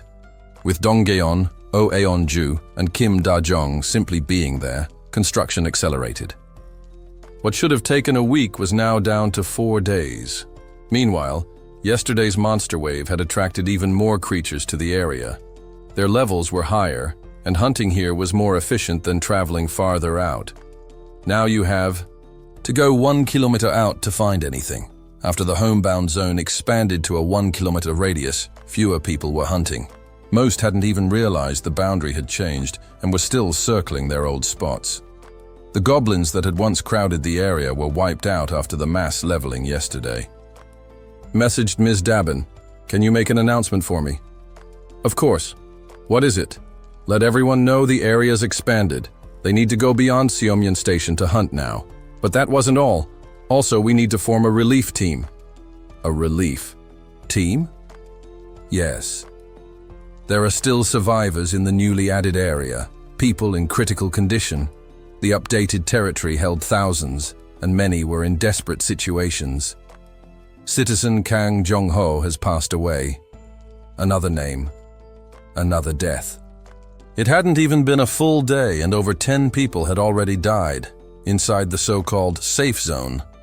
The main cause, lack of clean water. Trapped indoors, they were dying from dehydration. I'd been using the absolute dweller's eyes to locate those in danger and send supplies, but I couldn't do it all. Some were too far gone, unconscious and unable to receive aid. Those who asked for a medical team yesterday, assigned them to the relief team. Their help will be critical. Understood. I wanted to save as many as I could. With the eyes, I kept scanning for people. If needed, I could use the door to teleport and assist personally, or give out quest rewards for emergency treatment. Why the long face, Jae-hyun? I glanced at Mom and explained the situation.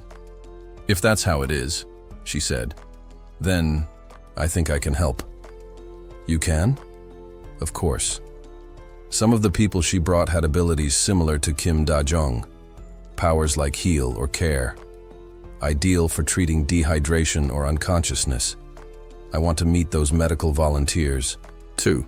If we offer subordinate contracts, they might awaken healing abilities. She was right. About 80% of them did awaken healing-type skills, though most were lower tier, C or D grade. Still, even that will make a big difference. Once the relief team mobilized, things improved rapidly. SEO Yejin identified survivors. The team triaged based on urgency. I continued supporting them from afar, sending supplies with the eyes.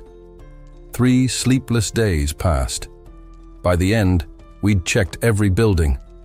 100 lives were lost, but many more were saved. Finally, it's done. After inspecting the last home, I collapsed into bed and was out cold almost instantly. Barely an hour later, I was jolted awake by a system alert. A person eligible for citizenship is approaching the homebound area. Would you like to offer citizenship? With the territory expanding, more survivors were arriving. The population was nearing 10,000. Offer it. Rain tapped steadily on the windows. I didn't get much sleep, but I feel amazing. Daily quest rewards had boosted my stamina significantly, and my mental strength had grown too. Then Kim Dabin's telepathy broke through. Mr. Jae-hyun, what is it? The relief team wants permission to go beyond the current area. Outside? That's risky. I told them the same, but they say this is the golden time. We have to move now. They weren't wrong. When the T apartment zone expanded last time, people were weak but not dying. Now, many were at their limits.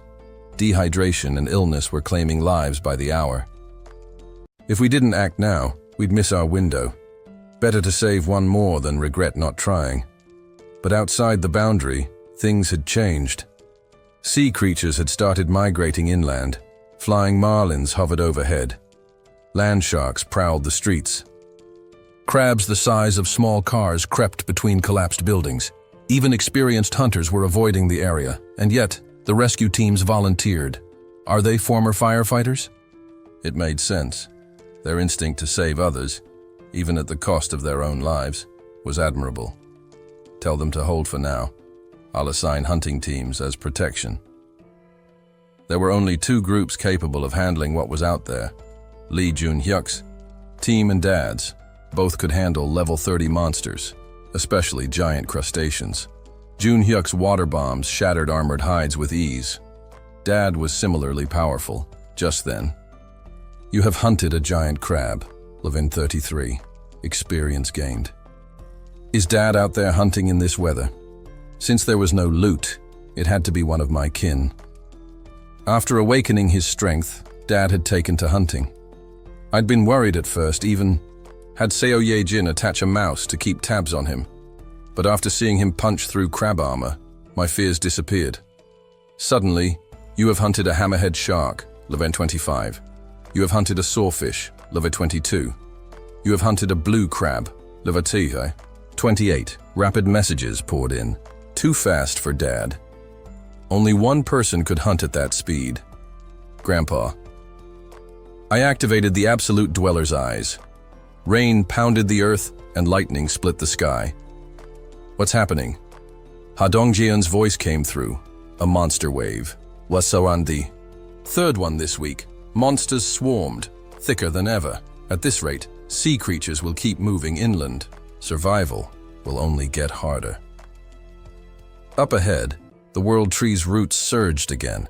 Grandpa's wall of roots held firm as the sea monsters crashed into it. Tentacles whipped and slammed, impaling anything that got too close. Experience messages popped, non-stop. But this time, there were just too many. With a shudder, a nearby concrete building gave out under pressure and crumbled, leaving a breach. Monsters poured through. Ha Dongjian's spear struck first. Kim Ge-young's arrows followed, cleanly executing anything that slipped through. Oh Eonju transformed into her werebear form, but the tree giants stepped in before she had to act. Vines whipped forward, restraining enemies. Roots surged to seal the breach. Just when it looked like balance had been restored. Boom! Lightning exploded overhead. What the? I blinked. In the distance, something stirred. A colossal shadow, barely visible through the rain, stared down at us. What is that? Then, it was gone. Was it just my imagination? But the earth rumbled. And then, quag-wag-wag-wag. The tremors tore through the land, toppling buildings. An apartment complex collapsed sideways, a shockwave following close behind. A massive pillar of dirt burst from the earth, scattering soaked soil. From within, a monstrous head rose, white, scales gleaming. Cold reptilian eyes swept across the area. White Dragon, Laverne 63. A monster had appeared. The white dragon loomed above them, its sheer size and majesty casting a silence over the chaotic landscape. Nobody dared move. All eyes were fixed on the creature, whose expression was unreadable. Though the dragon did not seem aggressive, the danger was undeniable. Ha Dongjian's group stood frozen. Jae-hyun thought quickly. If I summon a vassal now, maybe we can escape. But that would leave Grandpa behind. And without Grandpa, the world tree couldn't survive. That's not an option. There was no telling the group to stand and fight either. It would be a death sentence. And fleeing with Grandpa and Grandma wasn't possible. The world tree's guardian couldn't leave its range. Still, there was a sliver of hope. If the annex finishes, construction, with the residential zone growing to cover 1 kilometer, the annex would expand too. That would put the White Dragon within attack range. Unfortunately, annex completion countdown, 38 hours, 21 minutes, 19 seconds even, with accelerated construction speed. They needed to survive for more than a day. It's not feasible. Jae-hyun considered another possibility, an internal explosion from within the White Dragon. But using mice for a gas buildup wasn't viable. It was beyond So Ye-jin's abilities. What if a vassal entered its body? Moon Byung-ho, with his teleportation skill, was the most suitable candidate. Jae-hyun thought of summoning him just before the explosion to save his life. No. The delay in summoning, roughly 5 seconds, meant timing had to be perfect. A mistake could kill Byung-ho, and from the Cyclops encounter, Jae-hyun knew these high-level monsters might survive even an internal blast. There must be another way. His eyes scanned the dragon, hoping to spot any. Vulnerability, White Dragon, Vine 63, an oceanic creature just after laying eggs. Its eggs would only hatch at the roots of the world tree. Wait, was it not here to fight at all? Perhaps it came only to hatch its eggs. Just then, Ha Donggeon's group began to move. Jae-hyun grabbed the communication ring. Stop, everyone. Hold your ground, please trust me. Tell Grandpa too, don't act. Grandpa, already manipulating the world tree's roots to strike, was stopped by Moon Byung-ho's teleportation. Lee Bong-yeol was skeptical. You're stopping us now? What about first strikes? Trust me, just this once, Byung-ho pleaded. Then, a voice echoed inside their minds. Do not be afraid, guardian of the world tree. Lee Bong-yeol's eyes widened. He realized the dragon was addressing him. The tree on his rooftop. It was the world tree. The dragon spoke again, looking down with care. So small. I must be gentle. The earth rumbled as the white dragon carefully emerged from the ground. Its enormous form slithered forward with deliberate grace. Make a contract with me, guardian of the world tree, it said. A contract? I will protect you until the world tree regains its strength. A searing pain flared on the back of Li Bongyol's hand. As it faded, a white tattoo, matching the dragon's scales, appeared. Use it when you're in danger. I will come. Then, with reverence, the white dragon presented a large egg to him. Take care of my child. And with that, the white dragon departed, vanishing with far more care than it had arrived. Everyone remained still, stunned. Kang Deoksu finally broke the silence. We would have been annihilated if we attacked. We lived because we followed Mr. Jae-hyun's command. Citizen Kang Deoksu's loyalty, 100. Citizen registered as vassal. Registration limit increased. Citizen Kim Ga-young's loyalty, 100. Ha Dong-geon's, Kim Ga-young's, and Kang Deoksu's loyalties all hit 100. That meant 3 more vassal slots. 18 in total now? Not bad. We might reach 100 at this rate. Unlike Mom, who could instantly register 100 awakeners, Jae-hyun had to grow his circle steadily. It required loyalty. Too bad Mom's awakened can't become vassals. When she tested a contract with the medical team she awakened, they couldn't be registered under her after. If only we could create more awakeners. Just then, Citizen Moon, Byung-ho's trust, 100. Skill acquired, teleport. Jackpot winner. Awakening pill, teleport obtained. Again? He's ridiculously lucky. The pill could give someone the teleport skill. 2 choices. Grant it to a loyal citizen and create a knight, or use it strategically for maximum XP gain. Let's go big. Jae-hyun, Ms. Dabin. Dabin. Yes, Mr. Jae-hyun. Call my dad, please. Among kin, Dad had the best combat potential. A former taekwondo athlete, his agility was excellent. If he gained teleportation, wings on a tiger. Dad came home drenched. Jae-hyun handed him the pill. It's a gift. A supplement? Just drink it. With a smile, Dad chugged the Samdasu water. A brilliant light enveloped him. What's this? Did you drug me? Try teleporting from there to here. With a puff, Dad vanished and reappeared. Kin. Kim Dong-hyuk's trust, 100. Skill acquired, self-defense. Spirit, Jae-hyun blinked. He gained Dad's skill. Wait. If I max out Mom's trust too, she could awaken 100 people. He raced to the kitchen. Mom. Yes?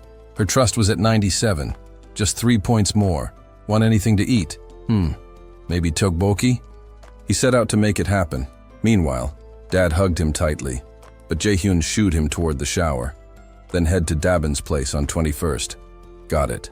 He then visited Choi Hyung-jun's apartment, asking Park Hee-won for help with the tteokbokki. Still, Mom's trust stayed at 97. It's okay.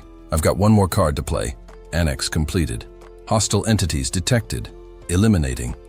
Dozens of system messages followed as monsters were hunted en masse. Though he only received the base XP rate, the sheer volume was overwhelming. Skill level increased. With expansion. Came another round of cleaning and a new prompt.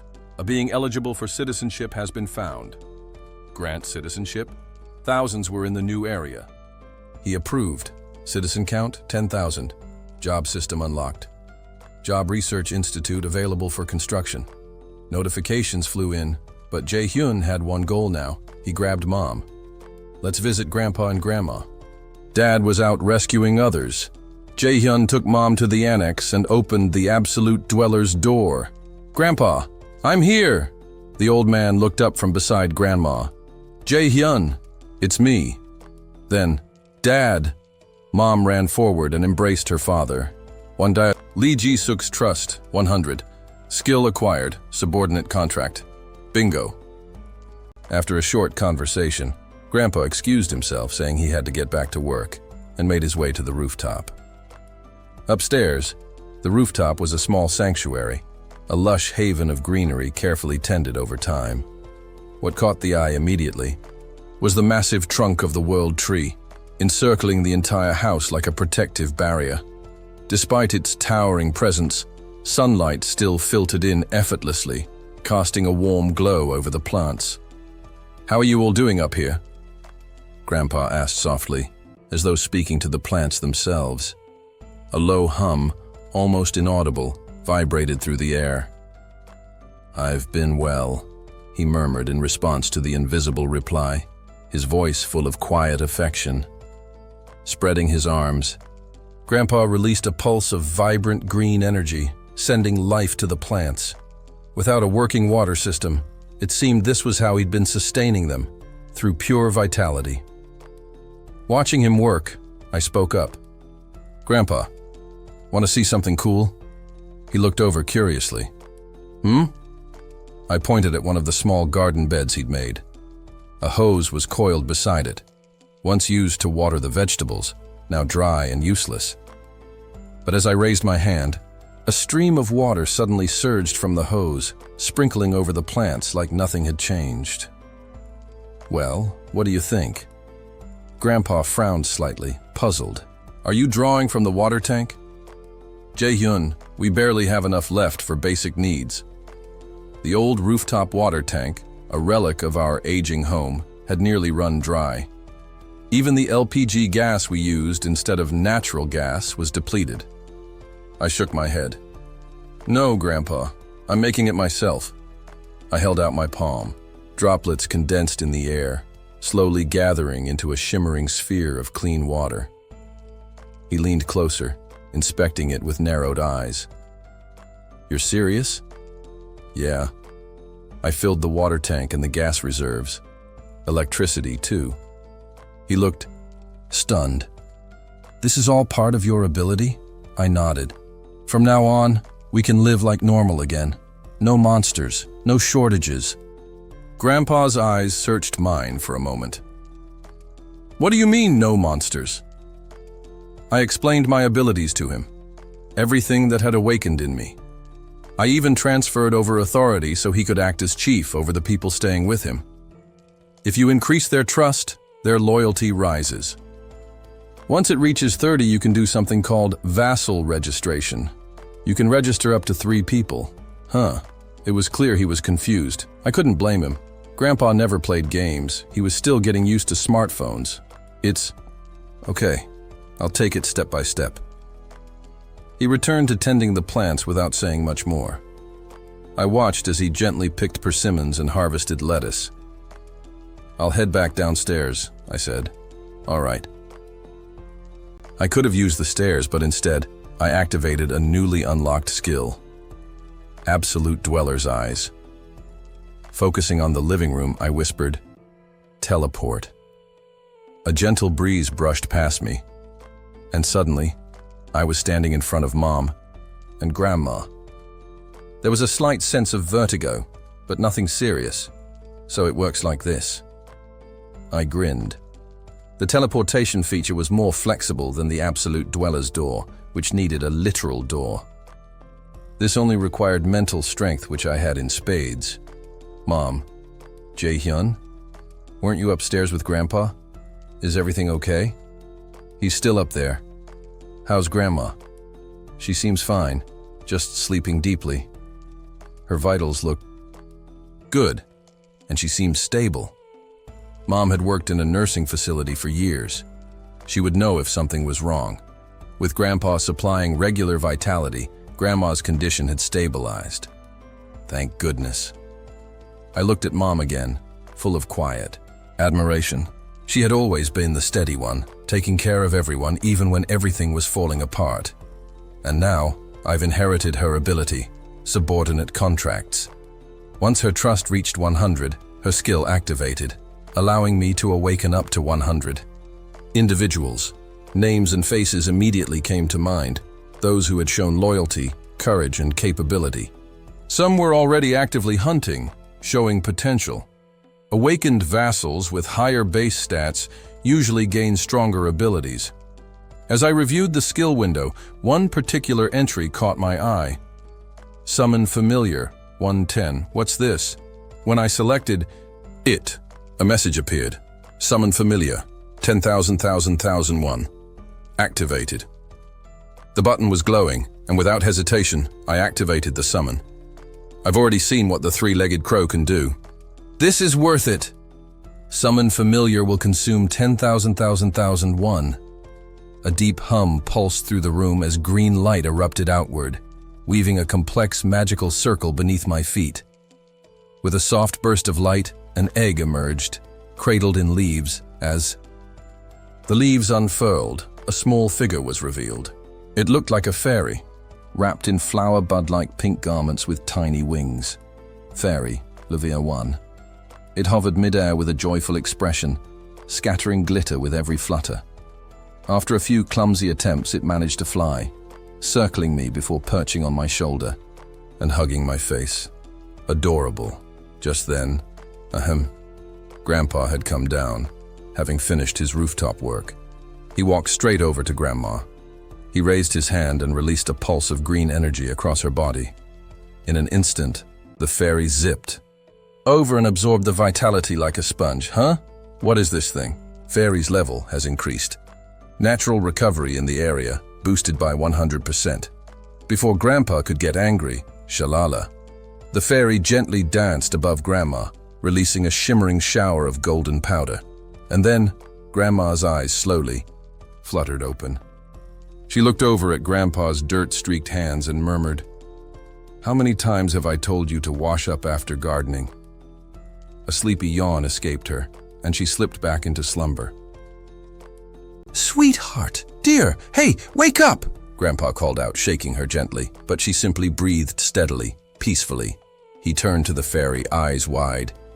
Was that you? Do it again? Just once more." But the fairy, looking utterly spent, curled up midair and dozed off.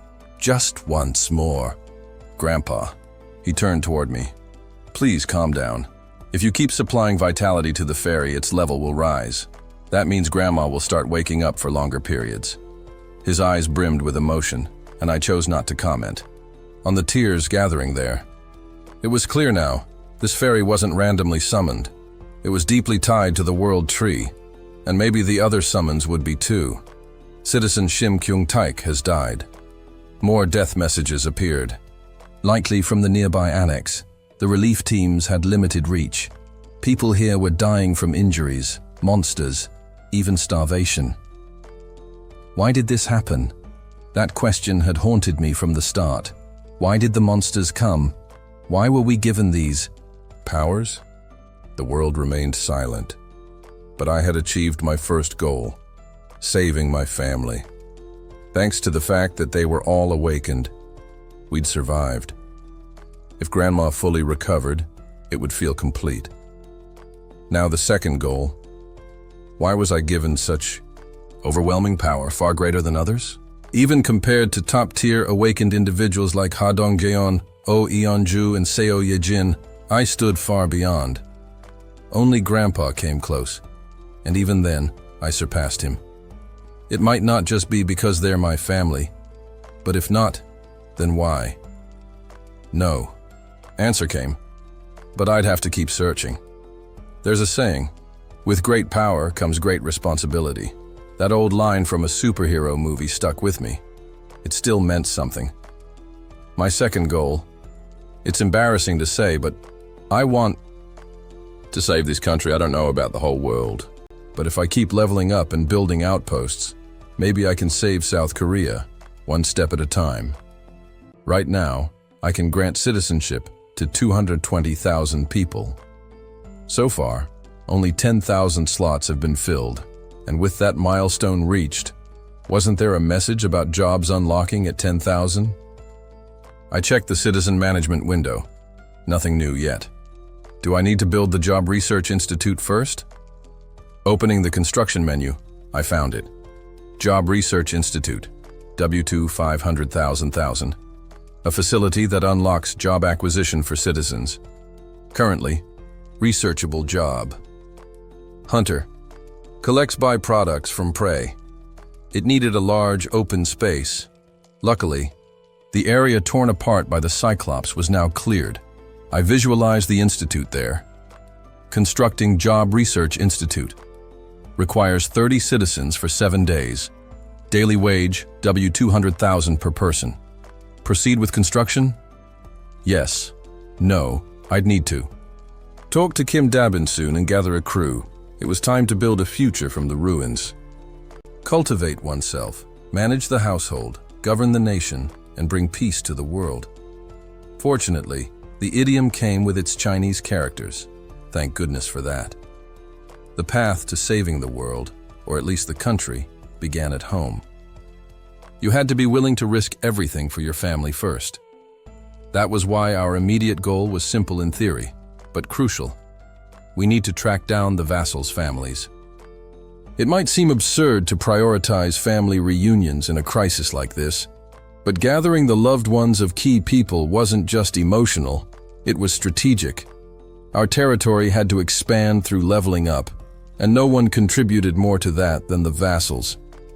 They'd fought for me up to now. It was only right that I stepped up for them.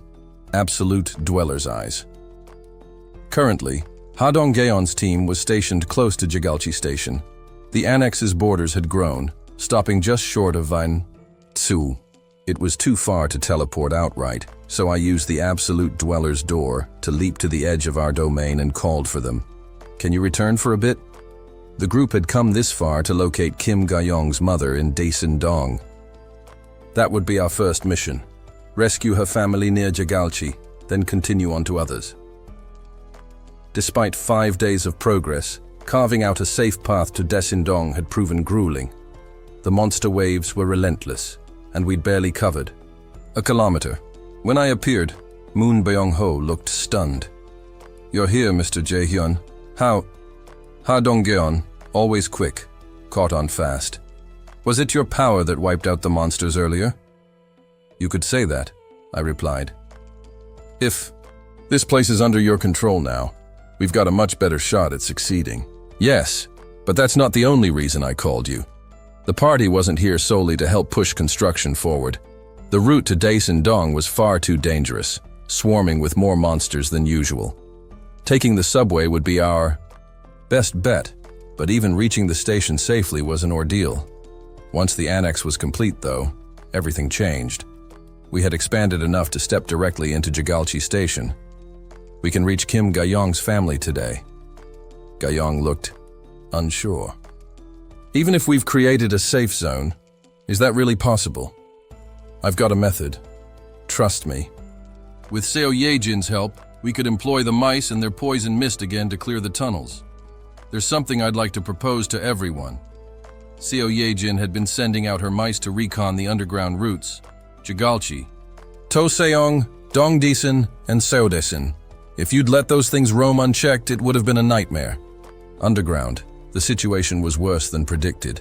We assumed it would be emptier with all the monsters crowding the surface. We were wrong. The tunnels were infested with marine creatures, catfish-like beasts, oversized crabs, serpentine eels, and more. Shwa! But in that confined space, Yu Hierin's poison mist was unstoppable. You have hunted an ironclad eel, level 32. XP gained, 625,738 no 94 1 deposited. You have hunted a dark octopus, level 27. XP gained, 268,876,356 1 deposited. It was a lucrative operation. Yu Hierin, now officially a knight after our contract, had leveled up dramatically. Her abilities had grown lethal. Name, Yu Hierin, level 34. Titles, 5th Vassal, Knight, Toxicologist. Abilities, Poison Mist, Poison Dust, Trust, 94, Loyalty, 100. Seo Yejin had evolved too. Name Seo Yejin, level 37. Titles, 10th Vassal, Baron Tama. Abilities, Queen of Mice, Evolution, Enhancement, Trust, 72, Loyalty, 76. Her title had shifted from Knight to Baron.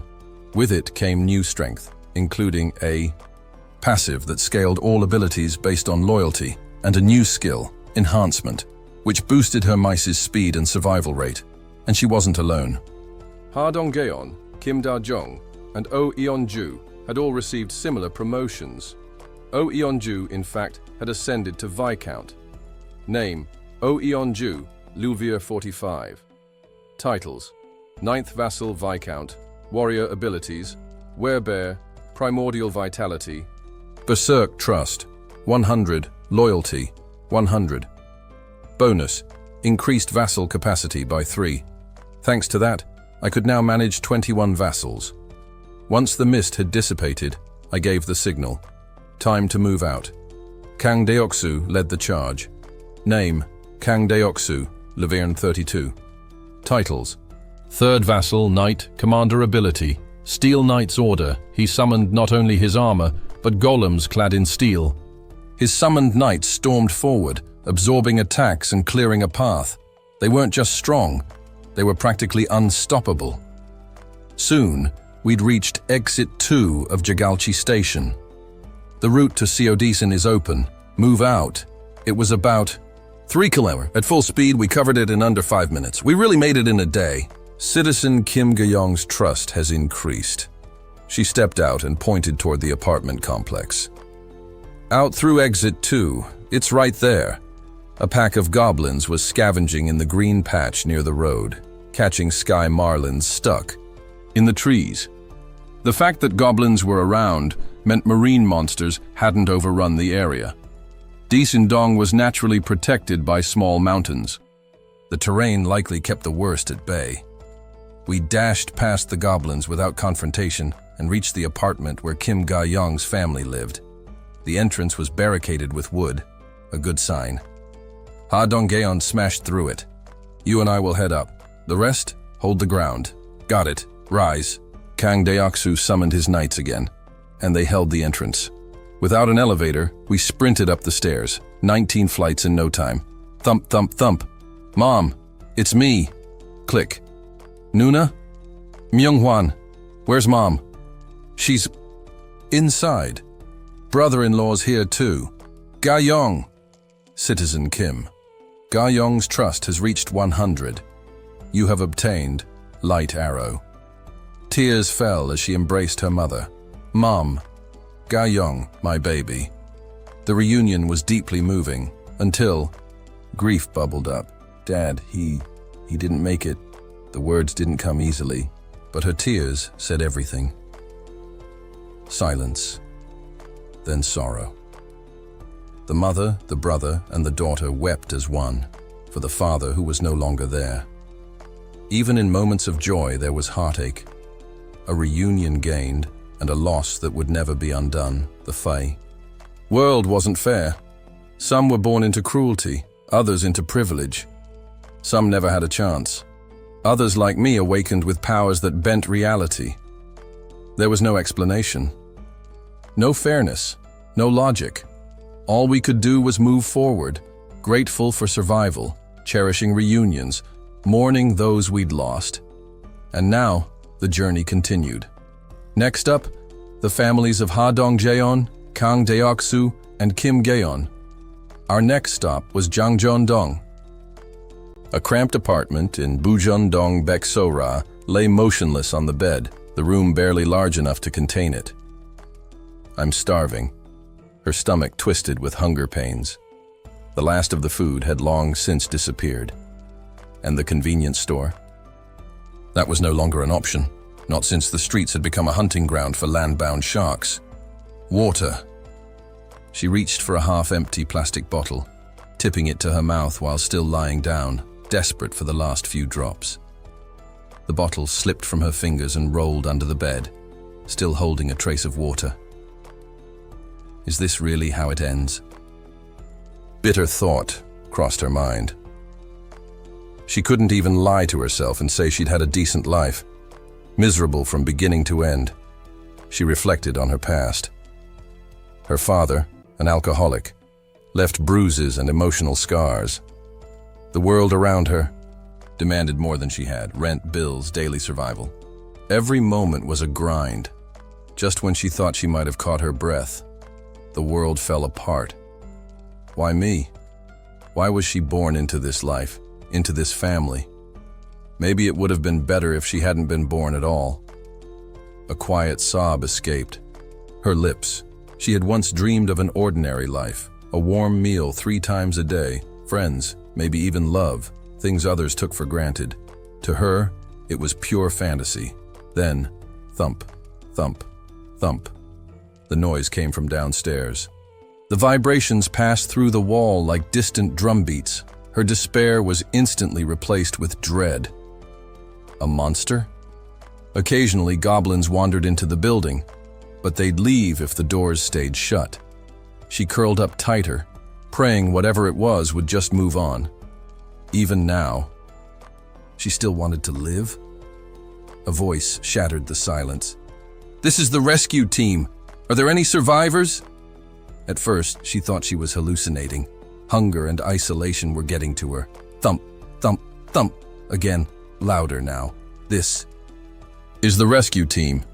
If anyone can hear us, respond." It wasn't in her head.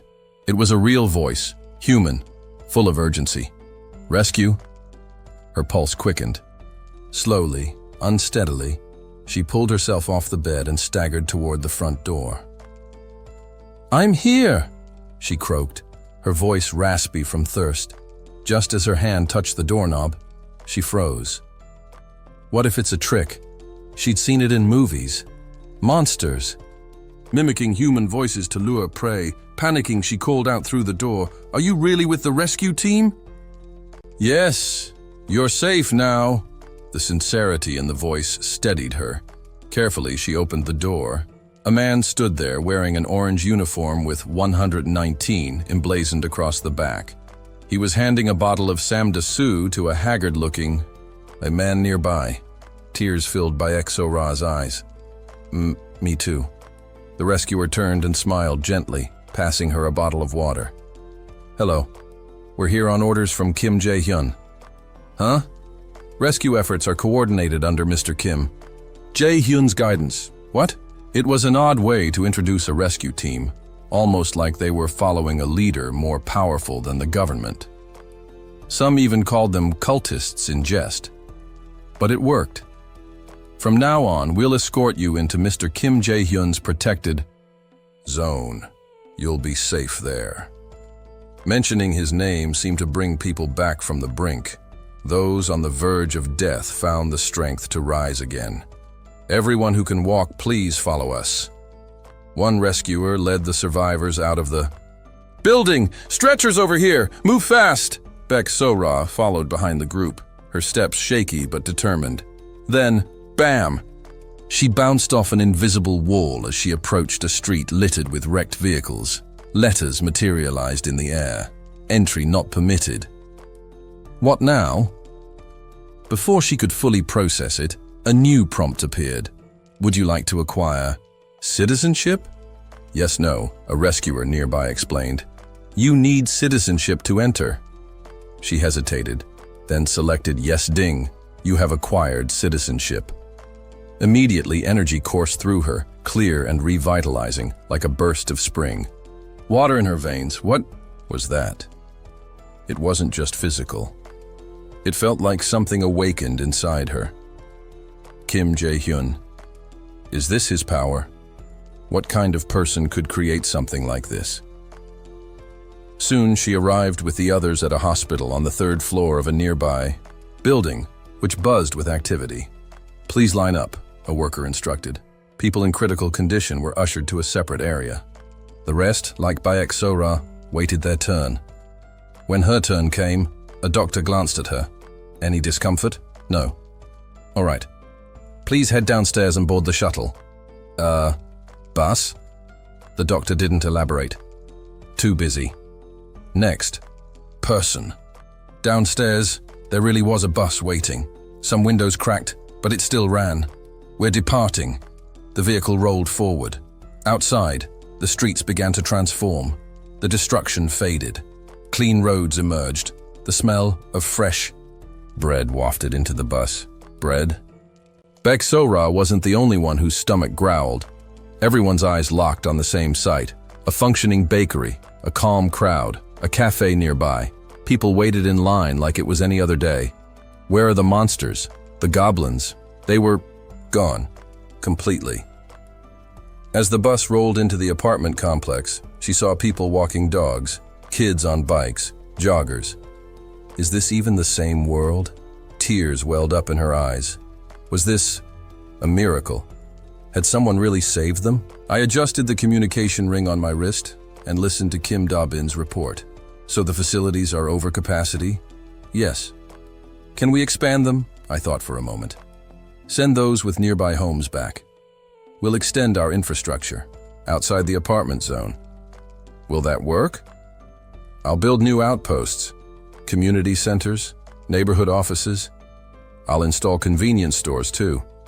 People won't need to stay in the complex. The area had recently expanded to a 1-kilometer radius, plenty of empty homes. Apartments had higher survival rates. Houses, not so much.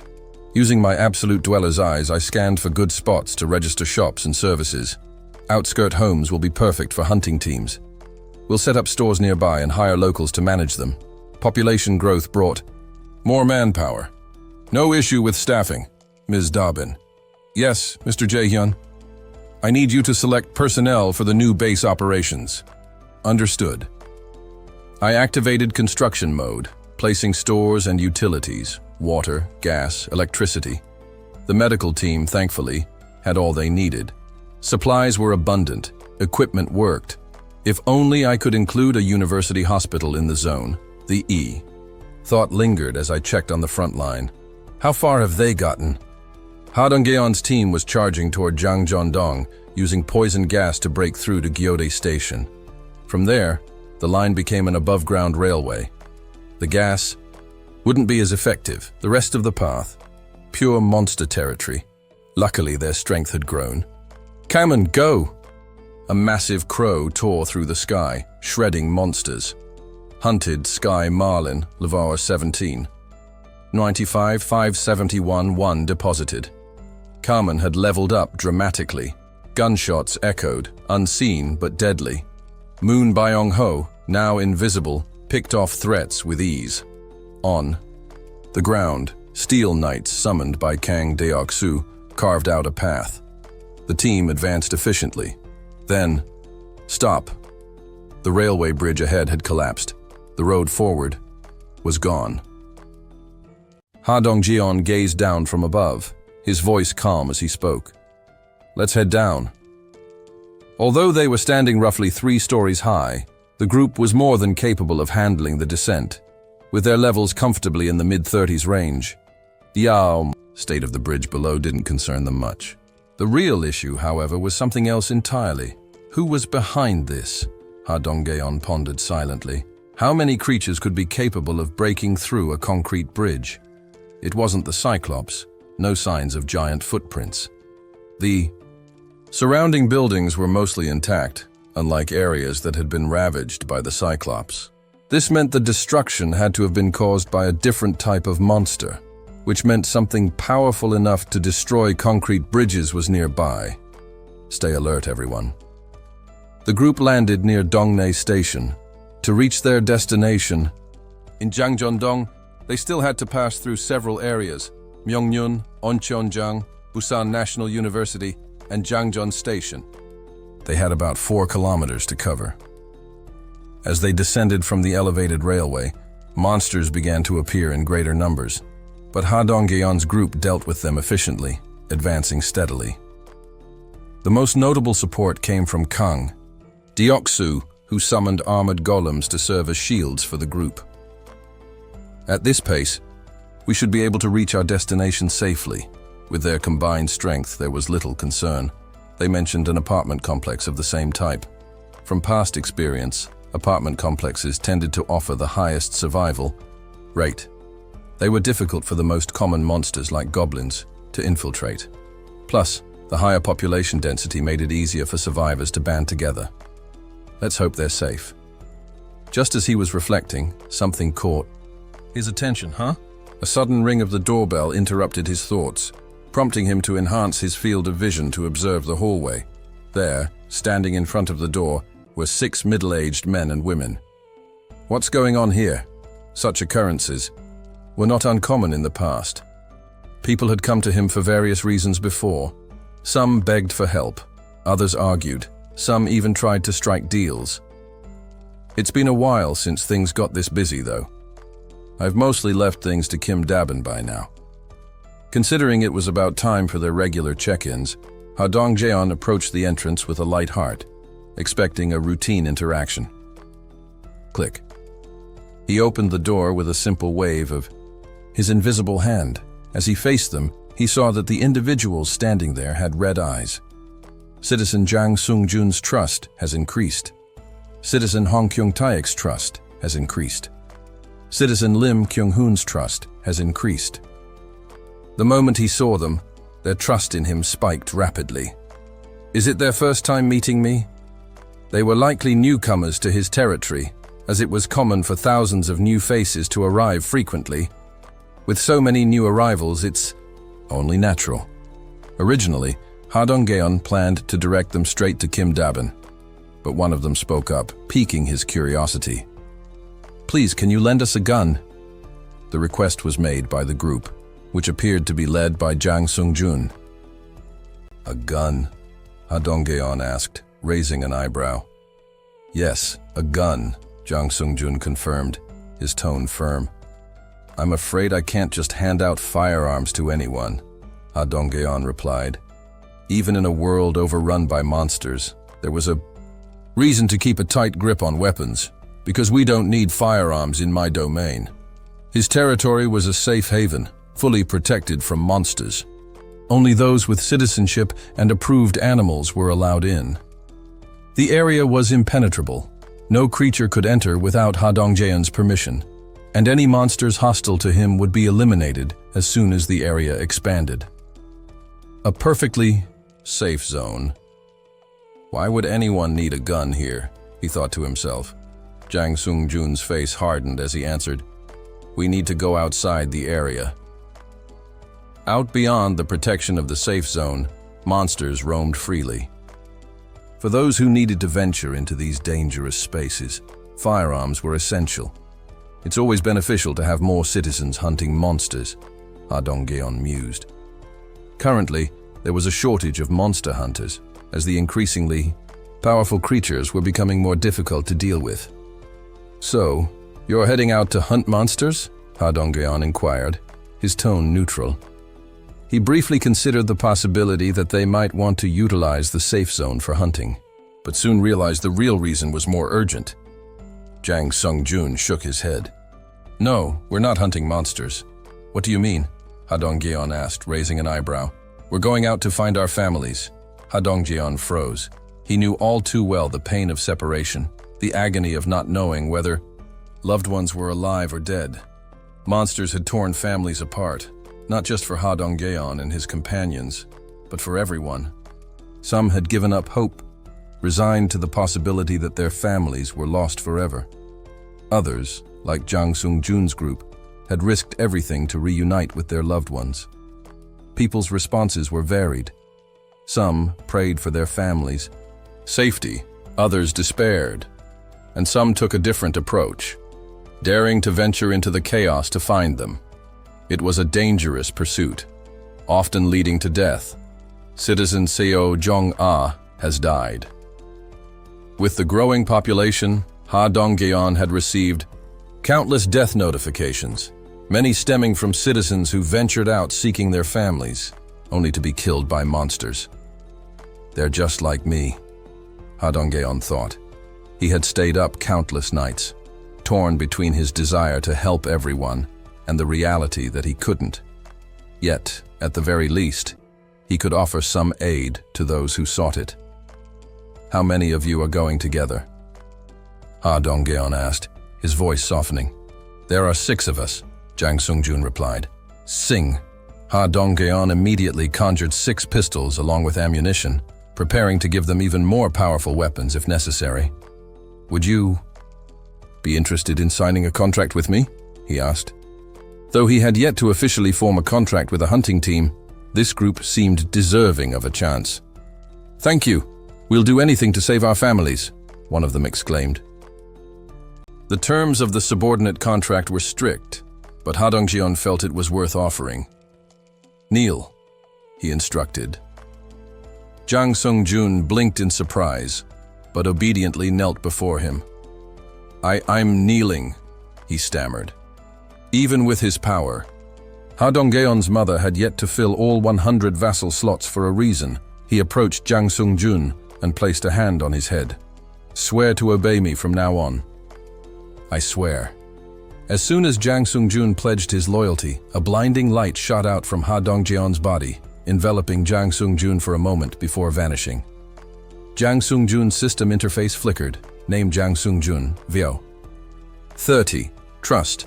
48. Awakening ability. Telekinesis experience distribution rate. 0%. Poison 100%. Settlement. Distribution rate. 0%. Poison 100%. Quest assignment expulsion. Telekinesis. Grade A. Consume mental power to exert physical force. A Grade A ability. Ha Donggeon thought, astonished. "What was that light just now?" someone in the group asked, confusion painted on their faces. "Is Jang Sung-jun okay?" another asked. Jang Sung-jun, still kneeling, looked utterly bewildered.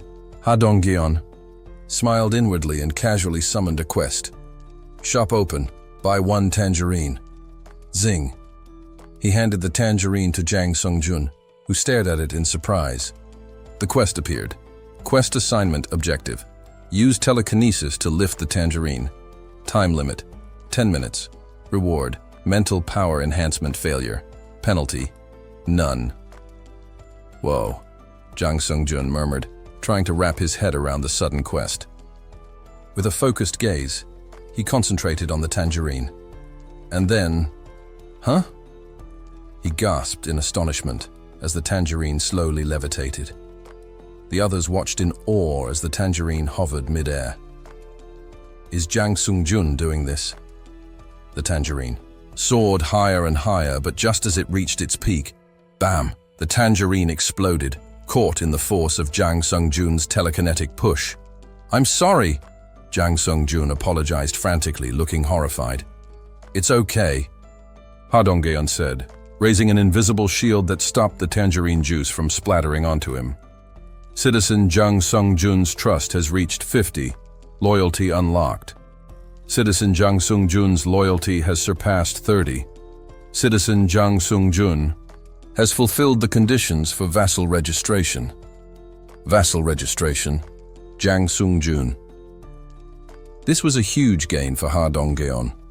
While the remaining members of the group had lower-grade abilities, Jang Sung-jun's A-grade telekinesis was more than enough to make up for it. "Did you say it's the Iki apartment in Yeonji-dong?"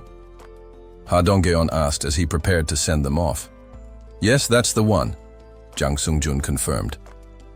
"I wish you good luck," Ha Donggeon said sincerely.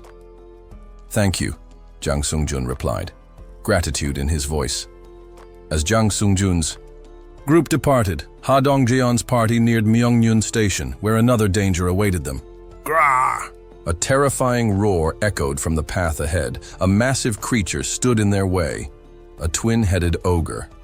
Level 45, twin-headed ogre. The ogre's hulking body was covered in rippling muscles.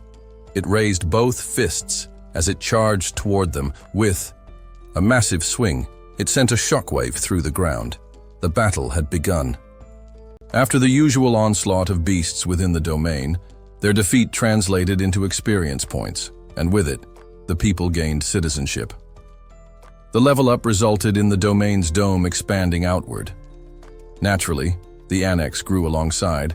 It's so far nothing out of the ordinary, but then came the unexpected. A dungeon has been found. This is your first dungeon discovery.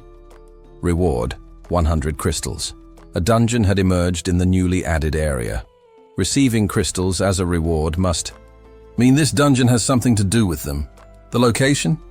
Deep within the newly absorbed zone, somewhere near the middle of Hwangryongsan, tucked behind an apartment complex.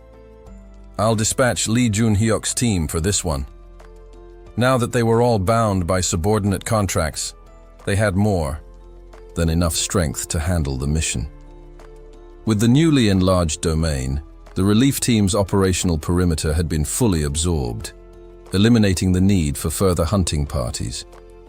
Activating the Absolute Dweller's eyes, I focused on Lee Junhyuk's group. They stood scattered across an alley, the dust of battle still clinging to the air around them, a clear aftermath of a recent clash. The monsters in that section had likely been cleared out during the level up. I reached out to him mentally. "Mr. Junhyuk, please bring your party to me." "Yes, understood." Without question, he gathered his team and began moving toward the apartment complex. While watching them, I kept another vision trained on Ha Dong-geon's party. They required no intervention. Their combined strength had improved so much that they were carving their way through enemy forces with ease. The twin-headed ogre, the dominant threat in their area, had already been slain, leaving their path mostly unchallenged. They were now approaching the residential complex where the families of Ha Dong-geon, Kang Deok-soo, and Kim Gaeon resided. The apartment sign confirmed it. They were nearly there. Then, chwick! As they stepped into the complex entrance, they were met, not with relief, but a grim ambush. Scores of black-skinned orcs waiting to strike. These weren't the average orcs they'd fought before. Unlike the Jeonpo orcs who wielded only glaives, these ones carried an arsenal: spears, axes, bows, blades, hammers. Each one bore crimson tattoos marking them as elite. Their strength was undeniable. Black Orc, level 31. Even the weakest among them was stronger than the Jeonpo orc chief, Black Orc warrior, level 35. The armored ones were even more formidable, and the worst part? Their numbers kept growing. Orcs poured forth from the underground parking garage like a relentless tide. There was no doubt, this place had been overrun. The odds of any survivors, including the families of the party, were grim. "Rise!" Kang Deok-soo roared, summoning 10 steel knights. "Kill them all!" The armored soldiers charged forward with halberds raised. "Shing!" The initial clash went well. 2 orcs fell immediately. "You have hunted a black orc, level 31. You have hunted a black orc, level 32. But then came the retaliation. Chwick, crunch, slam, boom. The Black Orc warriors struck back, shattering the knights. Armor like paper. The tables had turned. These weren't ordinary enemies. So this is why the marine monsters had vanished. Clearly, they'd all been hunted down by this elite orc force. A deadlock formed as both sides clashed again and again. Then, whoom! A spear cloaked in black energy crashed into the center of the battlefield, erupting in a violent blast. Ha Dong-geon surveyed the scene with cold eyes. Battle start. The moment the dust cleared, the true fight began. Kim Geon fired his pistol rapidly. Steel Knights held the line as best they could, and Ha Dong-geon charged directly into the fray with a spear in hand. Blessing. Kim Da-jong's magic wrapped around Ha Dong-geon. He wasn't charging recklessly. He was calculated. Orcs were agile and high level. Ranged attacks weren't enough. He had to be in their faces. Boom! Every weak point he struck exploded in black. Energy. You have hunted a black orc, level 31. 93,221 one credited to Absolute Dweller's wallet. He had reached level 38 and moved like a seasoned predator. Add in the Baron buff and the trust boost, and his power was nearly untouchable. The lower-tier orcs didn't stand a chance. Elsewhere, Oh Eon-ju wreaked havoc, supported by Kim Gaeon, Kim Ga-yong, and Moon Byong-ho. They had superior firepower, but when the elite orc warriors stepped in, bam, bam, bam, the balance shifted. Summon Warhead from storage. Whoosh! That attack bought them precious seconds, but the tide was turning. Screech. Ha! Dong-geon's shoulder was pierced by a brutal blow. Heal. Kim Da-jong cast it immediately, but it was only a patch. They were being overwhelmed. Then came the worst. Swoosh! Thwack! Ah! Da-jong! An arrow struck Kim Da-jong's stomach. Healing magic failed. Her condition too dire. Without her support, their defense would crumble. Ha Dong-geon couldn't pull out.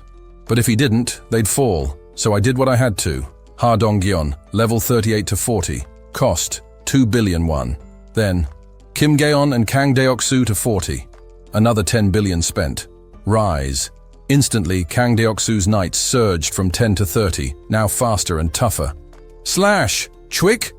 Their blades cut deep into the orc warriors.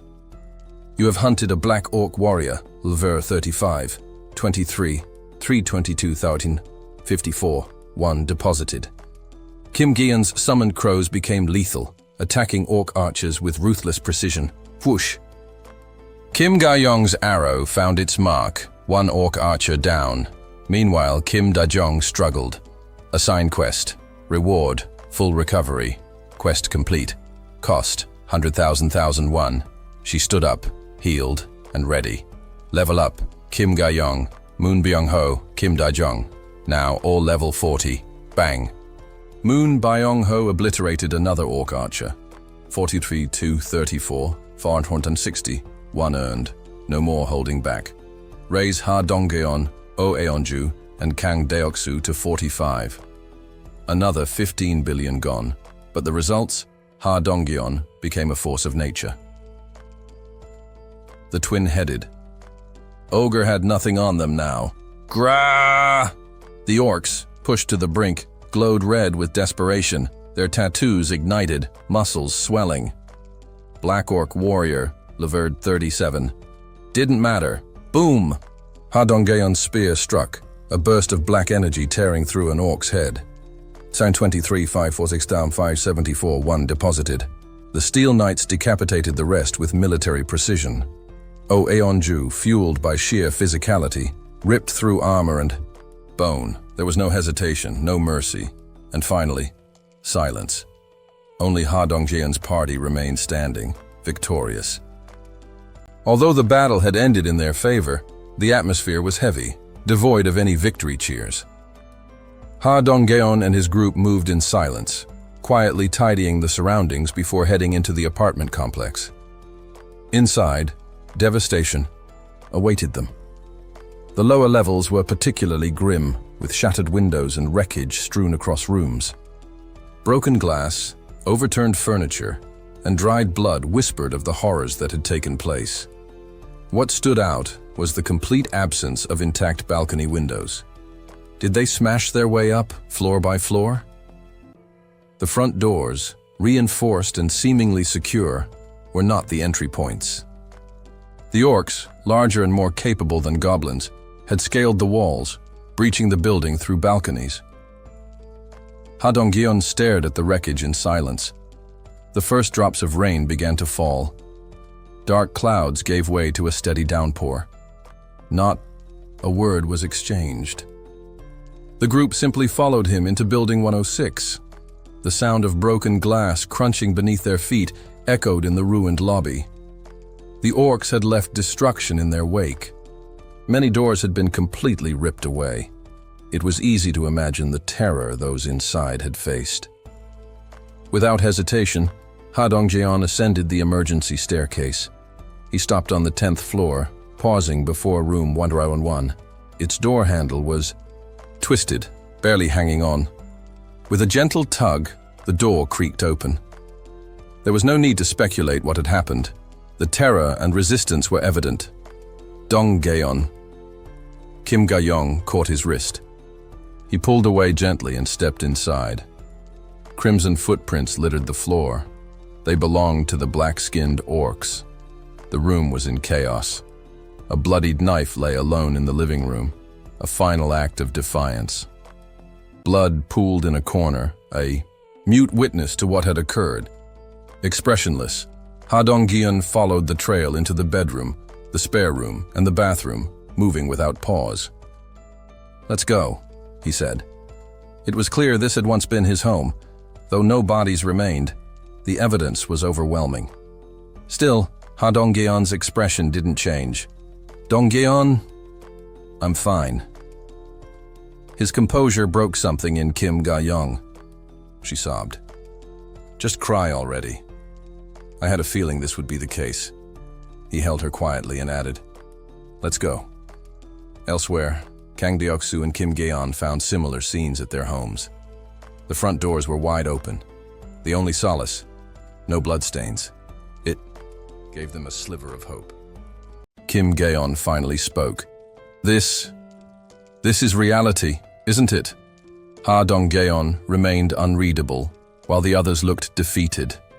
Unlike Kim Ga-yong, they had no one left to share their grief. "We can't give up yet," Ha Dong-geon said. "They might still be out there." No one contradicted him. Coming from him, it felt like a thread of truth. "I don't know what to do now," Kim Ga-yeon murmured. Ha Dong-geon answered, calm and resolute. "We keep going. We live." He turned and called out, "Mr. Jae-hyun?" "I'm here." "Please summon us back. I need to rest." "Understood." The group vanished into the light. When they reappeared, the air felt heavier. The sorrow they carried was palpable. Moon Byung-ho and Kim Ga-yong, whose families had survived, looked guilt-stricken. I felt it too. Had my desire to protect my own delayed our efforts? Could we have saved more, if only we had moved sooner? As Ha Dong-geon turned to leave, I stopped him. "I'm sorry." All eyes turned toward me. "It's my fault. I pushed too hard for my own goals." But Ha Dong-geon cut in. "No, Mr. Jae-hyun. You saved us." "What?" "Without you, we wouldn't have survived. You gave us safety, food, and the ability to fight back. You gave us a chance to grieve, to find closure, even revenge." His voice quivered. "This sadness, it's not yours to carry. It's the world's cruelty, not your burden." He was stronger than I had ever imagined. "Just be there for us, like a tree that gives shade. We'll rest beneath your branches. That's enough." I was the one who should have been comforting him. "Thank you." Ha Dong-geon's trust has reached 100. Acquired skill. Throwing. It was strange. His trust had reached its peak just as mine had. He bowed and left. "Fight on," Kang Deoksu encouraged. "Thank you, really," Kim Ga-yeon added. "Thanks to you, I saved my grandma," Moon Byung-ho said. "You saved me more than once," said Kim Da-jung. "My life belongs to you now." Kim Da-jung's loyalty has reached 100. She is now a registered vassal. Vassal limit increased. Oh Eon-ju was last to speak. "Without you, I would have lost myself." They all left, offering support. I laughed quietly. So many good people. A savior? I wasn't one. I acted to protect my family. It was mutual. I helped them. They helped me. Anyone in my place would have done the same. Yet, they believed in me. A tree. That's what they wanted me to be. My name even meant something like that. To grow from ashes. After making sure my family was safe, I had felt aimless. The goal of saving Korea, it was too big. Too vague. No, I would focus on something tangible. Become a tree, a place where people could rest. A society where people could thrive using their strengths. Not just a refuge from monsters, but a place to live well. That's what I need to build. Less about combat. More about foundation. More people like Kim Da-bin. That's what we needed. Ha Dong-geon deserved better. So did everyone else. The cry click. When I swung open the front door, Lee Jun-hyuk and his group were already gathered, filling the hallway to the brim. "We all came because you called," Lee Jun-hyuk said with a small nod. There were roughly 24 people in total, and with them packed into the narrow corridor, the space felt unbearably tight. We should probably move somewhere more comfortable. Only vassals were allowed inside my home after all. Citizens could only enter up to the area where the shoes were kept, so we had no choice but to relocate. I stepped outside and activated the Absolute Dweller's door on my front door. "Take us to room 1802, Lee Jun-hyuk's residence." It was where Jun-hyuk and 6 of his core teammates lived, the heart of their party. "Come on in." As I crossed the threshold, Lee Jun-hyuk hesitated, confusion written on his face. "Didn't you just say we were moving?" he asked. I smiled lightly. "We have. See?" One by one, they filed in behind me, their expressions shifting as realization dawned. "Huh? This is our place, right? What the heck? How? Citizen Lee Hyun-chan's trust has increased. Citizen Lee Hyun-chan's loyalty has increased. Citizen Shin A-young's trust has increased. Citizen Shin. Ah-young's loyalty has increased. Demonstrating my power always had a clear impact. Trust and loyalty surged. All of Junhyuk's party members had been growing their loyalty toward me steadily. Through consistent interaction, I'd nurtured it, leveraging the power of trust to accelerate the strength of their hunting teams. Murmurs of amazement circled the room. I gestured for them to gather around. Please make yourselves comfortable. Though the living room was fairly large, the sheer number of people made it feel cramped. These weren't ordinary citizens. Either, they were one of the strongest hunting groups in the area. While Junhyuk's leadership was vital, every member was actively contributing to monster hunts. Their average level hovered around the low 20s, with the core 7 pushing into the high 20s. Even though Junhyuk himself remained at level 40, the same as when he first awakened, it was understandable. Leveling up grew harder the higher one climbed.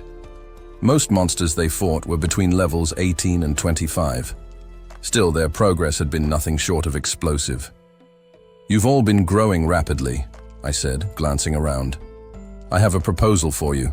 They straightened, listening intently. Want to offer you a contract. A contract? Someone echoed. Yes, a subordinate contract. I gave a brief rundown.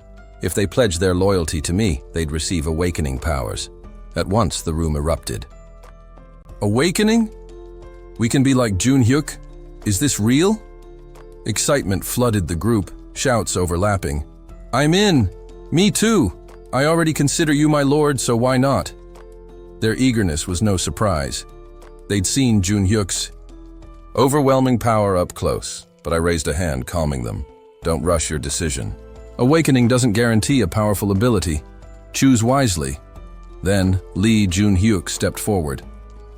Mr. Jae-hyun, he said seriously, everyone here, including myself, is ready to swear loyalty to you. We've discussed it. That's right. Absolutely. The atmosphere turned playful again.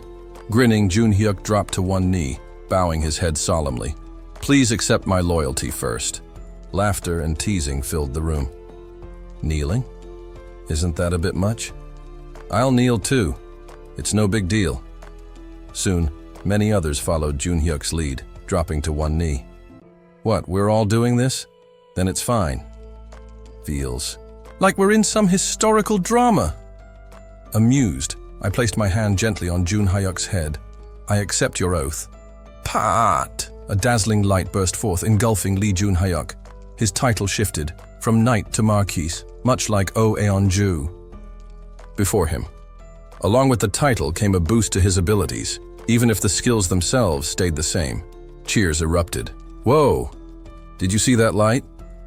They were used to strange phenomena by now, but moments like this still lit up their faces with wonder. One by one, the others followed, eagerly signing subordinate contracts. Predictably, most awakened with D or C rank abilities. Seol Byung-hoon awakened Heavy Strike, tripling his destructive power temporarily, I announced. Seo Yohan's ability enhances his senses. The lower rank abilities were minor enhancements, better sight, hearing, strength, but still marked real progress. Starting from C rank, the powers became unmistakably supernatural. Fire arrows, ice magic, minor telekinesis. Though not as polished as Jang Sung-jun's A-rank telekinesis, they were powerful and versatile. Then, 3 stood out from the crowd: Lee Hyun-chan, Shin A-young, and Kim Ji-tae, each awakening to B-rank abilities, as expected. Their status as high-ranking party members wasn't a coincidence. Talent clearly played a role beyond just level or experience. So, potential matters. Given my limit of 100 contracts, I needed to prioritize the truly gifted. Vassal registration: Lee Hyun-chan, Shin A-young, Kim Ji-tae. Woo! What's happening? They're glowing. My body feels lighter. The 3 instantly received the Knight title, a testament to their awakening potential. Turning to Lee Junhyuk, I said, There's something else I need. He immediately straightened. Whatever it is, we'll do it. His party shifted smoothly back to serious mode, a sign of their professionalism. With the expansion of our territory, Hwangyongsan now falls within our borders. Hwangyongsan? Lee Junhyuk asked, surprised. The mountain behind us? Yes. And there seems to be a dungeon there. His face hardened. A dungeon? You mean like those? Everyone my age, and Junhyuk's, grew up familiar with dungeon lore from video games. We all understood what it implied. It's highly likely. Dungeons were dangerous by nature, unpredictable, filled with unknown threats. I'd like your team to scout it. Without hesitation, Junhyuk accepted. We'll take care of it. We'll rest today and head out first thing tomorrow. Thank you. After wrapping things up, I was just about to head home when a message popped up from Kim Dabin. Mr. Jae-hyun, I've gathered 10 skilled individuals as requested. On my way, without a moment's pause, I activated the absolute dweller's door and stepped into the 21st floor public facility. Click. In the common area, 10 men and women stood, attention snapping toward me. I'm Kim Jae-hyun. Nice to meet you. Recognizing their faces, I glanced at Kim Dabin. These are your recommendations? Yes. I selected only those we've previously worked with. No strangers. I smiled, satisfied. No need to look further. They were already familiar, experienced, tested. Facing the group, I made an announcement. I plan to appoint each of you to a managerial role, similar to Ms. Dabin's. Excited murmurs rippled through the group. Really? We'll work hard. But I quickly cooled their excitement. There's a condition. The room fell silent, tension building. With the rapid growth of our population, problems are inevitable. Managerial positions will go only to those who present viable solutions. The challenge was clear. I wasn't handing out titles for free. Truthfully, I had no real leadership experience. I had never even been class president, much less responsible for an entire society. The closest was being squad leader during military service, and even that wasn't serious. Still, if I didn't know how to lead, I'd just have to learn. Immediately, suggestions began pouring in. We need a security team to maintain order before anything happens. There's too much trash everywhere. We need waste management. We should clean monster corpses and maintain roads too. Ideas flowed steadily. Good. Then, a more unusual suggestion came up. Would it be possible to secure rifles or firearms from abandoned police stations? An idea both bold and practical. They have rifles stored at police stations? Isn't that usually a military thing? Yes. Since South Korea operates under a ceasefire, the larger police stations are stocked with weapons to prepare for emergencies. While leading the rescue missions, I had scanned the city thoroughly with the absolute dweller's eyes. Although I had seen police boxes scattered throughout the area, none of them had armories. It seemed only the larger stations kept armories. Where's the nearest police station? I asked. That would be the Busanjin police station, near Seomyeon. Which direction? By Seomyeon Station, close to the Lotte department store. I immediately expanded my surveillance, searching the area he mentioned. But what I saw was devastation. The Cyclops had leveled that district completely. I couldn't even tell where the police station once stood.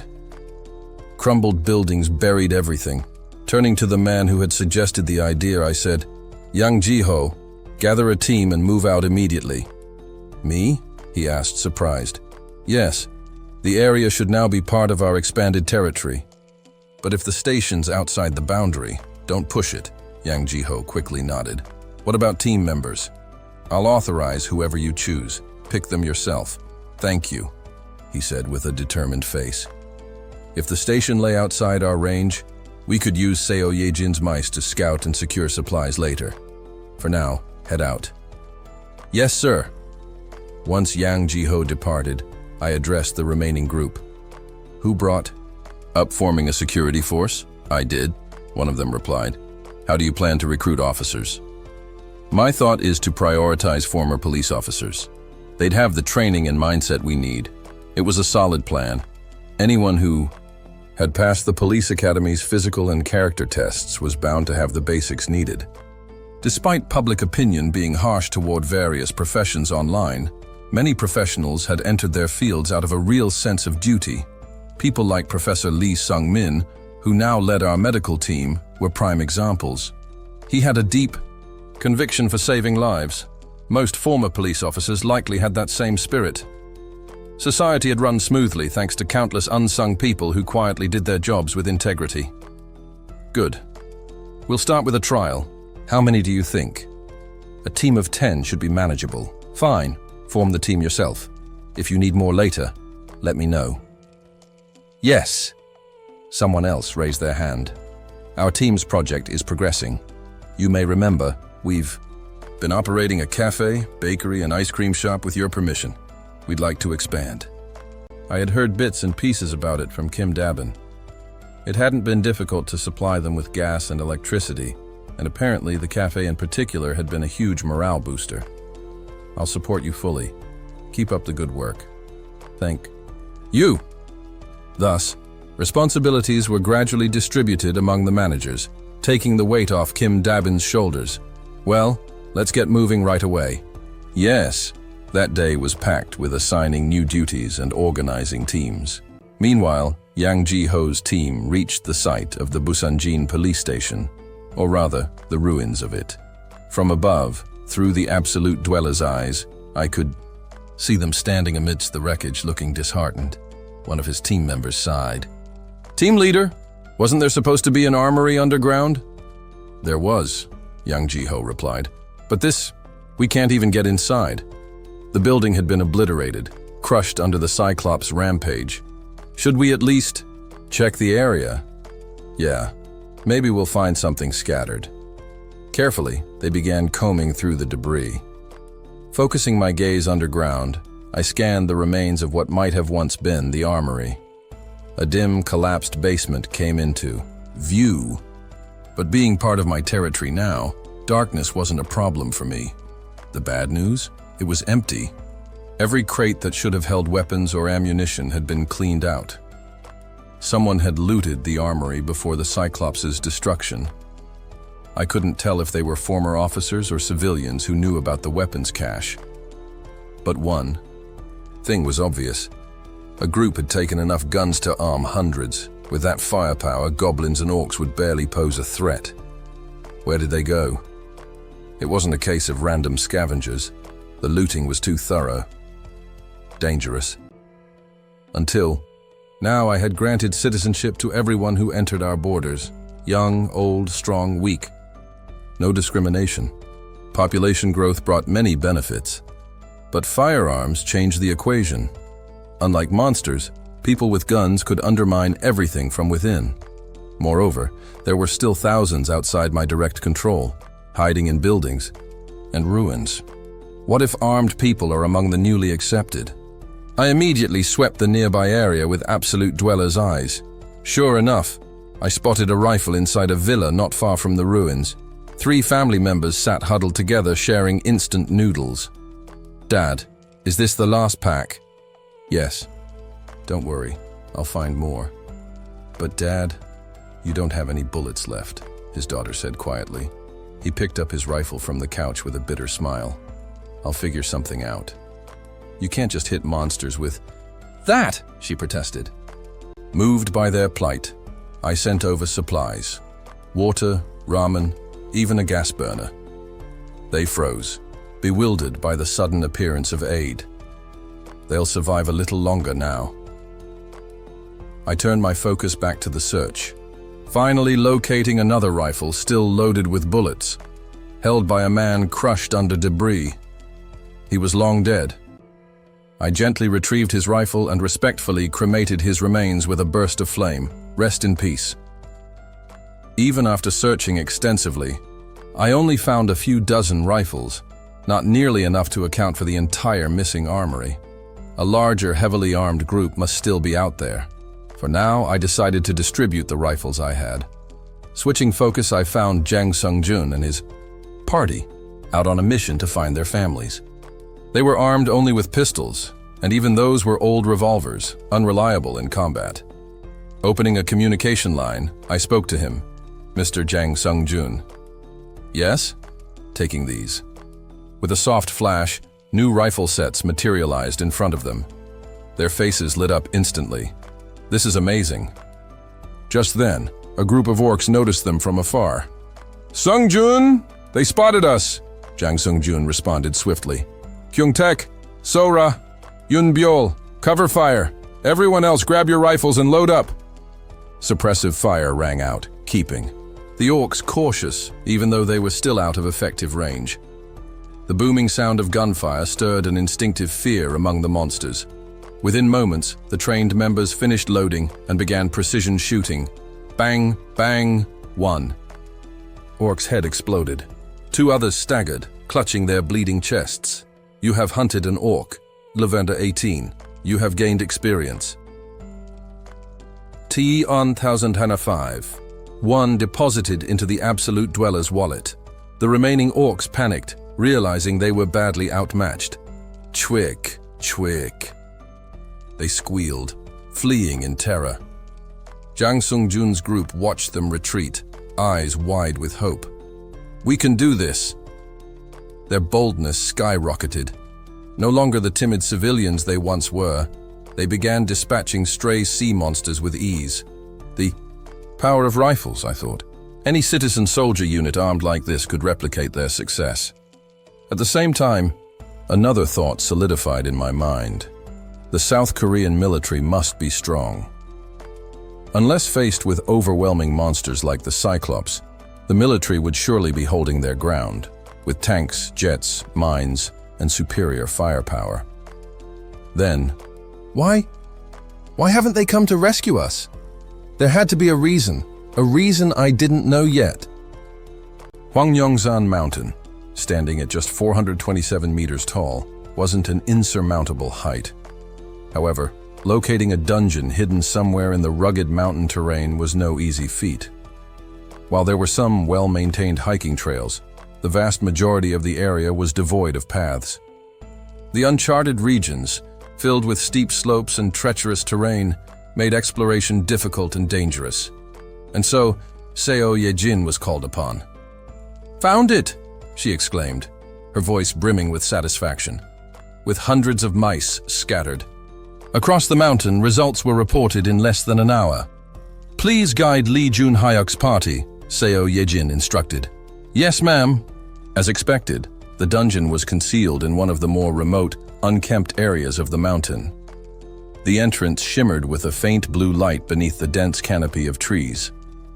D-rank dungeon, Lizardman's Swamp, 010 through the Absolute.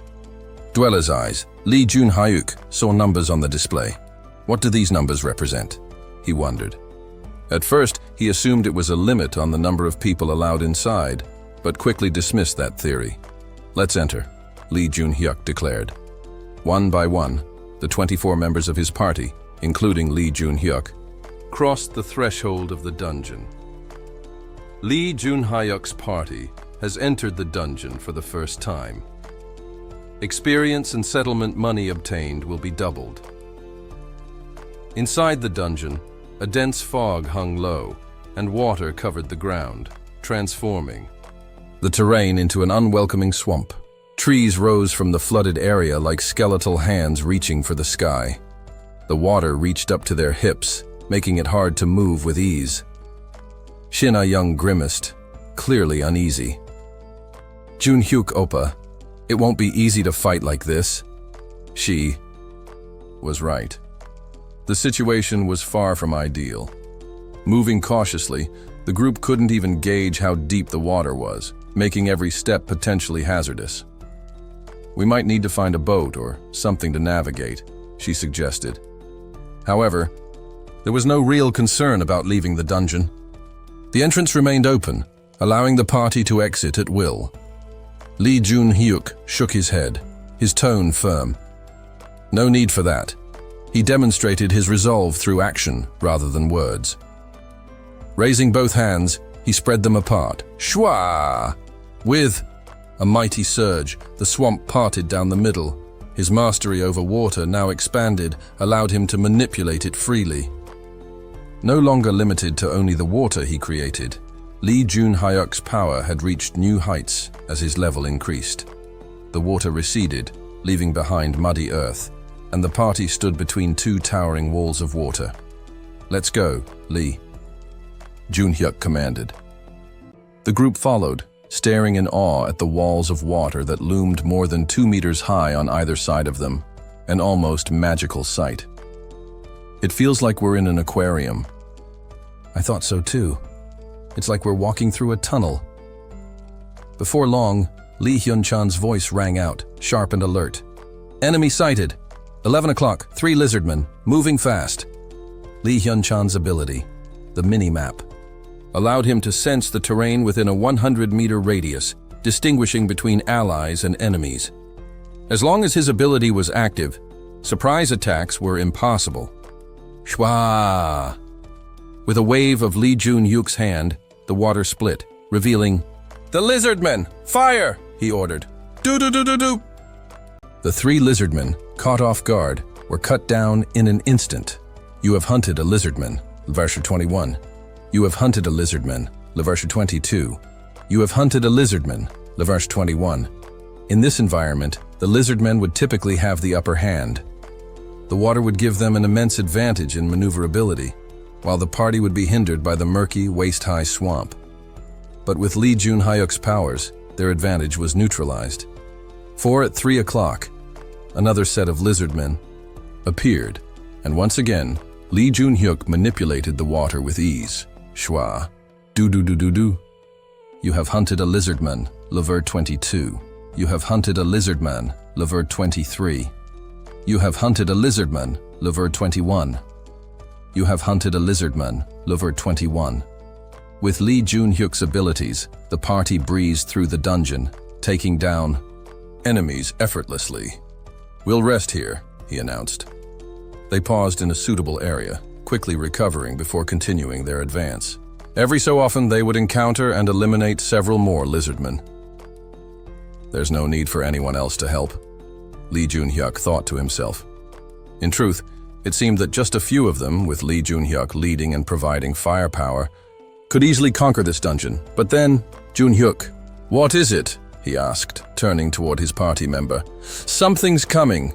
It's approaching us at high speed."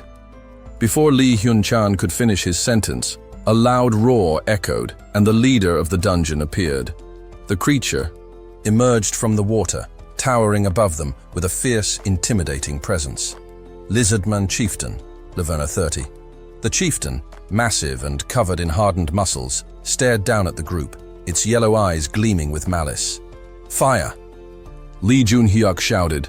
"Do-do-do-do-do!" Bullets pummeled the chieftain, but as soon as the first round hit, a massive wall of water rose, blocking the attacks. The chieftain summoned the water with a ferocious will, using it as a shield. But Lee Jun-hyuk wasn't fazed. He raised his hand, and the water currents haltingly paused, as if frozen in place. "Impressive," Lee Jun-hyuk muttered under his breath. With a sudden surge of determination, Lee Jun-hyuk sprinted toward the chieftain, running atop the water. Initially, his feet sunk into the surface, but as his steps gained confidence, the water began to support his weight. By the time he reached the lizardman chieftain, he was able to glide across the water effortlessly. Without hesitation, Lee Jun-hyuk shouted, "Water bomb!" Water wrapped around the chieftain's head, and with a powerful explosion, the monster's skull was obliterated in an instant. Bang! You have hunted the lizardman chieftain, Laver 30. You have gained experience. 200, 238, and 911-1 has been deposited into the Absolute Dweller's wallet. At the same time, Citizen Lee Jun-hyuk has defeated the leader of the Lizardman Swamp. You have obtained 10 crystals as a reward. You have successfully conquered the dungeon for the first time. You have obtained 100 crystals as a reward.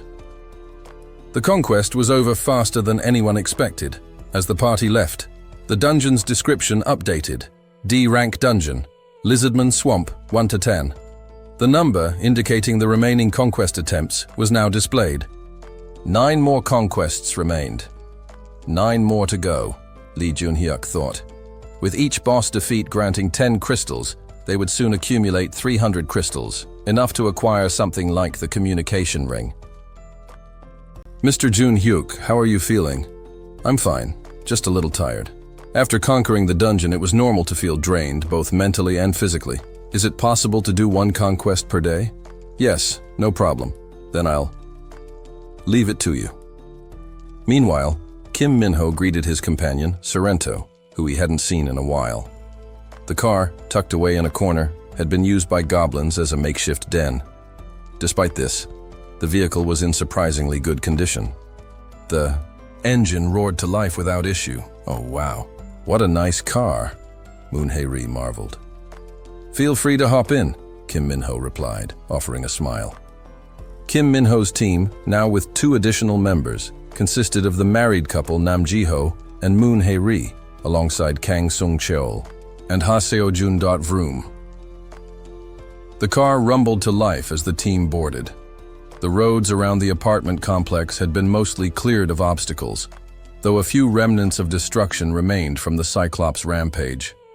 They set off toward Beomnagle Station, avoiding the worst of the debris. With Kim Minho's expert driving, they easily navigated the wreckage. "You're a great driver, Minho," Kang Sung-cheol commented. "Thanks," Kim Minho replied with a grin. It was a far faster and more efficient means of travel than walking, which would have been exhausting given the expanding area they needed to cover. When they reached a location farther from the apartment complex, monsters began to appear. Kim Minho parked the car at the edge of the area, signaling the team to prepare. "Get your gear ready," he ordered. The team quickly assembled. Oddly, only Kang Sung-cheol, Ha Seo-jun, and Nam Ji-ho carried rifles. Kim Minho was unarmed, and Moon Hae-ri had her bow and arrows ready. "Focus on hunting marlins as usual," Kim Minho directed. "Yes," the hunters replied, moving into position. Soon, the first monsters, sky marlins, swooped down on them. Just before they struck, Kim Minho activated his ability, hardening. His skin transformed into rock, rendering the marlins' sharp beaks useless as they bounced off his indestructible surface. Do-do-do-do-do. Kang Sung-cheol and Ha Seo-jun opened fire without hesitation. The situation was routine for them, and they knew Kim Minho was impervious to the attacks. From the side, a land shark appeared, rushing toward Kim Minho. Without hesitation, Moon Hae-ri's arrow flew, striking the creature's head. Cha-cha-chak, the land shark froze into ice from head to tail. "You have hunted a land shark, Laverter 24. You have gained experience. 2,706-12-1 has been deposited into Citizen Moon Hae-ri's wallet." The team's power was clear. Moon Hae-ri's bow had proved deadly, and she was also benefiting from Kim Jae-hyun's power boost. With a smile, Moon Hae-ri said, "Goblin hunting is really different with this power." As the team continued their hunt, a giant crab emerged from an alley. The rifles couldn't penetrate its armor, so Kim Minho took a different approach. He punched the shell, cracking it slightly. "Kyuk!" he grunted as pain shot through his wrist. Then, a massive pillar of fire erupted from below, and the crab was destroyed. "You have hunted a giant crab, Love 35. You have gained experience. 151-232-110-1 has been deposited into Citizen Nam Ji-ho's wallet." "Nice one, Ji-ho," Kim Minho praised. Ha Dong-geon stirred awake, sunlight already streaming harshly through the bedroom as he pulled back the blackout curtains. The day was well underway. This was the apartment he now called home with Kim Ga-yong, part of the expanded area under Kim Jae-hyun's control. Since the reorganization, they had moved here, leaving behind the more cramped quarters of their previous unit. Room 2901, once crowded with Moon Byung-ho, Kang Deok-soo, and Kim Gi-on, now felt quieter. The adjacent unit, 2902, originally belonged to Kim Da-jong, but she now shared it with Yoo Hye-rin and Oh Eun-ju. It was only after the chaos settled and space allowed that Dongyeon and Ga-young moved to this more comfortable apartment. Their old place had felt too tight for a newlywed couple. A savory aroma filled the air. Soybean paste stew. Click. Opening the door, he saw his mother-in-law standing beside Ga-young at the kitchen counter, both busy with breakfast prep. "You're finally up," Ga-young called, without turning. "Where's Myung-hwan?" "He went out early, said he had to go far to hunt. No breakfast. Goblins aren't exactly next door anymore," she said. "He left at dawn, though much of the infrastructure had been restored. Private vehicles were still a rare luxury. Most hunters had to walk more than 2 kilometers to reach the hunting grounds. He's working hard," Dongyeon noted. "He wants to prove himself, be someone useful." Since witnessing Dongjeon's team in action, Kim Myung-hwan had been relentless in his own efforts. Determined to get noticed by Kim Jae-hyun, he hunted monsters daily, forming a small team of peers along the way. Their results were steadily improving. "He's really good with a bow," Dongyeon added. "Like someone I know," Ga-young teased. But Myung-hwan's edge wasn't just talent. He had been given quality weapons from the start, courtesy of Dongyeon and Ga-young. That kind of support changed everything. "Come eat, Xiaobang," Ga-young's mother said with a warm smile. Dongyeon sat, eyes scanning the table loaded with home-cooked Korean dishes. "Food's been amazing since you moved in," he said with a grin. "What? I wasn't enough before?" Ga-young challenged, mock offended. "We used to eat a lot of delivery. Pizza, chicken, yuko. Hey, I cooked, okay? At least 3 or 4 times a week." "True. Ramen, fried rice, spam, all great." Her mother coughed, gently, chuckling. "I suppose I spoiled her too much. Thought she'd manage fine after getting married." "She makes a mean ramen, though," Dongyeon offered. They laughed through breakfast, the apartment filled with the warmth of simple domestic life. As they cleared the dishes, Ga-young suggested, "Should we barbecue tonight?" "Sounds perfect." "Mom, we'll go pick up the groceries." Stepping outside, they were met with a crisp breeze. "Want to walk a little? Help digest?" "Yeah, let's." They followed the neighborhood trail hand in hand. The chilly air had kept most people indoors, leaving the path quiet and serene. "Are you okay?" Ga-young asked suddenly. "Huh?" She frowned at his casual response. "Don't brush it off. If it's hard, tell me." He gave a faint nod. "I know." "Let's just grab the meat and get back. It's freezing." Despite the cold, Dongyeon's heart felt light. He had made more than a few $100 million through hunting, his role in the party earning him high pay. Everyone on the team had done well. They were all wealthy now, but even more valuable than money was peace. Inside this reclaimed safe zone, it felt like a different world from the violent chaos they faced outside. Fewer people wandered the streets now that winter was creeping in, but walking without the threat of monsters was its own kind of luxury. They bought meat and vegetables, returning just as the sun began to dip. Kim Myung-hwan arrived shortly after, buzzing with excitement. "Nuna, I did it. I hunted an orc today." "You? An orc? Seriously?" "Right through the head with an arrow. You should have seen it, Mei-hyung." He recounted the hunt in breathless detail over dinner. The evening was full of laughter and clinking dishes. Later, everyone drifted off to their rooms. Myung-hwan took the small one at the end of the hall. Their mother-in-law turned in early in what used to be the guest room. Dongyeon and Ga-young lay in bed, side by side in the quiet. "Good night. You too." A pause. Then Dongyeon spoke, his voice low in the darkness. "You know, I haven't cried." "Dongyeon, I keep asking myself why. It doesn't feel real. The house was soaked in blood, I know that. But it's like they're still alive somewhere." His tone was strangely even, devoid of grief. "I'm sleeping better than ever. Food tastes fine. Shouldn't I feel worse? Shouldn't I be broken?" Without a word, Ga-young pulled him into her arms. "Ga-young?" Still, no tears came. Maybe he couldn't cry. So she cried for him, like always. "I'm okay," he murmured. "I'm not," she whispered. Her voice, thick with tears, asked, "Can we just stay like this for a while?"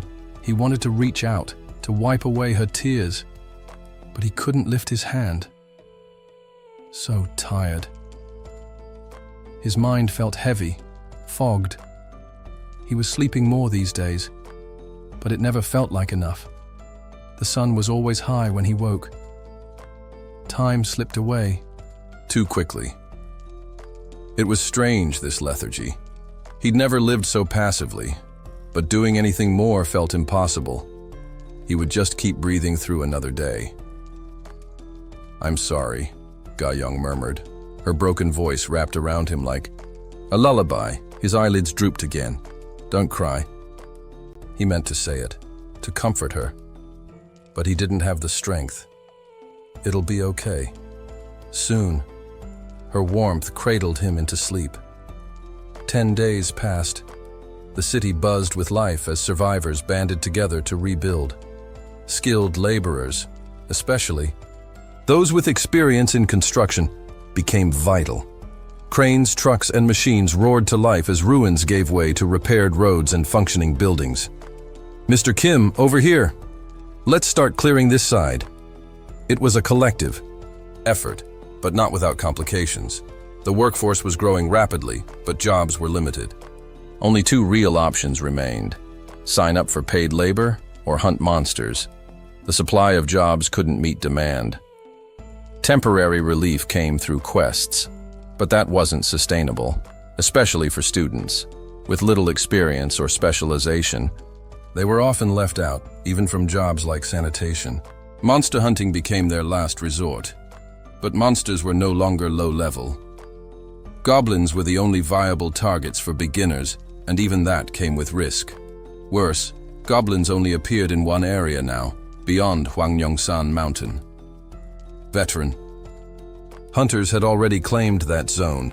Students struggled. Some were picked up by established groups, but many slipped through the cracks, relying on handouts from welfare centers. If only there were more goblins. Ironically, monsters had become necessary to support society. Just then, a system alert rang out. Citizen Lee Jun-hyuk has defeated the leader of the Lizardman Swamp. 10 crystals awarded. First-time conquest bonus, 100 crystals. Lee Jun-hyuk's team had cleared a D-grade dungeon 10 times. Including the first-time rewards, it added up to 400 crystals. Time to try the amazing draw again. He initiated the draw. Conditions met. F-grade instant dungeon, Goblin Lair, is now available. What? He blinked at the message. I can. Build dungeons? F-grade instant dungeon. Goblin Lair. 13 million won. A hunting ground for low-level citizens. Citizens below level 20 earn 2x base pay. Conquerable 100 times. 110 goblins per run. Up to 10 dungeons can be placed at once. This changes everything. An instant dungeon. Not just a training ground, but a solution to multiple crises. He always suspected his powers leaned toward creation. Energy, supplies, utilities. But this, creating monsters. We need this now. He contacted Kim Dabin immediately. Please gather all department heads. Soon, they assembled. There will be new dungeons, he announced. Like the Lizardman one, someone asked. No, simpler. Goblins. The room split. Some concerned, others relieved. What if people fail? It's a risk, but the danger level is low. Each party will face nearly 100 goblins per run, across 100 runs total. The stakes were real, that's why we'll set entry requirements. Only parties capable of handling 100 goblins will qualify. It wasn't just about safety, it was about giving everyone, especially the overlooked, a fair chance. A dungeon infested with 100 goblins. That was no small feat to clear. Up until now, goblin hunts had mostly taken place within safe zones or with overwhelming numbers on the hunter's side. But this was different. This was their home turf, even if it's the same number. 100 goblins can be a nightmare depending on how they appear. If they come all at once, it's a disaster. If they trickle out, it's manageable. And the dungeon layout can tip the balance, Yang Jiho remarked, cutting straight to the heart of the issue. So our first move should be to get a read on the terrain inside, he added. He wasn't wrong. Just as the swamp conquered by Lee Jun-hyuk gave lizardmen a natural advantage, the goblin lair would likely favor its twisted little residents. We need a frontliner, someone strong enough to handle 100 goblins solo if necessary. Agreed.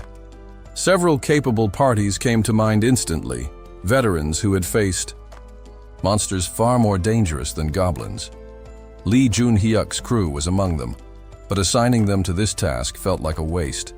Their recent marine monster hunts brought in far more resources than this goblin den ever could. Hadonggeon's group, for instance, was currently on leave. Still, their strength made them a tempting option. Kang Deoksu alone could be enough. His Steel Knight ability was perfect for crowd control, but there was a problem: their condition. I occasionally observed them through the Absolute Dweller's eyes, and it wasn't good.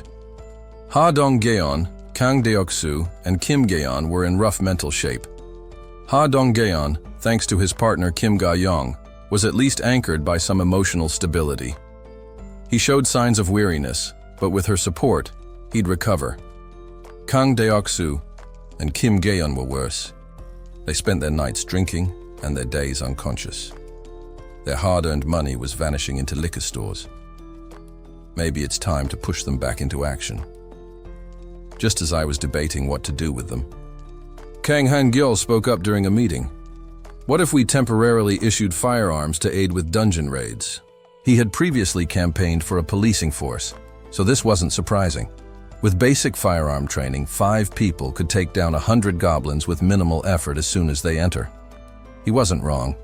I knew firsthand how effective rifles could be. Even 100 orcs wouldn't stand a chance against well-prepared riflemen. Still, I hesitated. The thought of handing out guns brought an unease I couldn't shake. I get your hesitation, Mr. Jae-hyun, Kang Han-gyeol said, but no army would hand soldiers bows instead of rifles just because rifles are dangerous. His words struck me. I was still bound by the mindset of peacetime South Korea. But the world had changed. This was a war.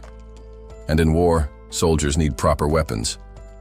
I decided then and there, only vetted fighters, those already hunting monsters, would receive firearms. These were parties with established trust and loyalty, vassals I could depend on. I've been holding back out of fear, like a ruler paranoid about a coup. But in doing so, I had weakened my own forces. With rifles, I could multiply my fighting power overnight. Most South Korean men had military experience and would be combat ready in no time. It's time to trust. Of course, anyone who broke that trust would face consequences. But fear alone wouldn't dictate policy anymore. Kang Han-gyeol. Yes? How? Many personnel do we have in the policing force? 150. I'm assigning 500 rifles and 30,000 rounds of ammo to your command. Can you manage that? I'll do my best. I'm renaming your unit. From now on, your team is the Dungeon Management Bureau. You'll be in charge of arming dungeon raiders, training them, and overseeing initial explorations. Can you handle that responsibility? Kang Han-gyeol hesitated for a moment, then nodded. I'll do everything I can. I'm counting on you. After the meeting, I headed home and activated the system. Instant dungeon deployment. I chose the location. Exit 8, Jompo Station. Confirm installation of F-rank instant dungeon. Goblin's Den? Yes, no. Yes. A ripple of energy confirmed. Completion. Eventually, someone would report it, and Kang Han-gyeol's new bureau would step in. But before that, I couldn't see inside, not even with the Absolute Dweller's eyes. To investigate, I'd need to send someone.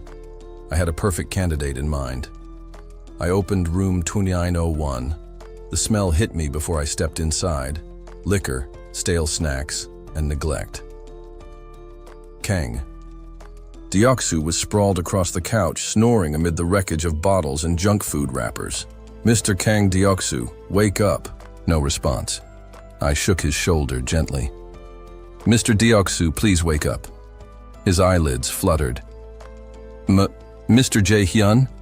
He was barely conscious. The scent of alcohol was still strong. I need a favor. A favor? Yes. I explained the situation. A goblin dungeon? Inside our territory? Exactly. That's serious. That's why I want you to go. You can handle it. All right. Shower and get ready first. After cleaning up, he looked sharper. More like his old self. We headed straight for exit 8. A faint blue light shimmered at the dungeon's entrance. This is it? He asked. Yes? It's kind of beautiful. It gets better inside. As he stepped into the dungeon, I activated the Absolute Dweller's eyes. It was pitch black inside. Mr. Jae-hyun, I can't see anything. Providing headlamp. Quickly bought one and passed it to him. As the beam cut through the dark, cave walls emerged from the shadows. Let's go. He summoned a single steel knight. 3 goblins immediately charged, screeching, but the halberd flashed, and they fell before they could land a blow. Goblin, level 7, defeated. 18 thou 12 1 added to wallet. These things are weak. Indeed, these dungeon goblins were a poor match for their real-world counterparts. Primitive weapons, scattered appearances. Each time 3 came, the Steel Knight handled them without issue. As he moved deeper into the cavern, the space widened, and the goblins came in slightly larger groups. Still, they were no match. Their crude weapons bounced off the knight's armor.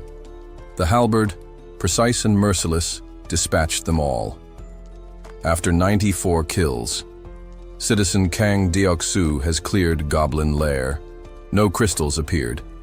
That reward was reserved for natural dungeons. When Deoksu emerged, he looked energized. He stared at the glowing dungeon entrance. Can I do it again? You want another round? Yeah, go ahead. Watching him dive back in gave me new confidence. This is perfect for training. And with firearms in the hands of frontliners, it would only get easier. Let's scale up. I left Deoksu to his goblin hunting and returned home, deploying the remaining 9 dungeons across key locations. Let's see what this gets me. As I sank into the couch, Kami leapt onto my lap. Cheap. I laughed and gently scratched his head. You're extra cuddly today. Cheap, cheap. After some playtime, I opened my skill menu. Time to test my luck. Amazing draw, a golden circle of magic spun to life. Light burst outward, red filaments laced through the air as the energy gathered and pulsed. When the radiance cleared, a regal crown gleamed, embedded with radiant gems, proof that my gamble had paid off. The crown wasn't just majestic, it was a powerhouse. Wearing it meant that all effects tied to the citizens were amplified. Right now, 6 specific effects were active: doubled experience points and settlement fees power. Of trust tax collection, basic salary economic activity population support. Fun jobs, each of these was now operating at twice the usual rate. Looks like I have to keep wearing this thing. Despite its slightly cumbersome weight, the benefits far outweighed the inconvenience. And really, I didn't go out much, so why not wear it constantly? Meanwhile, a familiar system alert was chiming again. You have defeated a goblin, level 7. Experience gained. W18,011 has been transferred to the Absolute Dweller's wallet. That was Kang Deoksu still clearing goblins in the lair. Let's test this out. I placed the crown gently on my head. A refreshing wave passed through me, light, clean, and energizing. The moment the crown settled, the next system message came through. You have defeated a goblin, level 7. Experience gained. W28670 has been transferred to the Absolute Dweller's wallet. Almost 30,000 won from a single goblin. That was a massive jump. In the early days, I'd gotten barely W3000 per kill. This was nearly 10 times that. It wasn't just goblins either. Everything from here on out would be more lucrative. I might even sleep with the crown on. Then I remembered, it was time to collect taxes. I had neglected the tax skill recently, too caught up with everything else. The last time I used it, the returns were modest, but things had changed. Ha Dong-jaeon's party alone now had tens of millions on hand. The economy was booming. Excited, I activated the skill. Tax collection. If the crown doubled that too, I'd be receiving 20% instead of 10%. I expected a hefty payout, maybe a few billion. Instead, I saw this. W15, 674,528,243, collected in taxes. Funds deposited in absolute dweller's wallet. Wait, 15 billion? That would mean the collective funds of my citizens had reached around W7 50 billion. So they're earning a ton from the Population Support Fund too. That daily program, when scaled across thousands of workers, easily generated billions in circulation. No wonder store sales had surged recently. Time to start selling cars. With roads now restored and transportation in demand, it made perfect sense. Even if not for combat, cars improved quality of life. Everyone wanted one. Maybe I'll use the underground garage as a vehicle showroom, or perhaps repurpose an old dealership location. Either way, it needed planning. But I had a hurdle. The shop skill was maxed out on slots. Most of it was taken by medications. Even with slot optimization, there were limits. The medical supplies alone filled 500 slots.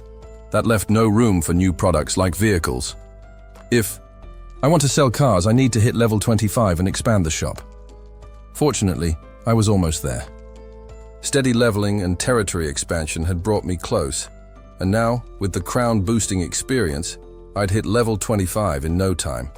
The bigger the area, the more demand for vehicles. Currently, everything was within walking distance of a few kilometers.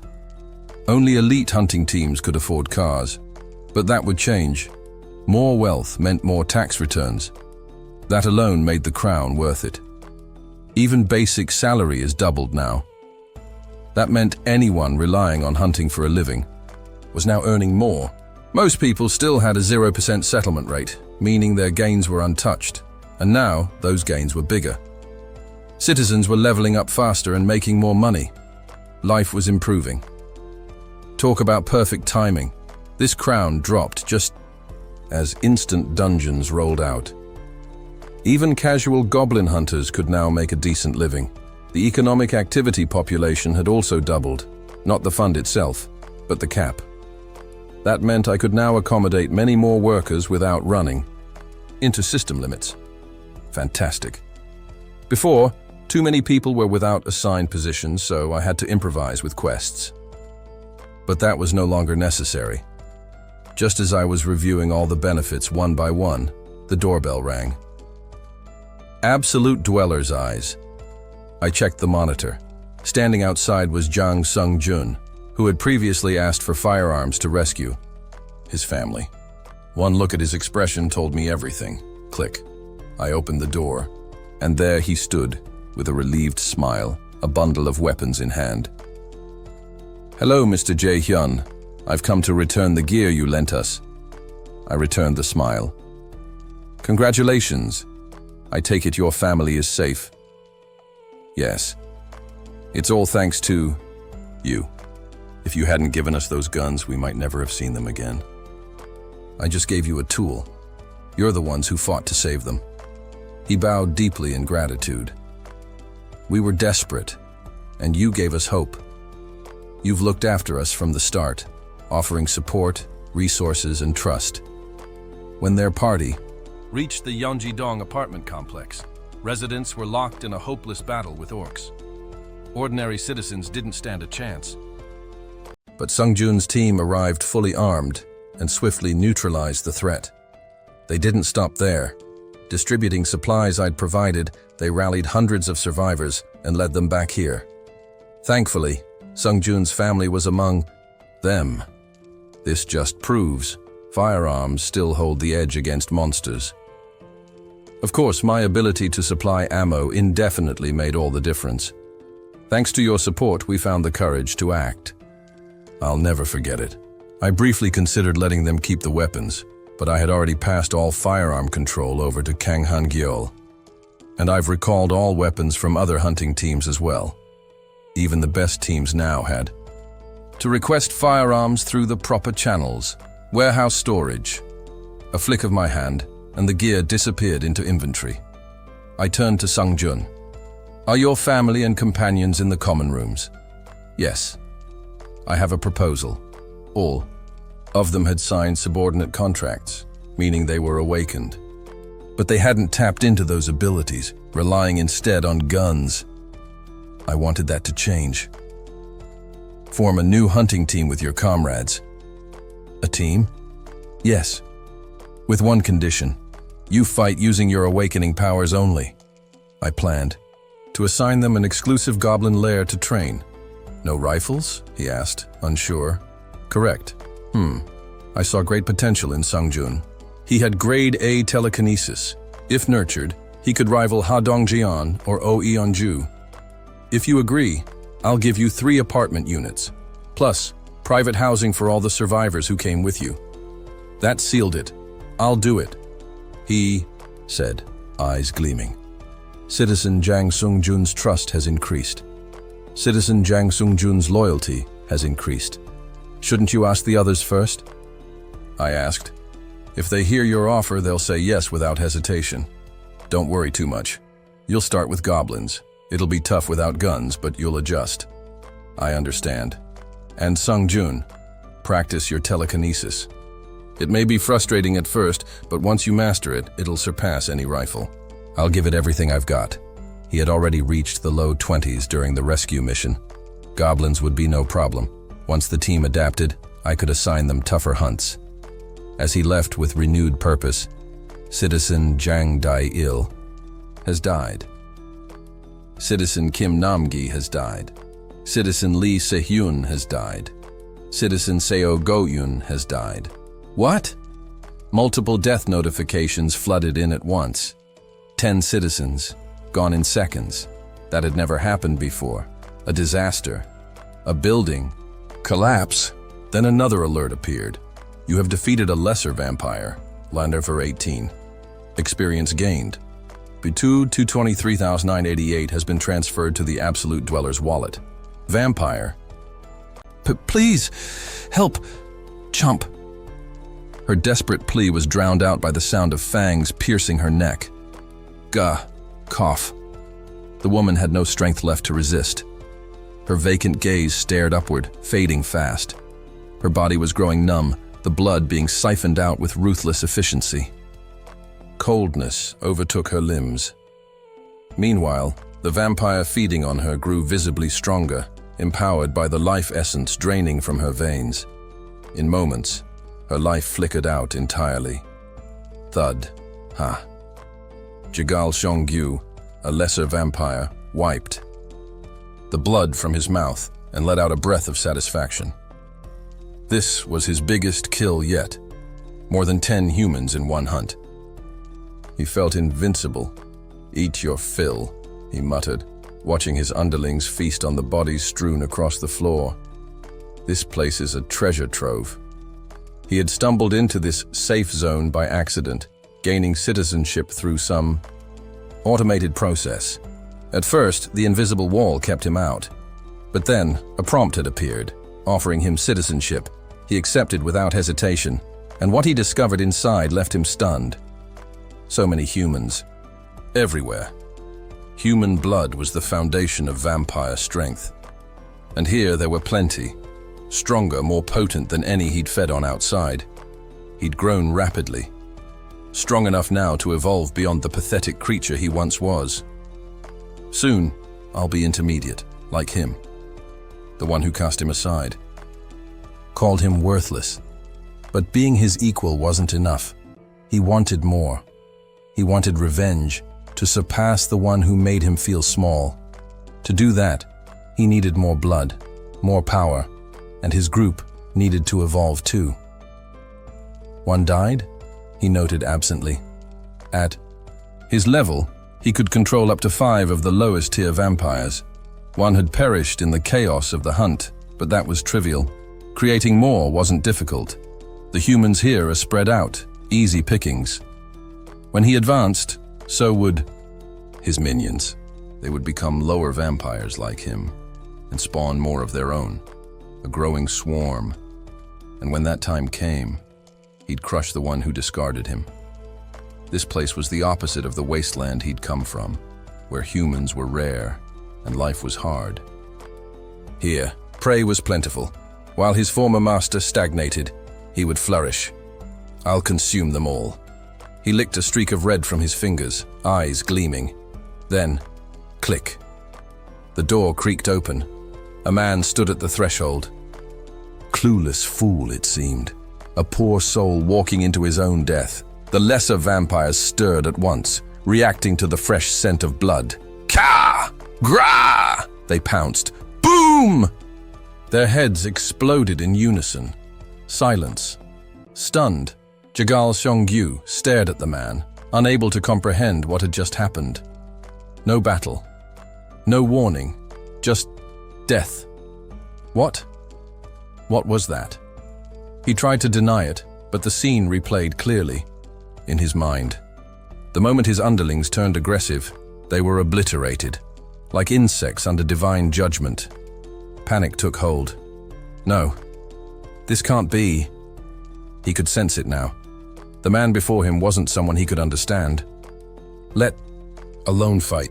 Vengeance, pride, gone. All that remained was a primal will to survive. Jagal Xiongyu dropped to his knees, voice trembling. Please, have mercy. He begged like the humans he'd once mocked. His last hope, surrender. Please, gah! An iron grip closed around his throat, lifting him clean off the ground. He struggled. Pointless. The man's face was etched with fury. And in that moment, Jagal Xiongyu knew there would be no forgiveness. He wasn't even a worm beneath a boot, more like dust under a titan's heel. He gave up resisting, eyes shut tight. He awaited judgment. But then, the pressure vanished. His feet touched solid ground again. He collapsed, gasping. The man's voice rang out, calm but commanding. Answer my questions honestly. No lies. Jagal Xiongyu nodded frantically, too afraid to do otherwise. Yes. Flattened against the ground, he dared not move. How did you get in here? That? He began, and told everything. After his story, the man looked pained. So, the system grants citizenship to any entity that meets the criteria, not just humans. At first, he'd carefully vetted each applicant, but with the overwhelming surge of people, things had become automated. That automation had just let a monster in, a vampire. Seriously? The man asked. You used to be human? Yes, a regular human, until I was bitten by An Sang-hyuk.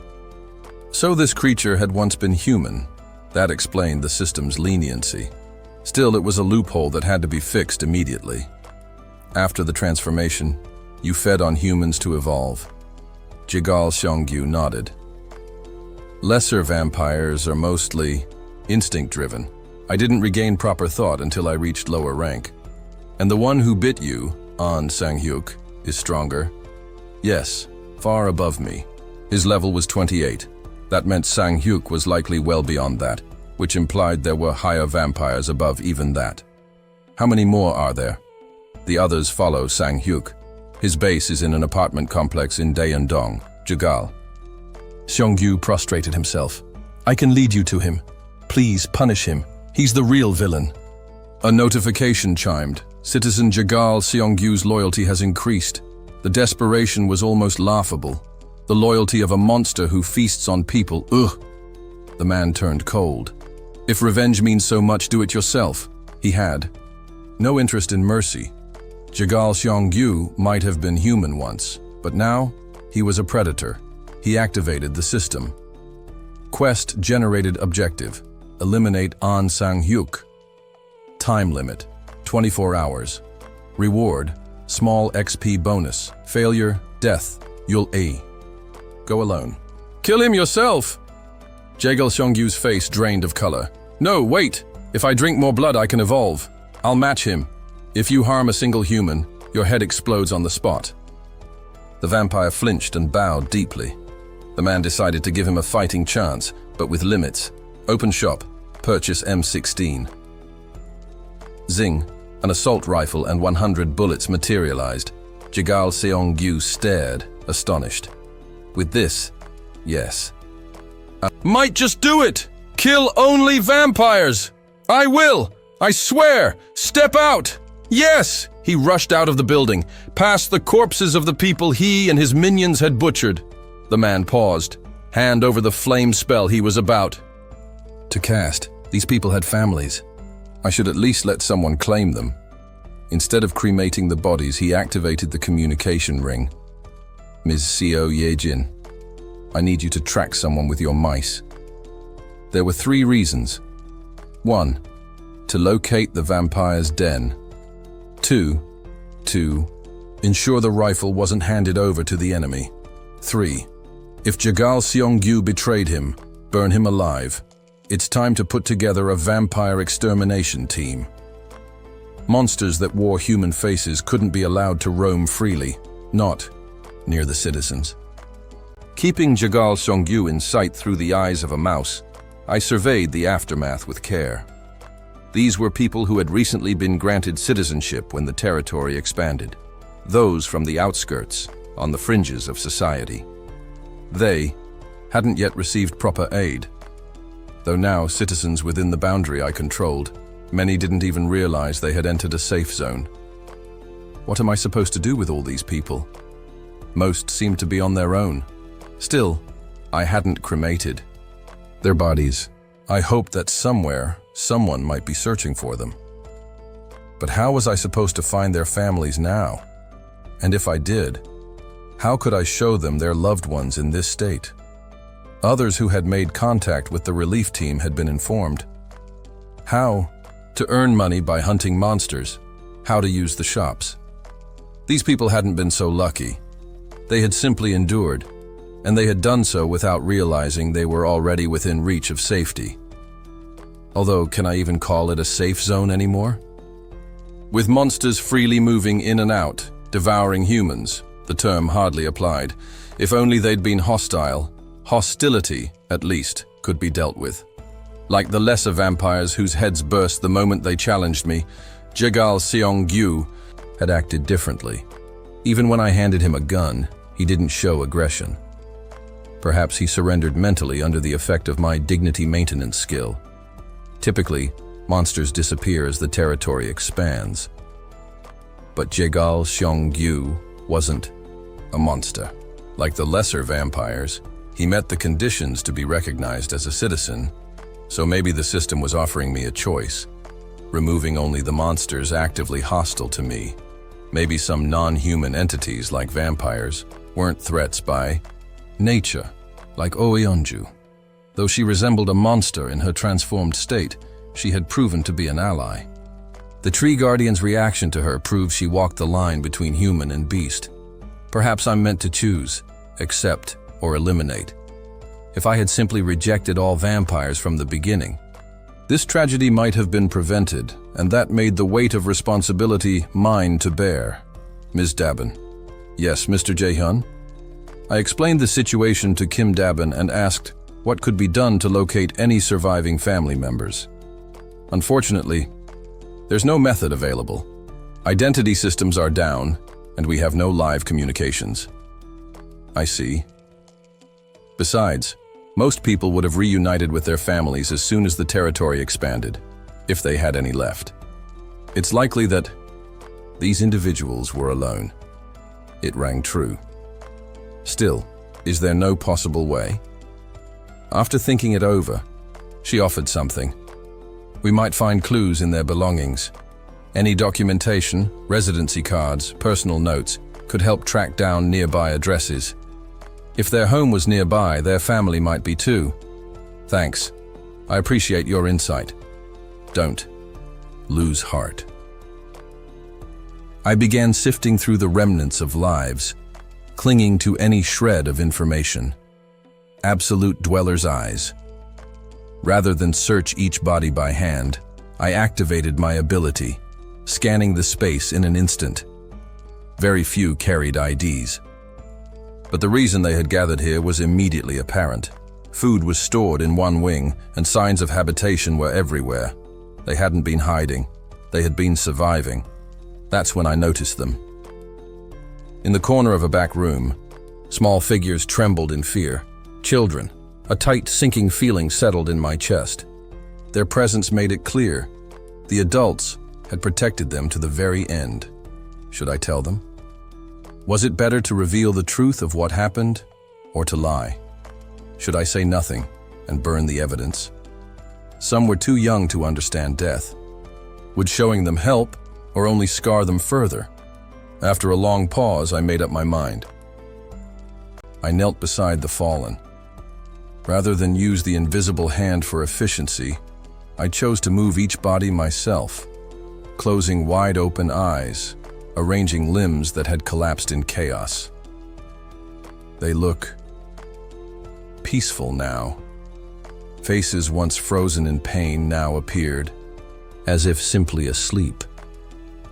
Then I approached the children's hiding spot with deliberate softness. My footsteps frightened them.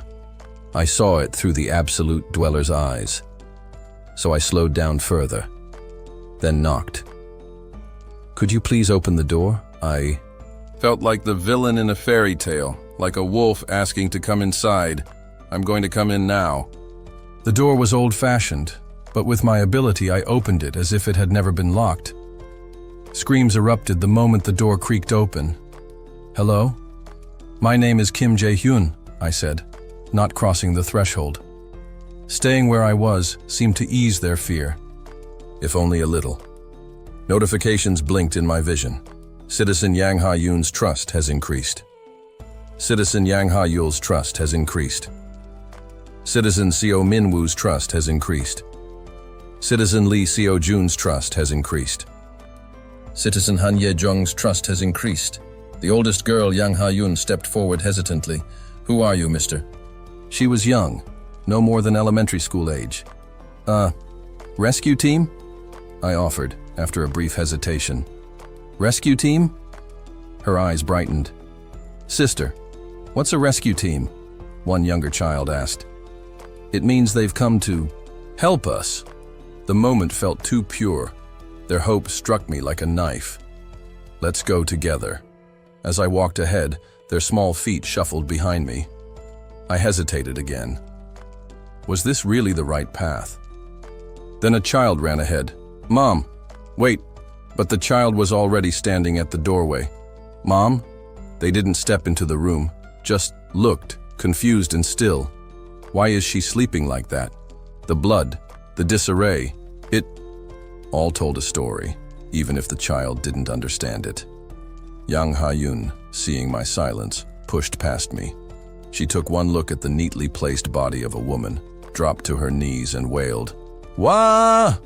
One scream became a chorus. I'm sorry, I couldn't burn the bodies in front of them. I couldn't let them watch their families turn to ash. They needed to see them one last time, even if it hurt. Grandpa, please wake up. They had to feel it, because the world wouldn't stop hurting them after this, but they still had to endure. Kids, I said as their sobs echoed, your mom, dad, and grandpa are going to heaven now. I moved their bodies to the storage facility with care. Zing. The transfer process was gentle, quiet, better than flames. Don't go. Mom, Dad, I questioned myself again. Would it have been better to lie? But it was too late now. Too many little ones cried for me to comfort each one. Still, I lit a small flame where the bodies had lain. Warm, soft. Not burning, but glowing. Mom? If souls existed, maybe they lingered nearby, offering silent farewells. The flames flickered upward, drifting through a broken window.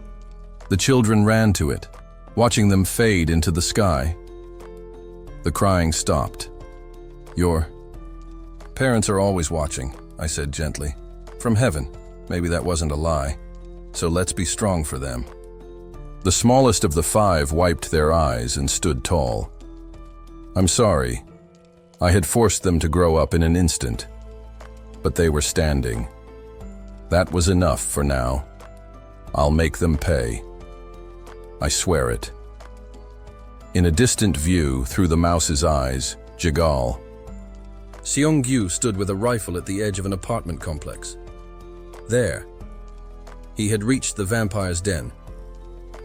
From the moment Jagal Seong-gyu began brazenly hunting people within the safe zone, I understood one thing clearly. Fear did not exist in that man's vocabulary. Gunfire echoed through the air, sharp and relentless. Jagal Seong-gyu charged.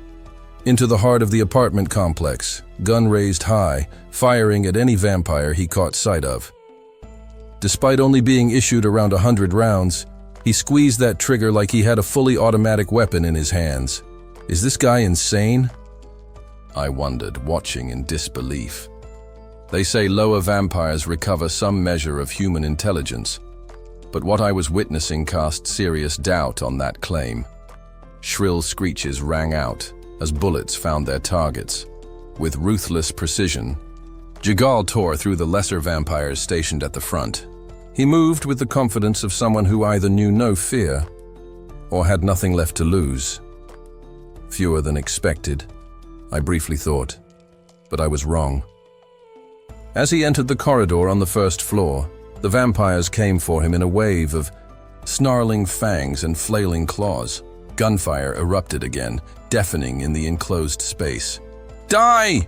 Just drop dead already! Magazine empty. He didn't hesitate. He didn't reload. He lunged. Click, click.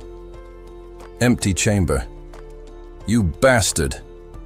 With a savage growl, he extended his nails, driving them into the chest of a wounded vampire. The thing let out one last shriek before crumpling. I couldn't believe it. This guy's actually nuts. Even in close combat, Jagal Seong-gyu fought like a man possessed. It made more sense now why An Sang-hyuk, the vampire who turned him, had cast him aside. He was unhinged. Ah, get off me! Despite the madness, he could only hold off 2 vampires in melee. One was already bleeding out from gunfire. The other, that was all his strength allowed. Then came more. Too many. Storage. Confiscate. Rifle and magazine. With that thought, I pulled his weapons into my dimensional storage. Let go of me, damn it!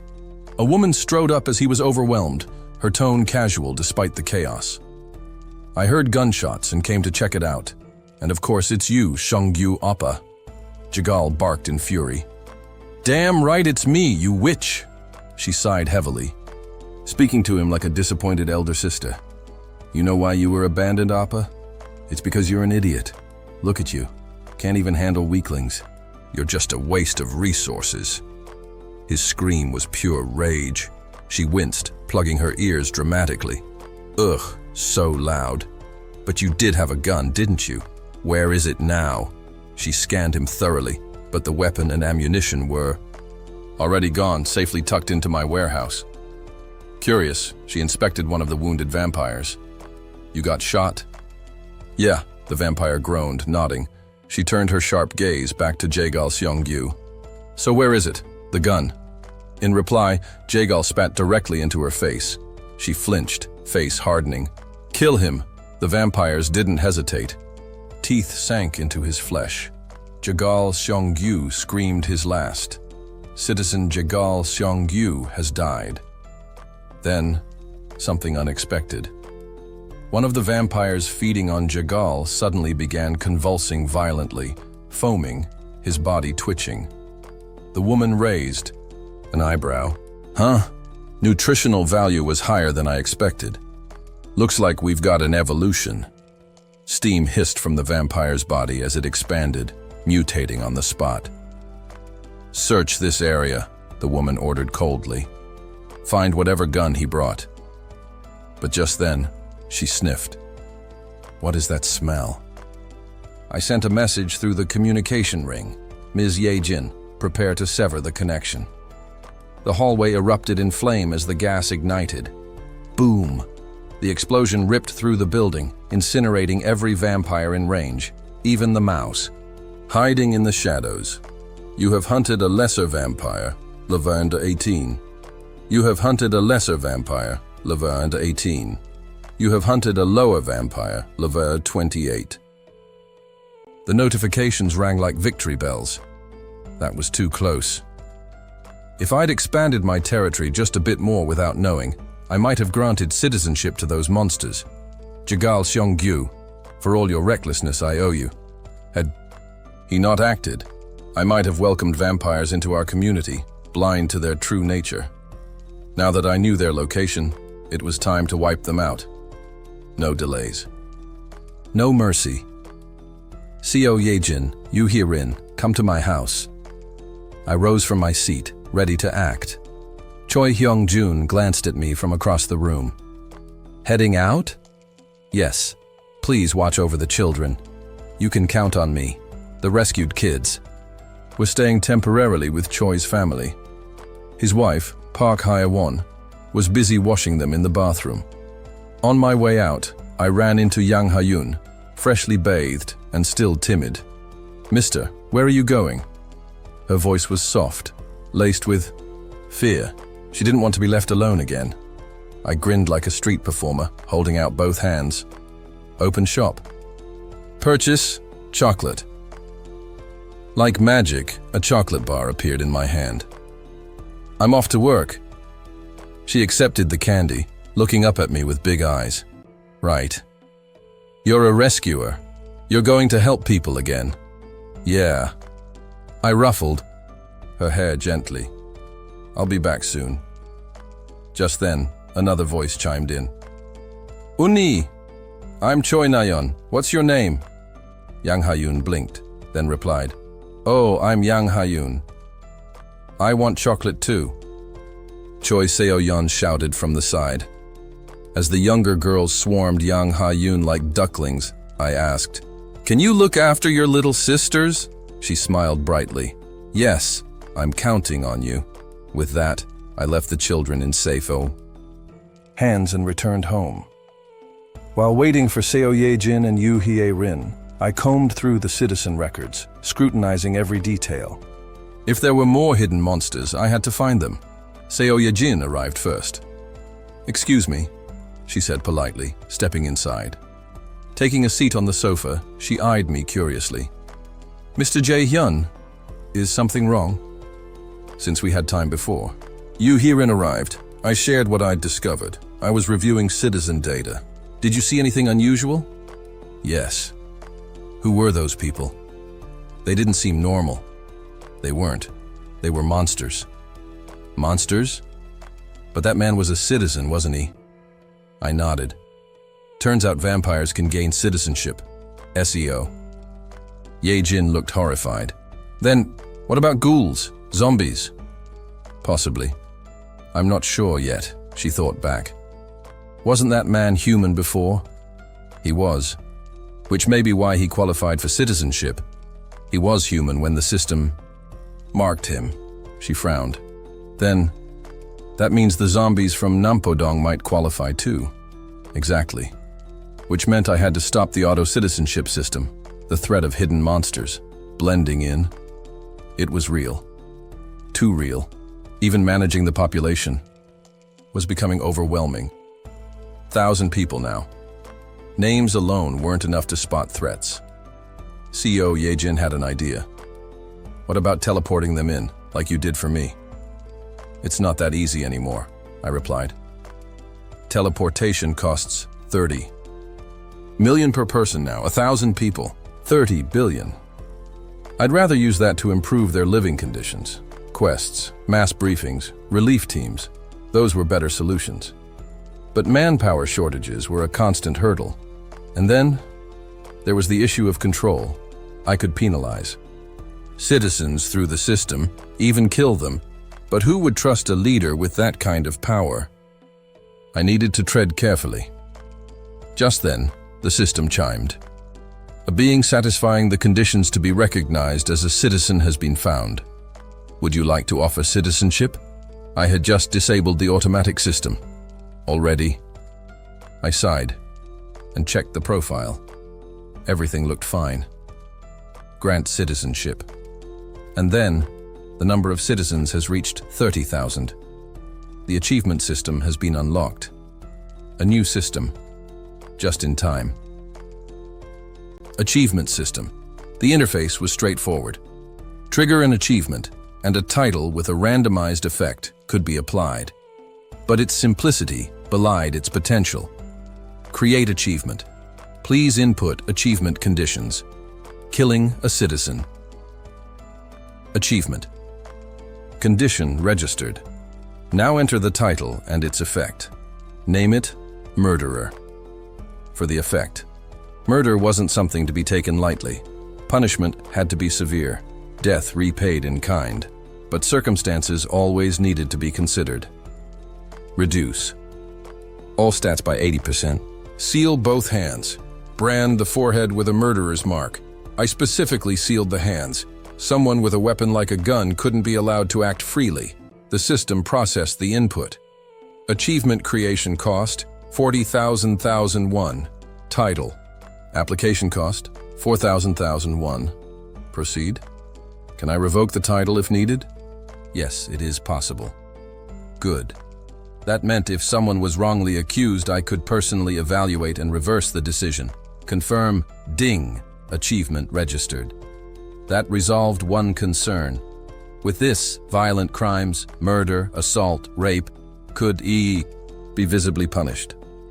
Marked and made known through the system. But punishment was only one side of it. Achievements for monster extermination should be possible too, right? Say, slaying 100 goblins. What if that rewarded physical enhancements? Let's test it. Create achievement. Please input achievement conditions. Hunt 100 goblins. Condition set. Enter title and effect. Goblin Slayer. Effect. I decided to test. The system's limits. Awakening ability. Effect invalid for this achievement. Didn't expect that to work. Level up by 10. Effect not permitted. Eventually, I arrived at a valid configuration. Goblin Slayer. Goblins instinctively fear the user. Grants plus 110% basic income when hunting goblins. While stat boosts were technically viable, this monetary benefit felt more useful at present. Next achievement. I paused. SEO Yejin had been watching me closely. She was standing near enough that I caught the faint scent of her shampoo. Light, clean.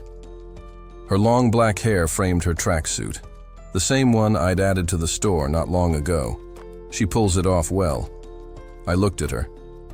Is there something on my face? She flinched, then smiled apologetically, covering her mouth with her hands. Oh, sorry. Was I interrupting you? Not at all. Despite her sharp, feline gaze, talking with her always reminded me more of a puppy. A bit awkward, endearing. Breaking the silence, she spoke up. I was thinking, since you're searching for non-human races, why not issue a quest? Something like, if you're a vampire, show yourself. There's no point, I answered. To give a quest, you have to know who the target is. By the time I could assign it, I'd already know. Ah, I see. She looked deep in thought, but I waved her concerns away. No need to stress. I've already figured something out. Her eyes lit up. As expected of you, Jae-hyun. Just then, the door clicked. Yoo-hyrin stepped in, letting herself inside. Sorry I'm late. No worries. Shall we begin? She was already setting up the poison mist. Hold on a sec, I said. Before we face the vampires, I needed to prep one more thing. The Vampire Slayer achievement.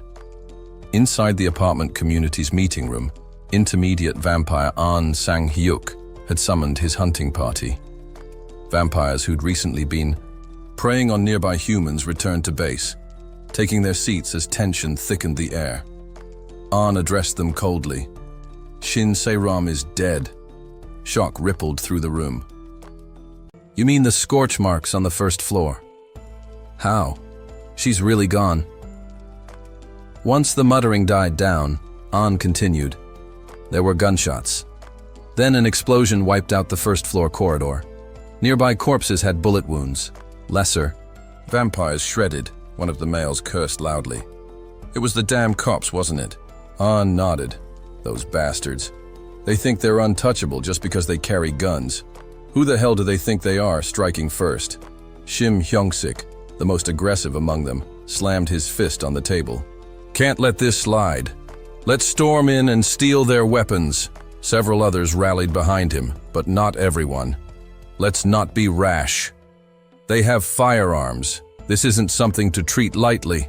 A direct war would be a disaster. Fear of human weapons was deeply ingrained. Alone, humans were prey. Armed, they became predators. But vampire society wasn't democratic. One person made the calls, and An Sang-hyuk had decided. We'll retaliate. The room erupted. Yes, we'll tear them apart. While the warmongers rejoiced, the cautious ones grew silent. An clarified, "We're not jumping into battle, not directly." He laid out the plan: infiltration, pretend to be survivors, slip into their group, wait for the moment to strike. Someone hesitated. "But they don't accept outsiders." "They will," An replied. "If they're starving for supplies, they'll take the bait." Vampires, when not using their powers, blended seamlessly with humans. Perfect for covert entry. As for who's going, he scanned the room. Of course, he wouldn't send the radicals. Sun Gi-hwan, Yoon Hye-ji, Lee Han-gyeol, Kim Bom. "You're up." Each nodded, albeit nervously. "Yes, sir. We'll earn your trust," the radicals grumbled. "They're weak." "Is this really wise?" Sun Gi-hwan stepped up. "You questioning An Nim's decision?" Tension surged between Gi-hwan and Hyung-sik. The two were known rivals, the leaders of the cautious and radical camps, respectively. Then, bang bang. Bang! A loud knock. "Who the hell?" A radical opened the door. A lesser vampire stumbled inside, panting. "Hurry! Run!"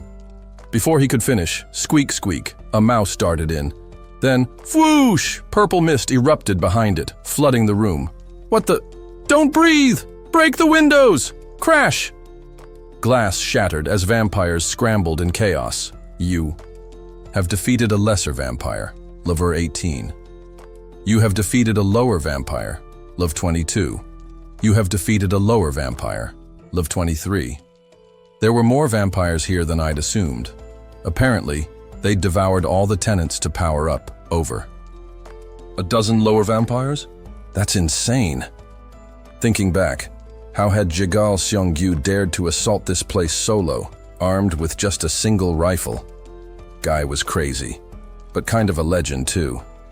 Seo Ye-jin's mouse zigzagged through the chaos, dispersing the poison. One vampire, instead of fleeing, threw himself into the mist. Ms. Ye-jin, follow that one. Quietly.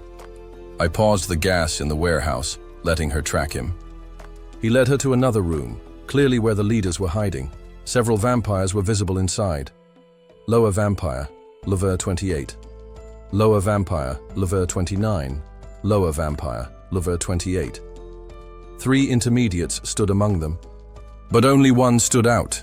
There he is. Intermediate vampire, level 38. An Sang-hyuk, time to strike. Ye-jin's mouse slipped into the room. Once inside, it released a fresh wave of purple gas. "Get out! Crash!" Some reacted fast, smashing through windows to escape. Then, Thud An Sang-hyuk snatched the mouse from midair. Crack. The body crumbled in his hand. The connection severed. Ugh! Seo Ye-jin stirred awake, letting out a pained groan. "Ms. Ye-jin, are you all right?" "I think so."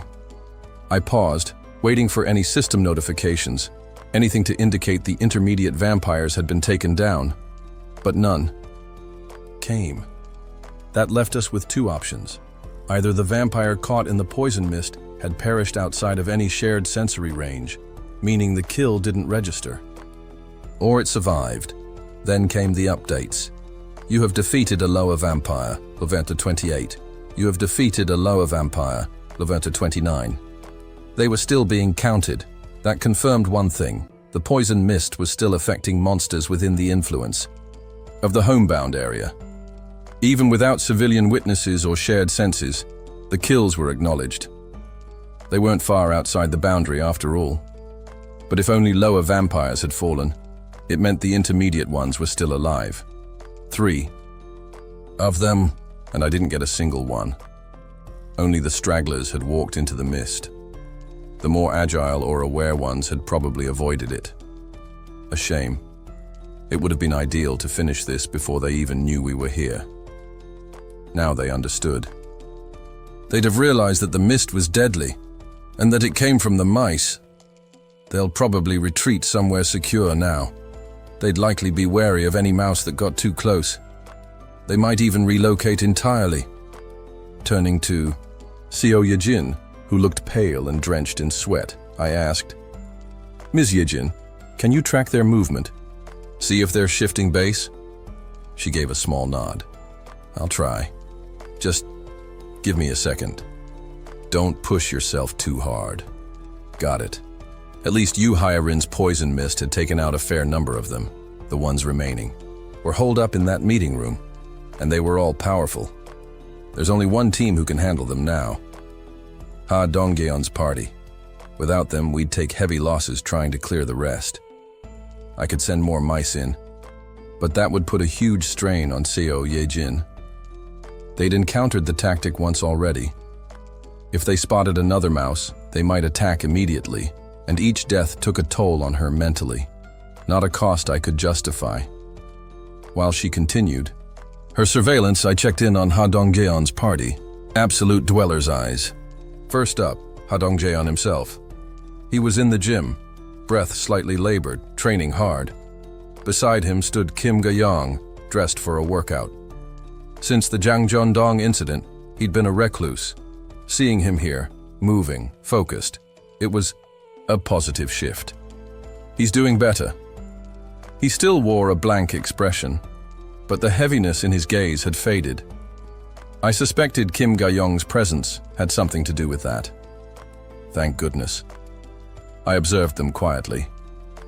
"What do you think of the weight?" she asked. "Feels lighter than expected." "You're kidding, right?" But he wasn't. Ha Dongjeon was benching a barbell loaded with 350 kilograms, effortlessly. That wasn't just physical fitness. It was a different league entirely. Most humans couldn't even dream of lifting that much. Even among elite athletes, few could manage it. And none of them would call it light. That was the power of someone at level 45. You should give it a shot. "Me? I'll assist. Wait. What?" She hesitated, then sighed and lay down on the bench, more humoring him than anything. With his help, she gripped the bar. "Ready?" "Yeah. Okay, let's go." To both their surprise, she pushed, and the bar lifted with zero struggle. Her arms didn't even shake. She blinked, confused. "You're lifting it with me, right?" "No." "Cut it out. I'm serious." Then he released the bar completely. Wait, what?" She lowered it, then lifted it again, smoothly.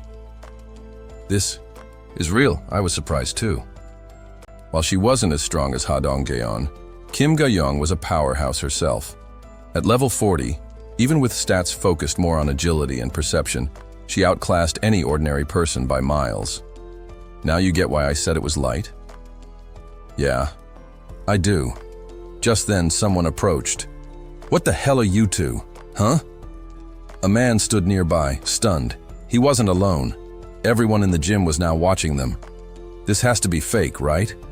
A setup?" He pointed at the barbell, incredulous. "Mind, if I try. It's dangerous. I just have to see for myself." He lay on the bench and tried. Face red, veins popping, the bar didn't move an inch. He was bulkier than Ha Dongjeon, but couldn't lift a centimeter.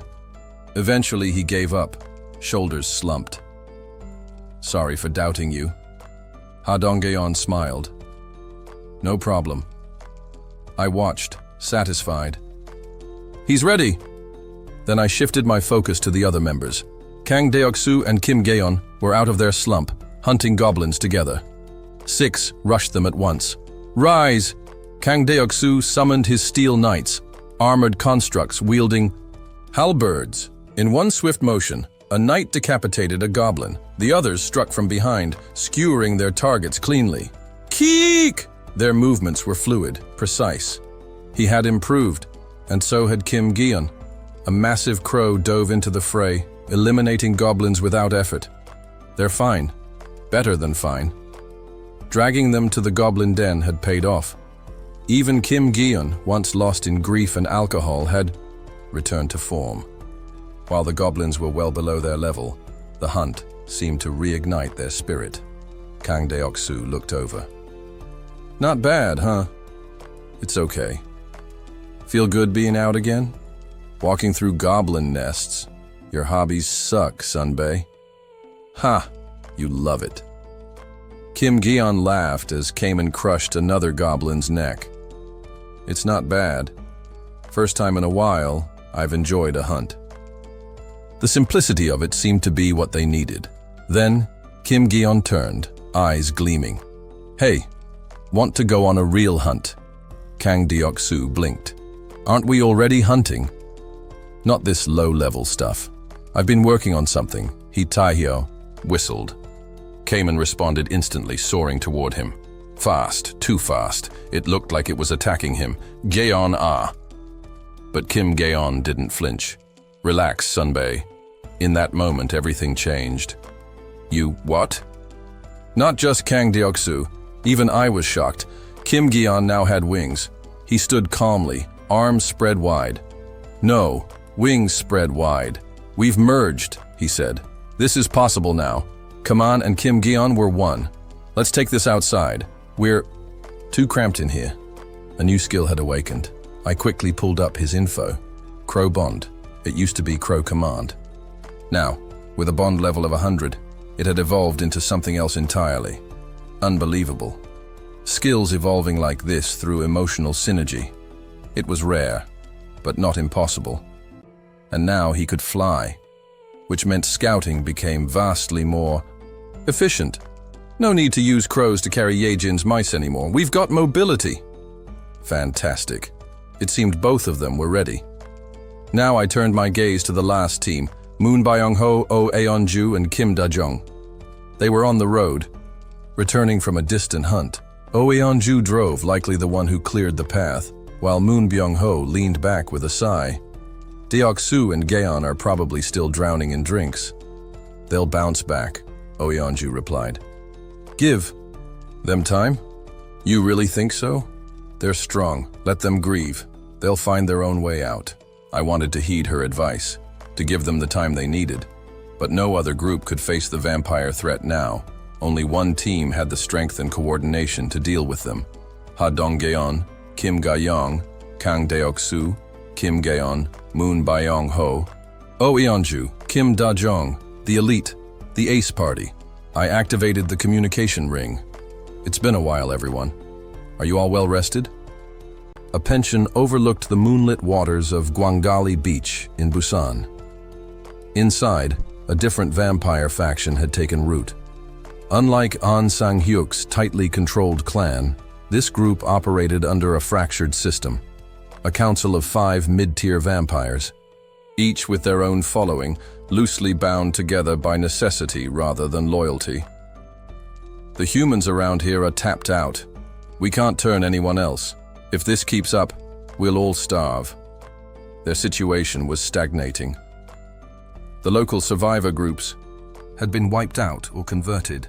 The rest had either fled or fallen prey to their thirst. Gwangali was effectively bled dry. Oh Yoreum, the sole woman among them, exhaled heavily. I warned Lee Jun-young, told him to stop turning people so recklessly. What was that? I said this is your fault, she snapped. You kept inflating. Your ranks with weaklings. Now look where we are. Lee Jun-young narrowed his eyes, lips curling in disdain. I got results. More than any of you. Because you turned half the city, she shot back. You... Lee lurched forward, fury blazing. Enough. The cold voice came from a quiet man leaning on his elbow, watching them bicker. Kim Jun-ho rarely spoke, but when he did, the others listened. Lee. Jun-young pulled back, gritting his teeth. I swear one day I'll break that smug face of yours, he hissed. And maybe one day you'll say something worth hearing, Yeoreum replied flatly. Despite the tension, No one else flinched. The others were used to their squabbles by now. "We should relocate," someone suggested. "Find fresh hunting grounds." That's the only logical move. But Kim Jun-ho shook his head. No. His response drew immediate protest. "Why? If we stay, we die. You know that." Though Jun-ho held no formal power, his opinion carried weight. He was one of the original vampires like Sang-hyuk. Unlike Sang-hyuk, however, Jun-ho had always favored a flat hierarchy, encouraging open discussion. Still, he remained silent. Frustrated, one vampire slammed his hand against his chest. "You gave us this life, fine, but are we supposed to rot?" "Here now?" Then came an unfamiliar voice. "That won't be allowed. Who's there?" The man who had shouted turned to the shadows just as something emerged. Crunch! Ugh! A stranger sank his fangs into the vampire's neck, draining him in seconds. The body collapsed, dry and brittle. The attacker wiped his lips, satisfied. Aged to perfection, the council exploded into rage. This maniac! "Kill him!" Lee Jun-young was closest. He lunged, but the stranger moved like a phantom. Shook Lee's punch missed, and the stranger's hand punched through his chest. Then, the feeding began again. A nearby vampire grabbed a kitchen knife, creeping toward the intruder. "Die, freak!" Thud. The blade buried itself in the man's back. But before the attacker even flinched, blood erupted from the wound, forming tendrils that snaked up the arm of the would-be assassin. Shick! The blood stabbed through his throat. Gah! More tendrils. Latched onto him, draining him dry in seconds. Lee Jun-young, still impaled, soon crumpled as well. The knife fell to the floor with a metallic clang. "If you try to flee like vermin..." Another blood vein shot across the room, impaling Oyo Reum mid-sprint. "Ah," the stranger smiled cruelly. "You thought you'd be spared. I was wrong. Please don't..." Shulk. No mercy. Her body withered before she could finish pleading. Delightful. Finally, Kim Jun-ho stood. "It's been a while, Young-hoon Nim." The blood-soaked intruder grinned. "About a month, give or take." "It feels that way. How have you been?" Jun-ho exhaled. "Still breathing, thanks to the power you gave me." Young-hoon nodded.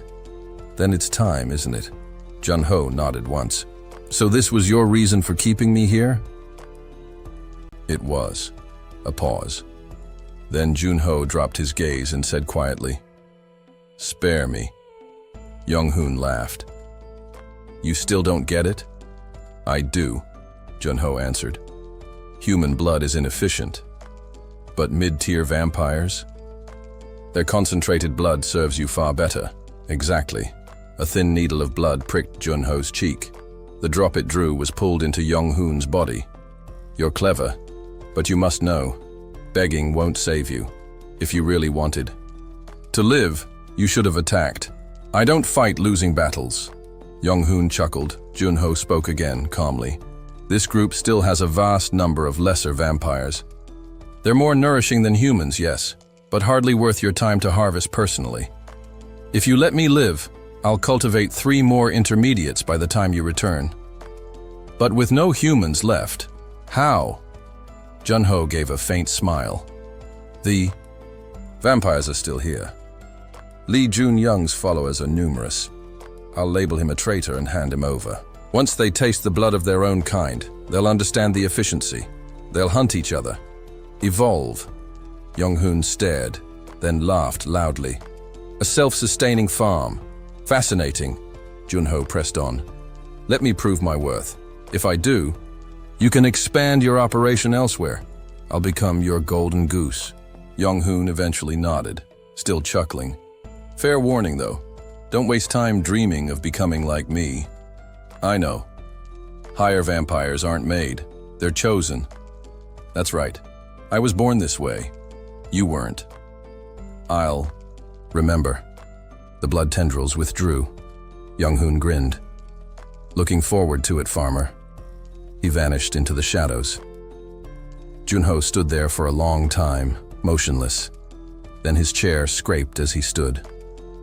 He walked over to the bodies of his fellow vampires, his blank face twisted into something terrible. "You bastard." With trembling hands, he began collecting what remained of the council, those he had turned and led. Crack. He clenched his teeth. Was that his real face before death? Junho knew he'd been spared only because Yong-hoon saw no threat. How insulting. As he vowed revenge, Yong-hoon was already scouting his next destination. Where to next? That apartment complex. Room 2901 was in shambles. Empty bottles, food wrappers, and the stench of alcohol filled the air. But that didn't stop the briefing. Kim Jae-hyun stood among the wreckage, addressing the weary party gathered there. "That's the situation. That's why I called you all here." Ha Dong-geon rubbed his temples. "They're still at the complex?" "Yes." No movement yet. Jae-hyun had eyes on them, literally. Thanks to his skill, absolute dweller's eyes, and Seo Ye-jin's rodents dominating the sewer network, they had a full surveillance setup. With your levels, it should be no issue. The strongest among them is An Sang-hyuk, a level 38. You're all over 40. For this team, it was little more than pest control. Ye-jin's mouse will guide you. The complex isn't far. He hesitated before continuing. I just worry because they were once human. Ha Dong-geon nodded solemnly. But now they're not. They're monsters. Jae-hyun frowned. I've fought one before, a lower vampire. They still look like us. It messes with your head, and with everything your team's been through. Dong-geon met his gaze. I get it. You're worried we'll snap, but we won't. What? This is something we have to face. Today, vampires. Tomorrow it could be actual humans. We can't afford to hesitate. He smiled faintly. Call it a rehearsal. And if I break again, I'll just do what these guys did, drink myself stupid for a while. Jae-hyun let out a short laugh. I guess I was worried for nothing. You were. We're not that weak. Even if we fall, we get back up. Just like today. Jae-hyun nodded. I'll leave it to you. The ace party was back in the game.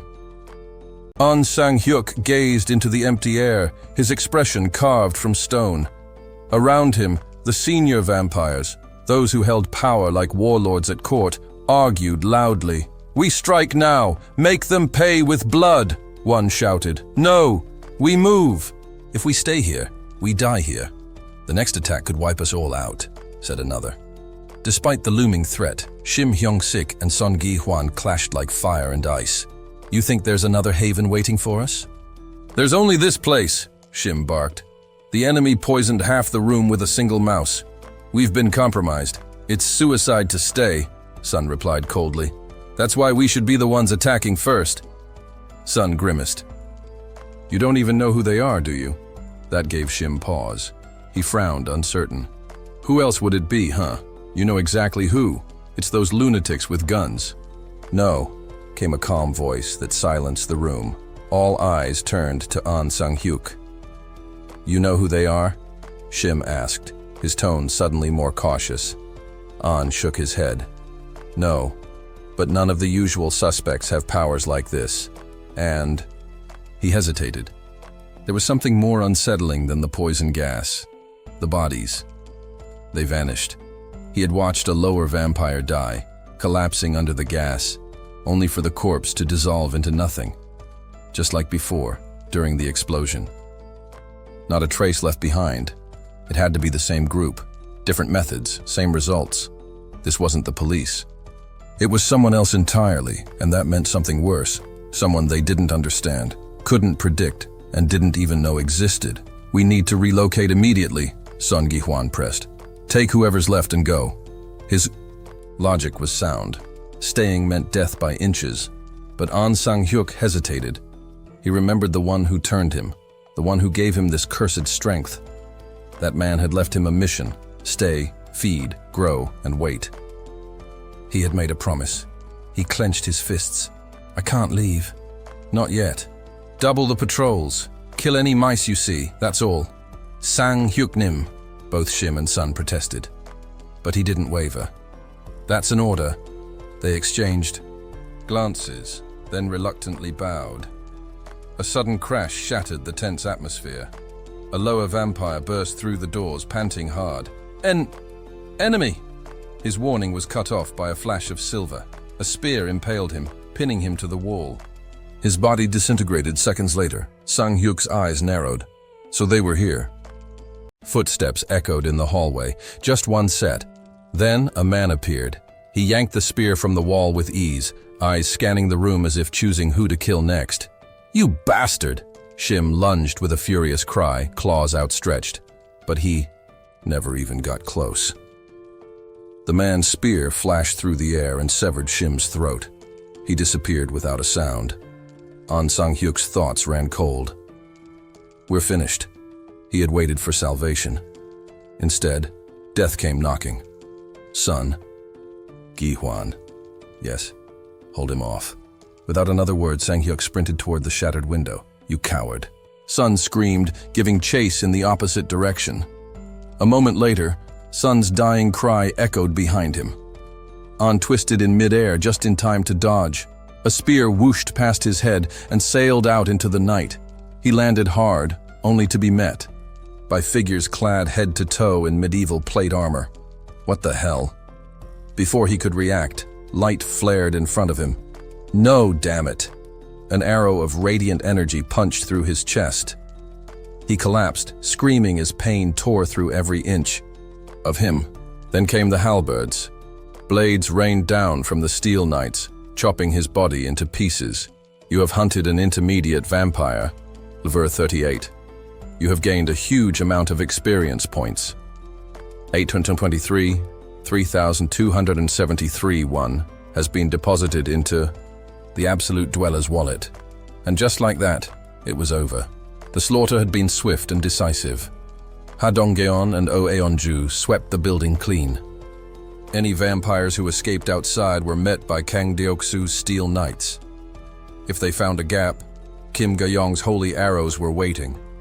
Moon Byung-ho hunted the rest, moving unseen like a ghost. Not a single vampire escaped Kim Ga-yeon's gaze. His eyes now fused with the mechanical hawk, Kaman, which circled overhead. The vampire nest had been eradicated. Citizen Kang Deok-su has eliminated the leader of Daeyeon Blue Castle apartment complex. Construction of an outpost is now possible in the Daeyeon Blue Castle apartment complex. Andiu. Outpost. It was a familiar message, but a useless one. No one had ever found a good reason to build one. Too close to home territory. Too many resources. Too much maintenance. Still not worth it, thought Kim Jae-hyun. To build one, you needed to kill the leader, then have 3 knights stay for a week. And after that, more upkeep, more presence. A complete waste of effort. As he weighed the options, Seo Ye-jin stirred beside him. "It's done," she murmured. "They're all dead." He confirmed through the mice, then tapped his communication ring. "Good work, everyone. Head back." As the party regrouped, Ha Dong-geon asked Kim Ga-yeon, still flying above, "Any survivors?" The crow-shifted Kim Ga-yeon answered, "None so far. Most windows are covered. We'd need to search room by room." Dong-geon sighed. He'd hoped to find someone, but he knew better. To normal folks, Kim Ga-yeon probably looked like a demon. Vampires, in contrast, could pass for helpful neighbors, offering water or food, pretending to be rescuers. There had to be survivors somewhere, just like in their own complex. People who refused to open their doors no matter what. He wanted to help them. He just didn't know how. While he pondered that, Kim Ga-yeon called, "Mr. Jae-hyun, someone's coming." Ha Dong-geon turned, tense but composed. He didn't feel guilty killing vampires. They reminded him of the black orcs, predators who didn't belong among people. They had made the apartment their feeding ground, and he took a grim satisfaction in wiping them out. Maybe I'm the strange one now, but in this world, sanity is the exception. To him, it was no longer murder. It was hunting, and in the back of his mind, a thought began to form. A goal. Wipe out every monster in this twisted world. He had the power now. Kim Jae-hyun had given it to him. His team was unmatched. Maybe we can really do it. No mercy. Not for the things that turned homes into slaughterhouses. As that thought settled in his heart, a young man appeared before them, smiling. "Who are you all? Why do you smell so delicious?" Warning. Higher vampire detected. Proceed with caution. Jae-hyun's voice echoed in their minds. The air changed instantly. "Rise," Kang Deoksu commanded. A steel knight appeared, halberd raised, and was shattered by a single kick. What? Even as they reeled, another knight flanked the man and landed a blow, only for the blade to barely pierce the flesh. Suddenly, blood tendrils whipped out from the wound, drilling into the knight's armor. A moment later, the metal was torn to shreds like paper.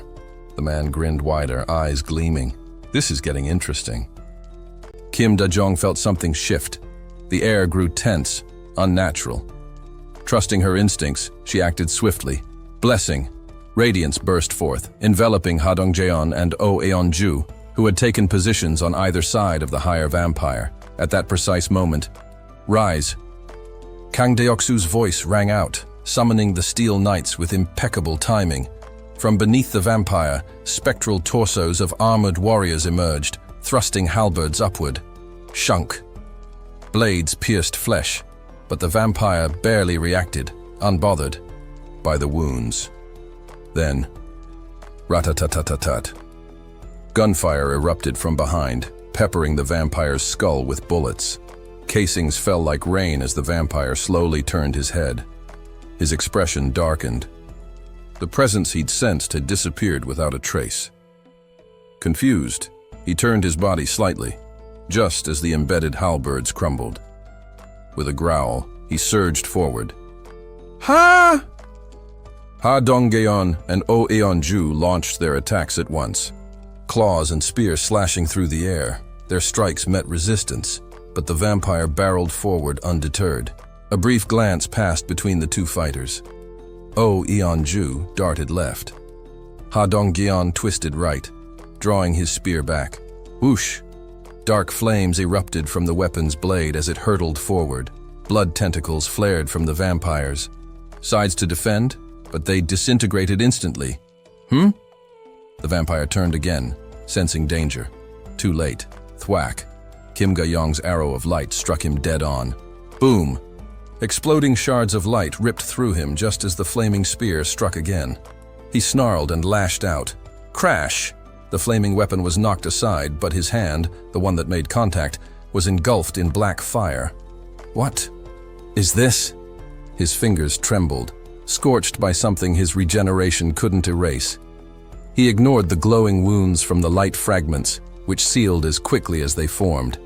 His healing was terrifying, nearly as fast as Oh Eon-ju's, in her werebear form. Then he stalled, transfixed by the black flames curling up his wrist. Rah! Oh Eon-ju charged again, her claws aiming straight for his heart. Slice! But blood surged from his body and coiled around her arm, using her own strength against her. Boom! She crashed through the apartment wall, still mid-lunge. Whoosh! Another arrow of light came whistling toward him. The vampire scoffed. This tactic had failed before, but then... Whum... Something felt off. This was no ordinary shot. He reached for it instinctively. Flick! The piercing skill activated. The arrow slipped cleanly through his fingers and arrowed toward his chest. He jerked aside, barely avoiding a lethal hit. Ha! Ha! For the first time, the vampire's expression contorted with real fury. I was going to deal with the supports last, you know. The standard way. His gaze locked on Kim Ga-young. If you just stayed quiet, you could have lived a little. His sentence never finished. Crash! A flaming spear hurtled toward him, forcing him to veer sideways, rage swelling in his eyes.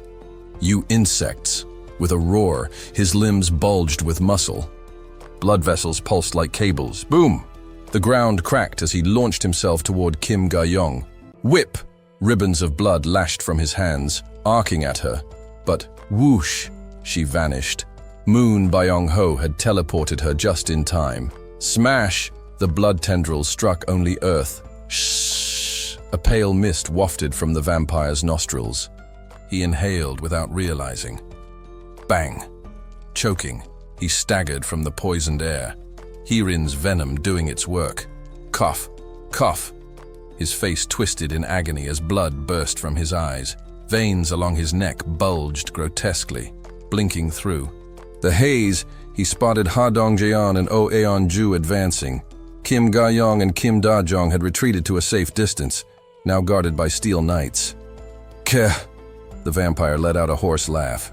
Humans? Are you even human anymore? Ha Dong-jeon remained calm. I should be asking you that. Who are you really? Who leads your kind? Tell us, and maybe you live. Threatened by prey. How pitiful. The vampire smirked. Idiots, he thought. Just buy time. That's all I need. We are the next evolution, chosen by him. I don't know exactly who he is, but I can tell you where he is. His eyes twinkled with a cruel smile. Oh? Then tell me. First, what happened to my precious underlings? They're all dead. Oh, how disappointing. The vampire sniffed the air and chuckled. No scent of blood. Did you devour them too? They were works of art, you know. Inside he grinned. Everything was nearly ready. Thump, thump, thump. His heart pounded like a drum, blood flooding his system. Muscles swelled, power surging.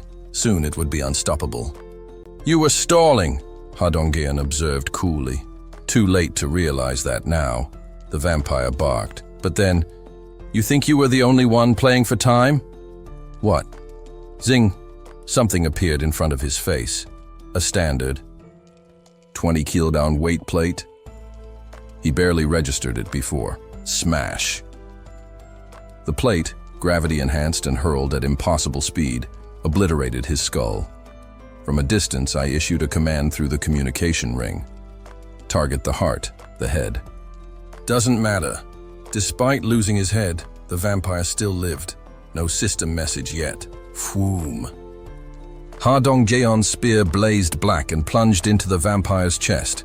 Higher vampire, Laverna 49, has been slain. Experience gained. 124, 284. 637 credited to Absolute Dweller's wallet.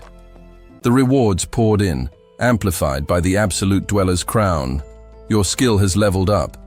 Your skill has leveled up. The Absolute Dweller's declaration has reached level 25, 3 skill points acquired. But then, it began. The world warped, shrinking and expanding violently around me. I gritted my teeth. Crack. The pain was unbearable, worse than before. 2 levels at once. My body wasn't ready. Blood dripped from my clenched mouth. My gums had torn open. Thank God for Oh Eon-ju's primordial vitality. My wounds healed faster than I could feel them. The agony from expanding the domain drowned out every lesser pain. After an eternity, it finally ended. I collapsed. Mr. Jae-hyun, CO. Yi-jin's face came into view, streaked with tears. You expanded your territory again, didn't you? How'd you know? You always end up like this. She was right. She'd been there for all